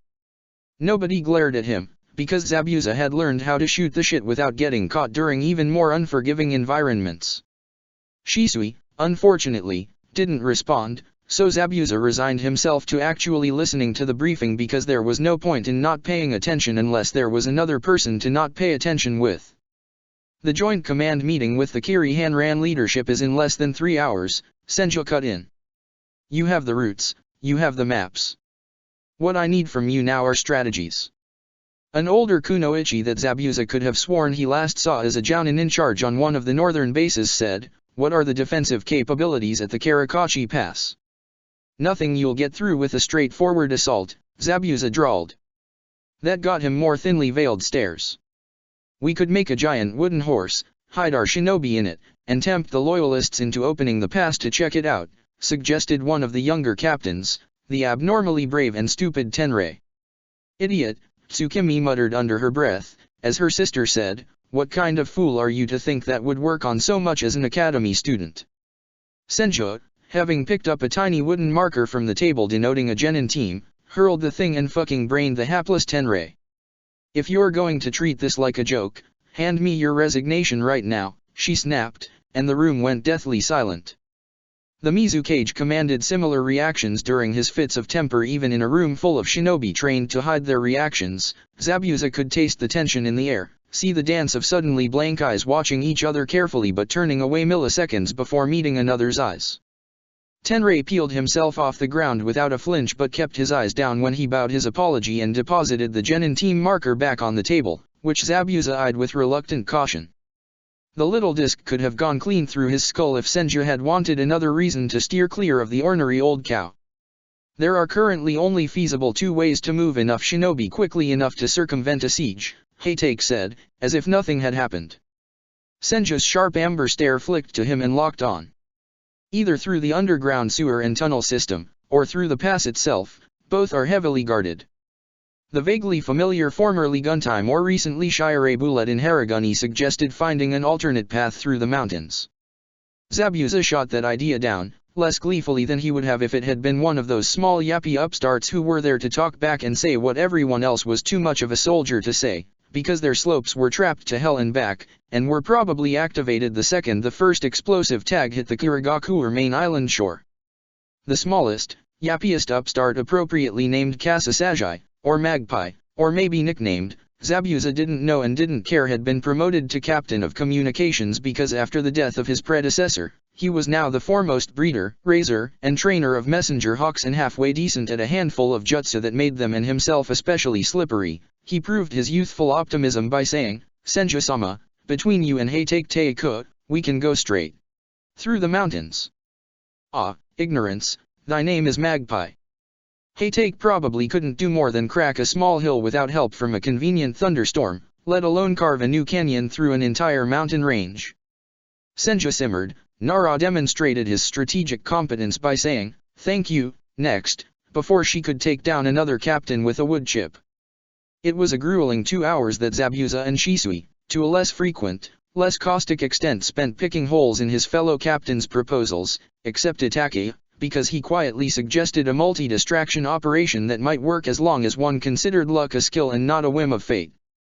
Senju finally leaned back and snapped, "We're done here." Zabuza huffed silently. 2 hours, and they had established only what they would not be doing. Haytake didn't look upset or concerned, just mildly contemplative. Across from him, Nara stared hard at the elaborate battle map spread over the tabletop with the air of someone intensely ignoring everyone and everything else in the room. The other captains shifted almost imperceptibly on their feet. Haytake, Nara, and Senju paused for just a second, narrowing her eyes at the assembled captains. Mamakai and Yukihayu. Stay back. Everyone else, out. Ah, fuck.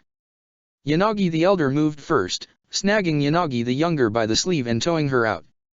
The rest padded out in their wake in 2s and 3s except Itachi, who lingered at the door until Shizun leaned in and murmured something that prompted him to follow.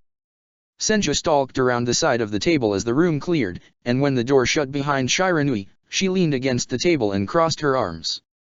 "So," she said. "I'm bringing you 4 to meet with Terumi before the joint command briefing." "Oh, hell no."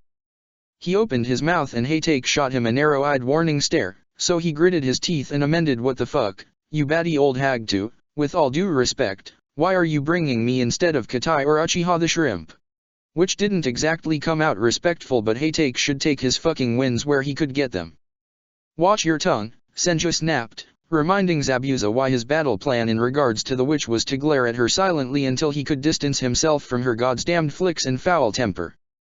"Katai is in charge while we're gone, Itachi needs to run the battlefield, and you know the terrain and exactly what Terumi doesn't want us to know. Wear your mask if you want." Zabuza wasn't going to wear his mask because the cat was already out of the goddamned bag, or it would be. The second Ao caught sight of his chakra with that fucking eye. "He's not going to wear the mask," said Shisui, shoving his on up onto his forehead and pushing back his unruly hair. "They already know he was on the Jurajin Meru. This is your big reveal, then." Senju looked him up and down critically, then said in a tone meant to provoke, "Dramatic little brat, aren't you?" Zabuza had years of experience gritting his teeth and shutting up, but he was out of practice. Nosy old witch. He hadn't missed her. Senju was not impressed with his efforts. "Mute now too," she demanded. Shisui raised an eyebrow meaningfully at him from behind her back. "No, sir," Zabuza ground out. "Your tongue still works, then," was her dismissive response, and Zabuza rolled his eyes hard as she turned. "Do that with your eyes again and I'll rip them out and feed them to you," she threatened, without looking back. "That's a waste of good eyeballs, Tsunade-sama," said Shisui cheerfully, safe in his knowledge that, of the two of them, he was her favorite. "Fine, you can have one," said Senju grudgingly. Zabuza glared at Shisui, since he was the one safe to glare at when discussing what to do with Zabuza's forcibly removed eyes. Shisui smirked. Mei, unsurprisingly, had established her camp in the old lighthouse, where the windows granted an unobscured view of both the lower city and the ocean. She didn't quite lounge in front of the massive round table where her command had set up a battle map much more permanent and elaborate than Hanaha's, probably because she had been raised on stories of the Konoha Sunin's prowess in battle and at least somewhat respected Senju. Old man Ao stood at her right shoulder, giving Zabuza a squinty-eyed glare. Planted solidly on Mei's other side was Fukeo Mako, hands tucked neatly behind her back as she assessed the Hanabi-ha contingent critically. Zabuza recognized the 2 additional captains Mei had chosen for the joint meeting: Higato Binako, whose cunning had always been criminally underutilized due to her birth status, and Michishio Uesii, who was a massive dick. He stalked into the room after Shisui and valiantly resisted the urge to cross his arms, glower, or otherwise give Senju a reason to try flicking him through a window. None of the Hanran shinobi looked surprised to see him. Zabuza blamed Ao. "Mei, Senju greeted curtly. Tsunade-sama, Mei purred. Senju jerked her head back. I have Nara and Heitake, this is Hana and 010 code name Yukihayu, captain of the covert intelligence unit, and you know Mama Kai. Oh, we do, said Mei, dragging a languid gaze up and down Zabuza's form as he narrowed his eyes at her. You remember Fukaya and Sentaki? These are Higata Binako and Michishio Uci, captains of units 7 and 9. The two captains nodded in unison, the former with a little too much eagerness, and the latter with much too much arrogance. We don't have a lot of time, Mei continued, so shall we get to it? Mei's command had clearly considered this part of the invasion extensively, but Shisui's intel brought the conclusion about more quickly. Zabuza watched, mostly, Mei's smoldering aggression and Senju's sharp rejoinders, Nara's considering drawls and Ao's clipped replies. Binako jumped in and out of the conversation, betraying her enthusiasm. Michishio needled Heitake and Shisui repeatedly despite never getting a response until Mei said, sweetly, Uci, you're embarrassing me, and Michishio and Ao, like some kind of ingrained reflex, went bone white and stopped talking abruptly. Humph, said Senju. I need to confer with my shinobi. Of course, Mei agreed instantly. 20 minutes. Acceptable, said Senju, and signaled them to the east side with a jerk of her chin. Zabuza, said Mei before he could follow. A word. Zabuza glowered at Ao over Mei's shoulder. Privately? Yeah. Mei flicked a hand at her captains dismissively, then turned back to Zabuza as they reluctantly drifted around to the far side of the table. Zabuza, she said quietly, her eyes sparkling playfully. You're looking good. Am I, said Zabuza, doing his best to keep his face unimpressed despite the reluctant fondness rising at the back of his throat. What do you want, Mei? Mei, like any predator, knew how to get her teeth in a vulnerable target. You were on the Jurajin Maru for its sinking too, weren't you? She prodded curiously. We expected to see you soon after that. To join up, she meant. In another life, Zabuza might have been one of her commanders, certainly, one of her captains. I'm not here to fly your colors, Mei, Zabuza growled. Mei raised an eyebrow. Oh? Are you here to make this a three-way war alliance with you and your one-man army? No, he snapped, stalling the inevitable. She stared at him, comprehension slowly dawning in her eyes. Her gaze flitted over at the Hanaha contingent, assessing one by one. Zabuza glanced away and gritted his teeth, because she knew him too well. Oh, you poor bastard, she breathed, almost compassionately. You stupid fucking bastard. It's not Senju. It's Heitake, isn't it? Heitake holds your life debt. Zabuza bit back a snarl. Don't forget who saved your fucking neck during your academy graduation, he warned. And don't forget who smuggled you out of Kiri when the Hunternin were out for your blood, Mei shot back. My life debt was paid. But Heitake? You will never pay yours off, not even with a war. I know, Zabuza snapped, glaring. Mei sighed, suddenly tired, and Zabuza knew her well enough to see the disappointment she hid. Must you be so honorable? She asked dryly. You belong with us, you are one of us. You know what they say about things like us, Zabuza reminded her gruffly. If not honor, what do we have? Mei's lip curled derisively. Said by the man who damned us all when he bent his neck to save his enslaver. That miserable fucking bastard, Zabuza agreed. We're still picking up his mess. Mei, my captain, if you don't mind, Senju called impatiently from across the room. Mei's sultry smile reappeared as if it had never gone. But of course, Tsunade-sama, she purred, and turned in a swish of her flame-colored hair. I couldn't keep him to myself if I tried. The words weighed on him with finality. This was Mei, declaring to her captains that Zabuza was not one of them. It left a bitter taste in his mouth as he watched her sashay away. The first words out of his mouth when he rejoined the cluster of Hanabiha were, Mei'll try to get you to capture the southern dam. Don't. You're guaranteed to lose most of the shinobi who try. Someone's going to have to take it, Shisui pointed out. Distraction or no, there's no way we can take the pass with that at our backs if it's controlled by the enemy. Don't agree, Zabuza insisted. The land there is rougher than Mei will admit, the only effective way to launch an assault is over top of the reservoir. Konohana don't water walk as well as Kiriborn, especially not up running water, and better water on water than fire on water. The Hanran will take losses, but not as many as we would. Offer 1 or 2 A-rank specialists to smooth it over, someone long range. Fine, said Senju.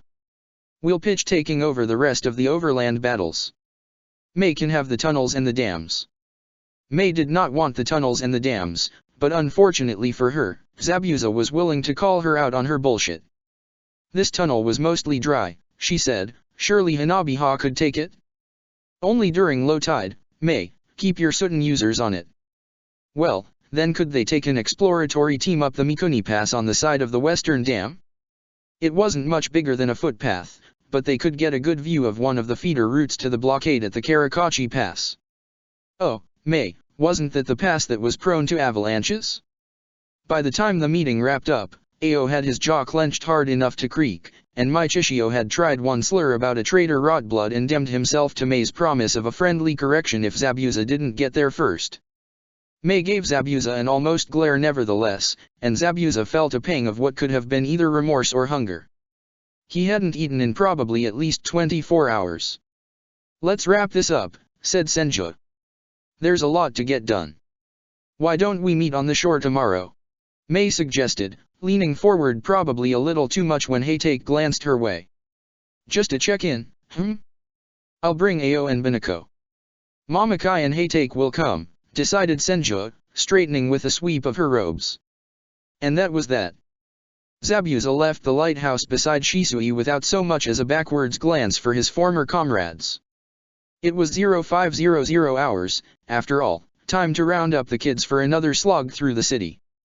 Zabuza, given the choice at any other point in time, would have kept the ridiculously impressionable and breakable children away from his old sensei, but he could admit he had an ulterior motive. They couldn't hide the brats from Ao's eye anyways. Punk, hotshot, on me, he ordered, shoving open the door to the kitchen mess hall thing the next day and making 5 out of 9 jump. Wind sprints on the tab for everyone except Haku, Temari, Sai, and Gaara. Why them? Temari demanded warily even as Hinata scrambled up and Niji collected his bowl and chopsticks. You know what, Zabuza said. Everyone, up.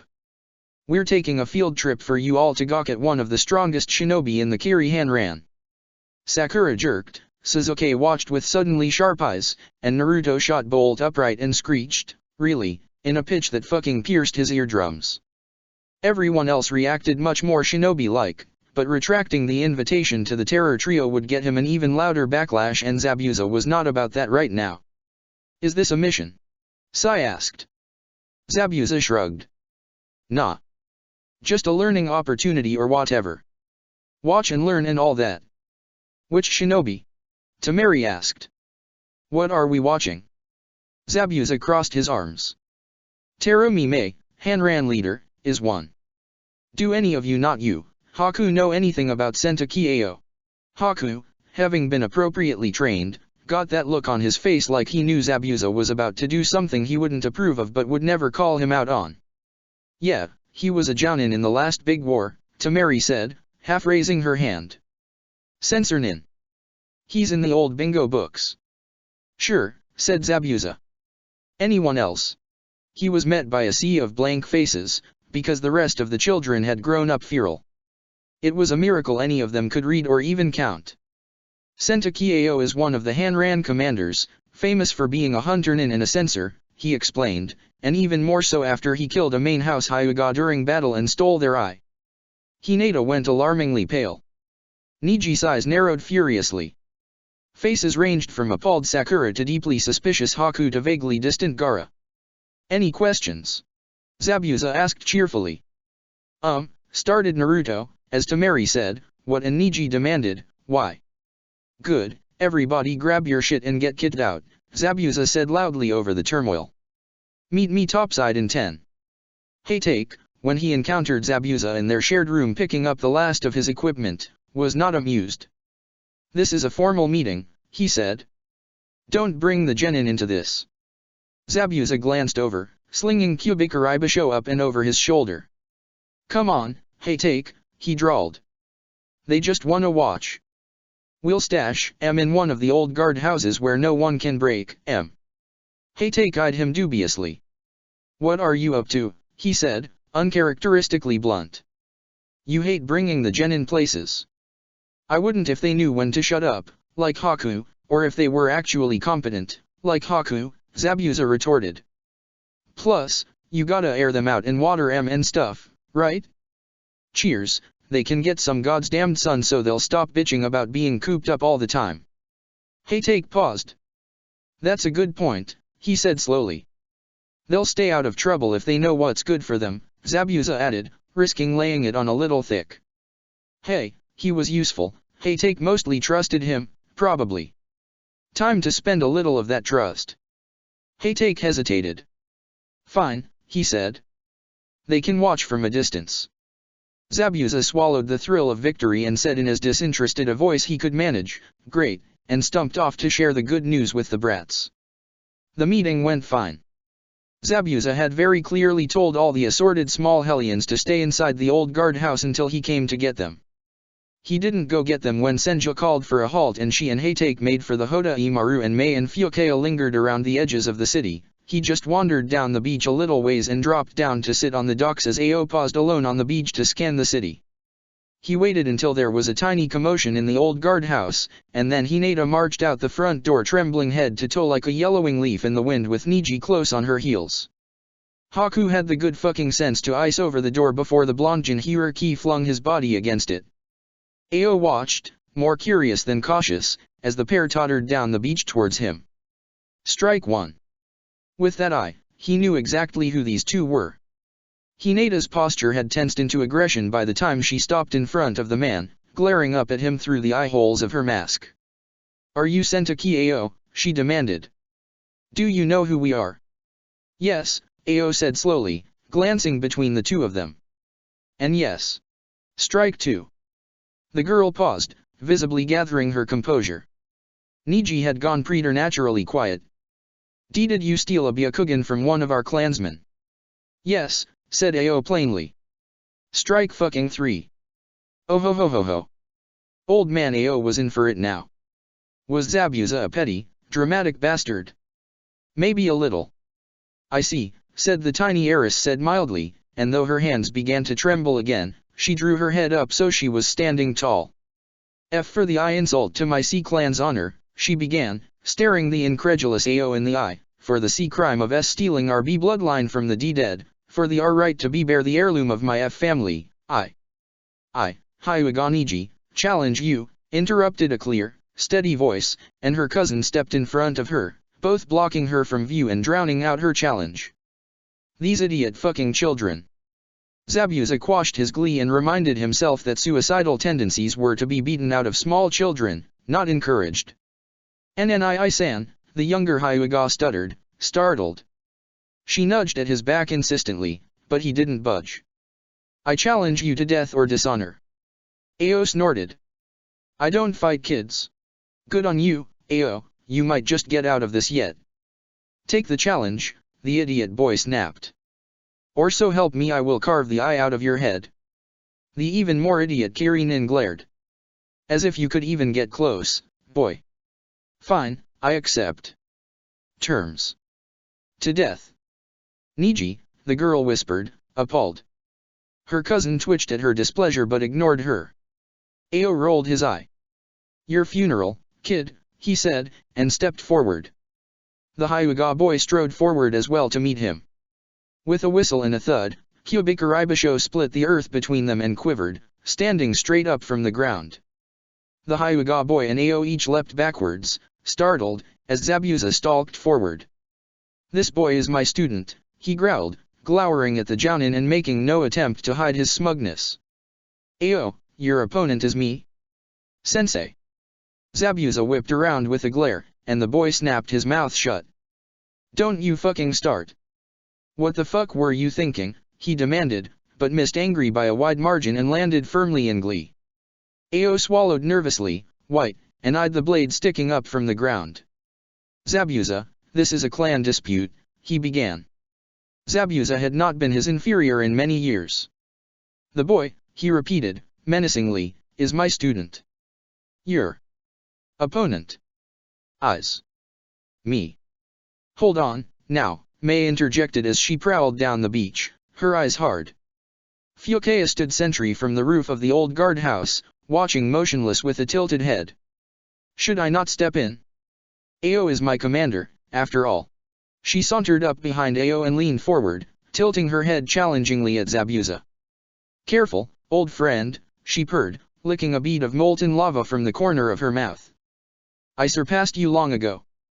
Zabuza sneered, but Mei could be a stone-cold bitch, and unfortunately, she was right. He jerked his chin up aggressively. The Kunao sword, in this case, was thrown, and he couldn't take it back, even if that meant he'd be a charred, smoking smear by the end of the day. Ma, Heitake drawled, and Zabuza hadn't even noticed his approach. Maybe one of the kids ran and got him, when they saw the Hyuga girl and then her cousin, and then Zabuza himself pick a fight with the second in command of the Kiri Hanran. I suppose nobody would mind if I joined in. As you would say, Mama Kai is one of mine. Zabuza could have kissed the man. Mei was wary now, because Heitake's reputation as a killer had started when he and Mei both were not yet genin. Her own reports of the Jurajin Maru's sinking had been second or third hand, with his and Shisui's contributions minimized as much as possible, and she had never actually seen Heitake in battle. She had only heard the stories of the man who wielded jutsu that cut lightning and split a warship in two, who copied every technique he saw and threw it back stronger, who killed his own teammate to foil a plot Kiri had spent years planning. Holy shit, this man was going to bluff a Kunoichi with two Kekii Genkai, who could kill everyone in a 500-meter radius by breathing on them, with his borrowed jujitsu and overblown battle stories. Granted, Heitake still had a good 800 jutsu up his sleeve that Zabuza had never even seen, but Mei, after she had come into her own, was breathtakingly deadly. Is Tsunade-sama going to come out here too? Mei asked caustically, sliding next to Ao, who glared straight ahead at Zabuza with his jaw clenched. No, Heitake said lightly. This is all a bit beneath her, don't you think? Mei's eyes flashed in anger, but then sharpened in interest. Good fucking grief. Said Mei, and leaned back. Perhaps there is nothing here you and I need interfere in, she said, and Ao's eye slid over, alarmed. Heitake shoved both hands in his pockets disinterestedly. Perhaps not, he agreed. You and I have other, more pressing things to discuss, Mei pressed, tipping her head down so locks of her hair fell in front of her face as she glanced up through them at Heitake. Kami, what was she doing? But never mind that, Zabuza could taste victory.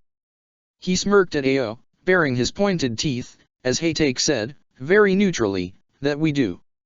Mei Aoi protested, eye darting nervously between Zabuza and Mei. Shut up, Ao, Mei said coldly. What were you thinking, taking a challenge from someone else's 10-year-old genin? You dug your own grave. Now, you lie in it. Heitake? I would appreciate my second in one piece when this is over. Ma, Heitake deflected as Zabuza glared. That sounds like something to take up with Mama Kai, here. No promises, Mei, said Zabuza with a shark's grin. You know my old sensei and I have some history to work through. Zabuza. Mei snapped. Zabuza bared his teeth. I don't answer to you, he reminded her, but this was for show, and not for her benefit. She studied him silently. Do what you will, then, she said coldly, and stepped back. Don't play too hard, Mama Kai, said Heitake, patted him on the shoulder almost distractedly, and followed Mei. Kids, he said over his shoulder. You've caused enough turmoil today. If you're going to watch, do it from a distance. The Hyuga cousins were a fucking wreck who fed each other's worst traits. Having narrowly avoided disaster this time, they slunk back to the guardhouse with tails tucked. The Adam's apple bobbed in Ao's throat as Zabuza reached out and yanked Kubikaraibasho from the ground easily. You'll get the boy killed, Ao said harshly, ever fighting for his higher ground. He was lucky today. You should have taught him better than to challenge a full jounin in an honor battle to the death. Zabuza let the slow, smug grin spread across his face. I should have, he agreed. But there's only one man he would have challenged like this. He'll learn, after this. Ao's eye widened, then narrowed furiously. You planned this, he realized, outrage darkening his face. Zabuza shrugged one shoulder indolently. You, after all, did teach your student not to pick a fight in the wrong. Getting sloppy, old man. Niji had erred, by issuing the challenge in circumstances like these where the alliance was tenuous, but Ao had taken the responsibility when he accepted a challenge from another's student. Ao, as his old sensei was quickly learning, was fucked. A few hand seals summoned a shroud of mist. It wouldn't hide him from Ao, but it probably would be bad for morale if their troops watched their infighting. Zabuza didn't intend to take long, in any case, and Fukaya would deter anyone who tried to interfere. Remember this, he said conversationally, bouncing his voice through the air with the ease of practice. First fucking thing you taught me, fighting without eyes. How reliant are you on yours now, my old sensei? He had 4 standard-issue flashbang tags that the small angry quartermaster would be very upset at him for using outside of battle. He set half of them off without a second thought, closing his eyes as the air exploded into light and ghosting through the mist with ease. Ao was no amateur, a shinobi didn't survive 30 years of active duty with an obvious weakness. But Zabuza had never had the advantage of sight in the fog, and Ao hadn't had to fight without sight in a long time. A pair of kunai hissed through the mist. Zabuza paused to let them sail past harmlessly.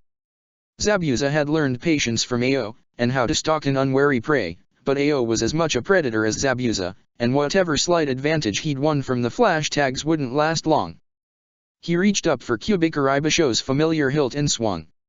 His blade was not so sharp that it could cut through the thick blanket of mist, and Ao grunted in surprise even as he twisted out of the way, catching the tip of the broadsword on the curved hook of his kunai when he couldn't completely dodge. Still so arrogant, Zabuza, Ao said, only a hint of strain in his voice as Zabuza bore down. Pure aggression will win you no battles. You know, I've been spending a lot of time with Uchiha, and no Byakugan, said Zabuza, shoving him back and disengaging Kubikari Basho, means you can't see through genjutsu. Ao's eyes widened, and his Byakugan reactivated with a pulse of chakra. Zabuza immediately took the opportunity to set off another flashbang tag right in his face.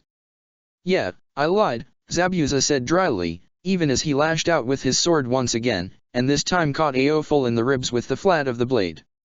Did you really fucking think I used a genjutsu on you? Ao went down from the force of the blow. Instead of gloating, Zabuza pounced, catching his old sensei's wrist in one hand before he could strike with his kunai, and bringing Kubikari Basho to bear with the other. Then, he gloated. Getting slow, old man. Ao glared. And wheezed, which Zabuza was immensely smug about. Here's how this is going to work, Zabuza drawled, leaning casually on the blade and pressing it just a little closer to Ao's bared throat. I'm going to graciously spare your life, and you get to choose between a life debt to me or an honor debt to the Hyuga. It's what you were planning to offer my student, yeah, he prodded, when Ao just glowered. He leaned in, and the older man choked at the pressure on his throat. I asked you a question, he growled. Be a good sport and play along, or I cut out your other eye. I know someone who could use a spare eye. Shisui wouldn't take it, of course. Non-consensually removed organs from enemy combatants were too much for his delicate sensibilities, and yet, after Orochimaru, Zabuza could kind of see why, but Ao didn't need to know that or any other of the particularities. Tell you what, Zabuza said magnanimously, because he was in a good mood. No hard feelings after this. I'll even forget all the shit. He paused and reconsidered. Half the shit you put me through when I made Genin. Clearly, I wasn't strict enough with you, Ao snapped, and Zabuza recalled abruptly just how easily the man got under his skin. He rolled his eyes and pressed down a little harder. Look, the life debt or the honor debt, he growled. You won't kill me, Ao sneered. It would jeopardize the alliance and the entire war. You're too much Senju's dog now to do that. Zabuza didn't feel the need to correct him. Yeah, I wouldn't get away with murder, he admitted. But Mei won't break the alliance over a stolen recovered Byakugan. The older man snorted derisively. Are you forgetting something? You can't unlock the talisman, you were never Hunternin. Do you know who joined the Hunternin at age 10? Zabuza drawled Haku. Ao paled and tried to jerk away, but Zabuza's weight and Kubikari Basho's edge kept him from moving very far. That whelp never learned how to deactivate the talisman. No one taught him, Zabuza corrected. But he learned anyways. So, he said smugly. My bitch or the Hyugas. Zabuza expected to get a shitstorm for his not necessarily wise but extremely satisfying stunt, especially since Hatake stuck his neck out for him. Were he still a Kirigakure shinobi, he would have been shunted off to a public corporal punishment, a stint as a practice target for TNI trainees, and an assignment to one of the warships as a locomotion grunt. Zabuza, before he had learned when to shut up and keep his head down, had had a lot of experience with the fallout of unwise but satisfying stunts. He opened the door to the cabin he shared with Hatake and was unpleasantly resigned but not surprised to find Senju there, leaning against the rickety table on the far wall with her arms crossed and Shizune hovering at her shoulder. Close the door, she ordered, and Zabuza did despite the animal hindbrain that screamed at him for cutting off his only avenue of escape. Care to explain? Zabuza had two options: he could grovel and probably get his ass kicked, or he could pretend ignorance and maybe get away with it but probably get fucking obliterated. The Hyuga boy challenged Sentaki Ao in a duel by the laws of the old clans, he said, which was entirely true. Ao accepted, so I stepped in. Senju's eyebrow twitched down. Zabuza's sense of impending doom rose. How did Niji know who Sentaki was or where he was going to be? Yep, Zabuza was fucked. He had a feeling that denying his part in it all would only dig the pit deeper, so he admitted, I told the kids and brought them out to watch the joint meeting. Figured they could use the air. Senju's expression smoothed. Bullshit, she said lightly, and cracked her knuckles absently one by one. Don't lie to me again. Kami fuck the woman was terrifying. Zabuza's heart skipped a panicked beat, the ache in his ribs remembering the time she had punched him straight through 3 meters of rock the first time he talked back too much, thinking that Medicnin did no harm. I, he said slowly, may have expected that this would happen.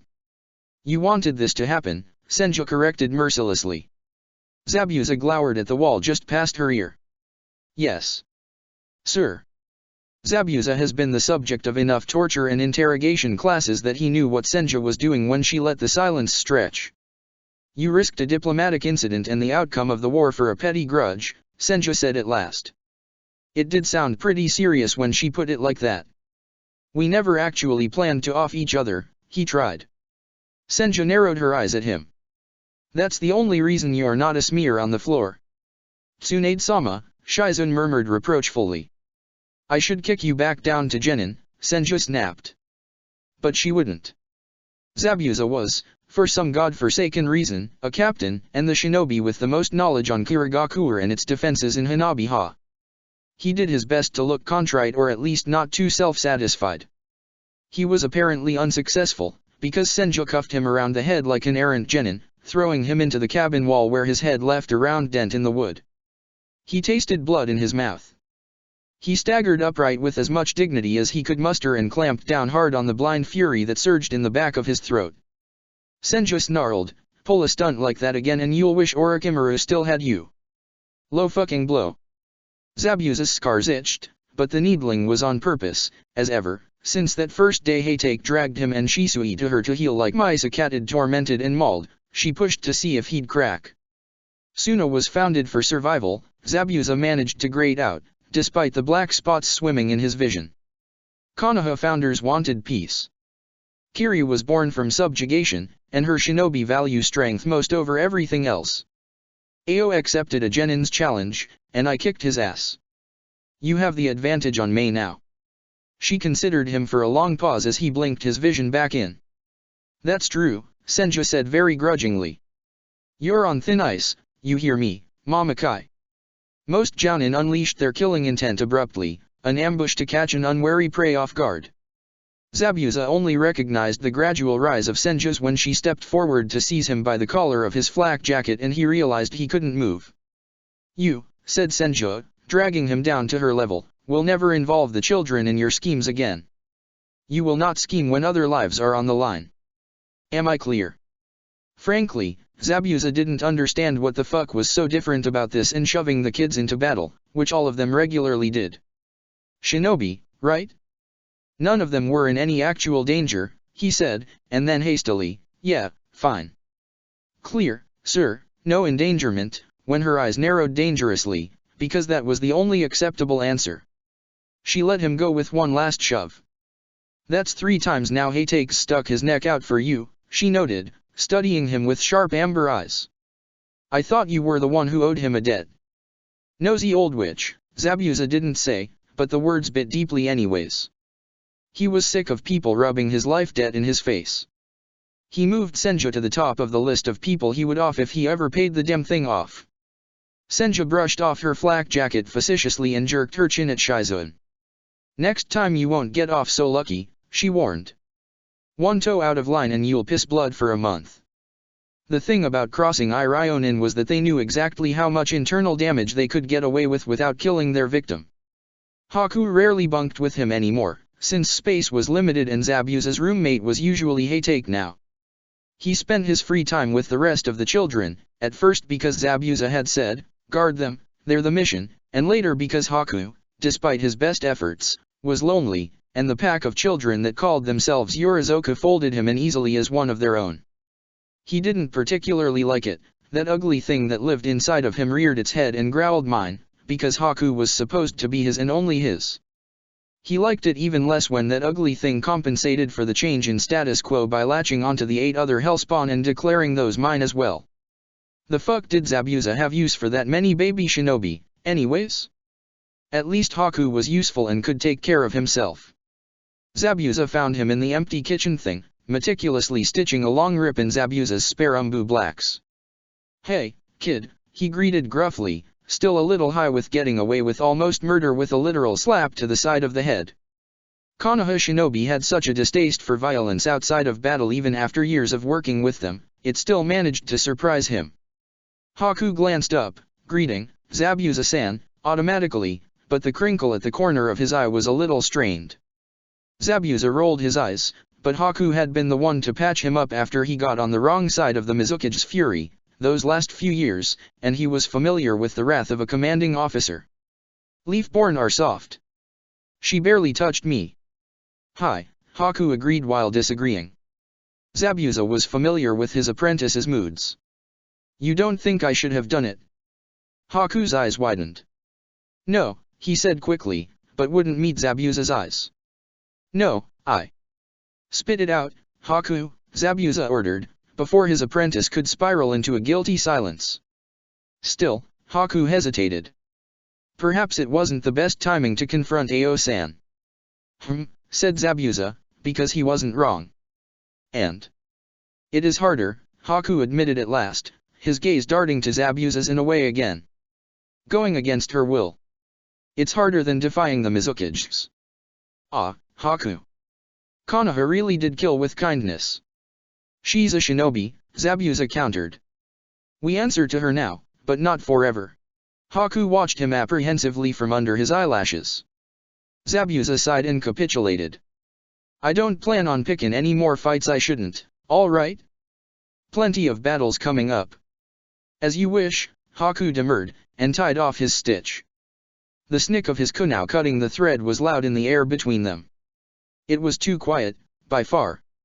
"Where are the brats?" Zabuza asked suspiciously. He didn't think they'd try anything after the Hyuga cousins had landed themselves in deep shit with Shisui, probably, and himself later, but he had learned over the past year that where there was trouble to get into, the brats would find it. "They are in the sleeping quarters, trading stories they've heard so far," Haku answered easily, tucking away his needle and spool of thread. He folded the shirt into a neat rectangle. "Yeah? Why aren't you there?" Haku didn't meet his eyes. "This afternoon," he said. "I don't think they know you intended to orchestrate the confrontation, but they did not understand my actions. Gods damn it all. Guilt." This was why Zabuza didn't want Haku hanging around so many Konoha lily livers. He'd caught their fucking sentiments. "You let the Hyuga brats out because I needed them out, you kept the rest in because I needed them in," Zabuza reminded. He hadn't even needed to tell Haku what he wanted him to do. "I know, Zabuza-san," Haku said quietly. "I would do it again without hesitation. I felt a little crowded, today." "Ah. Crowded," Zabuza could fix. "Haytake's gone for the next 8 hours, he said. Come on. With Haku, Zabuza let his tension ease as he sat cross-legged on his bunk with Kubikuri Basho balanced across his knees, smoothing blood into the metal. Haku had started cataloging his poison stores but had fallen asleep, the little glass vials scattered across the sheets as he curled next to them. Zabuza picked them up, carefully, sliding them back into their carrying case. Haku would have to sort through them again for his carelessness. He was still wrapped in his thick fur cloak, as he had the entire summer until the air grew chill, but when Zabuza brushed against Haku's bare hand as he reached for the spare blanket, his skin was cold to the touch. He tossed the blanket over his apprentice. Ice ran through Haku's veins. He had never truly known warmth, and never would. But as the weather drifted to winter, Haku's power only grew. Haku was literally the best fucking thing that had happened to him in his shitty life. Haku could be the best shinobi Mizu no Kuni had ever seen. Zabuza would be a fool to lose him. Hey, Z, said Shisui, opening the door without so much as a knock. Can I ask you something? What the fuck? Zabuza wished he had one of the other three's ability to cause massive damage just by glaring. No, he snapped quietly, because Haku was still bundled up in his bed and a sleep-deprived tool was a suboptimal tool. We're literally shipping everyone out in a day, Shisui hissed. And then repeated, what the fuck? We got one over on Mei, now she'll stop trying to shove all the shit jobs on us, Zabuza grumbled. Everything worked out. Senju's not even that mad. Shisui was not mollified. I had to yell at the kids, he said, and glared at Zabuza. Hinata-chan cried. Zabuza made an effort not to roll his eyes, because then Shisui would really give it to him. Maybe she shouldn't have tried to challenge Akiri Hunternin and Hanran Commander to a death match, then. Don't pull that bullshit on me. You set them up for that, Shisui snapped. Did you have to pick now for your little grudge match? The Hanran wouldn't take me seriously unless I did, Zabuza said, unmoved. I had to show I still have teeth or the entire lot would be up our asses the entire time we try to coordinate. Don't drag the kids into this again. They're not ready for your political games, said Shisui, and wriggled into the narrow space between Haku and Zabuza despite his snarled protests. You missed savages.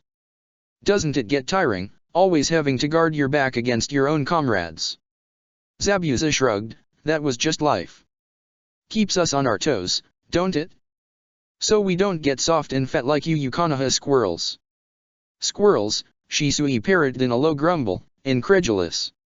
He shifted around to a more comfortable position, jabbing his elbow into Zabuza's ribs as he did. Zabuza scowled at him, carefully propping Kubikuri Basho against the wall on the floor next to the bed. Don't you have your own room, he demanded, squishing himself in the corner to get away from Shisui's bony joints. This was his bunk, damn it, why the hell was he crowded out of his own goddamn bunk? Yeah, said Shisui, well. Itaki asked if he could have some time with Sasuke-kun. Fold the brats into his unit and he'll have plenty of time with him, Zabuza drawled. They've had enough experience at this point not to get killed. Did you forget about the Jurajinmaru? Shisui asked dryly. The first time they were in the field by themselves. We found out the blonde brat can burn a hole through a ship, Zabuza pointed out.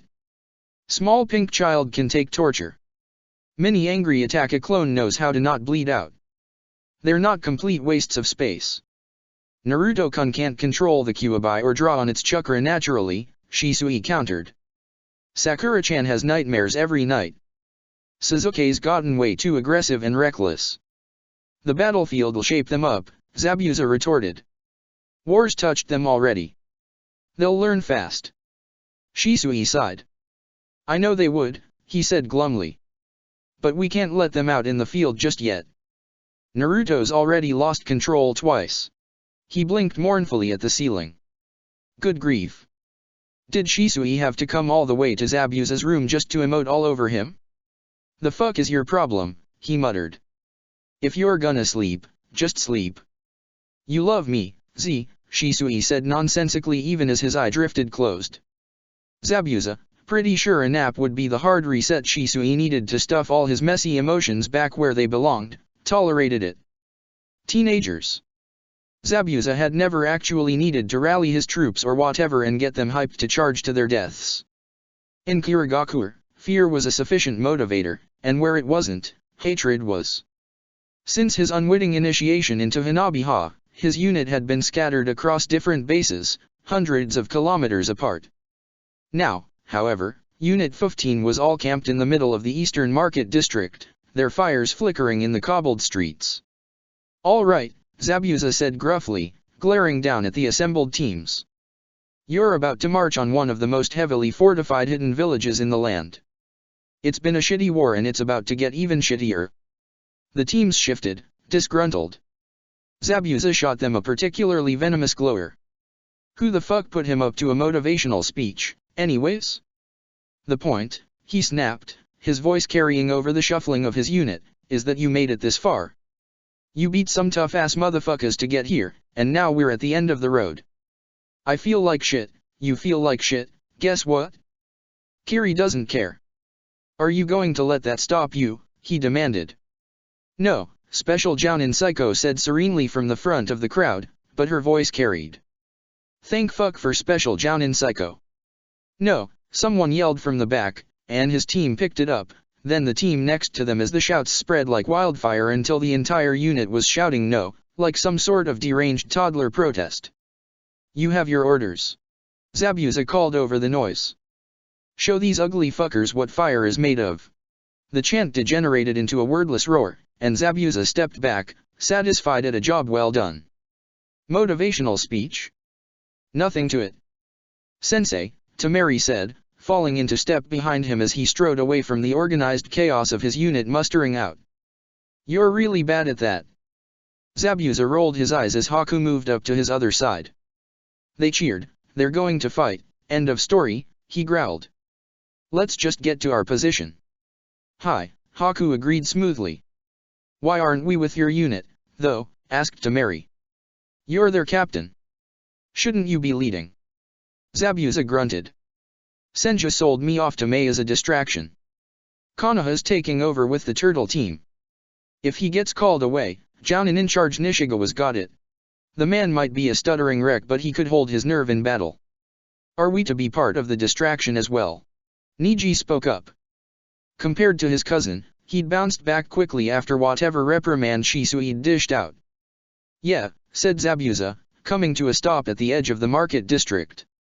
Residential quarters sprawled in front of them, and past those, industrial. The dull roar of the reservoir and the dam beyond echoed faintly between the buildings. "We're staying long range for this one," he added. "So you're strictly recon unless you can throw a kunai that far, punk. And keep your cover, damn it." "Hi," said the Hyuga brat a little sullenly.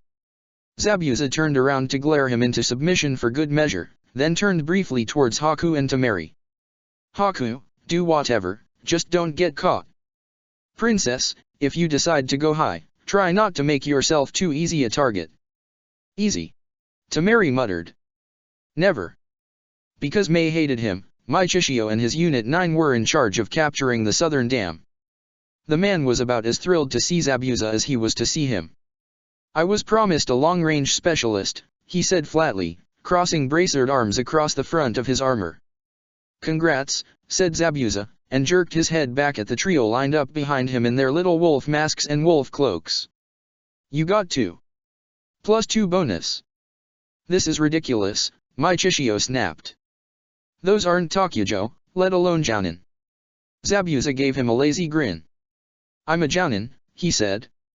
"And you've met Haku, haven't you?" Haku waved politely and slid a trio of metal senbon out into his hand. Mai Chishio's lip curled. "Your little pet still follows you around, I see." "Congratulations on properly using your eyes," Zabuza growled. "Maybe next you can use them to find the stick up your ass." Mai Chishio took a menacing step forward, but Zabuza was fortunately taller than him and sneered at the effort. "Watch yourself, Rotblood," Mai Chishio hissed. "You ran away." "You," interrupted Haku icily, as the air temperature plummeted abruptly, "will not speak to Zabuza-san in such a way again." "Shut your mouth, you mangy cur," Mai Chishio snapped, turning on Haku. In a flash, Tamari had her Tessin brandished threateningly, and Niji's feet slid apart slightly into an opening stance, his hand hovering over the hilt of his tanto. Zabuza stepped in front of them, deliberately, and drawled, "Please tell me you're about to make the same mistake Ao did. Make my fucking day." Haku watched, his face emotionless and very, very cold, as Mai Chichio seethed, lowering the hand he'd raised in Haku's direction. "Careful, Uci," Zabuza said with a sharp-edged grin. "This ain't the Yondame's military anymore.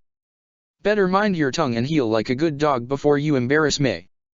"You're Senju's bitch, don't even start with me," Mai Chichio spat, but that was a weak comeback and they both knew it. "Just get your little mutts to the South Shore teams until You don't give me orders," Zabuza interrupted. "You don't give my team orders.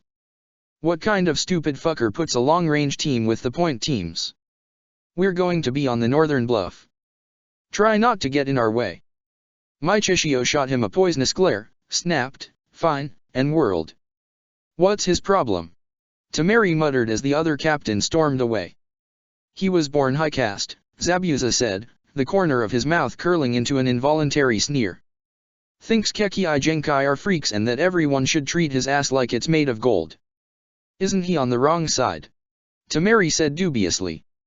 "I thought Hanran was the low-caste uprising." Zabuza shrugged. "Lots of people got beef with the Mizukage. Doubt May's being picky with who she recruits or why they want to join up. He just attempted to have us killed," Niji said. "Would that not be a breach of the alliance?" "Nah, he's not that dumb," said Zabuza, rolling his eyes. "We're not on the same side anymore. He's basically honor-bound to at least pretend he wants me dead. He hates my guts, but if he were really trying to kill us he wouldn't be so obvious about it. That was basically an olive branch." He glanced back at the three. Haku's face was one of resigned acceptance, but Temari and Niji both had the blank looks of the desperately confused but trying not to show it. Zabuza was beginning to see why Shisui had said they were not ready for politics. The Jounin in charge at the northern bluff glanced up at their approach, gave Zabuza a solemn once-over, and said, "Oh. It's you." "HN," Zabuza agreed. "The hell happened to your hair?" Masao reached up with his free hand absently, running his hand through the short purple spikes shorn much closer to his scalp than his typical unruly mane. "I ran into Kaibun during the battle at Yonaguni," he sighed. "She almost took my head off with my hair." "Damn," Zabuza muttered. "She's still fighting with the loyalists." "They've got her brother," Masao pointed out. He turned back to squinting at the top of the dam in the distance. "Heard you were dead," he said after a thoughtful pause. "Believed it, till reports said some maniac with cubic Aribisho showed up on the Jurajin Meru." Zabuza grunted. "Always wanted to sink a warship." "You and me both," said Masao, those miserable months during their first deployment aboard the Daiko Kumaru haunting his voice. The first time they'd dragged Zabuza aboard a ship and chained him to the benches at the bottommost hold, it had been Masao who tempered his yet untamed fury, who weathered the punishments Zabuza earned them both, who taught him to bite his tongue and tamp down his rage until it simmered and smoldered instead of bubbling over. Zabuza pretty damn sure he'd have gone insane down in that darkness if not for Masao. "You sure it's sunk?" "Bottom of the ocean," Zabuza confirmed. "Hey, you remember Haku, right?" "Who?" Masao said blankly, then, when Zabuza waved at Haku to take off the mask, "Oh. Your kid." Haku dipped his head politely, if a little warily. He had only ever met Masao in passing and didn't trust many people. Zabuza both approved of and encouraged this mindset. "We're long-range support for the assault today," Zabuza said. "Gods know your squids could use someone who can actually do some damage." The Jounin eyed him dubiously. "Long range? You?" Zabuza rolled his eyes. "Well, okay," said Masao, sounding unconvinced. "We're supposed to be getting some mercenary long-range specialist here too." Zabuza rolled his eyes again. "Masao, I'm the mercenary long-range specialist." He frowned. "You're not Hanran." "Nah," Zabuza said carelessly. "Shank the Mizukage and I'm done. It'd be off to the land of emoting tree huggers for him and Haku, unfortunately." Was all Masao said to that. "Are these yours too?" He flapped his hand at Niji and Temari, who had watched their interaction curiously but quietly. "I guess," Zabuza said unenthusiastically, and caught the Sand Princess rolling her eyes discreetly. "Ari's the one with the fan. Long-range ninjutsu. Ni's a sensor." "Okay," said Masao almost disinterestedly after a pause. Masao was one of those types that would forget to respond in a conversation because he didn't think it was important, but he was a good enough strategist to claw his way up Kiri's cutthroat command chain despite his blood almost as rare as a low-caste brute making it into the ranks of the Kiri no Shinobi Katana Shishin Shiryu, its elite 7 swordsmen. "We've a couple mid and close-range specialists, but there's 6 teams here who are mostly long-range." Masao's teams showed the wear of war in their battered flak jackets, ripped clothes, and jittery eyes. Zabuza was not impressed. "That's it? 6 teams.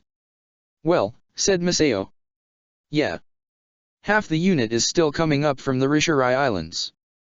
They're supposed to get here by sunset," but he shrugged a shoulder. "Will they actually?" Zabuza snorted. "I take it my Chishio won't be waiting for them past golden hour," he said dryly. "Nope." Masao squinted at his ragtag teams. "We'll make do," he said with very little conviction. "What's golden hour?" asked Temari from behind him. Masao made no inclination that he would answer. Past experience told Zabuza that if he ignored the question, the next iteration would be louder and slower, as if the questioner were interviewing some doddery old sack of bones, so he said, "Hour before sunset. Lights at our back and in their eyes, best time to launch an assault, as long as you can get it done by dawn. If everyone knows it's the best time for an attack, won't they be expecting it?" Temari pressed. "They already know we're coming," Zabuza said, eyeing the distant flow of water over the edge of the dam. "May as well do it when the sun's in our favor." The battle broke almost hesitantly, half a day later, when Masao meandered his way through a series of hand seals, muttered, "Suten, Mizu Kami Kiri," and borrowed nearly half the water in the reservoir to send a wave scything towards the dam. It was countered, of course, smoothed into a gentle tide by the time it reached the wall, but not before the close-range assault troops at either side inched forward. The ground rumbled under their feet as someone on the northern flank set off a tag. On the south side, light winked off metal as shinobi hurled shuriken at the guard towers. There was another lull as each side regarded the other warily. "That's it?" asked Temari suspiciously, hands propped on her hips. The reservoir abruptly exploded, pellets of water breaking from the surface and shooting up towards the advancing shinobi. 3 of Masao's shinobi reacted just as quickly, slamming their hands into the ground as they muttered under their breaths in unison, and dirt walls reared up on either side to shield the teams. "Hey, punk, where are their offensive ninjutsu users?" Zabuza asked as Masao trotted off to coordinate the defense of the short-range teams. "Towers," Niji answered. "2nd, 5th, 6th, and 7th. "HN, said Zabuza. "All right, kid, you're up." "Hi," Haku said, and twisted one hand into a seal as he drew a brace of senbon with the other. A nice mirror formed in the air before him, and then another some 20 meters out and 40 up. He stepped through the closest mirror daintily and vanished. The Suten jutsu from the dam paused as their wielders considered Haku's mirror, floating high above the water. A blur of light hissed towards the second guard tower as Haku hurled his senbon. Zabuza squinted at the figures buzzing around the tower. "Ducked," Niji reported. "Barely." Haku re-emerged from the bottom mirror as a kunao clattered harmlessly off the other side and said, unruffled, "Zabuza-san, do you mind if I borrow an icon?" "Keep him, for all I care," Zabuza said indifferently. Less of a chance of him running off if he was stranded in Haku's weird mirror dimension or whatever it was. Niji, prissy clan baby that he was undoubtedly offended at his implied lack of importance, but took Haku's hand anyways to be pulled into the mirror.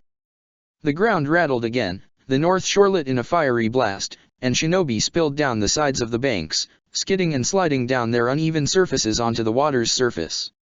Jutsu and kunao hurled by the shinobi manning the dam defenses followed the teams down as they scattered. The water cascading down from the lip of the dam seethed and writhed as shinobi fought to wrest control of it from each other. Zabuza was not actually a long-range specialist, which everyone involved knew and politely chose to ignore. He was a swordsman, and could maybe considered mid-range with a stretch. He itched for Kubikari Basho's familiar heft in his grip, but dismissed it with a jerk of his head. Time enough for that later, when all the grunts had finished throwing themselves at the Dem's defenses.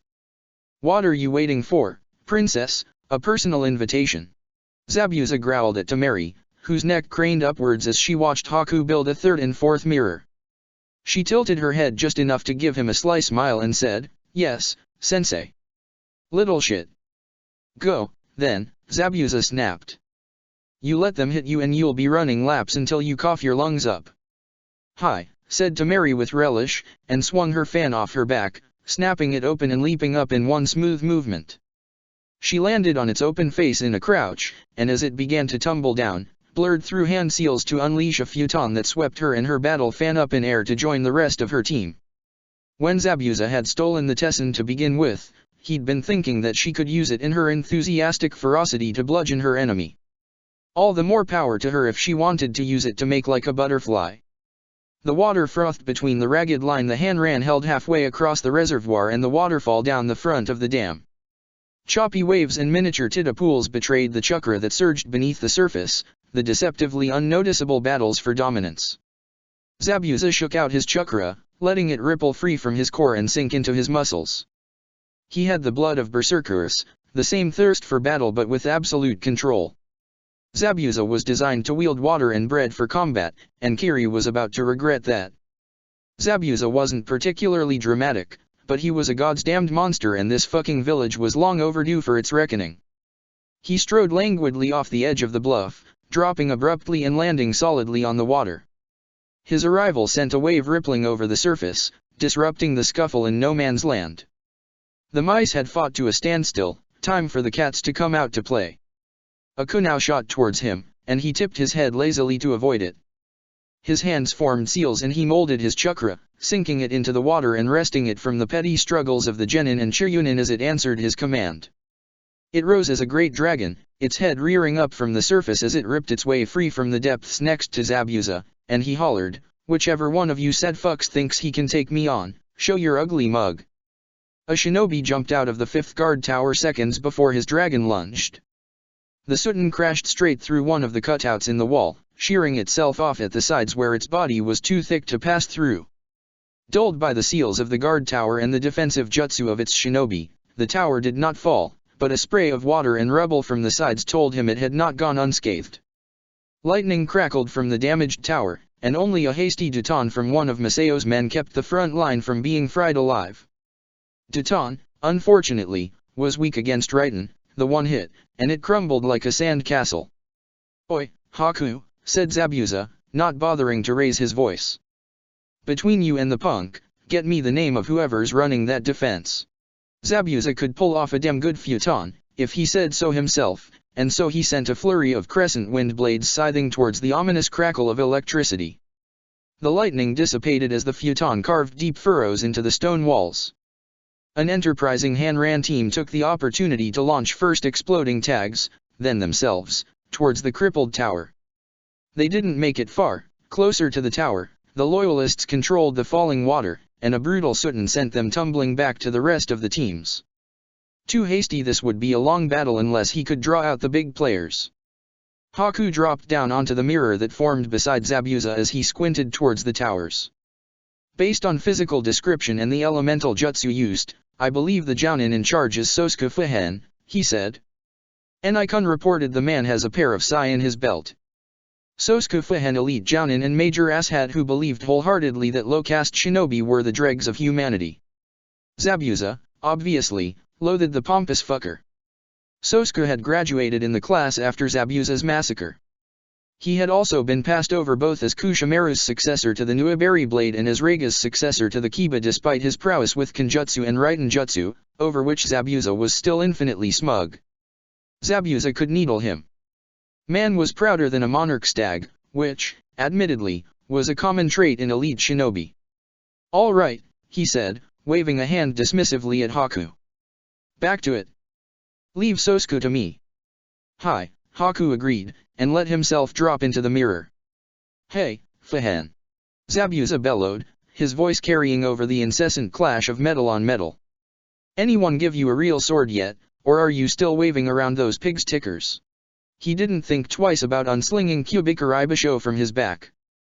Masao had the Long Rangers covered, and if he could lure Sosuke out of his little princess tower, Zabuza would be better at close range. Kunao and Jutsu flew fast and thick between the base of the dam and the towers, because a vertical charge was difficult at best and nigh impossible at worst without incapacitating those who guarded the top. Haku could make it up, certainly, with the protection his ice granted, but Haku was one shinobi, and Zabuza wasn't quite ready to risk him in a kamikaze blitz. Tamari's fan dipped sharply, and she spiraled down under a hail of soot and shuriken. She landed in the far side of the reservoir and fired back a gale force futon with a savage swipe of the tesson that sent the weaponry hurtling back towards their owners. Even grounded, she was fine. There were far more tempting targets, like the teams currently snaking their way up the reservoir wall beneath the unrelenting deluge. No sign of Sosuke yet, though. Zabuza cupped his hands around his mouth and shouted, "You know why Reiga wouldn't take you, Fuhen? Said you can't fight your way out of a goat farm. He called you a soggy noodle with less potential than a half-wit minnow." That was a lie. Reiga had said jack shit about Sosuke because he'd barely known he existed. But if Zabuza kept spilling stories and lies, at some point, Sosuke'd have to choose between losing face and defending his honor, and Zabuza was pretty sure he'd choose the latter. High-caste shinobi were funny like that. Does your footwork still make you look like a lame duck? Do you still fail missions because you can't tell fresh fish from rotten? How many superiors did you have to kill to make captain? Zabuza bellowed. Yashihiro and Wataru, anybody else? There was a noticeable lull in the melee incredulity and shock painted across the faces of both Hanran and loyalists. Murdering one's comrades on the way to the top wasn't uncommon, still illegal, if caught, but killing someone above one's station? Cardinal sin number 1, after being born low caste. Zabuza suppressed a smirk as a tiny figure shoved his way to the edge of the center tower battlements. "What do you think you're doing?" Michishio grated from behind him. "Drawing the bastard out," Zabuza replied, waggling his fingers in a cheeky wave up at Sosuke. "He comes out, towers are more vulnerable." "He's not that big of a fool," Michishio said derisively, shadowing Zabuza as he strode forwards. "You should be with the long-distance teams." Zabuza rolled his eyes, and hollered, "Hey, Fuhen, remember that mission with the whorehouse in Awaji?" And that, apparently, was all the abuse Sosuke could take, because he leapt straight off the edge of the tower, skidding down the waterfall as water blades distorted the spray around him. Zabuza bared his teeth in a vicious grin and flipped through the hand signs, burying his chakra into the reservoir around him so it reared up to meet the charging Jounin. "Fool for his pride," he said smugly. Michishio grunted. He drew his katana, letting the tip drop to an easy stance. "Disgrace," was all he said, soft and venomous. Sosuke hit the surface in a massive plume of water, the remnants of his and Zabuza's jutsu both.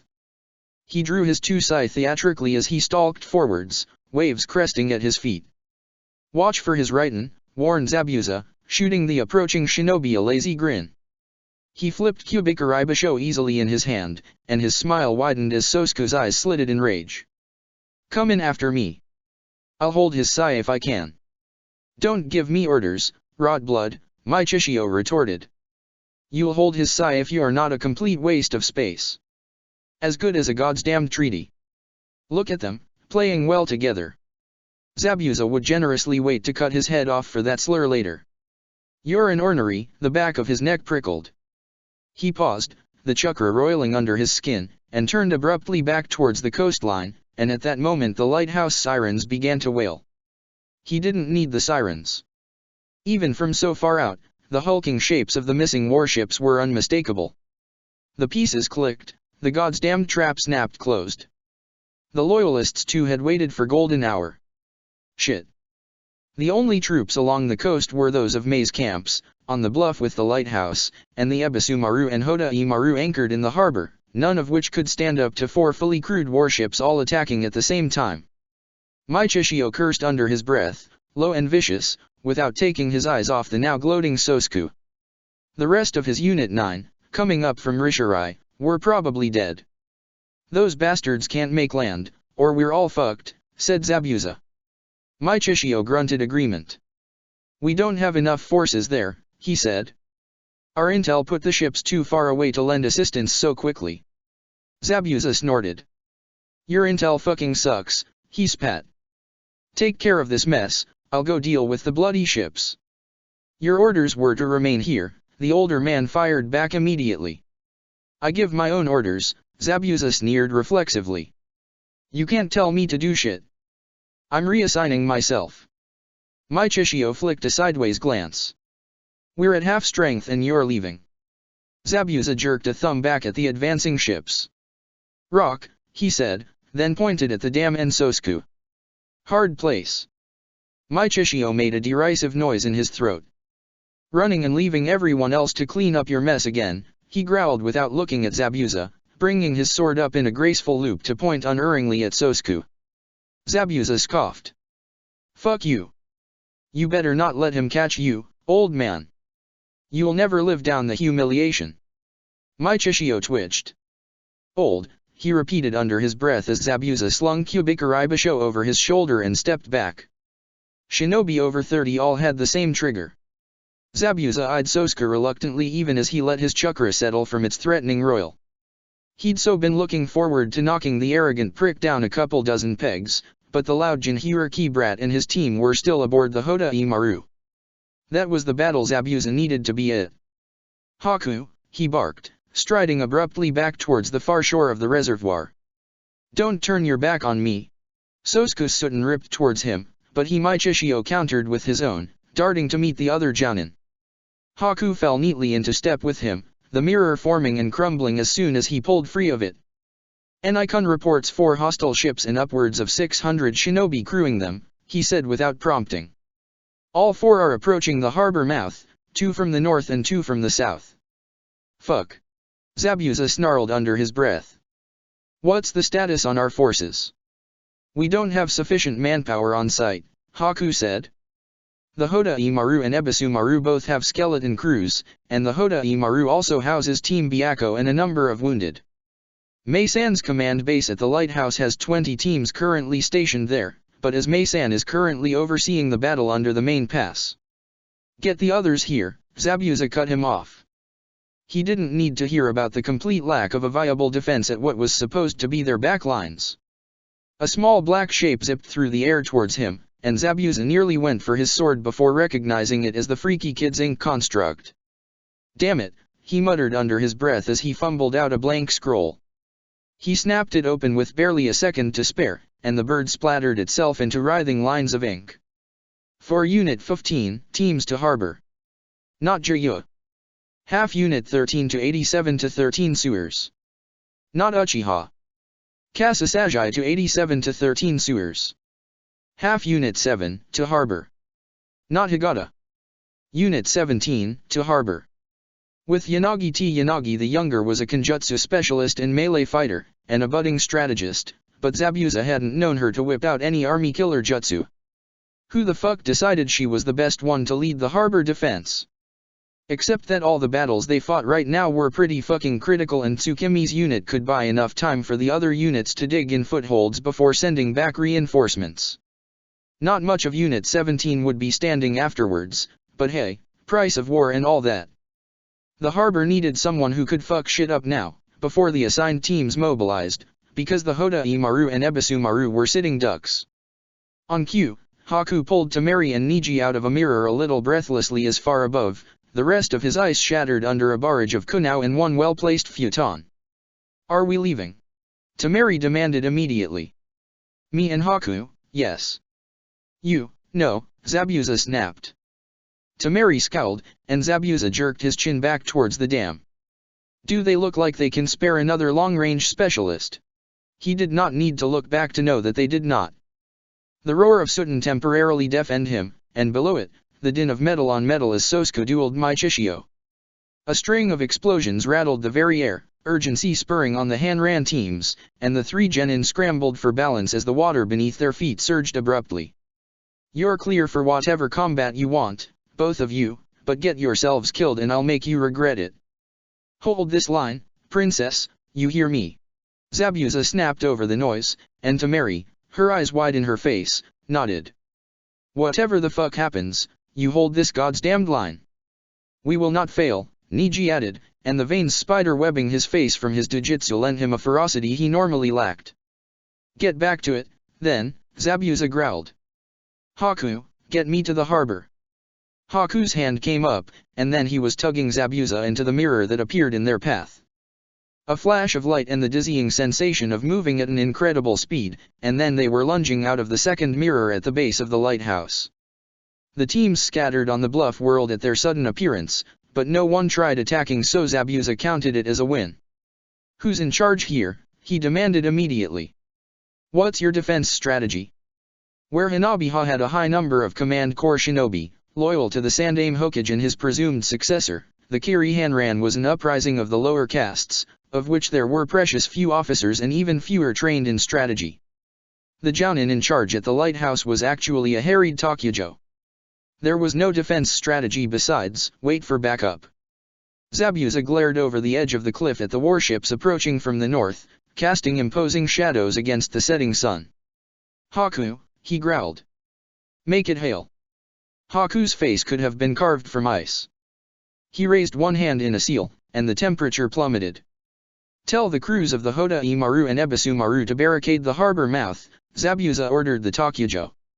If all went to plan, their crews would only have to deal with the ships approaching from the south. I'm going to buy time. If they get too close, bring down this entire cliff on them. With the lighthouse, the Takujo asked. Everything, agreed Zabuza.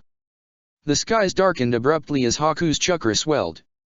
His face did not change from its blank mask, but with a deafening crash, ice poured from the heavens, sharp-edged and glinting like glass. Holy shit, some Chiryunin yelped from behind him, but Zabuza ignored him.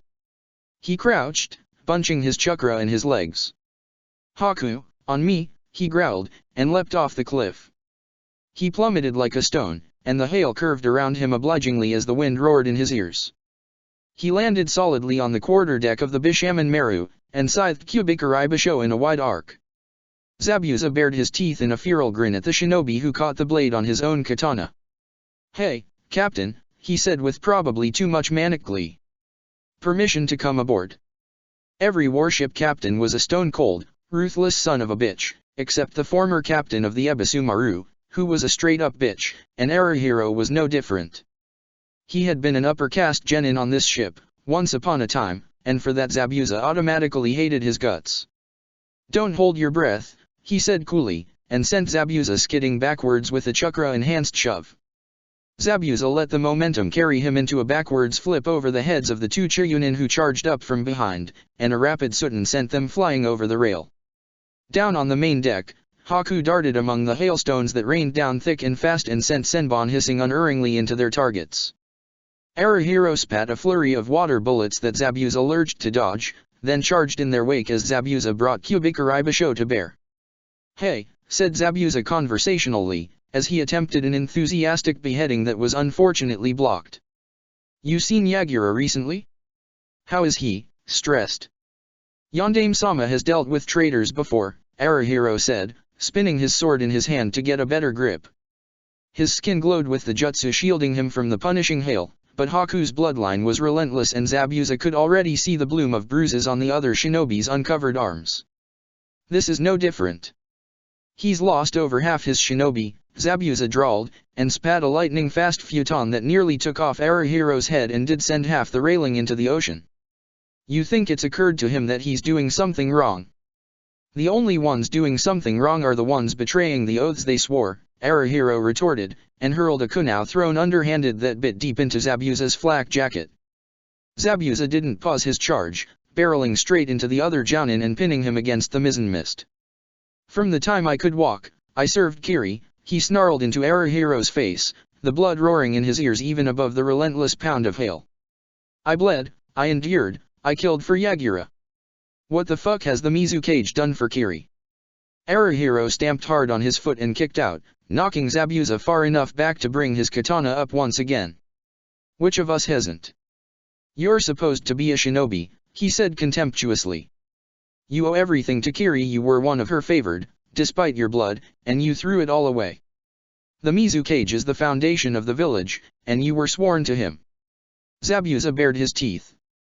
Maybe I broke my oaths, he conceded. But all you little sardines are sailing a sinking ship. Kiri's broken, and Yagura sure as hell won't gonna fix it. Arahiro laughed abruptly. Have you, of all people, gone soft? He asked incredulously. Kiri is built on strength. The strong survive, and the weak are cold. Zabuza grunted, swinging his sword up onto his shoulder. That's why he jumps at rabbits and massacres entire clans in the night. Chakra roiled in his chest as he sped through the seals, and a great dragon reared out of the water, dwarfing the warship. Arahiro eyed the Sutan with contempt. Try all you want, this ship is unsinkable, he said.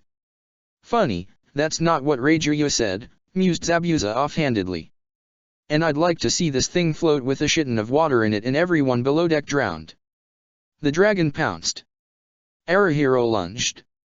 With a muted hiss, a pair of senbon sank into Arahiro's throat, and he keeled over gently, mouth and eyes both parted in surprise. The dragon struck home, pouring relentlessly into the hatch leading below deck. Haku slipped out of the hail and said with far more trepidation than any true warrior, Zabuza-san, are you really going to drown everyone on board? Warrior, no, but Haku was Zabuza's weapon first. Zabuza squinted through the curtain of ice. Go to the Deko Kumaru, he ordered. Keep them busy until I get there. True to form, Haku dipped his head and vanished into the ice without further protest. The ship was not a bucket in which one could drown unwanted cats or tiresome children. It was a sieve, and even as Zabuza's Sutan flooded its depths, shinobi spilled out of the hatches lining the sides of the ship. Zabuza gritted his teeth as they surfaced and flitted out over the water towards the coast, but there wasn't much he could do about it if he wanted to take the ship out of commission. Beneath his feet, the deck of the ship groaned, dipping a little closer to the water level. The back of his neck prickled. Zabuza jerked sideways as Arahiro slashed his katana through the space where his head had been, and Haku's senbon clattered to the deck as the Jitan Bunshin lost its shape. Gods, just die. Zabuza snarled, straining to keep his grip on his Sutan as he feinted left and dodged right. The ship creaked and dropped again, the water from Zabuza's dragon sloshing from wall to wall. Arahiro's face had gone completely still, his eyes narrow and intent as he pivoted gracefully on the ball of his foot and pounced once again. For fuck's sake, Zabuza gritted out, backpedaling. Fuck this fucking jutsu that needed 2 fucking hands and most of his fucking concentration, making him give fucking ground to a subpar fucking kenjutsu wielder. Also, fuck this guy. Arahiro executed a quick backslash, and the tip of his katana ripped through Zabuza's flak jacket and scored a line at his ribs. Zabuza's chakra wavered and he dropped the jutsu. The Bishaman Maru's deck was nearly level with the ocean around them, that was enough. That's it, motherfucker, he snarled, ignoring the fire that burned a long line along his side as he grabbed for Kubikaribasho and swung in a single motion. Arahiro deflected the blow with a frankly arrogant slash of his sword, and his hands blurred around the hilt. He spat a boiling blast of water, and Zabuza ducked behind the flat of Kubikaribasho. A lithe figure leapt over the railing of the ship, and Yanagi the Younger, her face hidden by a battered dog mask, sprang at Arahiro's exposed back with her katana leading her Wakaizushi. He twisted and caught both the blades on his, but the force of the blow sent him skidding back along the slick deck. Zabuza seized Kubikaribasho's hilt and lunged. Arahiro's eyes darted to the side and narrowed as he jerked his katana up sharply, throwing off both of Tsukimi's swords and leaping away before Zabuza's blade cleaved the air where he had stood. Zabuza bared his teeth. I don't need your help, he growled out of the side of his mouth at Tsukimi. Yanagi the Younger snorted. You nearly let 100 loyalists hit the coast. Also, you're bleeding. This wasn't even Zabuza's post. Zabuza sneered, hefting his sword back up onto his shoulder. I wasn't fighting then and it would have been 200 plus if I left it to that Takujo. Your unit on them. He squinted through the curtain of ice, but he didn't have the white eyes and could see jack shit. Yeah, said Tsukimi, distracted, as Arahiro jabbed experimentally to test her guard. She parried indolently with her Wakaizushi, swinging her katana up with her other hand to level it unerringly at the other jounin. He can't take both of us, she said confidently, slinking around to circle Arahiro with careful steps. Zabuza grinned a sharp-edged smile. He can't even take one of us, he corrected, and lunged. Arahiro leapt straight up, corkscrewing through the air as Tsukimi's blades flashed after him. He twisted midair, and Zabuza's blade tore through only cloth as Arahiro's hands blurred through a set of seals. "Oh, crap," Tsukimi muttered under her breath, and a coil of rope took Arahiro's baton for her. Zabuza bared his teeth and swung Kyubikurei Basho, batting the jutsu away from him. Tsukimi reappeared in a crouch beside him and sprang, following Arahiro up in the air as the other shinobi brandished his blade once more. Arahiro vanished in a shunshin before Tsukimi's katana could touch his, and Zabuza, having sparred far too frequently with a squirrel, a little Konoha bastard, and anticipating where this set imitation would show up, whirled, pouncing at Arahiro as he reappeared at the base of the mizzen mist. Arahiro's emotionless mask cracked as Kyubikurei Basho bit deeply into his side just under his ribs. For just a second, his face contorted in pain and rage. Tsukimi spat a Raiden, but scorched only the deck of the ship as Arahiro vanished in a hiss of water. Tsukimi spun incredulously when he didn't reappear, blades at the ready. Zabuza jabbed Kyubikurei Basho into the deck with an easy reach and stretched out his senses. "Blast," he muttered sourly. "He's gone." "He left the ship and his men?" Tsukimi demanded breathlessly.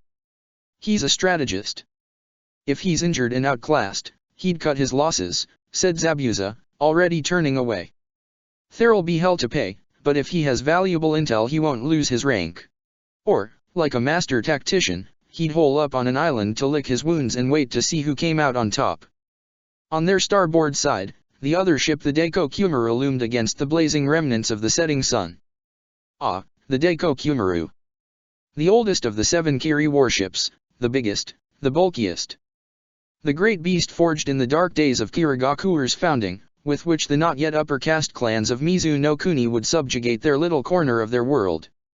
When they dragged Zabuza into her hold over a decade ago, he could smell the blood and sweat soaked into the wood from those they'd broken before him. It did not dawn on Zabuza as to why he could suddenly see the Daiko Kyumaru until his eyes fell on the limp figure impaled on the other ship's main mast and registered, almost simultaneously, the lack of hail. Zabuza tasted iron in his mouth.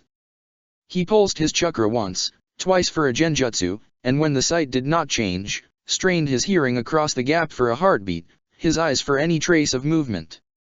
In an uncharacteristically hushed voice, Tsukimi said from behind him, "Isn't that your apprentice?" Zabuza yanked Kyubikurei Basho out of the wooden deck, even as his attention narrowed on the hulking figure strolling across the Daiko Kyumaru's deck towards Haku's body. "I'm going to kill that son of a bitch," he said plainly, even as the ugly little thing that curled around his ribcage lit up with incandescent rage. Zabuza's sire had been a berserker, mad with bloodlust when he charged into battle. But even as Zabuza's chakra ramped up, coalescing into a shroud that burned through his veins and set his blood singing, he retained the ice-cold clarity of his dam. He crossed the gap between the two ships in a chakra-aided bound, landing behind the Daiko Kyumaru's captain, who turned indifferently towards Zabuza. Zabuza spared him barely a glance, because Haku's mask had been knocked askew and his eyes were closed, hair hanging about his face. Frost dusted his eyelashes. A trickle of blood dripped from his mouth, vividly crimson against his pale skin, and except for the hands clutched limply around the jagged wood speared through his abdomen, he might have been leaning against the mizzen mist. He was still. His chest did not rise, no pulse beat in his throat. Zabuza turned away. Haku was the best thing that had ever happened to Zabuza, and Zabuza had dragged him in and out of Kirigakure, halfway across the mainland continent, and to his shitty fucking death. Funkazante said disinterestedly, "This one yours? You did a shit job with him, boy. He shouldn't have tried close-range combat when he was already spending chakra on a ninjutsu like that hail, even if it was his Kekkei Genkai." "Shut up," growled Zabuza. "You don't get to talk about him." When Zabuza had been a new genin, Funkazante had been the captain of the Daiko Kyumaru for nearly a decade, and though Zabuza's kill count had already been in the triple digits, Funkazante had been the biggest, most terrifying thing in the world. At 9 years old, he had hated and feared this man the most.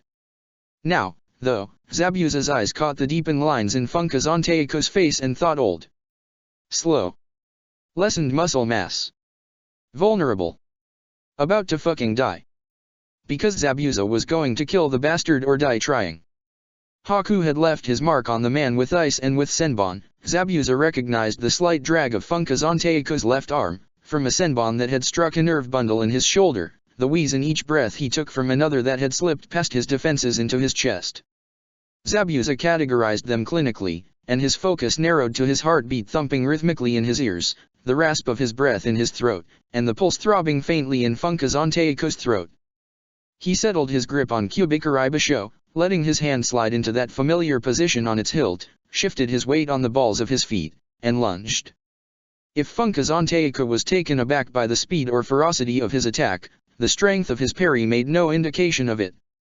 Kyubikari Basho skidded off the flat of his katana with an unearthly screech, and Zabuza caught the man's lightning-fast backslash on the metal plate of his glove as he brought his broadsword back around for a second strike that forced Funkazanteiko to jump backwards or risk a beheading. Zabuza's chakra licked hungrily against his skin, demanding blood and fear, and Zabuza thought, yes, why not? Haku's had been an untarnished soul. For his memory, Zabuza would burn down an entire army, beginning with this fucking bastard. Funkazanteiko's chakra surged, and Zabuza leapt up the mainmast to the yardarm as water drills spiraled out of the ocean, crashing across the face of the deck. He dropped like a stone as they slammed back into the waves, letting gravity reassert itself as he fell. He gathered his chakra and molded it with familiar signs. Kirigaku or no jutsu, he growled, and plummeted into the welcoming white blanket of his mist. Funkazanteiko might be a predator, but in this muffled world, Zabuza was the hunter. No one had ever been more adept at killing in the mist than Zabuza, and that wasn't arrogance, that was a fucking fact.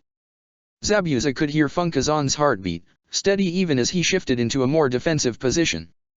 Zabuza ghosted behind him on silent feet and struck.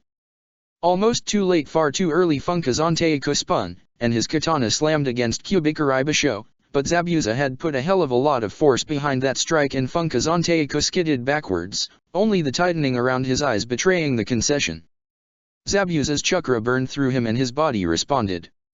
He took the ground. Funkazanteiko gave up, crowding inside the man's reach and slamming into him with a sudden burst of speed to pin him against the ship's railing with the flat of Kyubikari Basho.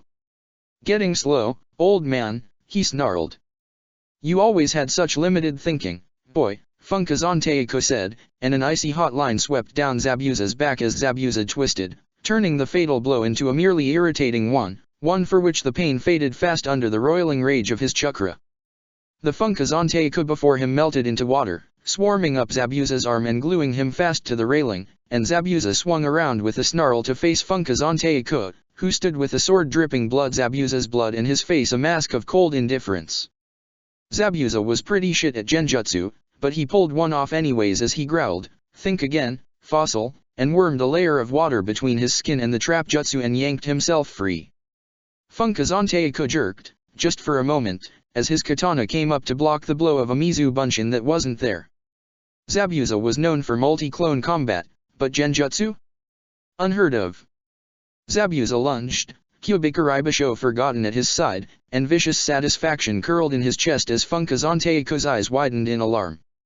His katana tore through Zabuza's flak jacket like it was tissue paper, but Zabuza sank every fucking one of his sharp fucking teeth into Funkazanteiko's throat and jerked his head back sharply.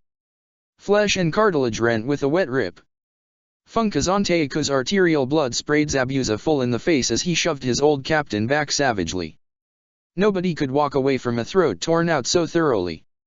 Zabuza bared bloody teeth as Funkazanteiko's body hit the deck with a dull thud and snarled, "Keep a seat warm for me in hell, fucker." The rage that blazed through him so intensely it hurt faded to a triumphant smolder, and then, as he watched the blood bubble out of Funkazanteiko's throat, to a strange hollowness as his battle rage waned with his hold over the mist. There was still a battle to be fought atop the waves, as Tsukimi's Unit 17 fended off the crews of the Bishamon Maru and the Daiko Kumaru, and the captain herself dueled two Jounin Zabuza recognized as the first mates of each. Zabuza stalked out onto the prow of the Daiko Kumaru, anchoring his feet with chakra as it bucked against the waves. In true shinobi form, the battlefield was a mess. Scattered across the deck of the Daiko Kumaru and the bay, clusters of shinobi hurled jutsu and kunao, their hair plastered against their faces as they bent the water into drills and swamps and dripping beasts. There were dark shapes bobbing in the water, because fighting on top of water was as unforgiving as Kiri and the ocean itself, and Haku was still fucking tacked against the fucking mizzenmast of this hellship because Zabuza told him to keep them busy until he got there, and Zabuza was suddenly sick of it all. This petty struggle for the cage, no, fuck that, the entire goddamned society tearing the village apart. Zabuza's chakra surged. He had enough fury left for this. He spit Funkazanteiko's blood to the side and said, without raising his voice, Yanagi, get your people clear. You have 30 seconds. The middle of a pitched battle was a piss-poor place to invent a new jutsu, but Zabuza cannibalized half the seals from Haku's favorite, what had been Haku's favorite Sensatsu Suishao water senbon, and his own Suton, Suiryuadon, and a fucking tiger seal or two for extra power. Distantly, out of the corner of his eyes, he could see the Hanabi-ha teams pulling out of their battles hard and fleeing back towards the shore, the loyalist teams scattering in their wake suspiciously, but too suspicious to follow. Yanagi the Younger had a strange amount of confidence in Zabuza's ability to take on a fucking army, but Zabuza was beyond caring, particularly when some of the bolder Chiyunin turned towards his lone silhouette on the prow of the Daiko Kumaru. Zabuza gorged the ocean with his chakra and dragged up from the deep a winged creature with great scything wings and called it Suton, Fuiadora the winter bird. And Fuiadora was a fucking beast, wild and graceful as it drank hungrily at his chakra. It spiraled into the air, trailing feathers of ocean foam, and then crashed down on the advancing teams.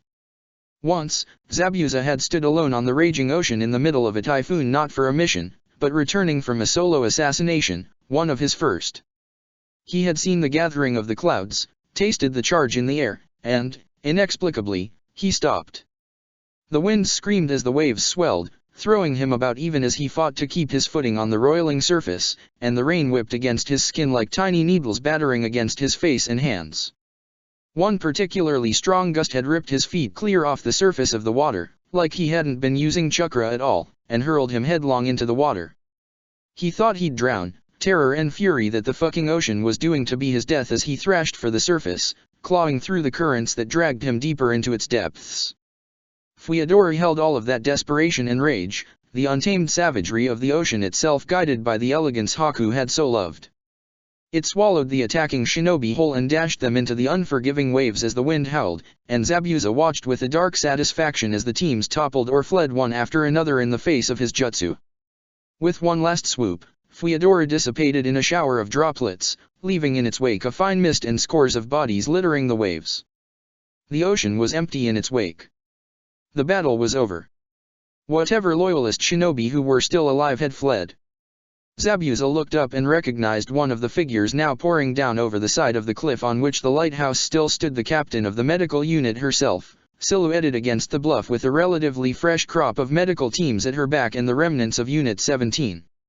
Seeing her reminded Zabuza of the faint trails of fire burning along his torso, where his guard had let a hit slip past, or when he took a hit to land a greater one.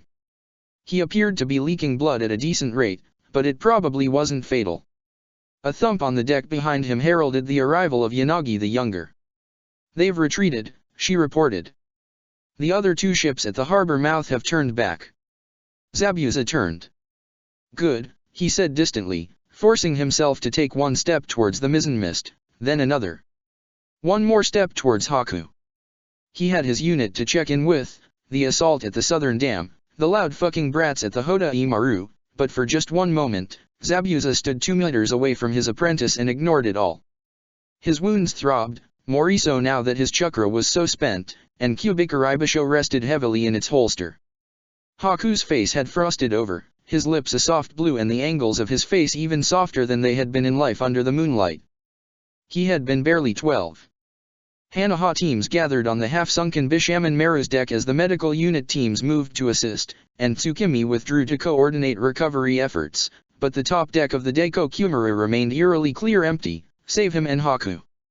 "They don't want to bother him," said Shizuan, looking more alien than before in her mask as she slipped up behind him. Zabuza closed the distance towards his apprentice with careful strides, one step at a time. What would Haku care if he were bothered? He was dead. Shizuan ducked past him briskly, her hand already lit with Iryu chakra, and reached brusquely towards Haku's neck. An irrational anger surged in Zabuza's chest. "He's dead," Zabuza said harshly. "Go fix someone who can be fixed."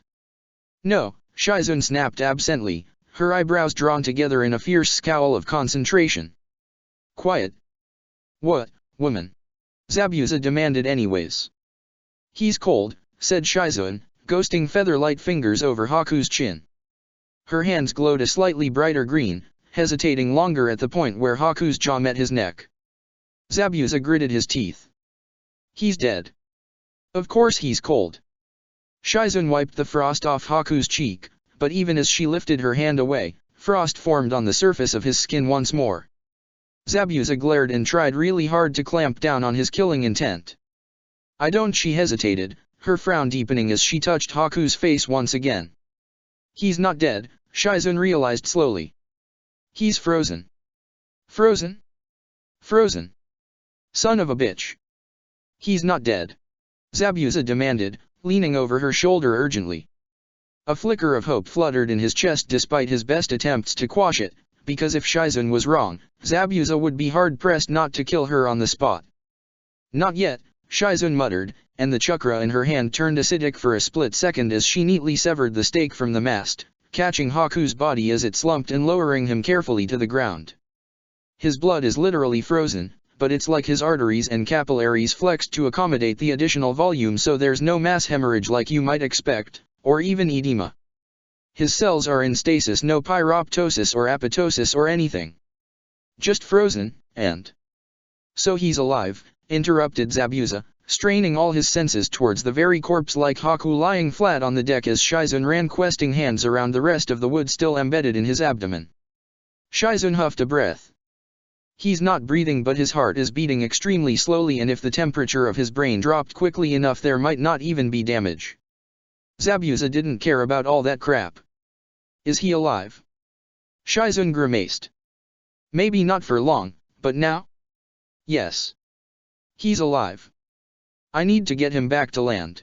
She let the chakra in her hands fade and hooked one arm beneath Haku's knees and the other under his neck.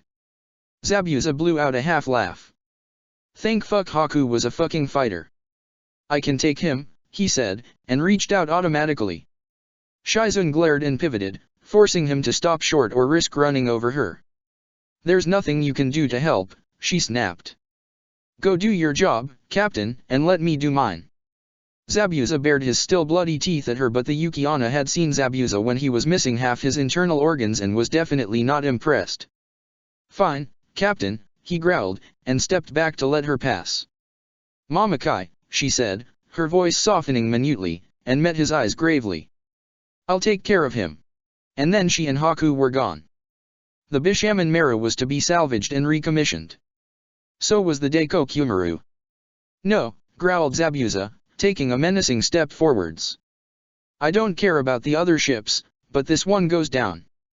Yanagi the Younger considered him neutrally, unintimidated by the way he towered over her, and said, Why this one? Because your apprentice died on it. Haku wasn't dead, not yet, but correcting her would take more effort than he cared to expend. The Daiko Kumaru is a symbol, Zabuza said, trying to pare everything it represented down in a way an outsider could understand. They might technically both be captains, but it was Tsukimi's unit here, so Tsukimi had to be convinced first or jack shit would happen. This is the fucking ship the Mizukage uses to remind the lower castes who holds power, because it's the ship the old clans used to conquer the rest of Mizu no Kuni. All right, Yanagi the Younger said after a pause. I'll have a team bust all the seals. We can blow it up in the harbor. You want to oversee, she offered magnanimously. Tempting. The warships were all high on his personal shit list, but he hated the Daiko Kumaru with particular fervor. More now, after Haku. Nah, I got something to do, Zabuza deflected.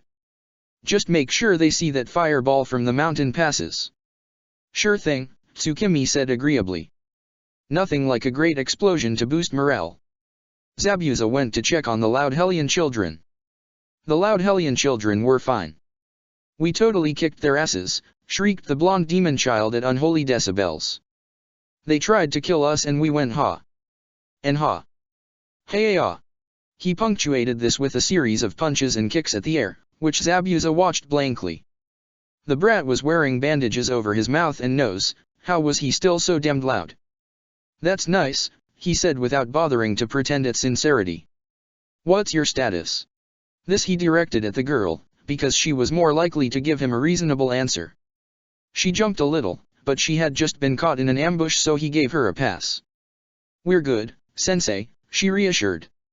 "We got a little banged up. Sasuke-kun got his arm slashed open and I bruised a couple ribs, but the medic nin patched us up.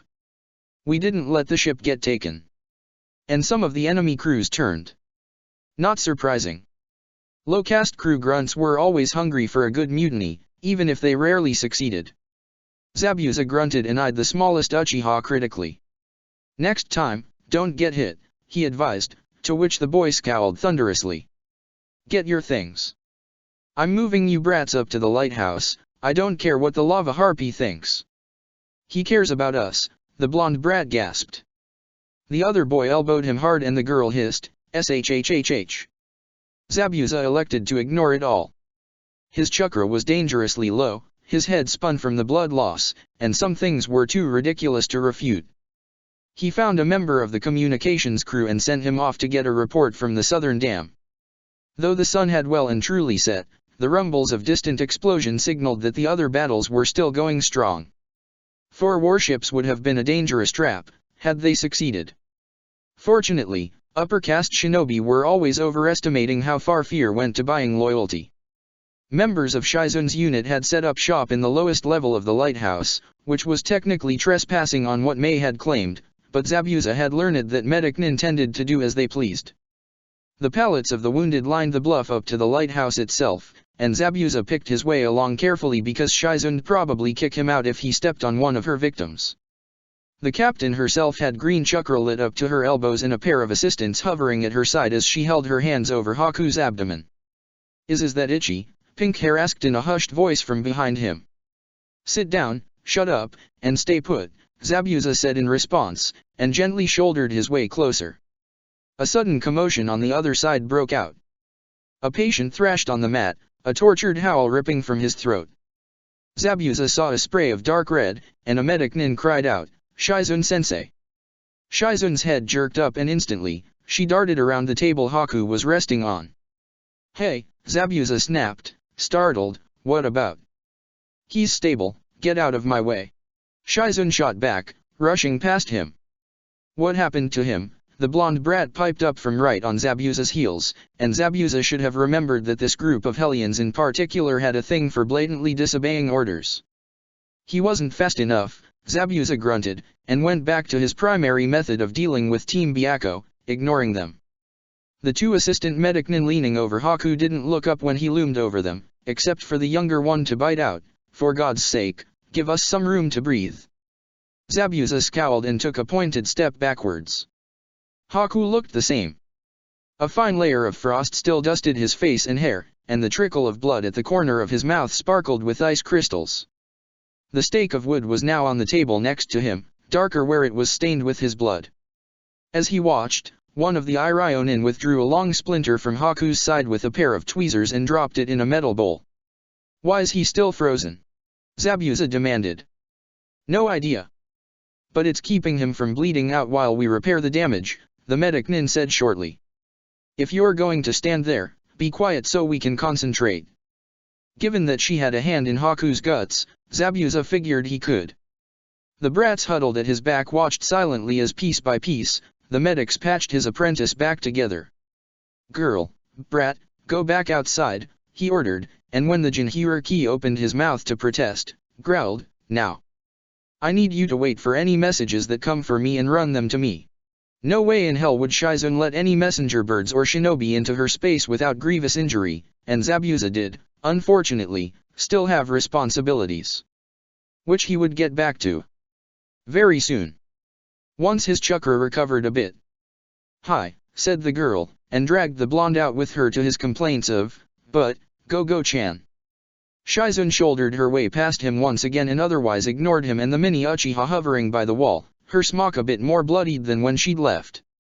"Status," she murmured as she took her place at the table.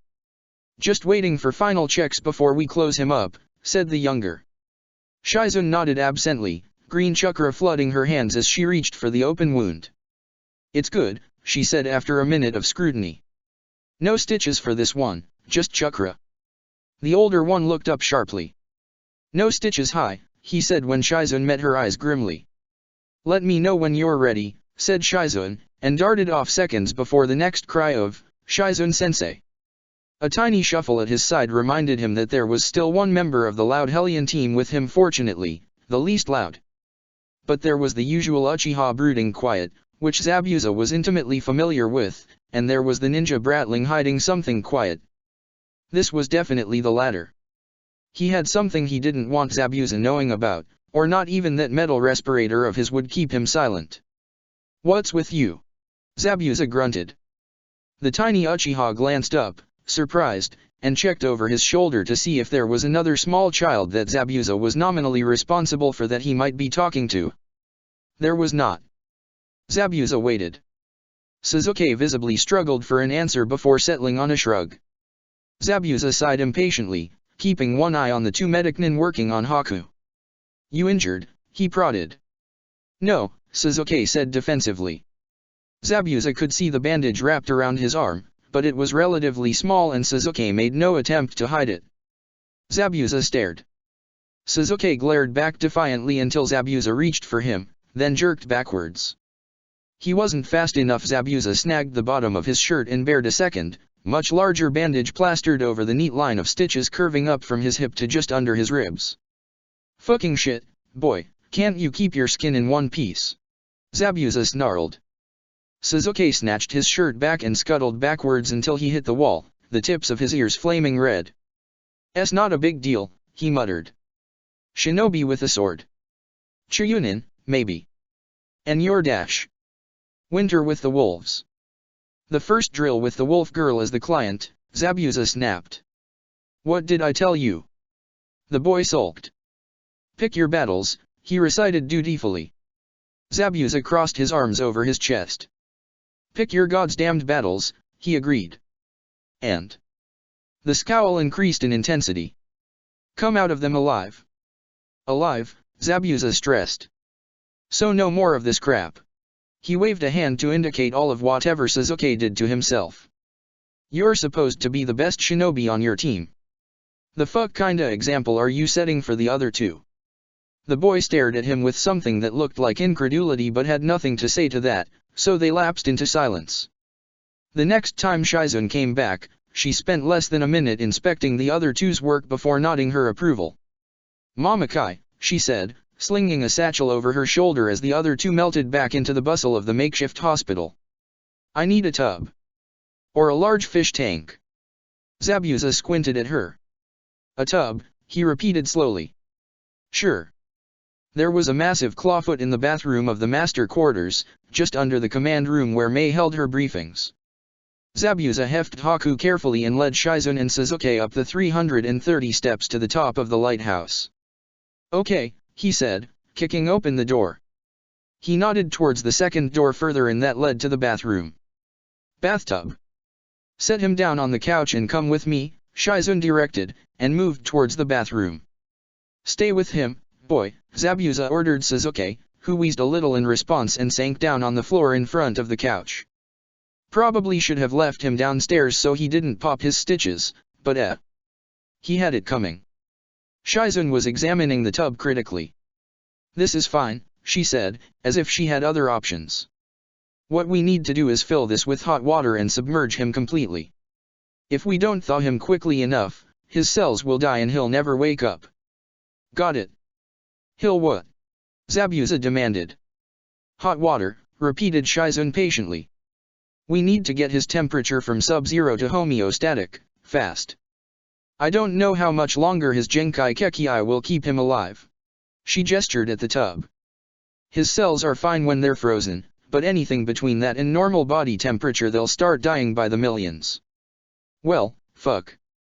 Zabuza knew jack shit about reviving a frozen person but filled the tub with water anyways, since that was easy enough given his chakra nature. Heating it, on the other hand, burned rapidly through his still recovering chakra. When steam billowed up from the surface, he reined his chakra back in and took a moment to blink the spots out of his vision. Shizun had strapped a mask around Haku's face, enclosing his mouth and nose, and a rubber tube ran from the mask to what looked like a flexible water skin in her hand. "This is a manual respirator. We're going to have to help him breathe with it while he's underwater, she explained. Too much external pressure on his lungs might inhibit his breathing unless we give him a little extra push. Sure, fine, whatever, said Zabuza. She could tell him Haku needed a full body cast and 36 injections to make the process go smoothly, and he wouldn't know otherwise unless he caught deception in her body language. Let's get this over with. Put him in, said Shizun. And no matter what happens, keep him completely underwater. You too, Suzuki. The Uchiha brat corrected automatically, but hauled himself to his feet and trailed them to the bathroom. Okay, said Shizun, and nodded firmly at Zabuza. Go. Zabuza lowered Haku into the tub. For a moment, all was still except Shizun, squeezing the manual respirator, and the slow rise and fall of Haku's chest in time with her efforts. From the end of the bathtub, where he was holding down Haku's feet to keep them from floating to the surface, Suzuki said, "Nothing's happening." "It is," Shizun said tersely. "Mamakai, keep the water warm." 2 minutes passed. Haku's skin warmed beneath Zabuza's hands, but he remained limp and insensate, his hair spooled about his pale shoulders like a cloud. "He has a pulse," Shizun reported, snaking a hand down to Haku's throat. "A little slow, but almost within normal range." As she spoke, Haku's eyes flew open, but his pupils were unfocused as his entire body spasmed. Zabuza snarled silently and caught Haku's hand and shoved him back into the water as his apprentice grabbed for the edge of the tub. Suzuki's respirator was knocked askew, and he lunged as he lost his grip on Haku's ankles and ended up halfway in the water.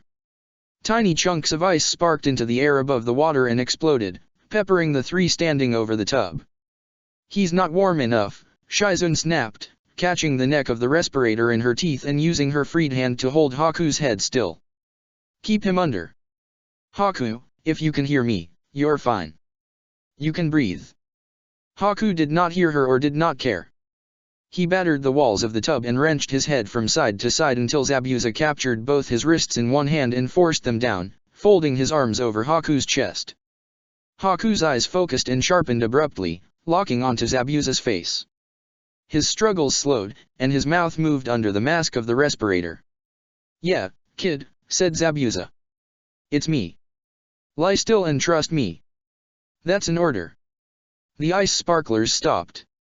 The feral panic faded from Haku's eyes as they drifted closed. Shizun let out a quiet breath, steadying the respirator. "He's going to be fine," she said. Haku slept through Zabuza fishing him out of the tub and draping his clothes back on him. He slept through the 330 steps down to the ground floor, and stayed asleep when Zabuza laid him on an empty pallet. Shizun sorted through a table of clean instruments, her air of frenetic energy never abating. The battle may have ended, but the medicnin duties and on top of that, her captain's duties always remained. "Hey," Zabuza said gruffly. "Thanks." For he jerked his head at Haku's bed. "He used to be a hunter-nin," Shizun responded without meeting his eyes. "His Kekkei Genkai makes him valuable to Hanabi-ha, especially in this campaign." She tucked a handful of surgical tools back into her smock pocket. Zabuza could read between the lines. Strategy and politics had judged Haku important enough to save his life, despite how triage might have placed him, and at least one life had been traded for him to survive. Zabuza didn't particularly care.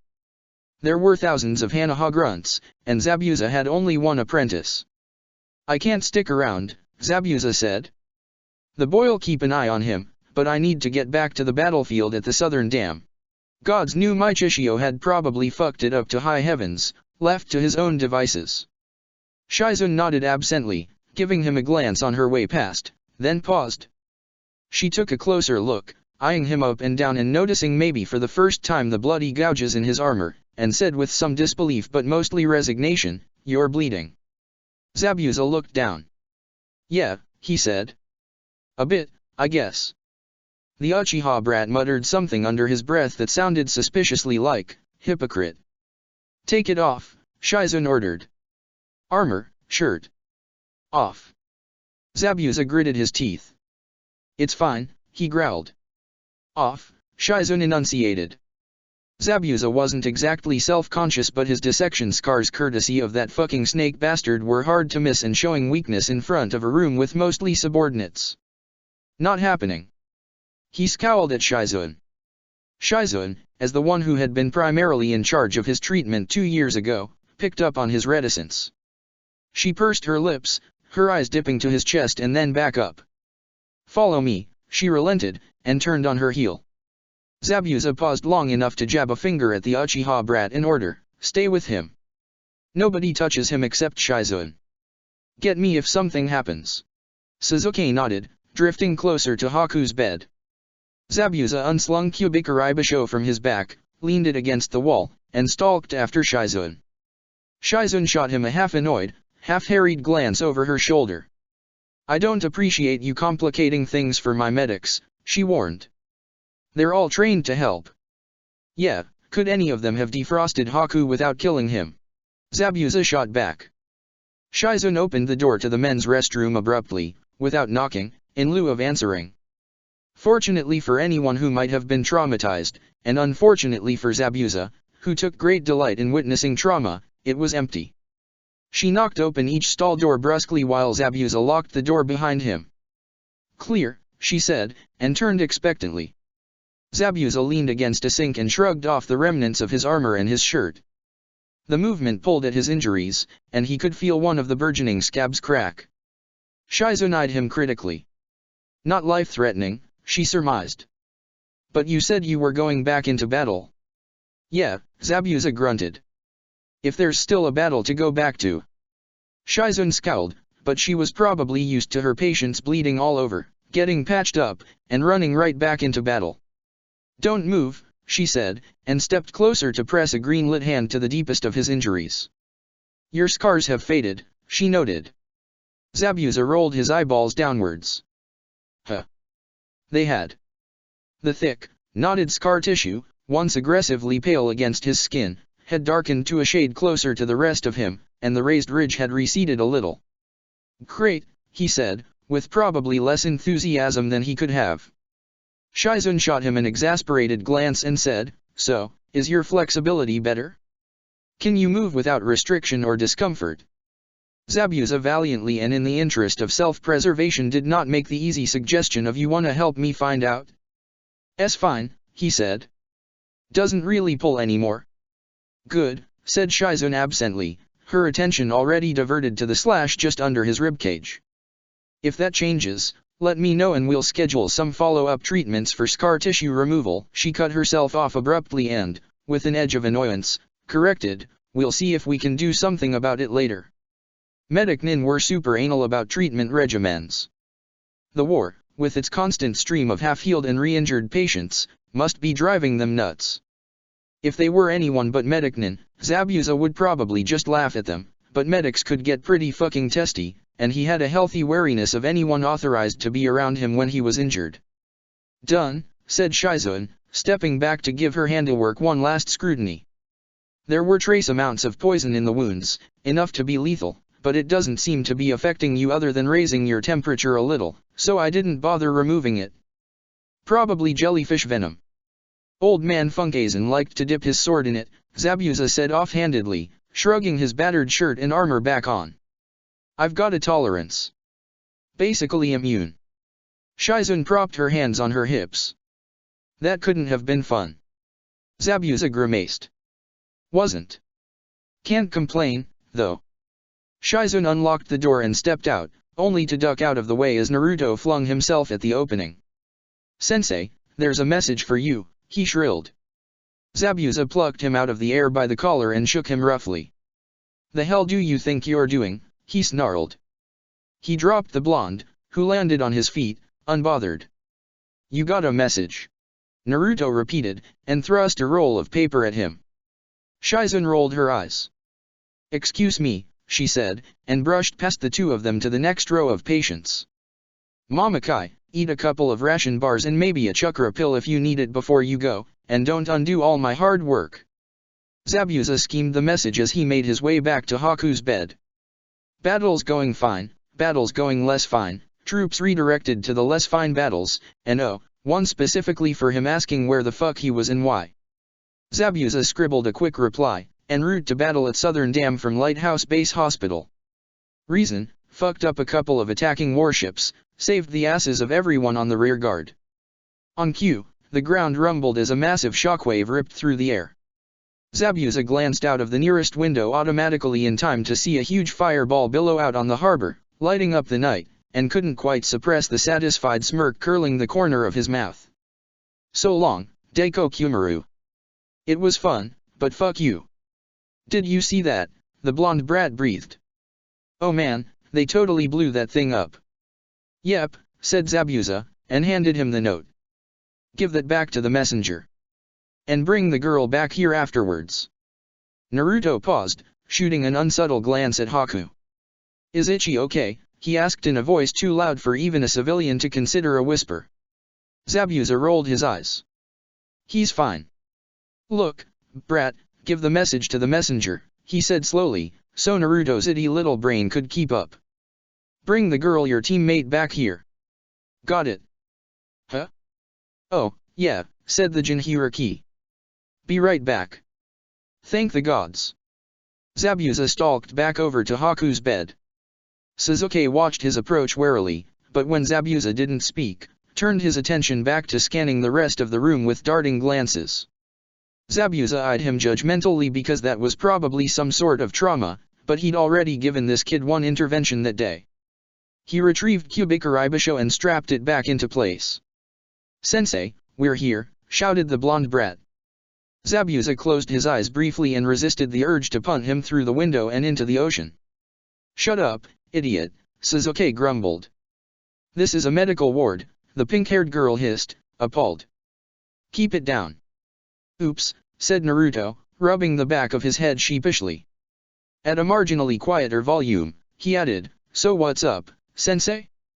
We got a mission or something? What? Said Zabuza blankly. Yeah, sure, you have a mission. He jerked his chin at Haku. This idiot got himself impaled. Don't call him an idiot. Naruto shrilled. Zabuza cuffed him upside the head for being loud again. Gently. Because Shizune would have his head if he broke the brat's neck in her own field hospital. This fool, Zabuza stressed instead, glaring at the blonde brat, got himself impaled. Your mission is to guard him until he wakes his dumb ass up. No one touches him except Shizune. Stick together, but one of you stays with him at all times. Got it. Sakura nodded seriously. What happens when he wakes up? Naruto piped up, because he didn't really learn, did he? Then he's in charge and you do what he says, Zabuza growled. I have a date to fuck someone up, so any more stupid questions? The trap was set for Naruto. Sasuke definitely knew what he was doing, but he was also too proud not to fall for it, and Sakura wouldn't confront him anyways. It worked, all three frowned at him silently. Great, said Zabuza. Don't do anything dumb. Zabuza went to go find someone to fuck up. And do his captain things. The air outside trembled. The base of the mountains north of him were shrouded in a faintly green mist that seemed to glow in the moonlight when he made his way out of the hospital, and the ground rumbled with distant explosions. He jogged through the streets back towards the southern dam, stuffing half a ration bar into his mouth at a time and choking them down as quickly as he could.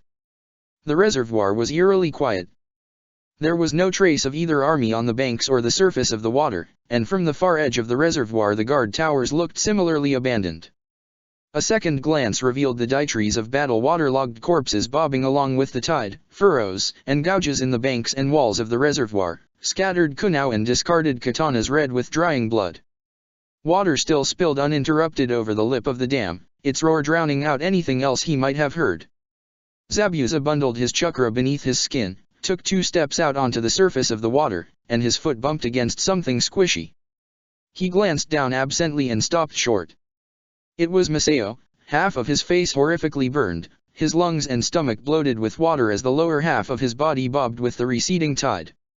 His eyes were open, his mouth locked in a grimace, and even in death he clutched the hilt of his tanto. His hair was dark with water and his skin was waxy and white, the blood in his body already leached out of the innocuously small wound in his side. A familiar bitterness swelled in Zabuza, the kind that smoldered and stirred his chakra and made his hand twitch for Kyubikari Basho.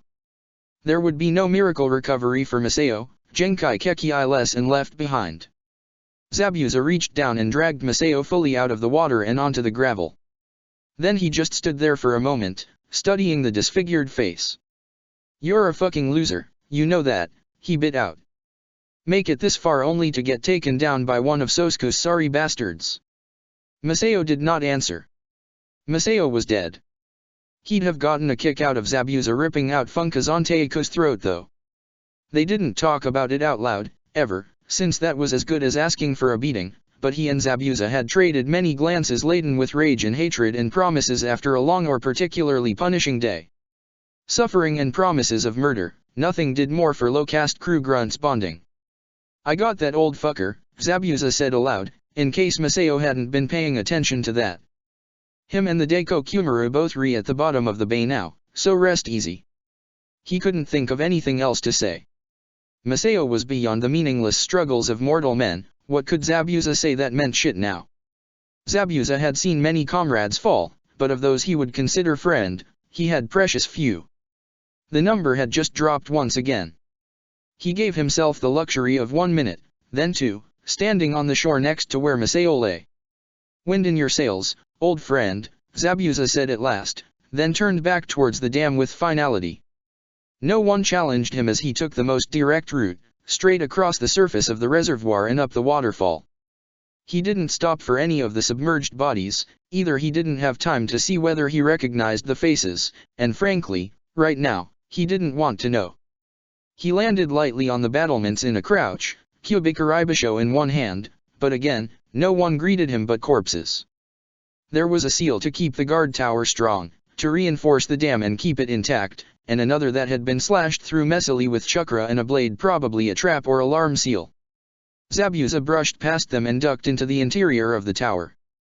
Here, if he strained his hearing, he could hear what sounded like the clash of metal on metal, echoing distantly from the maze-like tunnels or what could just be the drip of water from ancient pipes. Kyubikari Basho was too large to swing effectively down here, so he slung it over his back, divested a nearby fallen shinobi of their tanto, and stalked down the stairs. Likely the easiest way for Zabuza to find anyone would be to head straight for the wide-open space where the turbines were housed, but that could be a quick way to accidentally maroon himself behind enemy lines. He settled for moving through the guard towers and hallways against the face of the dam instead. It was quiet. He shifted his grip on the borrowed tanto as he padded along the cement floors. Droplets of water trickled from the naked pipes running just under the ceiling. He passed splotches of blood, shuriken embedded in the wall, stepped over a couple of unfortunate bastards, and when he opened the door to the third guard tower, encountered his very first live shinobi. 2 kunai flew straight at his face. He slammed the door shut, and it rattled at their impact. "Hana and 031, Captain, identify," he barked. A pause. Zabuza tightened his grip on his tanto. "Hana and 031, Captain, Unit 15, he repeated loudly. "Identify." "Hana and 023, came the muffled reply. Zabuza waited. "Rank?" "Unit," he demanded. "Chiyunin, Unit 9, came the prompt reply. Zabuza nodded to himself. "I'm coming in," he growled. "Don't fucking attack me." He adjusted the grip on the tanto again. Little pig's ticker. The balance on the thing was all wrong, but maybe he'd be able to swap it out with someone inside. He opened the door and stabbed the first man full in the chest.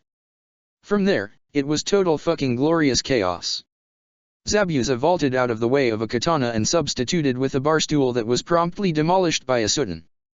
He hopped onto the wall and used the added height to pounce on a kunoichi who swung at him grimly with a katana. He met her blade with his own, bearing down on her with his greater weight. A shinobi lunged at him from either side, one with ninja wire strung along a shuriken, the other with a pair of oversized kunai. Zabuza yanked the kunoichi up, straight into the path of the shuriken, and dropped like a rock to get under kunai shinobi, ripping his tanto up and under the man's chest with a spray of blood. 14 shinobi in the room, now 2 dead. Zabuza hurled his tanto at a shinobi about to wrench open the door to the northern halls and nailed him in the shoulder, pinning him to the door. He ducked a Kunoichi's katana and grabbed her by the wrist. He slammed her into the wall, wrenching her sword around to stab her in the chest with her own sword. And hey, the katana wasn't too bad, so he took it, yanking it back out and letting her collapse to the ground with a gurgle. Yes, it felt weird, but there wasn't a single weapon Zabuza couldn't wield. Zabuza turned purposefully. Metal flashed, blood sprayed, and Zabuza carved his merry way through the rest of the shinobi.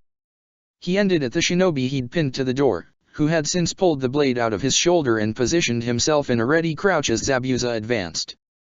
Zabuza, liberally splattered in the blood of the rest of the man's squad, rolled his eyes. "Idiot," he muttered, and didn't say, "Unit 9 is on the opposite side of the island slogging through the sewers," or "Unit 9 isn't even a Hanaha unit," or a Chiryunin would have identified themselves as either Guntai or Shire Buledin, even though he really wanted to gloat. "Make this easy on yourself," he said gruffly. "Do you really think you can kill me?" He gestured to the rest of the room, the floor of which was liberally covered in puddles of blood, and the corpses draped awkwardly over the roughly built furniture. He didn't feel very bad about it. These teams had signed up to be the Suicide Squad, anyways. They just hadn't taken out as many shinobi as they'd hoped, a grand total of 0. "Shut up," snarled the other shinobi, crouching lower. His left arm dangled, the sleeve stained from the blood trickling down from where Zabuza had stabbed him. Zabuza shrugged, twirling his borrowed katana around languidly. "Fine. Better for me if you did the talking anyways," he drawled. "What's the situation here? Seems kind of dumb to have one little pocket of shinobi hanging out in this tower." The other shinobi didn't respond, inching back towards the door Zabuza had come out of. "Fine," Zabuza grumbled, rolling his eyes. "I can cut you up a bit if it'll make you feel better about spilling." The shinobi's eyes widened as Zabuza strode forward, batting aside his feeble attempt to block with the tanto. The other shinobi ducked to the side, but Zabuza caught him by the scruff like he was one of the kids and tossed him to the floor. "Now," said Zabuza, dropping the katana and drawing a kunao. "Ow, shit," he muttered, as the shinobi swiped at him with the tanto.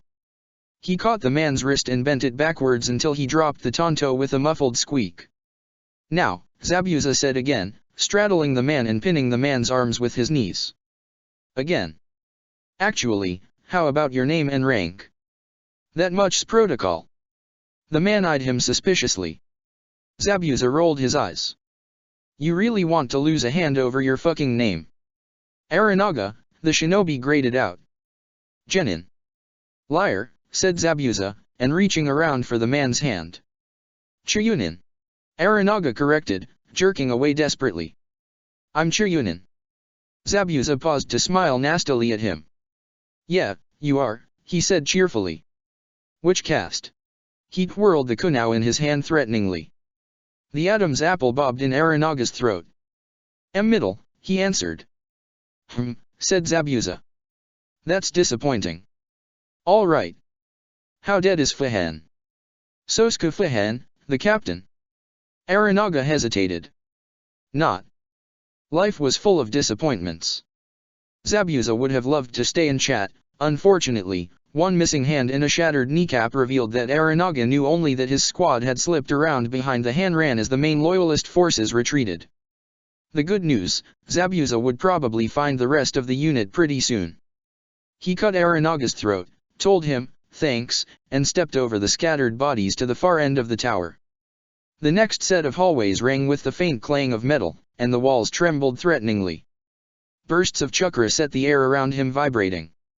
Zabuza picked up his pace, following the source down 2 hallways and a set of stairs into the antechamber for the turbine room. "Sensei," greeted Niji, the tanto in his hand unsheathed. Said Zabuza. "You see me coming? Where's the princess?" "Here, Sensei," interjected Tamari, taking a fast pivot around the corner. "And I suggested we pull back to meet up with you." There was a thin slice along her shoulder, and dirt smeared her face, but she appeared otherwise intact. Niji nodded once in agreement.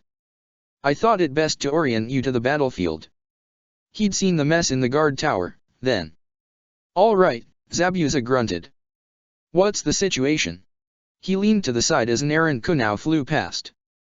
Hanran forces have taken most of the northern half of the dam, reported Temeri, including the other half of the pincer trap you ran into. Most of the battle is in this big space. She gestured at the turbine room. Where is Ichi? Niji asked, his head cocked ever so slightly. I did not see him with you. He got stabbed, Zabuza grumbled. Forget about him. This battle needs to wrap up. Temeri and Niji exchanged a glance, but Zabuza didn't care to decipher it. He stalked closer to the main turbine room to get a better look at the battlefield. On first glance, skirmishes ranged all over, with teams clashing 1-on-1 or 2-on-1, pushing or falling back to create a very ragged front line. The housings for the turbines were cracked but more or less intact. The cement walkways, however, were pitted and scarred and slick with water. A team of 4 darted out from behind a turbine, half its members firing off a joint Sutan as the rest beat a speedy retreat deeper into the building. A Hanran team, the leader waterlogged but energetic, vaulted after them, and the pair of Kunoichi behind him followed suit more slowly. Zabuza sighed. The fuck is my Chishio doing? He grumbled under his breath. Trying to lose more shinobi fighting guerrilla style. Wait, he said abruptly. Is he dead? No, said Temeri, giving him a strange glance. Zabuza sighed again. Another disappointment. Pity, he muttered. Let's go find him. Point me at him, punk. Zabuza found Mai Chishio after only 2 ambushes and 1 close call for the remainder of Niji's hair. He muscled his way into the man's duel with a trio of Chiryunin and said, Hey dipshit, what the fuck are you doing with this battle? Mai Chishio bisected a Chiryunin at the waist, only for him to bleed only water when a Mizu Bunshin took the attack.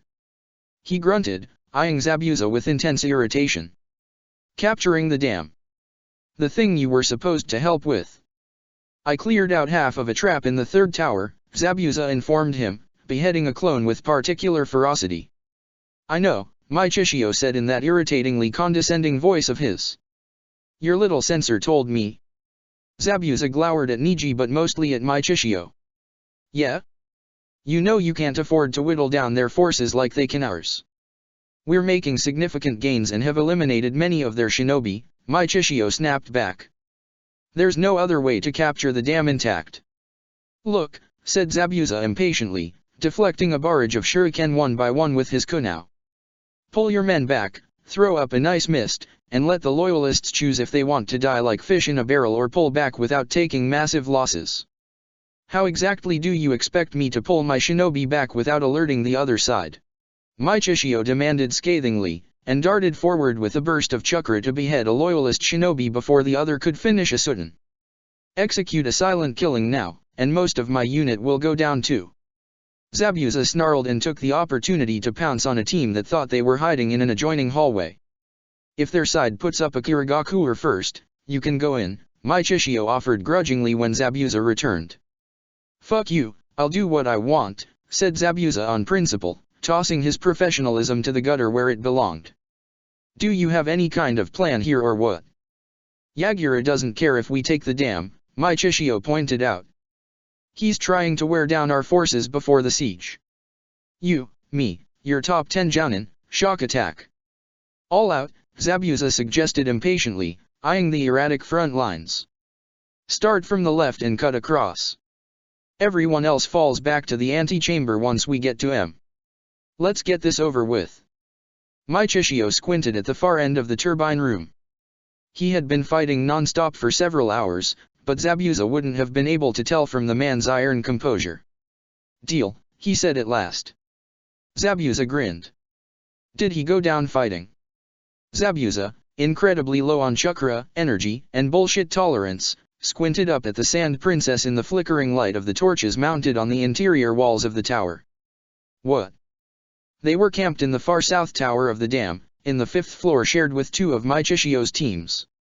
Zabuza didn't really trust them, but habitable space was limited after they'd absolutely trashed most of the dam, so they made do. Temeri couldn't hide her exhaustion despite her best efforts. A thin slice on her temple had scabbed over, and she moved stiffly, favoring her left knee. Haku, she clarified. Yeah, said Zabuza. Then, no? He was still on his feet when he got impaled. It pinned him upright. He didn't fall. She and Niji did that thing again with their eyes where they looked at each other, even though Niji's eyes were completely hidden.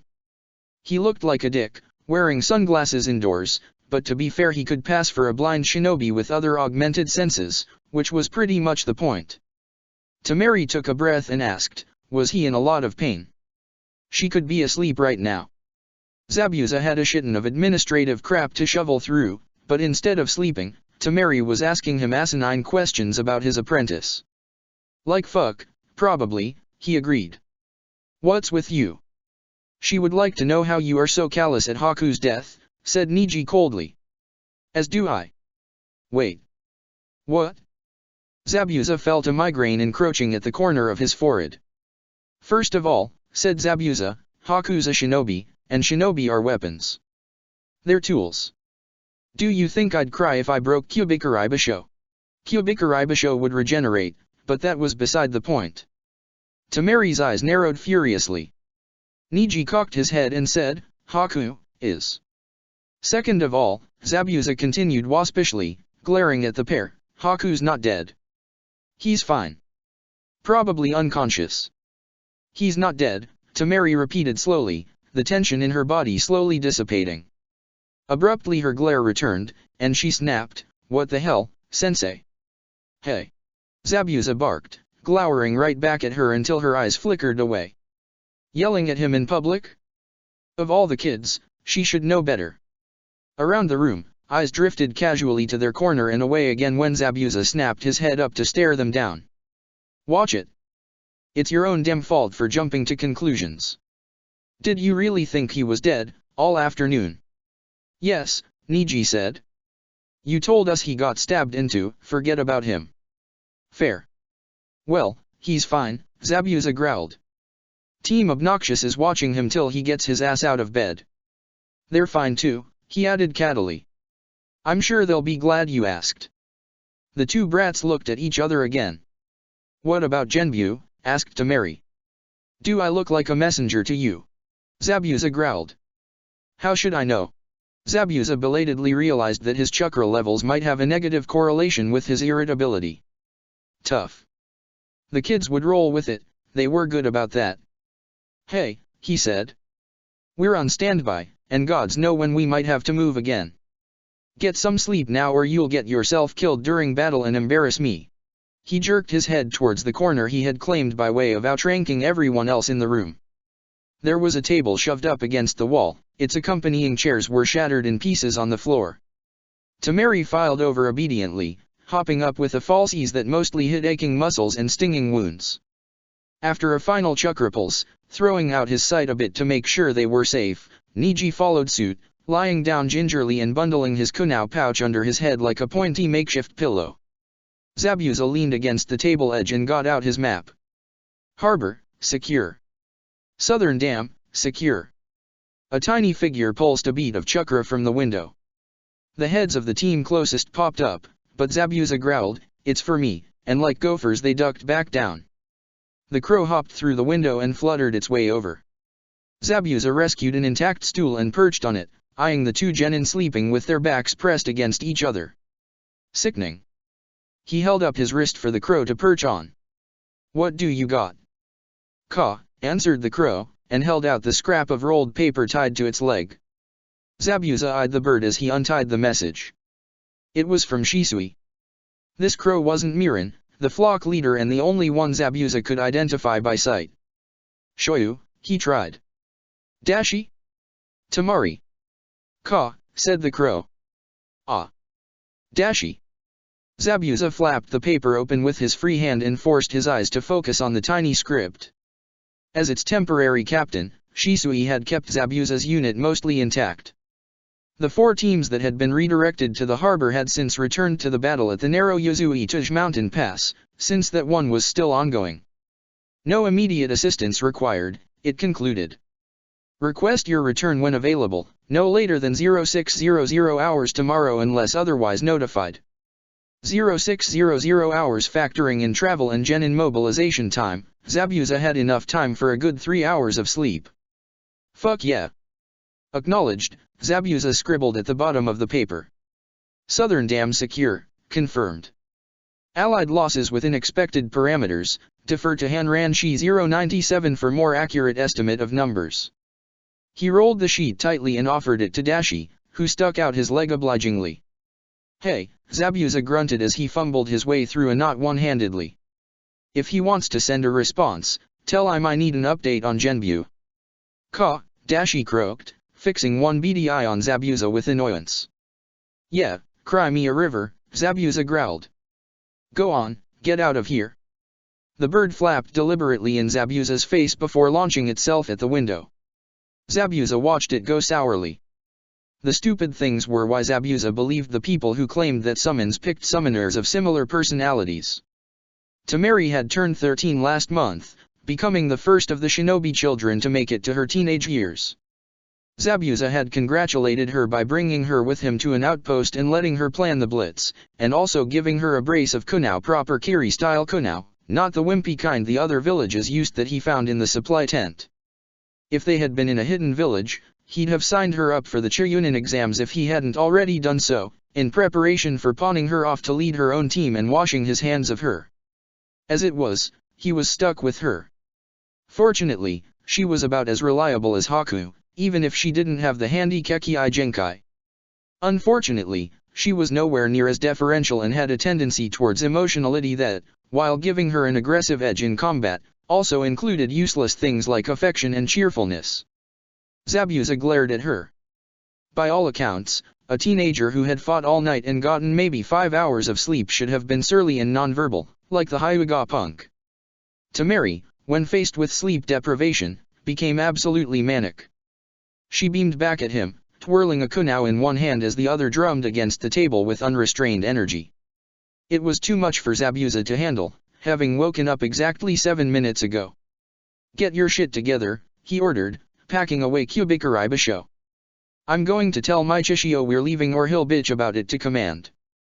Hi, said Temeri cheerfully. Niji just nodded once, shortly, which was much more of how Zabuza felt. Oh, and princess, he said over his shoulder, remembering a beleaguered Dashi's second nighttime visit. Genbu. They're fine. Temeri lit up like the fucking sun. Zabuza got the hell out as Niji's scowl deepened. Better he deal with her than Zabuza.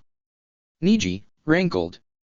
He was basically everything Zabuza hated wrapped up in a small, bratty genin package, from a noble clan, arrogant to the point of condescension, and fatalistic, bordering on self-pitying or defeatist.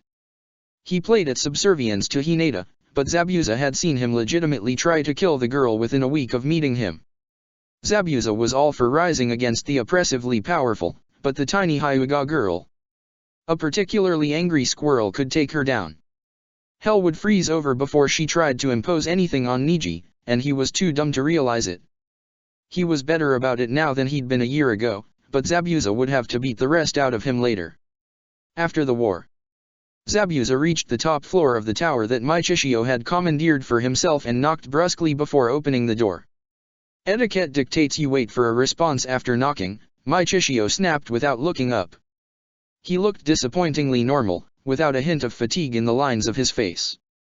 The only sign he'd been in battle was a tear through his flak jacket at the shoulder and a spotted bandage around his forearm.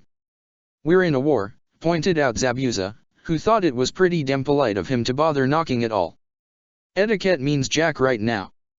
Michishio gritted out, what do you want? I'm leaving, said Zabuza. Taking my 2 with me. Don't count us in your personnel tally. Good riddance, Michishio muttered. I'm taking half the unit to back up the Rakoshi Pass assault. You need to send a message, send it there. Whatever, said Zabuza. Don't die before I get the chance to kill you, old man. Old man, Michishio hissed under his breath. Zabuza smirked as he breezed out. Too easy. The lower city had begun to stir. After half a week, the shinobi battle had not touched the civilians. As dawn brought sunlight spilling over the mountains, some of the bolder townspeople began venturing outdoors, or unlocking shop doors even if they did not set up wares outside. Temeri watched them warily as they passed, a hand hovering just over her kunao holster. Her chakra roiled uneasily, replenished by sleep and ration bars. Pick up the pace, Zabuza ordered gruffly. he had no desire to linger. Niji's eyes were admittedly useful, which Zabuza recognized once again as they moved through the streets. They didn't need to inch along the streets cautiously in case a squad got behind them or lay in wait because short a good seal, nothing could hide from those eyes. So yeah, okay, maybe the punk's arrogance wasn't entirely unfounded. Yuzui Tuj was not a route of great significance at any time except wartime. It was a meandering trail through the mountains that would have been scenic if there was anything to be seen, as there was not. It was just a rocky and overly convoluted path from which sensei sometimes took their teams or apprentices out on to train or practice survival in the wilderness.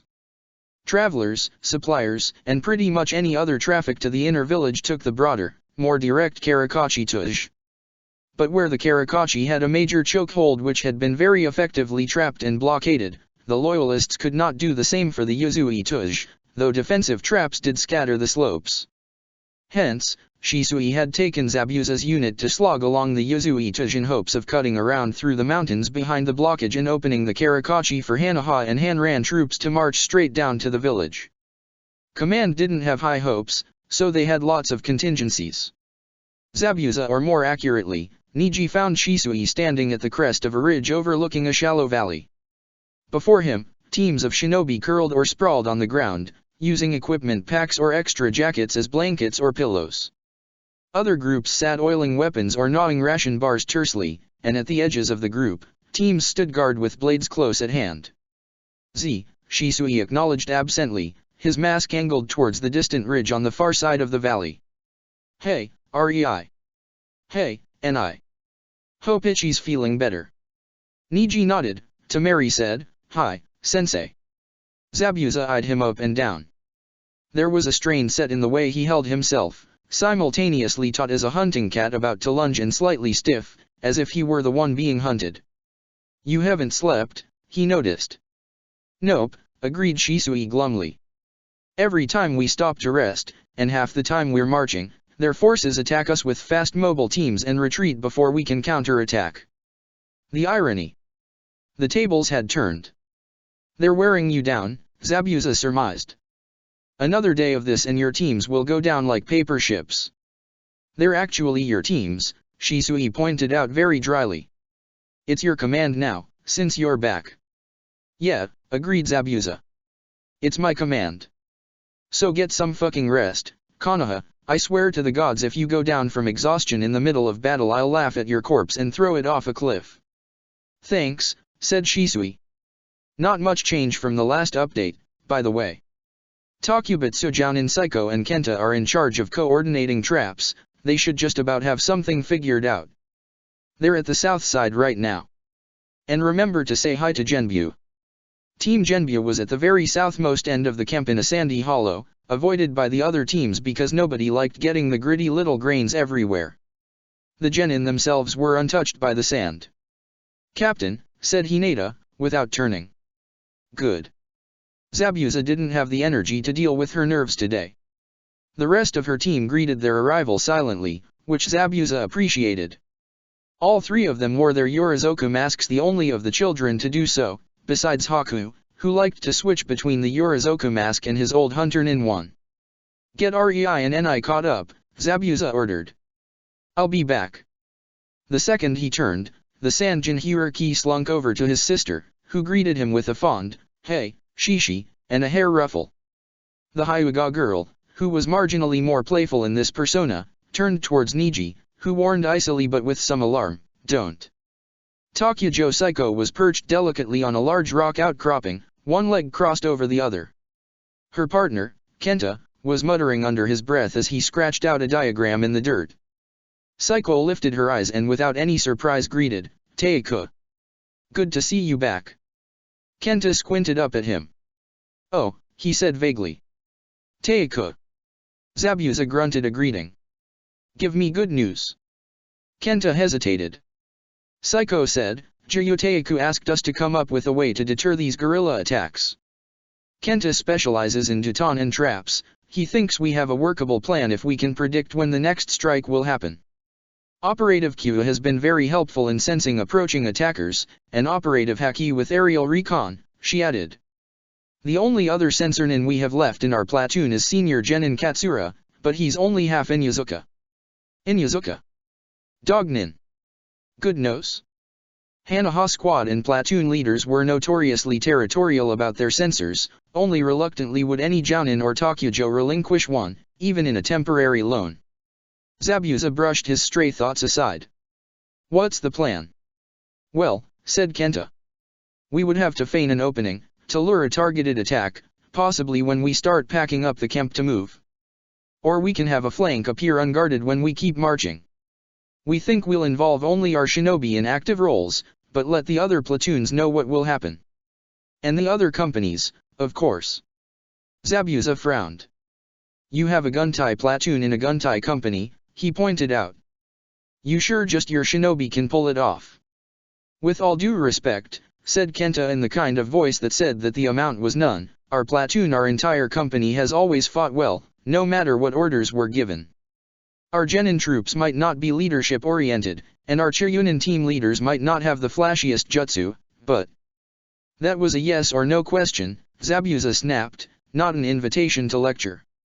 Yes, Teiko, we can handle it, Saiko said smoothly as Kenta snapped his jaw shut and glared murderously at the ground. Forgive him. He's feeling defensive. Ugh. Feeling. Don't, Zabuza advised. The Shire Bulletin Company had under 80 members, but they all were considered exceptional in tactics and combat ability.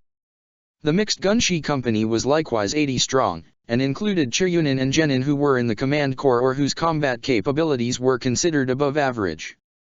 Comparatively, the Guntai Company was generally given simpler maneuvers to execute and less opportunity for improvisation. Zabuza was damn well in the right to ask if the grunts could keep themselves together. Get your trap ready, get Q or Shishi, or whoever you need, and get me when you have an actual plan and not just a halfway decent idea. Hi, agreed Saiko, in unison with her partner. Zabuza doubled back to pick up his dawdling children. Princess, punk, on your feet, he said gruffly. Niji turned immediately, but Temari stood with an almost imperceptible hesitation. Zabuza relented. 10 more minutes, he said. Then you get to learn how to play with others, and the silent triad toddles over to help Saiko and Kenta with their traps. We have amazing teamwork, Temari objected, sinking back down between her brother and Hinata. Gaara blinked up at him once, silently, before returning his unnerving stare to his sister, eyes half-lidded. With others, Zabuza stressed. How is Ichi? Asked Hinata. None of the baby infiltration team looked surprised about Haku. Shisui had probably for some reason decided it was relevant to the small children.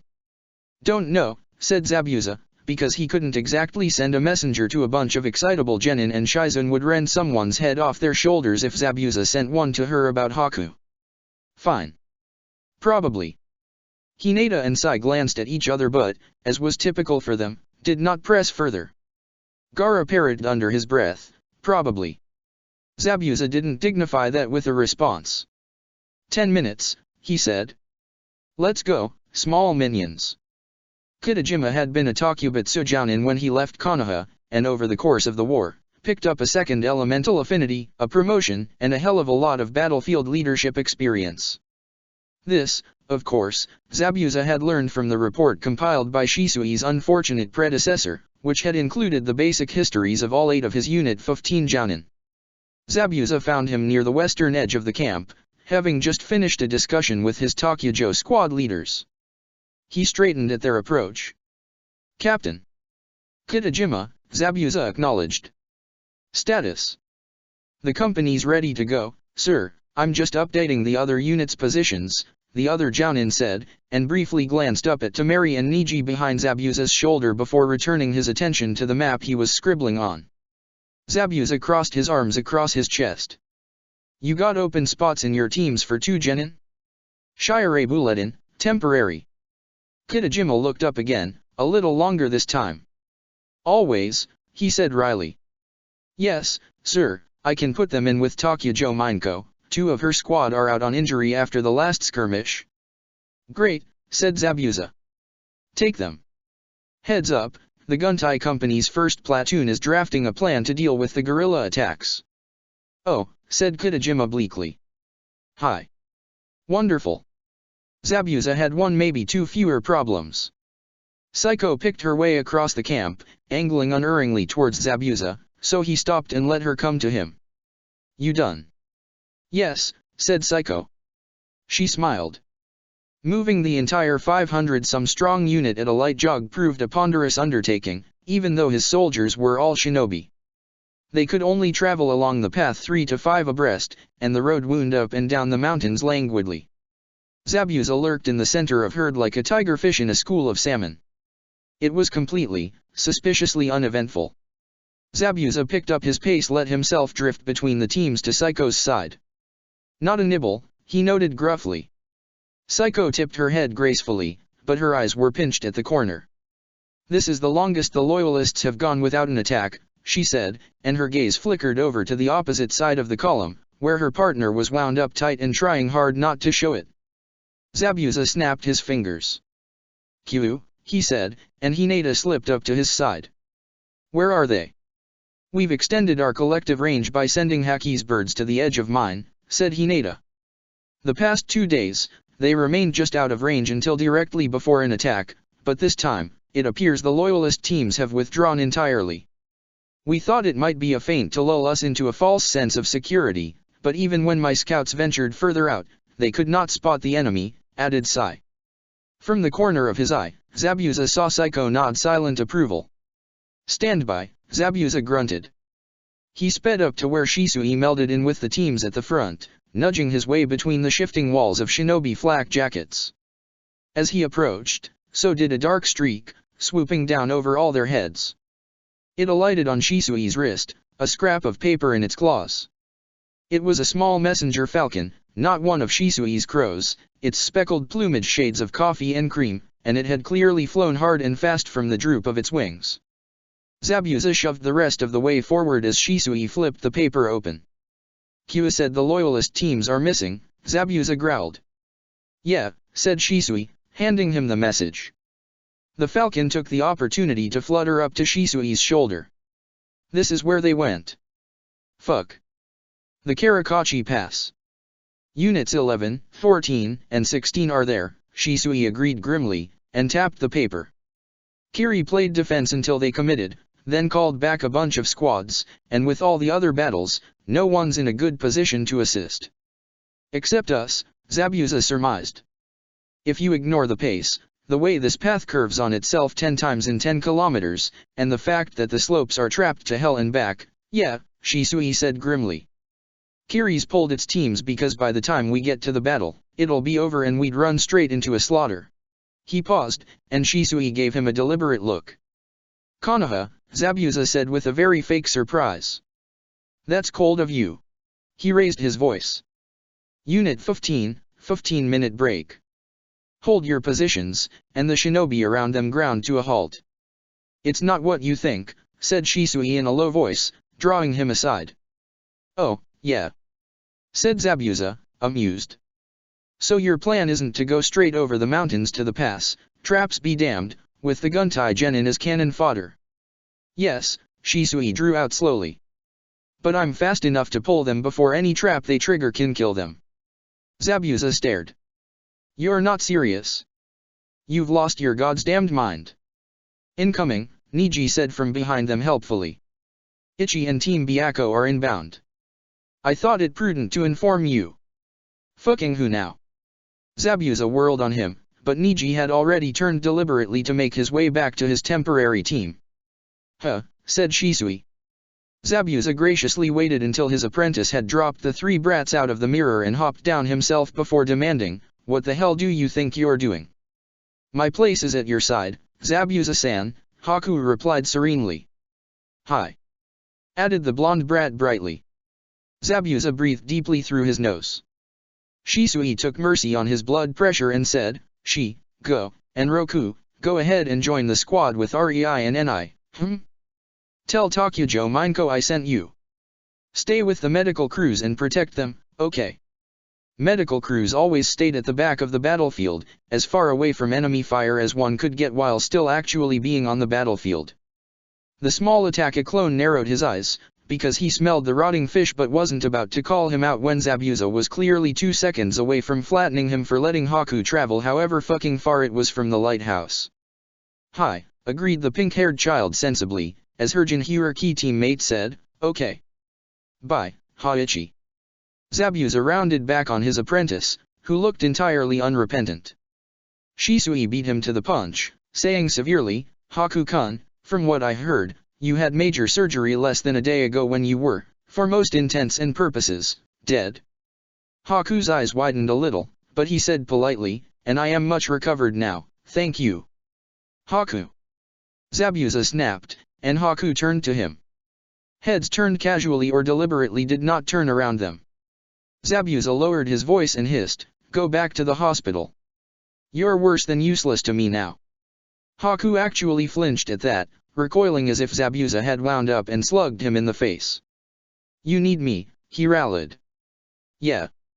Zabuza demanded. "How do you figure?" "I need a dumbass genin who got himself killed against a warship captain." "Look, Haku," Shisui said. "We know you want to help. But most shinobi never walk away from an injury like that, let alone try to jump back in the fight less than 24 hours later. Give your body a chance to rest and recover." "We don't have time for this shit," Zabuza growled impatiently. "Haku, go back to the Lighthouse Hospital." "Konoha, Karakachi Tuj. We need a plan." "We have a plan," Shisui retorted. "Direct path to the battle. Sweeping teams trigger everything in our path, I pull out whoever sets one off before they get killed." Zabuza snarled. "You're a fucking idiot, you know that. Let the grunts die, if they weren't strong enough to survive, why bother staving off the inevitable?" Konoha shinobi were the strangest creatures alive, and the fact that they still seemed to be alive was the strangest part of it all. "Speed is the most important thing now," Shisui pointed out, "but so is making sure we still have a fighting force by the time we reach the Karakachi. I'm fresh enough for this." Zabuza crossed his arms over his chest. "And when we get to the actual battle?" Shisui gave him a look. Zabuza snarled under his breath. "Fine," he snapped. "Kill yourself, see if I care." "I won't," said Shisui, and then with a smirk in his voice and too quietly for anyone else to hear, "You will." Zabuza should disembowel the fool on principle. Instead he turned abruptly on his heel and barked, "Unit 15 officers, sound off." Shire Bulletin Company, present, called Nishigawa, the jounin in charge for the company. Gunshi Company present, rapped out Jounin Kitajima. Guntai, 1st Platoon present. Psycho. Guntai Company 2nd Platoon present. Guntai Company, 3rd Platoon present. Guntai Company, 4th Platoon present. Guntai, 5th Platoon, present. Guntai Company, 6th Platoon, present. Guntai Company, 7th Platoon, present. All Guntai platoons present, Teiku. Officers to me, Zabuza snapped. There's a change of plans. The rank and file were definitively not happy about the new plan for obvious reasons.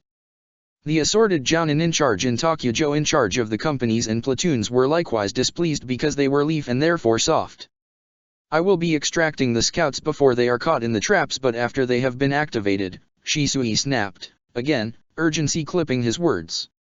"Respectfully, Teiku, you probably won't be able to save them all," said Nishigawa. "Or very many of them," added Kitajima. "The doubter. The units at the Karakachi are Hanaha," Zabuza pointed out gruffly. "They're going to lose men. We're going to lose men. This is not a discussion, this is a war. Do your jobs and Jirya will do his." One of the Takujo said, "Should he?" And her eyes stayed smooth and cold as glass even when most of the group turned disapproving looks in her. "I'm sure Jiryu Teiku would make a greater impact on the battle at Karakachi with his chakra preserved than depleted." Zabuza had to admire the woman's nerve and ruthless pragmatism, which would be right at home in Kiri but was apparently frowned upon in Konoha. "Worry about yourself, Takujo," said Shisui. There was a thread of steel in his voice that warned against further argument, but he tipped his head ever so slightly at Zabuza. "Right. Zabuza's unit. Zabuza's command. Shisui was being nice, trying not to muscle in. "Get your shinobi ready to march," he growled. "I gave you orders, follow them." Shisui watched at Zabuza's side as the Jounin and Takujo dispersed back to their platoons and companies. "This sucks," he said under his breath. Zabuza snorted. "I'm sorry, did you think this was a tea ceremony?" "That would suck too," muttered Shisui. He sighed and shifted, rolling his shoulders back. Zabuza watched the shift of his muscles under his flak jacket. "You sure you wanna do this? You could just let them." He waved a hand expensively, like Takujo Yabuki said. Shisui shot him a half-exasperated look. "You're a cold-hearted bastard," he said without heat. "I got this." The first wave of shinobi set out across the slopes at a decent run with a grim trepidation. It took 200 meters for the first trap to go off, an explosive seal that blew rocks and shrubs sky high, and would have taken the unfortunate genin with it if not for Shisui. A blur, a burst of chakra, and Shisui deposited a dazed genin safely back with the second wave. Zabuza, as long as no one asked him to say it aloud, would admit that it was pretty impressive. Shisui blazed in and out of the very front, and the genin grew bolder when they realized they that could step on exploding tag triggers and not die. He flashed to a Kunoichi's side just as her foot touched the ground, sweeping her out of the blast radius and threw himself directly into another shunshin. Shisui moved like he knew where each trap would be before it was even set off. Except, Shisui couldn't be everywhere, and even as the unit devoured the ground between themselves and the Karakachi, the cracks began to show. A shinobi scooped from a chasm that opened beneath him just a hair's breadth before too late, the flak jacket on another singed, instead of a clean retrieval. 2 explosions rattled the ground simultaneously, then a third and fourth and fifth and sixth in quick succession. And that, even for Shisui, was too fast. Zabuza gritted his teeth, but a familiar crackle made him freeze in his tracks even as his troops surged forward around him. 2 bewildered and lightly charred genin stumbled out of the ice mirror that materialized next to him and were instantly lost in the press of shinobi. Zabuza snarled, "What the hell do you think you're doing? Jiryu-san cannot do this alone," Haku said fiercely, still defiantly in his ice mirror. "Zabuza-san, please. Let me do this." Once he forced down the rage boiling in his stomach, and because he knew fuck him to hell and back that despite his speed, Shisui really couldn't save them all and especially not by himself and probably hated himself for that, Zabuza hissed, "You assist only when you are certain Konoha can't grab them all himself, and only if you are certain you yourself will not be injured. When we get to the battle, you stay the fuck away from it, do you understand me?" "Hi," Haku agreed instantly. "Tha. We'll deal with your disobedience later," Zabuza snapped. "Get." "Hi," said Haku, and then he was gone. But even between the two of them, they couldn't save everyone. Zabuza's unit left the scattered bodies mangled and scorched. Hinata found his way to Zabuza's side to inform him, "Haki's scouts report the battle at the Karakachi is 10 kilometers away." Zabuza grunted. "Halt," he barked, and gradually, the entire unit shuffled to a stop. 10 minutes max, replenish your chakra. Officers, get ready to brief." He jerked his head at Hinata and shouldered his way to the front, where Shisui skidded to a stop and Haku all but tipped out of a mirror. "We're close," Zabuza told him without preamble. 10 kilometers, Hinata supplied. "Just under a 15-minute run." Shisui scrubbed a hand through his hair. "Get me details on the battlefield," Zabuza ordered. "Numbers, positions, defenses, everything." "Hi." Hinata darted back to her team. "How do you want to play this?" Shisui asked. "You know. Generally." Zabuza shrugged indolently. "Bit too hard for 500 strong to launch a surprise attack." Shisui grinned crookedly. "You're thinking head on. Hard and fast, everything we've got." "Think it's time you swatted the bees stinging your ass all the way through the mountains," drawled Zabuza. Hinata brought Sai to make his report himself. Zabuza watched wolf-ravenous smirks spread on the faces of his shinobi. Shinobi were hunters, shinobi were killers, and the promise of battle set their feet skimming over the last kilometers with eager bloodlust. At the ridge before the Karakachi, Zabuza turned to face the unit, swinging Kubikaraibisho aloft, and bellowed, "Charge!" Shisui blazed down the slope ahead of him shrouded in crackling white lightning. He didn't slow for the spikes shooting up at him from the barrier wall that rose in his path, crashing into them headlong and leaving them crumbled in his wake. Zabuza bared his teeth in a sharp grin, leaping high in the air to avoid the spikes and landing with his feet braced on top of the wall. Behind him, the Kuwabai brat hooped, wild and ravenous, and the rest of Zabuzas picked up the cry and the pace alike so that they charged and skidded down the slope with a roar in their throats. Below, the battle at the gates seemed to pause as both sides looked up to see Zabuza's shinobi thundering down the mountainside. The Hanran Hanaha troops visibly rallied, falling on their opponents with renewed ferocity as the loyalists returned in kind. The most dangerous shinobi was a cornered shinobi. The mad charge of Zabuza's shinobi abetted at the wall, where those who couldn't make the jump scrambled up with chakra and determination. As he watched, one of his genin slipped off the surface of a large spike. His shinobi were not Kiri-born, who would as soon leave behind a comrade too weak to even make it to battle. The genin's teammate caught him by the arm in a strong grip and hauled him back up rather than let him fall on the waiting spikes or the shinobi following them. Soft-hearted, he thought for the umpteenth time, but this time with a sharp indulgence rather than scorn. And then, fuck, they're rubbing off on me. Zabuza needed to spill some fucking blood. The 3 units already engaged in the battle were those of the captains Zabuza internally called the Tree Trio Gekiyahu, Kaba, and Yanagi the Elder, the all-grown-up and sufficiently deadly genin team of Narashikaku, because logically, if 3 units had to work together, it may as be the ones whose captains already had fantastic teamwork. Zabuza didn't think they'd be too picky about who joined the party considering he was there to save their collective asses, so he leapt down to join the fray. His unit crashed into the side of the blockade, and Zabuza landed on the ramparts with Kubikari Basho already scything towards the first shinobi blocking his path. Sutan, Suiryuadon, he growled, and his dragon swept anyone too slow or too unwary to get out of the way off the wall. The battle blurred. Zabuza'd fought a shitten in the past couple days, and this one was a slaughter like all the rest. He paused for a moment when he caught a glimpse of Team Genbu, a strange patch of utter stillness in the chaos. Sai stood with his ink beasts ranging in a great circle, snapping at the enemy when they ventured near, and Gaara had his eyes closed as Hinata, at his shoulder, said evenly, 11 o'clock, 4 meters straight. Gaara's hand clenched. Zabuza heard a sickening crunch and scream echoing out of the tower beneath their feet. 3 targets eliminated, said Hinata. 8 o'clock, 16 meters ahead. Zabuza barked a laugh and decapitated the shinobi lunging at his back. What bloodthirsty little monsters Shisui had raised. He leapt up over the edge of the ramparts, crouching on the side of the wall, and swung himself through the open window. He slung Kubikari Basho back over his shoulder, muttered, Kurigaku no jutsu, and let his chakra and his mist billow out and envelope the team charging down the hallway at him. He hooked a kunai from his holster and prowled forward, and saturated the mist with his killing intent. The team had frozen in place, to keep their footsteps from giving away their position, but it was their heartbeats that betrayed them, fluttering like rabbits in their ribcages.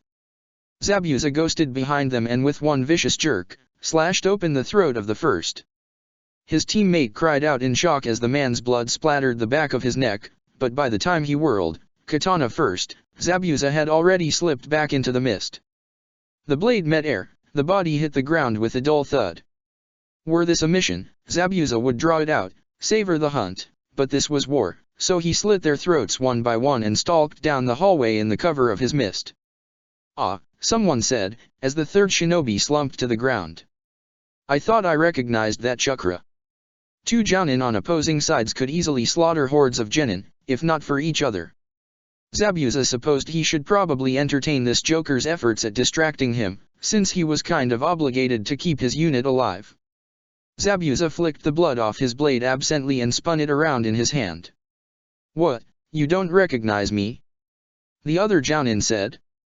His voice bounced through the mist, in the way Zabuza did so his prey could not tell where he came from. Heartbeat, breathing those, too, were muffled and originless. Zabuza prowled along the wall. Hainmaru, he drawled. Still kicking, huh, you little bastard. I could say the same for you, said Hainmaru. Zabuza flipped his kunai up and spun to catch Hainmaru's blade on its hooked edge as it hissed out of the mist with devastating speed. The Kodaki today, he noted. Hainmaru let a self-deprecating smile tug the corner of his mouth. Not enough room to swing the Chokyuto, but you know that. I don't see you using Kyubikaribasho or a katana. Zabuza grunted and stomped at Hainmaru's foot. Hainmaru shoved back to free his blade, leaping backwards and melting back into the fog. Zabuza chased the echo of his footsteps, lunging around to cut Hainmaru off before he could dodge down another hallway and jabbing down towards his face. Don't tell me you're bored of me already, he growled as Hainmaru's blade intercepted his kunao.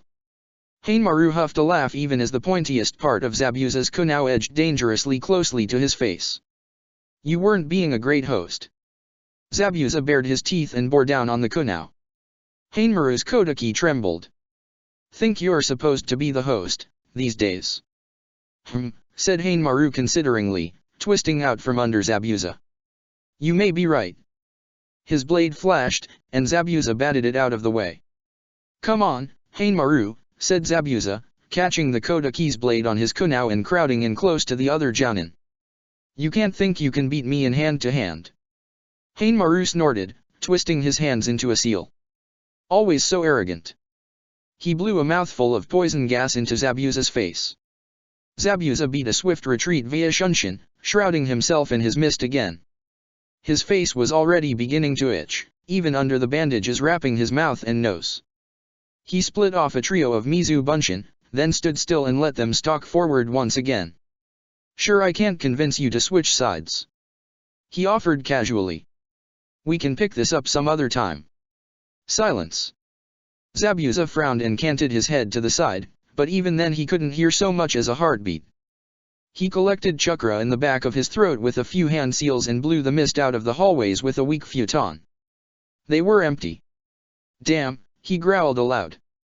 He flipped his kunao around in his hand restlessly and stalked down the hallway, the Bunshin doubling back to join the hunt. Zabuza closed his eyes as he walked. All around him, only slightly muffled by the stone walls, the screeching of metal, the thud of bodies against each other, and the deafening explosions of tags and katonjutsu battered at his ears. Closer, though Zabuza snapped his head to the side at the whisper of cloth over stone and kicked in the nearest door.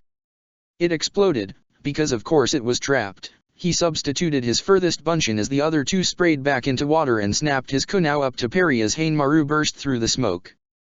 Not bad, Hainmaru commented, as his kodaki skidded off the length of Zabuza's kunao.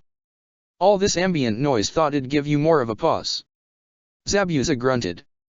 You don't know me as well as you think you do. Hainmaru's eyes went from languid to blank in less than a heartbeat. No, he said. I suppose not. He lashed out towards Zabuza's left side, and Zabuza flicked his kunao out, but Hainmaru struck a flurry of blows that forced Zabuza to give ground grudgingly and draw a second kunao to deflect.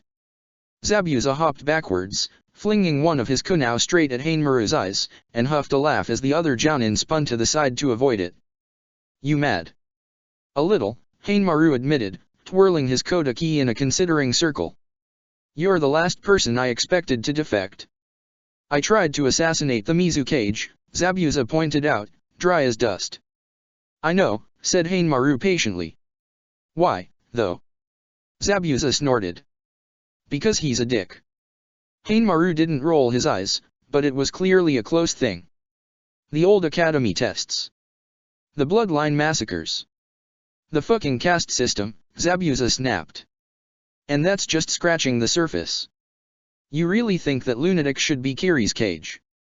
He did end up abolishing those tests, Hainmaru pointed out. Because of you, I might add. And yes, the caste system is brutal, but our shinobi are stronger for it. He jerked his head towards Zabuza, though his blade never wavered. Your proof caste isn't the final determinant. You were one of the 7, the highest honor any Kiri shinobi can get besides cage, and you threw it all away, for what? A grudge your childhood handlers pressed on you. Zabuza bared his teeth grimly. Last I checked, I still have Kyubikaribasho. I'm still a swordsman. Hainmaru pressed his lips together. Do you really think Terumi's going to change anything? He challenged. She doesn't want to abolish the caste system, she just wants a new order. One with her on top. Zabuza rolled his eyes. When does she ever not want to be on top? Zabuza. Hainmaru glared. Hainmaru. Zabuza mimicked. What, you think you're gonna sweet-talk me into switching sides again? At least buy me dinner, you cheap bastard. I would, snapped Hainmaru. I will. Just stop. You're tearing Kirigakura apart. The rest of the world won't ignore us ripping ourselves to pieces. If we lose the seas, we have nothing. Zabuza snorted. The rest of the world is plenty busy, and literally nobody's interested in Kiri's oceans right now. Look, you can stand aside or run like fucking Arahiro, or we'll go through you. Hainmaru watched him grimly for a moment, then sank into the beginning stance for Dance of the Falling Swallow. You know I can't let you pass. Zabuza flipped his kunai to a backhanded grip. Sorry, he offered, perfunctory, and lunged. Hainmaru leaped, as Zabuza knew he would. One could not fall without first rising, and Zabuza palmed a second kunai from his holster as he swung with the first. But Hainmaru sprang again as soon as his foot touched the ground, flipping clean over Zabuza's head. Zabuza jerked out of the way of Hainmaru's kodaki as it flashed towards his face, turning in to get inside of Hainmaru's reach. He grabbed for Hainmaru's sword wrist with his own hand as the other Jounin landed, barely managing to snag his sleeve, and yanked. Hainmaru, featherweight little bastard that he was, hurtled over Zabuza's shoulder with a grunt, but flexible little bastard that he was, twisted around to land on his feet instead of slamming headfirst into the floor. He tore his sleeve free of Zabuza's grip, throwing himself backwards when Zabuza lunged once again. Suten, Rekuya Suijiki, snapped Hainmaru, flashing through seals, and Zabuza jerked back. Suten, Mizu Tatsumaki, he growled, and the water ripped itself out of the air to shield him in a whirling tornado just in time to absorb the jets of water Hainmaru spat at him rapid fire. Hainmaru's jutsu deflected into the walls with a series of resounding crashes, sending chips of stone flying as they hammered deep gashes into the stone. The ceiling rattled, and chunks thundered down around them both.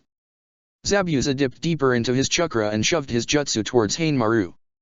It blasted a hole clean through the wall and a good amount of the ceiling and ramparts above, and sent a shock of sunlight through the makeshift window. Zabuza caught sight of Hainmaru's foot as he disappeared around the corner and pounced after him. Hainmaru whirled, his chakra rising in preparation for another jutsu, but Zabuza was too close. He aborted the jutsu, swinging the kodaki backhanded towards the unprotected gap in the armor under Zabuza's arm. Zabuza substituted clear with a chunk of stone, but this time Hainmaru got his suten off, flinging a line of watery knives that exploded when they hit the walls or floor or ceiling and sent shrapnel spraying all over the corridor. Zabuza ducked, and stone shards bit into his arms around and under his vambraces. Zabuza spat a flurry of water bullets in reply, lunging after Hainmaru when he somersaulted out of the way. Hainmaru's kodaki flicked out, but Zabuza hooked it out of the way with the edge of one kunai and plunged the second straight down into Hainmaru's chest. He fell, from the force of Zabuza's blow, his ribs caved in and his organs torn and his blood and chakra alike leaking as if from a cracked pipe, and Zabuza watched him go down, followed him down so he crouched next to where Hainmaru crumbled. Faster than I remember, Hainmaru panted, and when he coughed, he didn't stop choking. Blood bubbled from his mouth in a thin stream. Yeah, said Zabuza gruffly. Picked up a couple tips from another guy. He's a speedy little fucker, had to keep up somehow. Hainmaru's hand loosened and clenched around his kodaki's hilt. Gods damn it, he got out. Zabuza snorted. At least you don't have to worry about all this bullshit anymore. Hainmaru tipped his head to spit out a mouthful of blood but couldn't muster the strength to turn his head back. I wouldn't have minded worrying about it a little longer. A jounin like Hainmaru was too loyal, too fucking good for a piece of shit like Yagura. Zabuza left his broken body in the rubble and stalked further down the corridor. Zabuza had never been in the Karakachi checkpoint, only gone through it, and he didn't have one of the handy white eyes with him, so he was resigned to picking his path through the checkpoint in search of something like a command center. A base this strategic warranted at least 1.5 scores of jounin, to lead its bolstered defensive force of around 3,000 shinobi. Hainmaru had been alone, he hadn't seemed like the captain or jounin in charge, so maybe he'd find whoever was leading the defense at the command center, but then again Zabuza was wandering the depths of this thing all on his lonesome, cut off from the unit he was supposed to be leading. He coiled his chakra and saki in tightly, ghosting down a set of stairs and stretching out his senses. 3 bright sources of chakra bobbed towards him down the corridor. Zabuza paused just behind the corner and flipped the kunao around in his hand. He wouldn't even need chakra for this. A genin rounded the corner and Zabuza struck. One of the genin's teammates yelped, high-pitched, and then Zabuza was on him too, burying the kunao in his chest and yanking it free savagely. The third barely had a chance to raise a kunao defensively before Zabuza slashed her throat. He flicked the blood off the blade as the last of the bodies hit the ground with a muted thump and continued his hunt. He ran into a full squad next, 2 Chiryunin and 6 genin, when he kicked down the door to the room in which they were taking potshots through the windows at the battles beyond the walls. The Chiryunin whirled first, exchanging a kunao for a katana with remarkable speed, and the other twisted and spat a sutan at Zabuza instead. "Shit," said one of the genin under his breath as Zabuza lunged. The sutan gouged a smattering of dents in the wall behind him as he ducked under the Chiryunin's jutsu, slamming the hilt of his kunao into the man's ribs and sending him flying. The Chiryunin with the katana sprang forward before Zabuza could finish him, in unison with the genin on his other flank. "Dance of the silent woodpecker," she snapped, and her blade blurred. "Cute," grunted Zabuza, leaning back to avoid the blade's first pass and batting aside the second as he sidestepped the much less threatening genin when the man-teen lunged. He twisted around the kunoichi's third strike and snagged the genin's weapon hand in the same movement. "I learned that form when I was 8.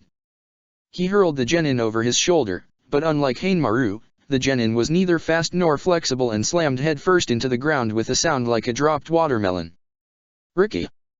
cried another genin, dropping his half of what looked like an overly complicated wire trap jutsu combination with his remaining teammate to lunge at Zabuza blindly with a kunao. "Wait!" snapped the last genin, her eyes wide with panic.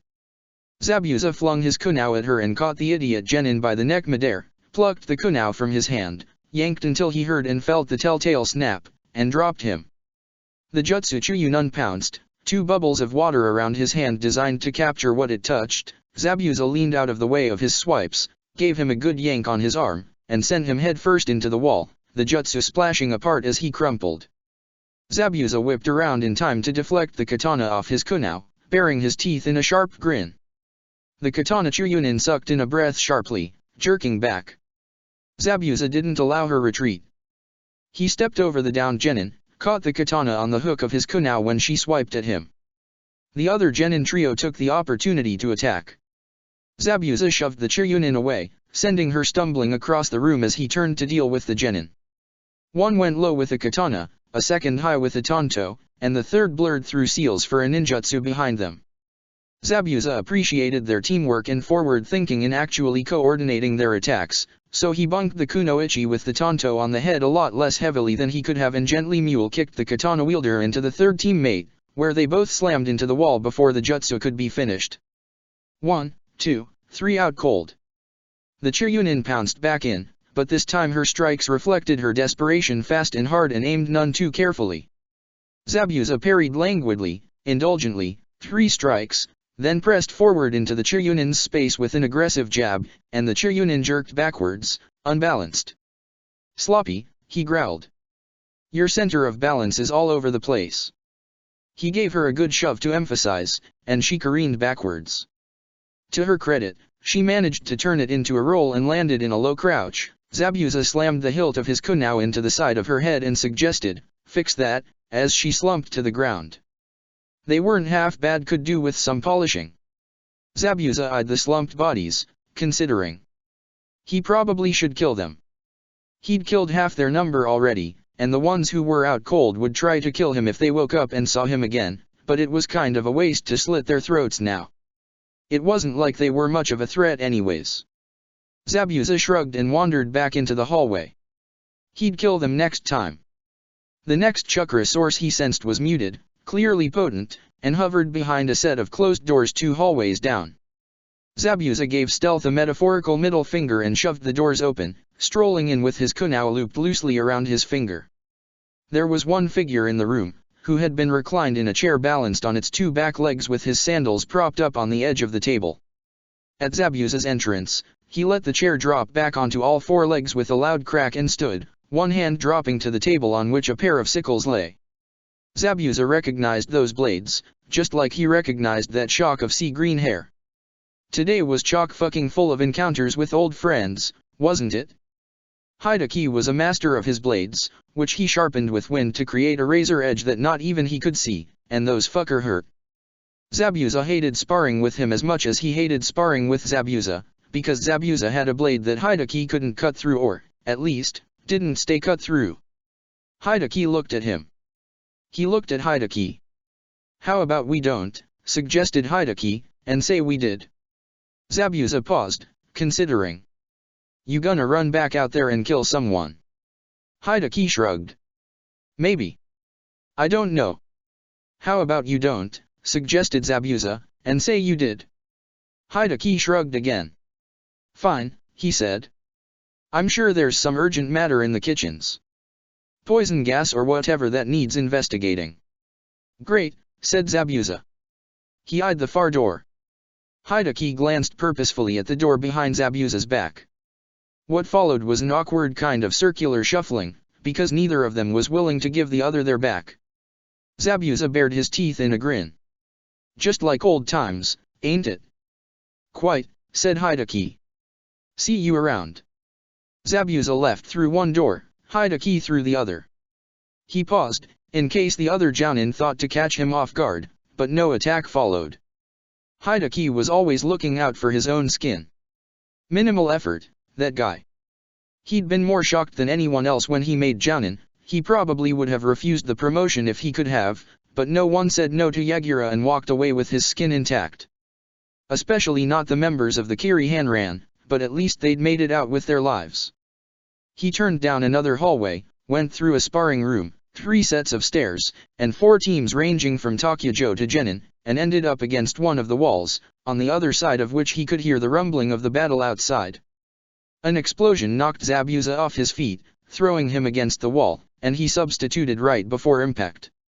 Rubble crashed down from a brand new gaping hole in the wall.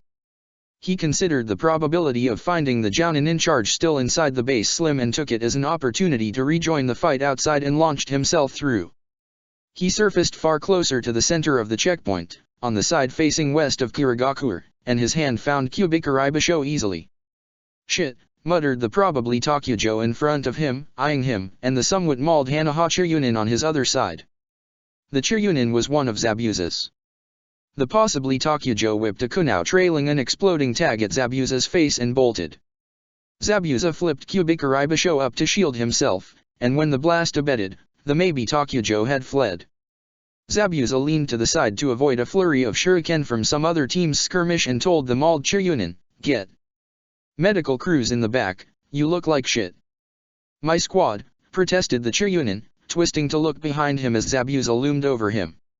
"We got separated from the rest of the platoon, I was buying them time to get away." "Attachment." "Bah. They look good in a way," Zabuza assured him. "Are you going or am I dragging you?"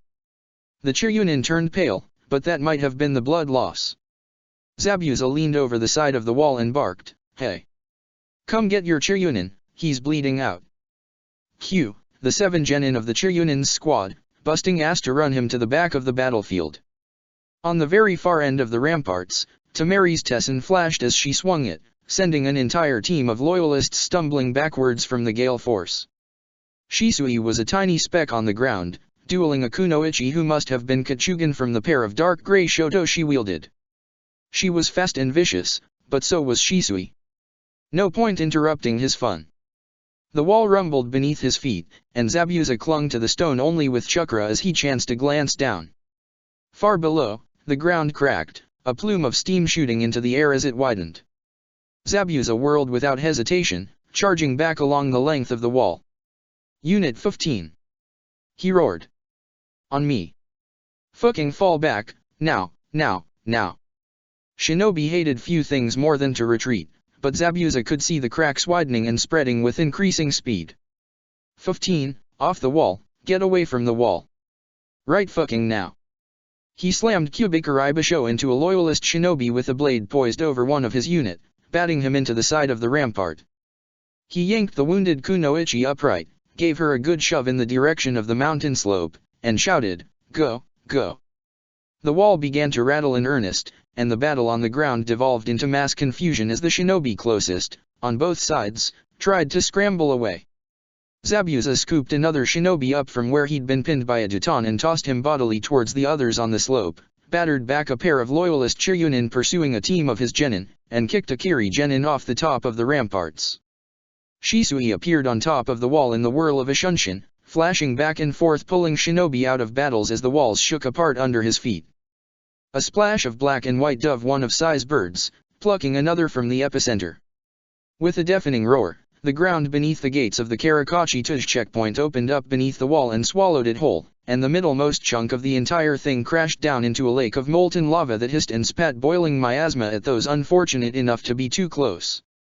Mei's shinobi exploded up out of the ground, falling on the loyalists from behind, as Mei herself emerged from the depths of the burning, melting checkpoint in her signature battle dress as if she hadn't a care in the world, and certainly not as if she'd just single-handedly wiped out a couple hundred shinobi and rendered Mood a previously impenetrable stronghold.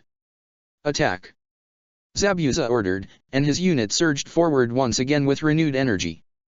But stay away from the fucking lava. He strode forward across the half-sunken ramparts and roared, Mei. Mei shot him a coy smile and sauntered to meet him. You remember those smuggling passways, don't you? She purred. From your dear Jiyue? This one turned out rather useful, don't you think, once we extended it a little? Good fucking gods, Mei, next time give us a heads up if you're going to pull that crap. Zabuza snapped. Mel waved a hand dismissively. It'd have taken too long, she deflected. Besides, it looks like your shinobi are fine. Only because I recognized the signs of your little hell jutsu, Zabuza growled. If this were Yanagi's unit, you'd ve boiled them alive. Relax, said Mei, trailing her fingers across his back from shoulder to shoulder. I imagine it won't be much of a fight now. Let's go find someone able to negotiate terms of surrender, shall we? It was arrogant as shit for Mei to assume the loyalists would surrender the minute she arrived on the battlefield. Aggravatingly, she was right. She's really something, said Shisui, standing at ease next to Zabuza atop the highest surviving tower.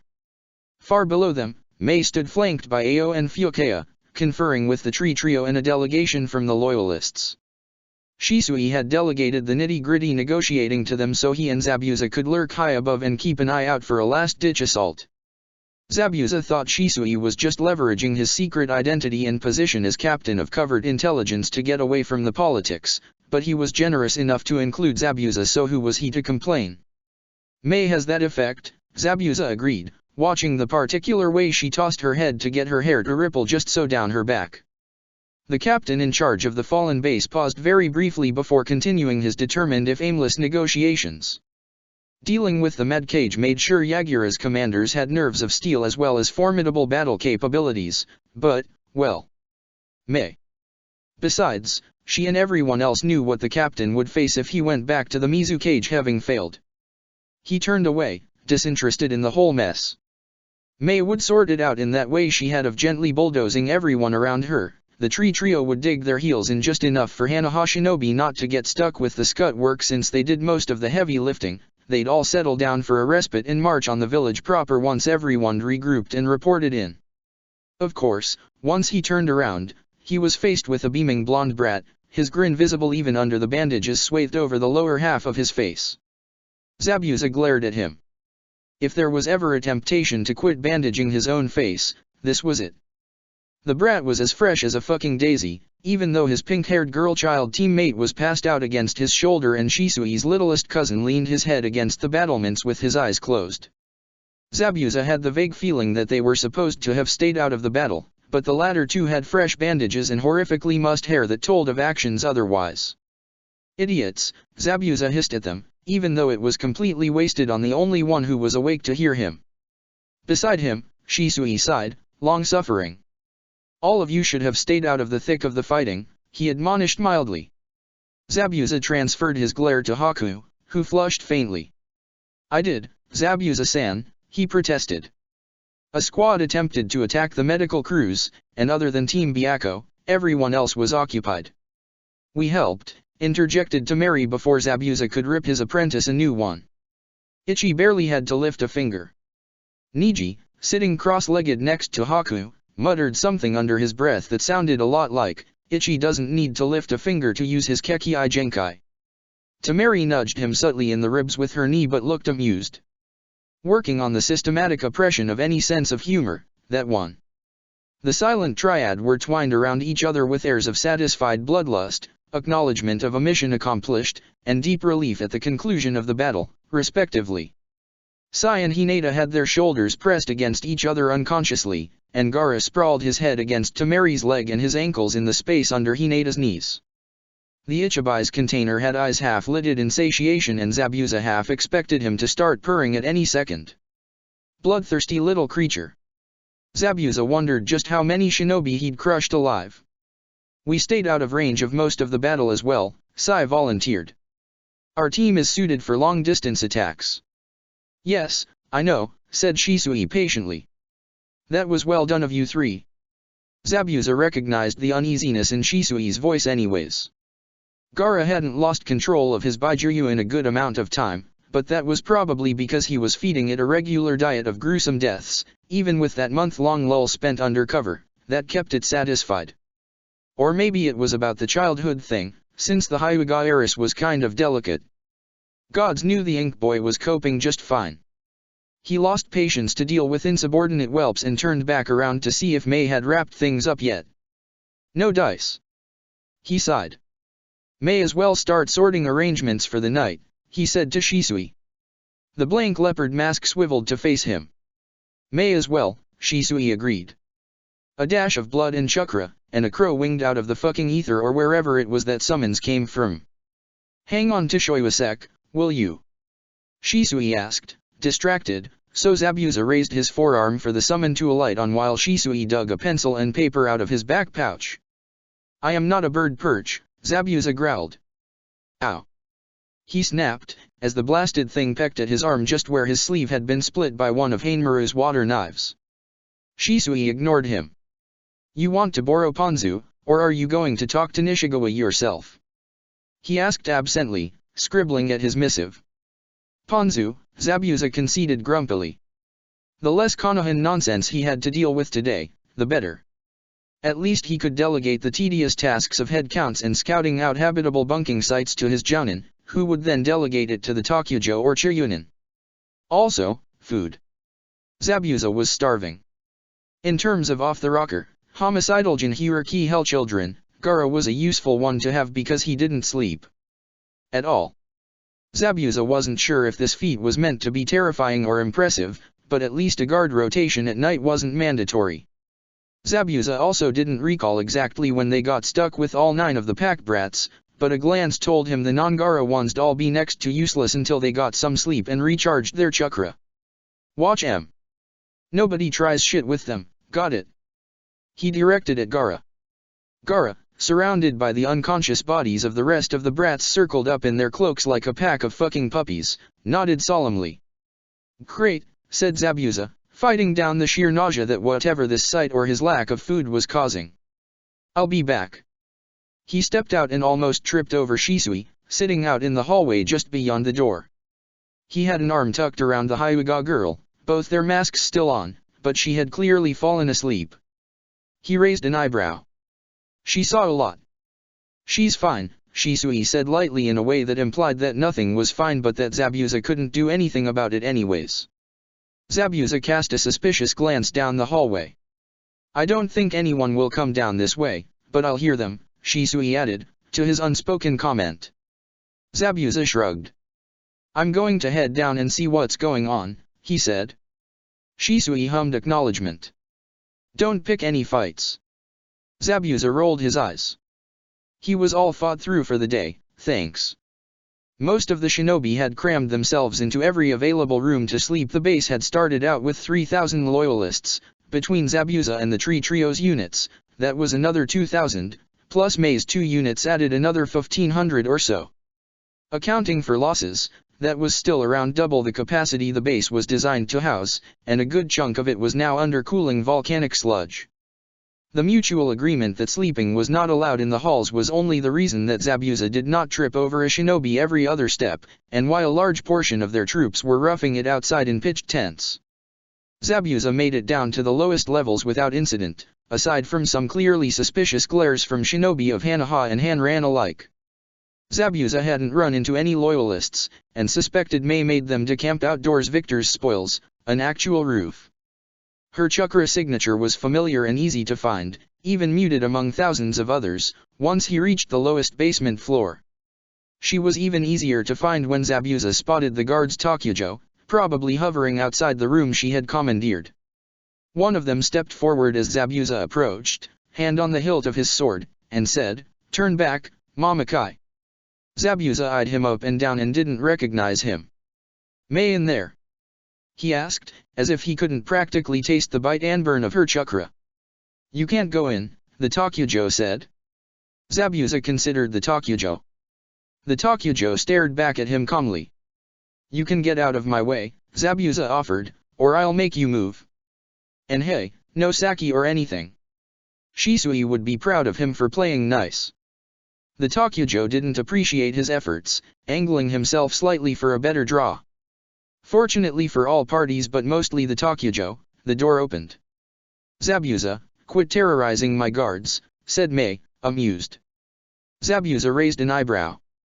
"They would know if I was trying to terrorize them," he pointed out, as he stalked past the guard. Mei smiled, letting the door close behind him. "He's not a bad one," Zabuza admitted after some consideration, following her in. "He's rather promising, I think," Mei agreed, sitting at the lone table. The overhead lights flickered gently, and this far underground the scent of damp earth was impossible to escape. Zabuza sprawled in the chair opposite her. "Where's Ao?" Mei waved her hand carelessly. "In charge of dealing with the loyalists. He's relatively fresh, I had him stay out of the battle." She paused, tilting her head down to eye Zabuza mischievously. "How's the captain Jiryu?" Zabuza thought about Shisui sitting up the hallway with a 9-year-old Hyuga, despite the non-stop skirmishes from the start of the march until this last battle.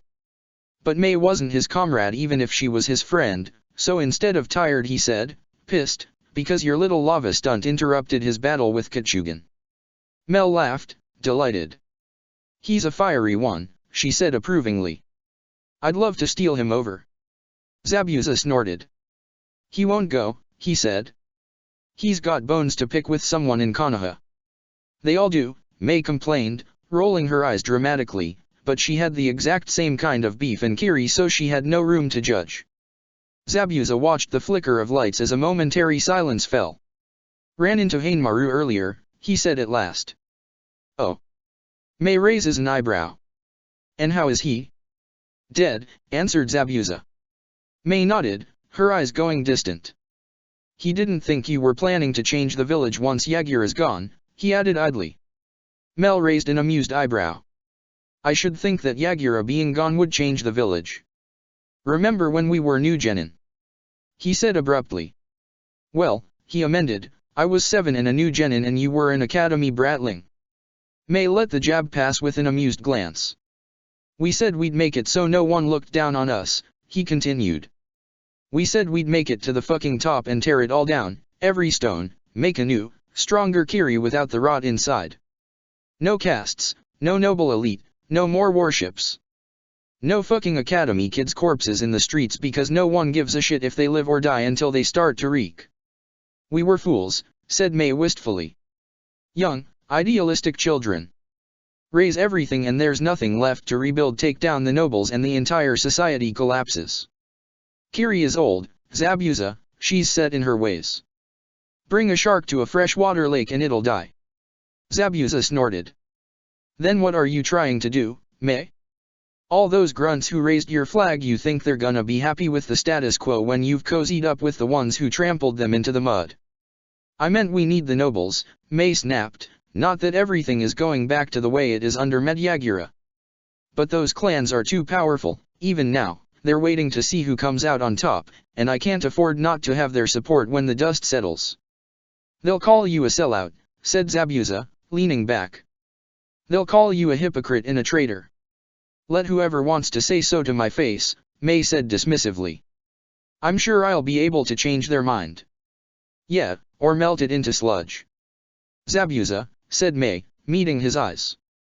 No more academy death matches. No more clan witch hunts. No more human experiments.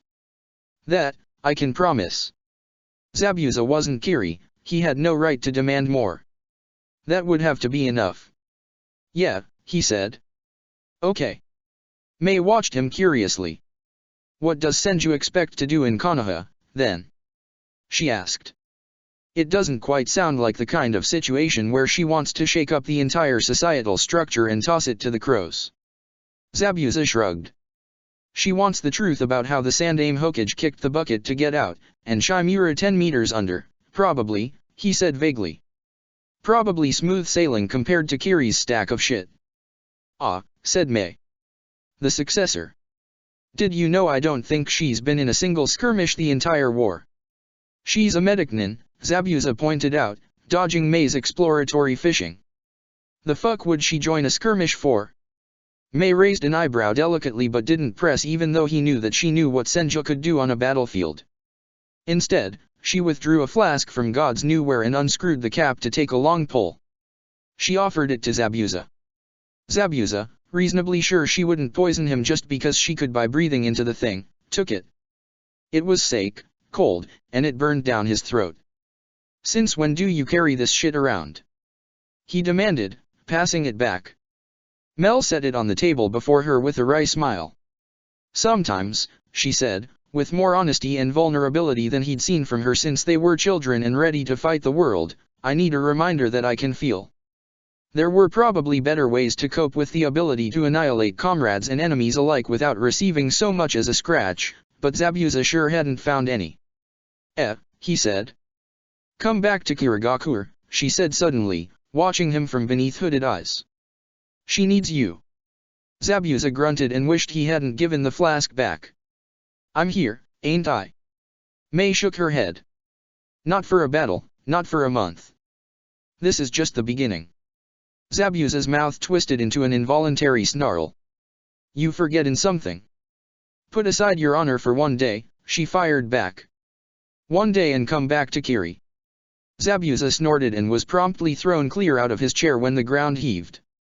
Mei's flask went flying as she grabbed the table, anchoring herself with chakra.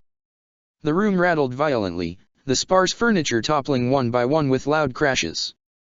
Zabuza landed in a crouch, sinking his chakra into the ground to anchor himself, and shouted above the dull roar of the earth convulsing, "The hell is that?" The rumbling stopped. Mei stared about the room warily, then when the shaking did not resume, strode to the door and yanked it open. Makoto, she said airily to the Takujo sprawled on the floor of the corridor, be a dear and find out what happened for me? And a status on any additional injuries. She closed the door firmly once again. Zabuza rose gingerly and angled himself as best as he could towards Shisui's room and said, if you see me, tell Haki to get a bird in the air. If the Hyuga brats didn't see him, no big loss. Mei or Shisui would pass along information. The brats were faster than Takujo Makoto, about which Zabuza was very smug. A black mouse squirmed under the door, and scampered to Zabuza, who fished a battered scrap of paper for it to splatter against. Mei, over the neck of her retrieved flask, eyed it curiously. Cute trick, she said. Zabuza read the cramped script and said, huh. He passed it over to Mei, who traded him the sake for it. Her eyebrows rose as she read it once, then a second time.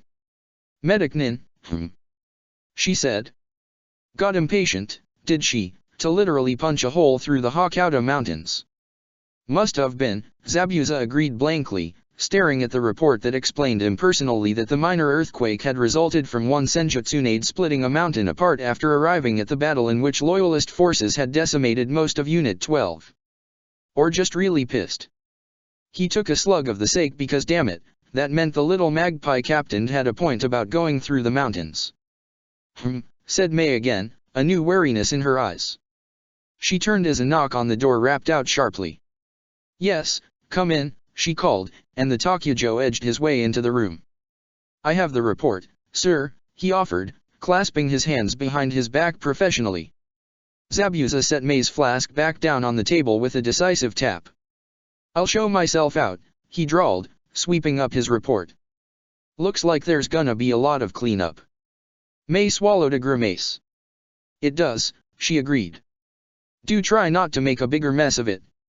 You been in the inner village before? Zabuza asked. The trail before them would crest in a kilometer, and behind them, thousands of footsteps echoed, muffled by the dirt. Mei's troops had gone first, and the eldest Yanagi's trailed at the very rear. Nah, said Shisui, keeping pace at his side at the head of their column, some dozen meters ahead of Zabuza's unit. Never made it this far. Had a mission that reached the port of the lower city, once. Zabuza grunted, eyeing him with amusement. We have a coast guard that's supposed to stop that from happening. I know, said Shisui smugly. That's what the coast guard said. Zabuza barked a laugh as they reached the height of the trail. Well, since you never made it this far, he said, and jerked his head. Here's Kiri. Shisui took in the view, mist blanketing the valley below them, the glimmer of rippling water among vividly green grass. The sun rose above the mountains opposite, lighting a soft glow in the mist. One section had caved in, a dark jagged crack in the rocky walls where Senju had apparently lost her temper. It's beautiful, he said at last. That was true enough. They call it the City of 1,000 Lakes, Zabuza offered. But it's more like a couple dozen lakes and a shitton of ponds. 1,000? Naruto demanded. Zabuza wished he could have pretended he'd forgotten about the loud blonde brat, but he was too loud, even if he wasn't currently blonde. Do they got fish in them? Or sharks?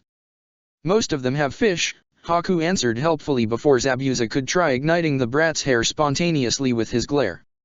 Some of the saltwater lakes have sharks, but most sharks can't survive in fresh water.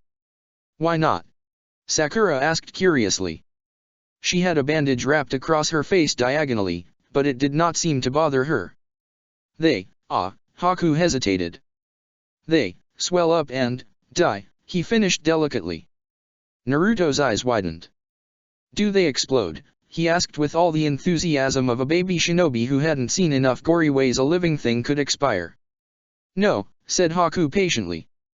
They just bloat and rot. His nose wrinkled delicately. It's a slow and dismal ending. Oh, said Naruto, subdued. Zabuza rolled his eyes at Shisui.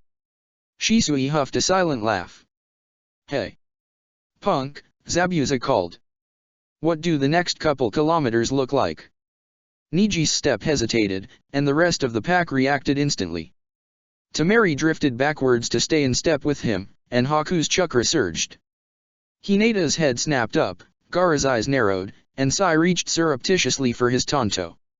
Sasuke's hand snapped back for the hilt of the katana that was still much too big for him, Naruto stopped bouncing quite so much, and Sakura near jumped out of her own skin. Zabuza rolled his eyes again, although he did stretch out his senses, just in case there was an ambush waiting in his periphery.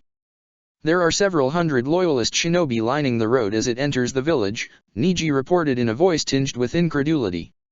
However, they do not seem to be attacking. The Hanran units are approaching, but none of them have drawn weapons. Konoha, you wanna send a crow? Zabuza suggested. Ask Mei what's up. I have a hunch. He raised his voice. Unit 15, halt, he roared behind him. Take a break, but be ready to move. His shinobi raised a ragged cry of acknowledgement, and a couple hundred meters back, the column shuddered to a stop. Shisui summoned Dashi, who complained loudly, at the disturbance. He fixed Zabuza with a beady, black-eyed stare and tilted his head accusingly, like Zabuza was the one to blame for him getting summoned. Oh, hush, said Shisui fondly, running a finger over the crow's head. It's just a short jaunt down there. You might even get to dodge a couple kunao. Said Dashi, unimpressed, but stuck his leg for Shisui's scrap of paper. Hey. Brats, Zabuza barked, and 7 heads swiveled to face him. The 2 white eyes didn't bother. Stand down. There's no immediate threat. You said you had a theory. Shisui asked, raising his arm to give Dashi a lift. The crow took off smoothly, with none of the excessive flapping the feathered rats always did when Zabuza was the one they were perching on. Zabuza glared. They smell the blood in the water, Zabuza answered. Karakachi and Rashiri both fell. Senju punched a fucking hole in the mountains. It's inevitable that Mei and Yagura'll throw down, Not even the noble clans willing to get in the middle of that. They'll wait it out, take whatever blowback as long as they survive. The wait-and-see tactic again, Shisui noted dryly. It's in vogue. Yeah, the med cage wasn't popular even before Kiri shinobi started dying in droves, Zabuza muttered. Some will fight until the last breath. Others pretend the vows to serve both cage and village keep their honor intact if they don't pick up a katana. Shisui tipped his head to the side. Pretend? That's very cynical of you, Z. What's that make you? A traitor and a piece of shit, Zabuza answered dryly. I don't know. Is it better to live without honor or without a conscience? That's very deep, said Shisui, very seriously. Please, tell me more. Fuck off, Zabuza snarled. If they hadn't been between battles and several thousand Konoha shinobi, he'd have made a good attempt at eviscerating him.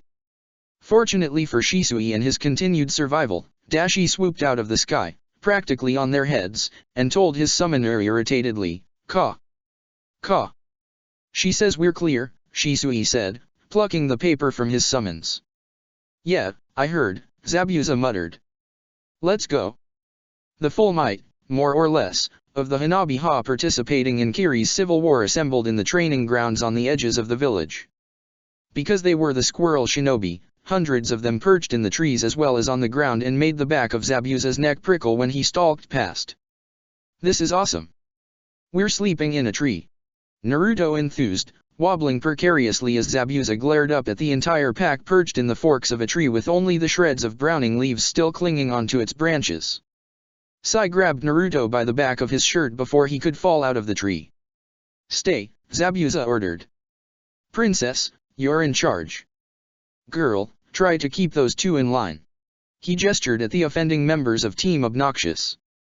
Temari and Sakura exchanged glances and said, Hi, in unison. Sasuke rolled his eyes, long-suffering. Naruto was oblivious. The Ichibai Jinchuriki had for some reason sprawled out along a limb with his cheek pressed up against the rough bark and his eyes already half-lidded. Zabuza eyed him warily and said, Keep an eye out, midget. Gaara blinked. Zabuza left them to it and went to go find the command tent. Senjo's captains had all made it through the week-long assault intact but battered, though Haraguni's right arm was strapped across her chest in a sling and Katai of Unit 19 was the chalky kind of pale that spoke of significant blood loss. The only one of them that showed no sign of injury was, annoyingly, Uchiha fucking Itachi. If Zabuza hadn't known that Itachi had led the assault on the southern Rashirituj blockade, he could have sworn the middlemost Uchiha had gone off to take a nap somewhere because he looked as fresh as a goddamned daisy. Senjo, notably, was absent, as was the head of her guard Inshizun. Instead, Nara stood at the head of their makeshift table with his arms crossed over his chest and Hatake a pace back from him, the rest of the captains ringing the tent loosely. I know the past couple of days has been busy, said Nara. But I need you all to submit your personnel status reports by tomorrow morning. Kasasagi the magpie captain stifled a groan and Yanagi the elder raised her eyes to the roof of the tent. Zabuza, having foisted off his paperwork to Nishigawa at the first given opportunity, watched them smugly. Per agreement with Terumi, Nara continued, our shinobi will hold positions that have already been cleared. We will, however, be sending a small squad with the Hanran who will assist in the mission to capture or kill the Mizukage. Hana and 010, Uchiha, Mamakai, and Hatake, have you named a successor to your positions in the event that you do not return? Have you named a successor was the shinobi wartime equivalent of have you updated your will? Is it wise to commit a commander and 3 captains, demanded Kasasagi, shooting a narrow-eyed glare sideways at Zabuza. May wanted Tsunadeheim and half the captains to join in, said Hatake. Tsunadeheim was able to argue her down. Nara nodded at him before turning expectantly to Shisui. A successor, Jiraiya. Hana in 2022, answered Shisui, clasping his hands behind his back. Unless Huki Yuzui recovers. I will nominate Jounin Mayu Akaba to my position, said Itachi. If I bite it, Kitajima, drawled Zabuza. Not Nishigawa. Yanagi the younger asked curiously. Nope, said Zabuza. Nishigawa would probably worry himself into an early grave before a loyalist could kill him if he got any more responsibility. Kitajima. My successor will be Uchiha, said Hatake unexpectedly. If neither of us survive, then Katai will take my place. The tree trio traded surreptitious glances. Katai frowned at the map on the table. Uchiha the middlemost looked as blank as an empty scroll. If Uchiha lived and Hatake didn't, the Hanabiha would have a fucking 16-year-old commander who could probably kick all of their asses, and that was both hilarious and somewhat terrifying. All right, said Nara. From my understanding, the four of you will be infiltrating the Mizukage Tower alongside Terumi and her strike team. He'll be in the catacombs, said Zabuza. That was really dramatic, said Shisui, lounging in the much smaller tent the Hanaha Mizukage killing strike team had commandeered. His kunao lay in neat rows on the ground before him as he sharpened his tanto methodically. He'll be in the catacombs. What is he, a zombie? He's a Jinhuriki, Zabuza responded, squinting down the length of Kubikari Basho. Ha, said Shisui. Good one. Karatachi Yagura is a Jinhuriki, Zabuza repeated slowly, giving Shisui an incredulous look over the edge of his blade. The container of the Sanbai.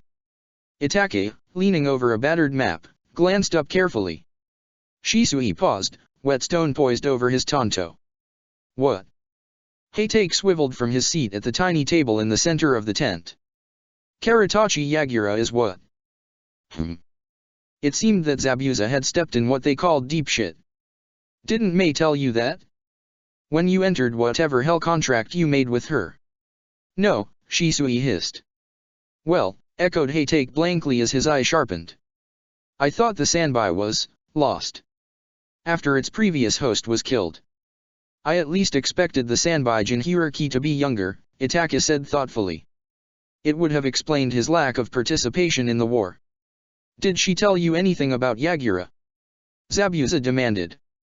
Battle tactics, abilities, weaknesses. Close to mid-range fighter, big chakra reserves, water-natured but equally versed in wind, prefers Bajutsu, Shisui reeled off. Suggested tactics include containment in one area and suppression with Titan or Raiden until he runs out of chakra so Mei can bury him, basically. Nothing about battling a Jinhuriki unless you count the bit about his chakra reserves. She doesn't think she needs us to kill him, Hatake surmised. Or she assumes we can be used as cannon fodder. Stay out of their way when they battle.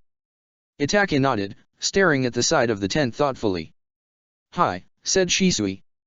But, wouldn't she know you'd tell us, even if she didn't? She doesn't know, said Zabuza. There's no way in hell she doesn't know he's a Jinhuriki, but she doesn't know that I know. Everyone involved in the sealing died within a year, and Yagura sure as hell never told his Jounin what he was. I only found out what he was when I tried to kill him and he pulled out a freaking Baijuyu on me. Hatake exchanged a long glance with Itaka. Zabuza, said Shisui slowly. What does that mean? Zabuza had no fucking clue, except. Put aside your honor for one day and come back to Kiri. Gods damn it, Mei. Zabuza grimaced. It means that if you're still alive once Yagura's dead, Mei might try to kill you. Check the description for the links to the author.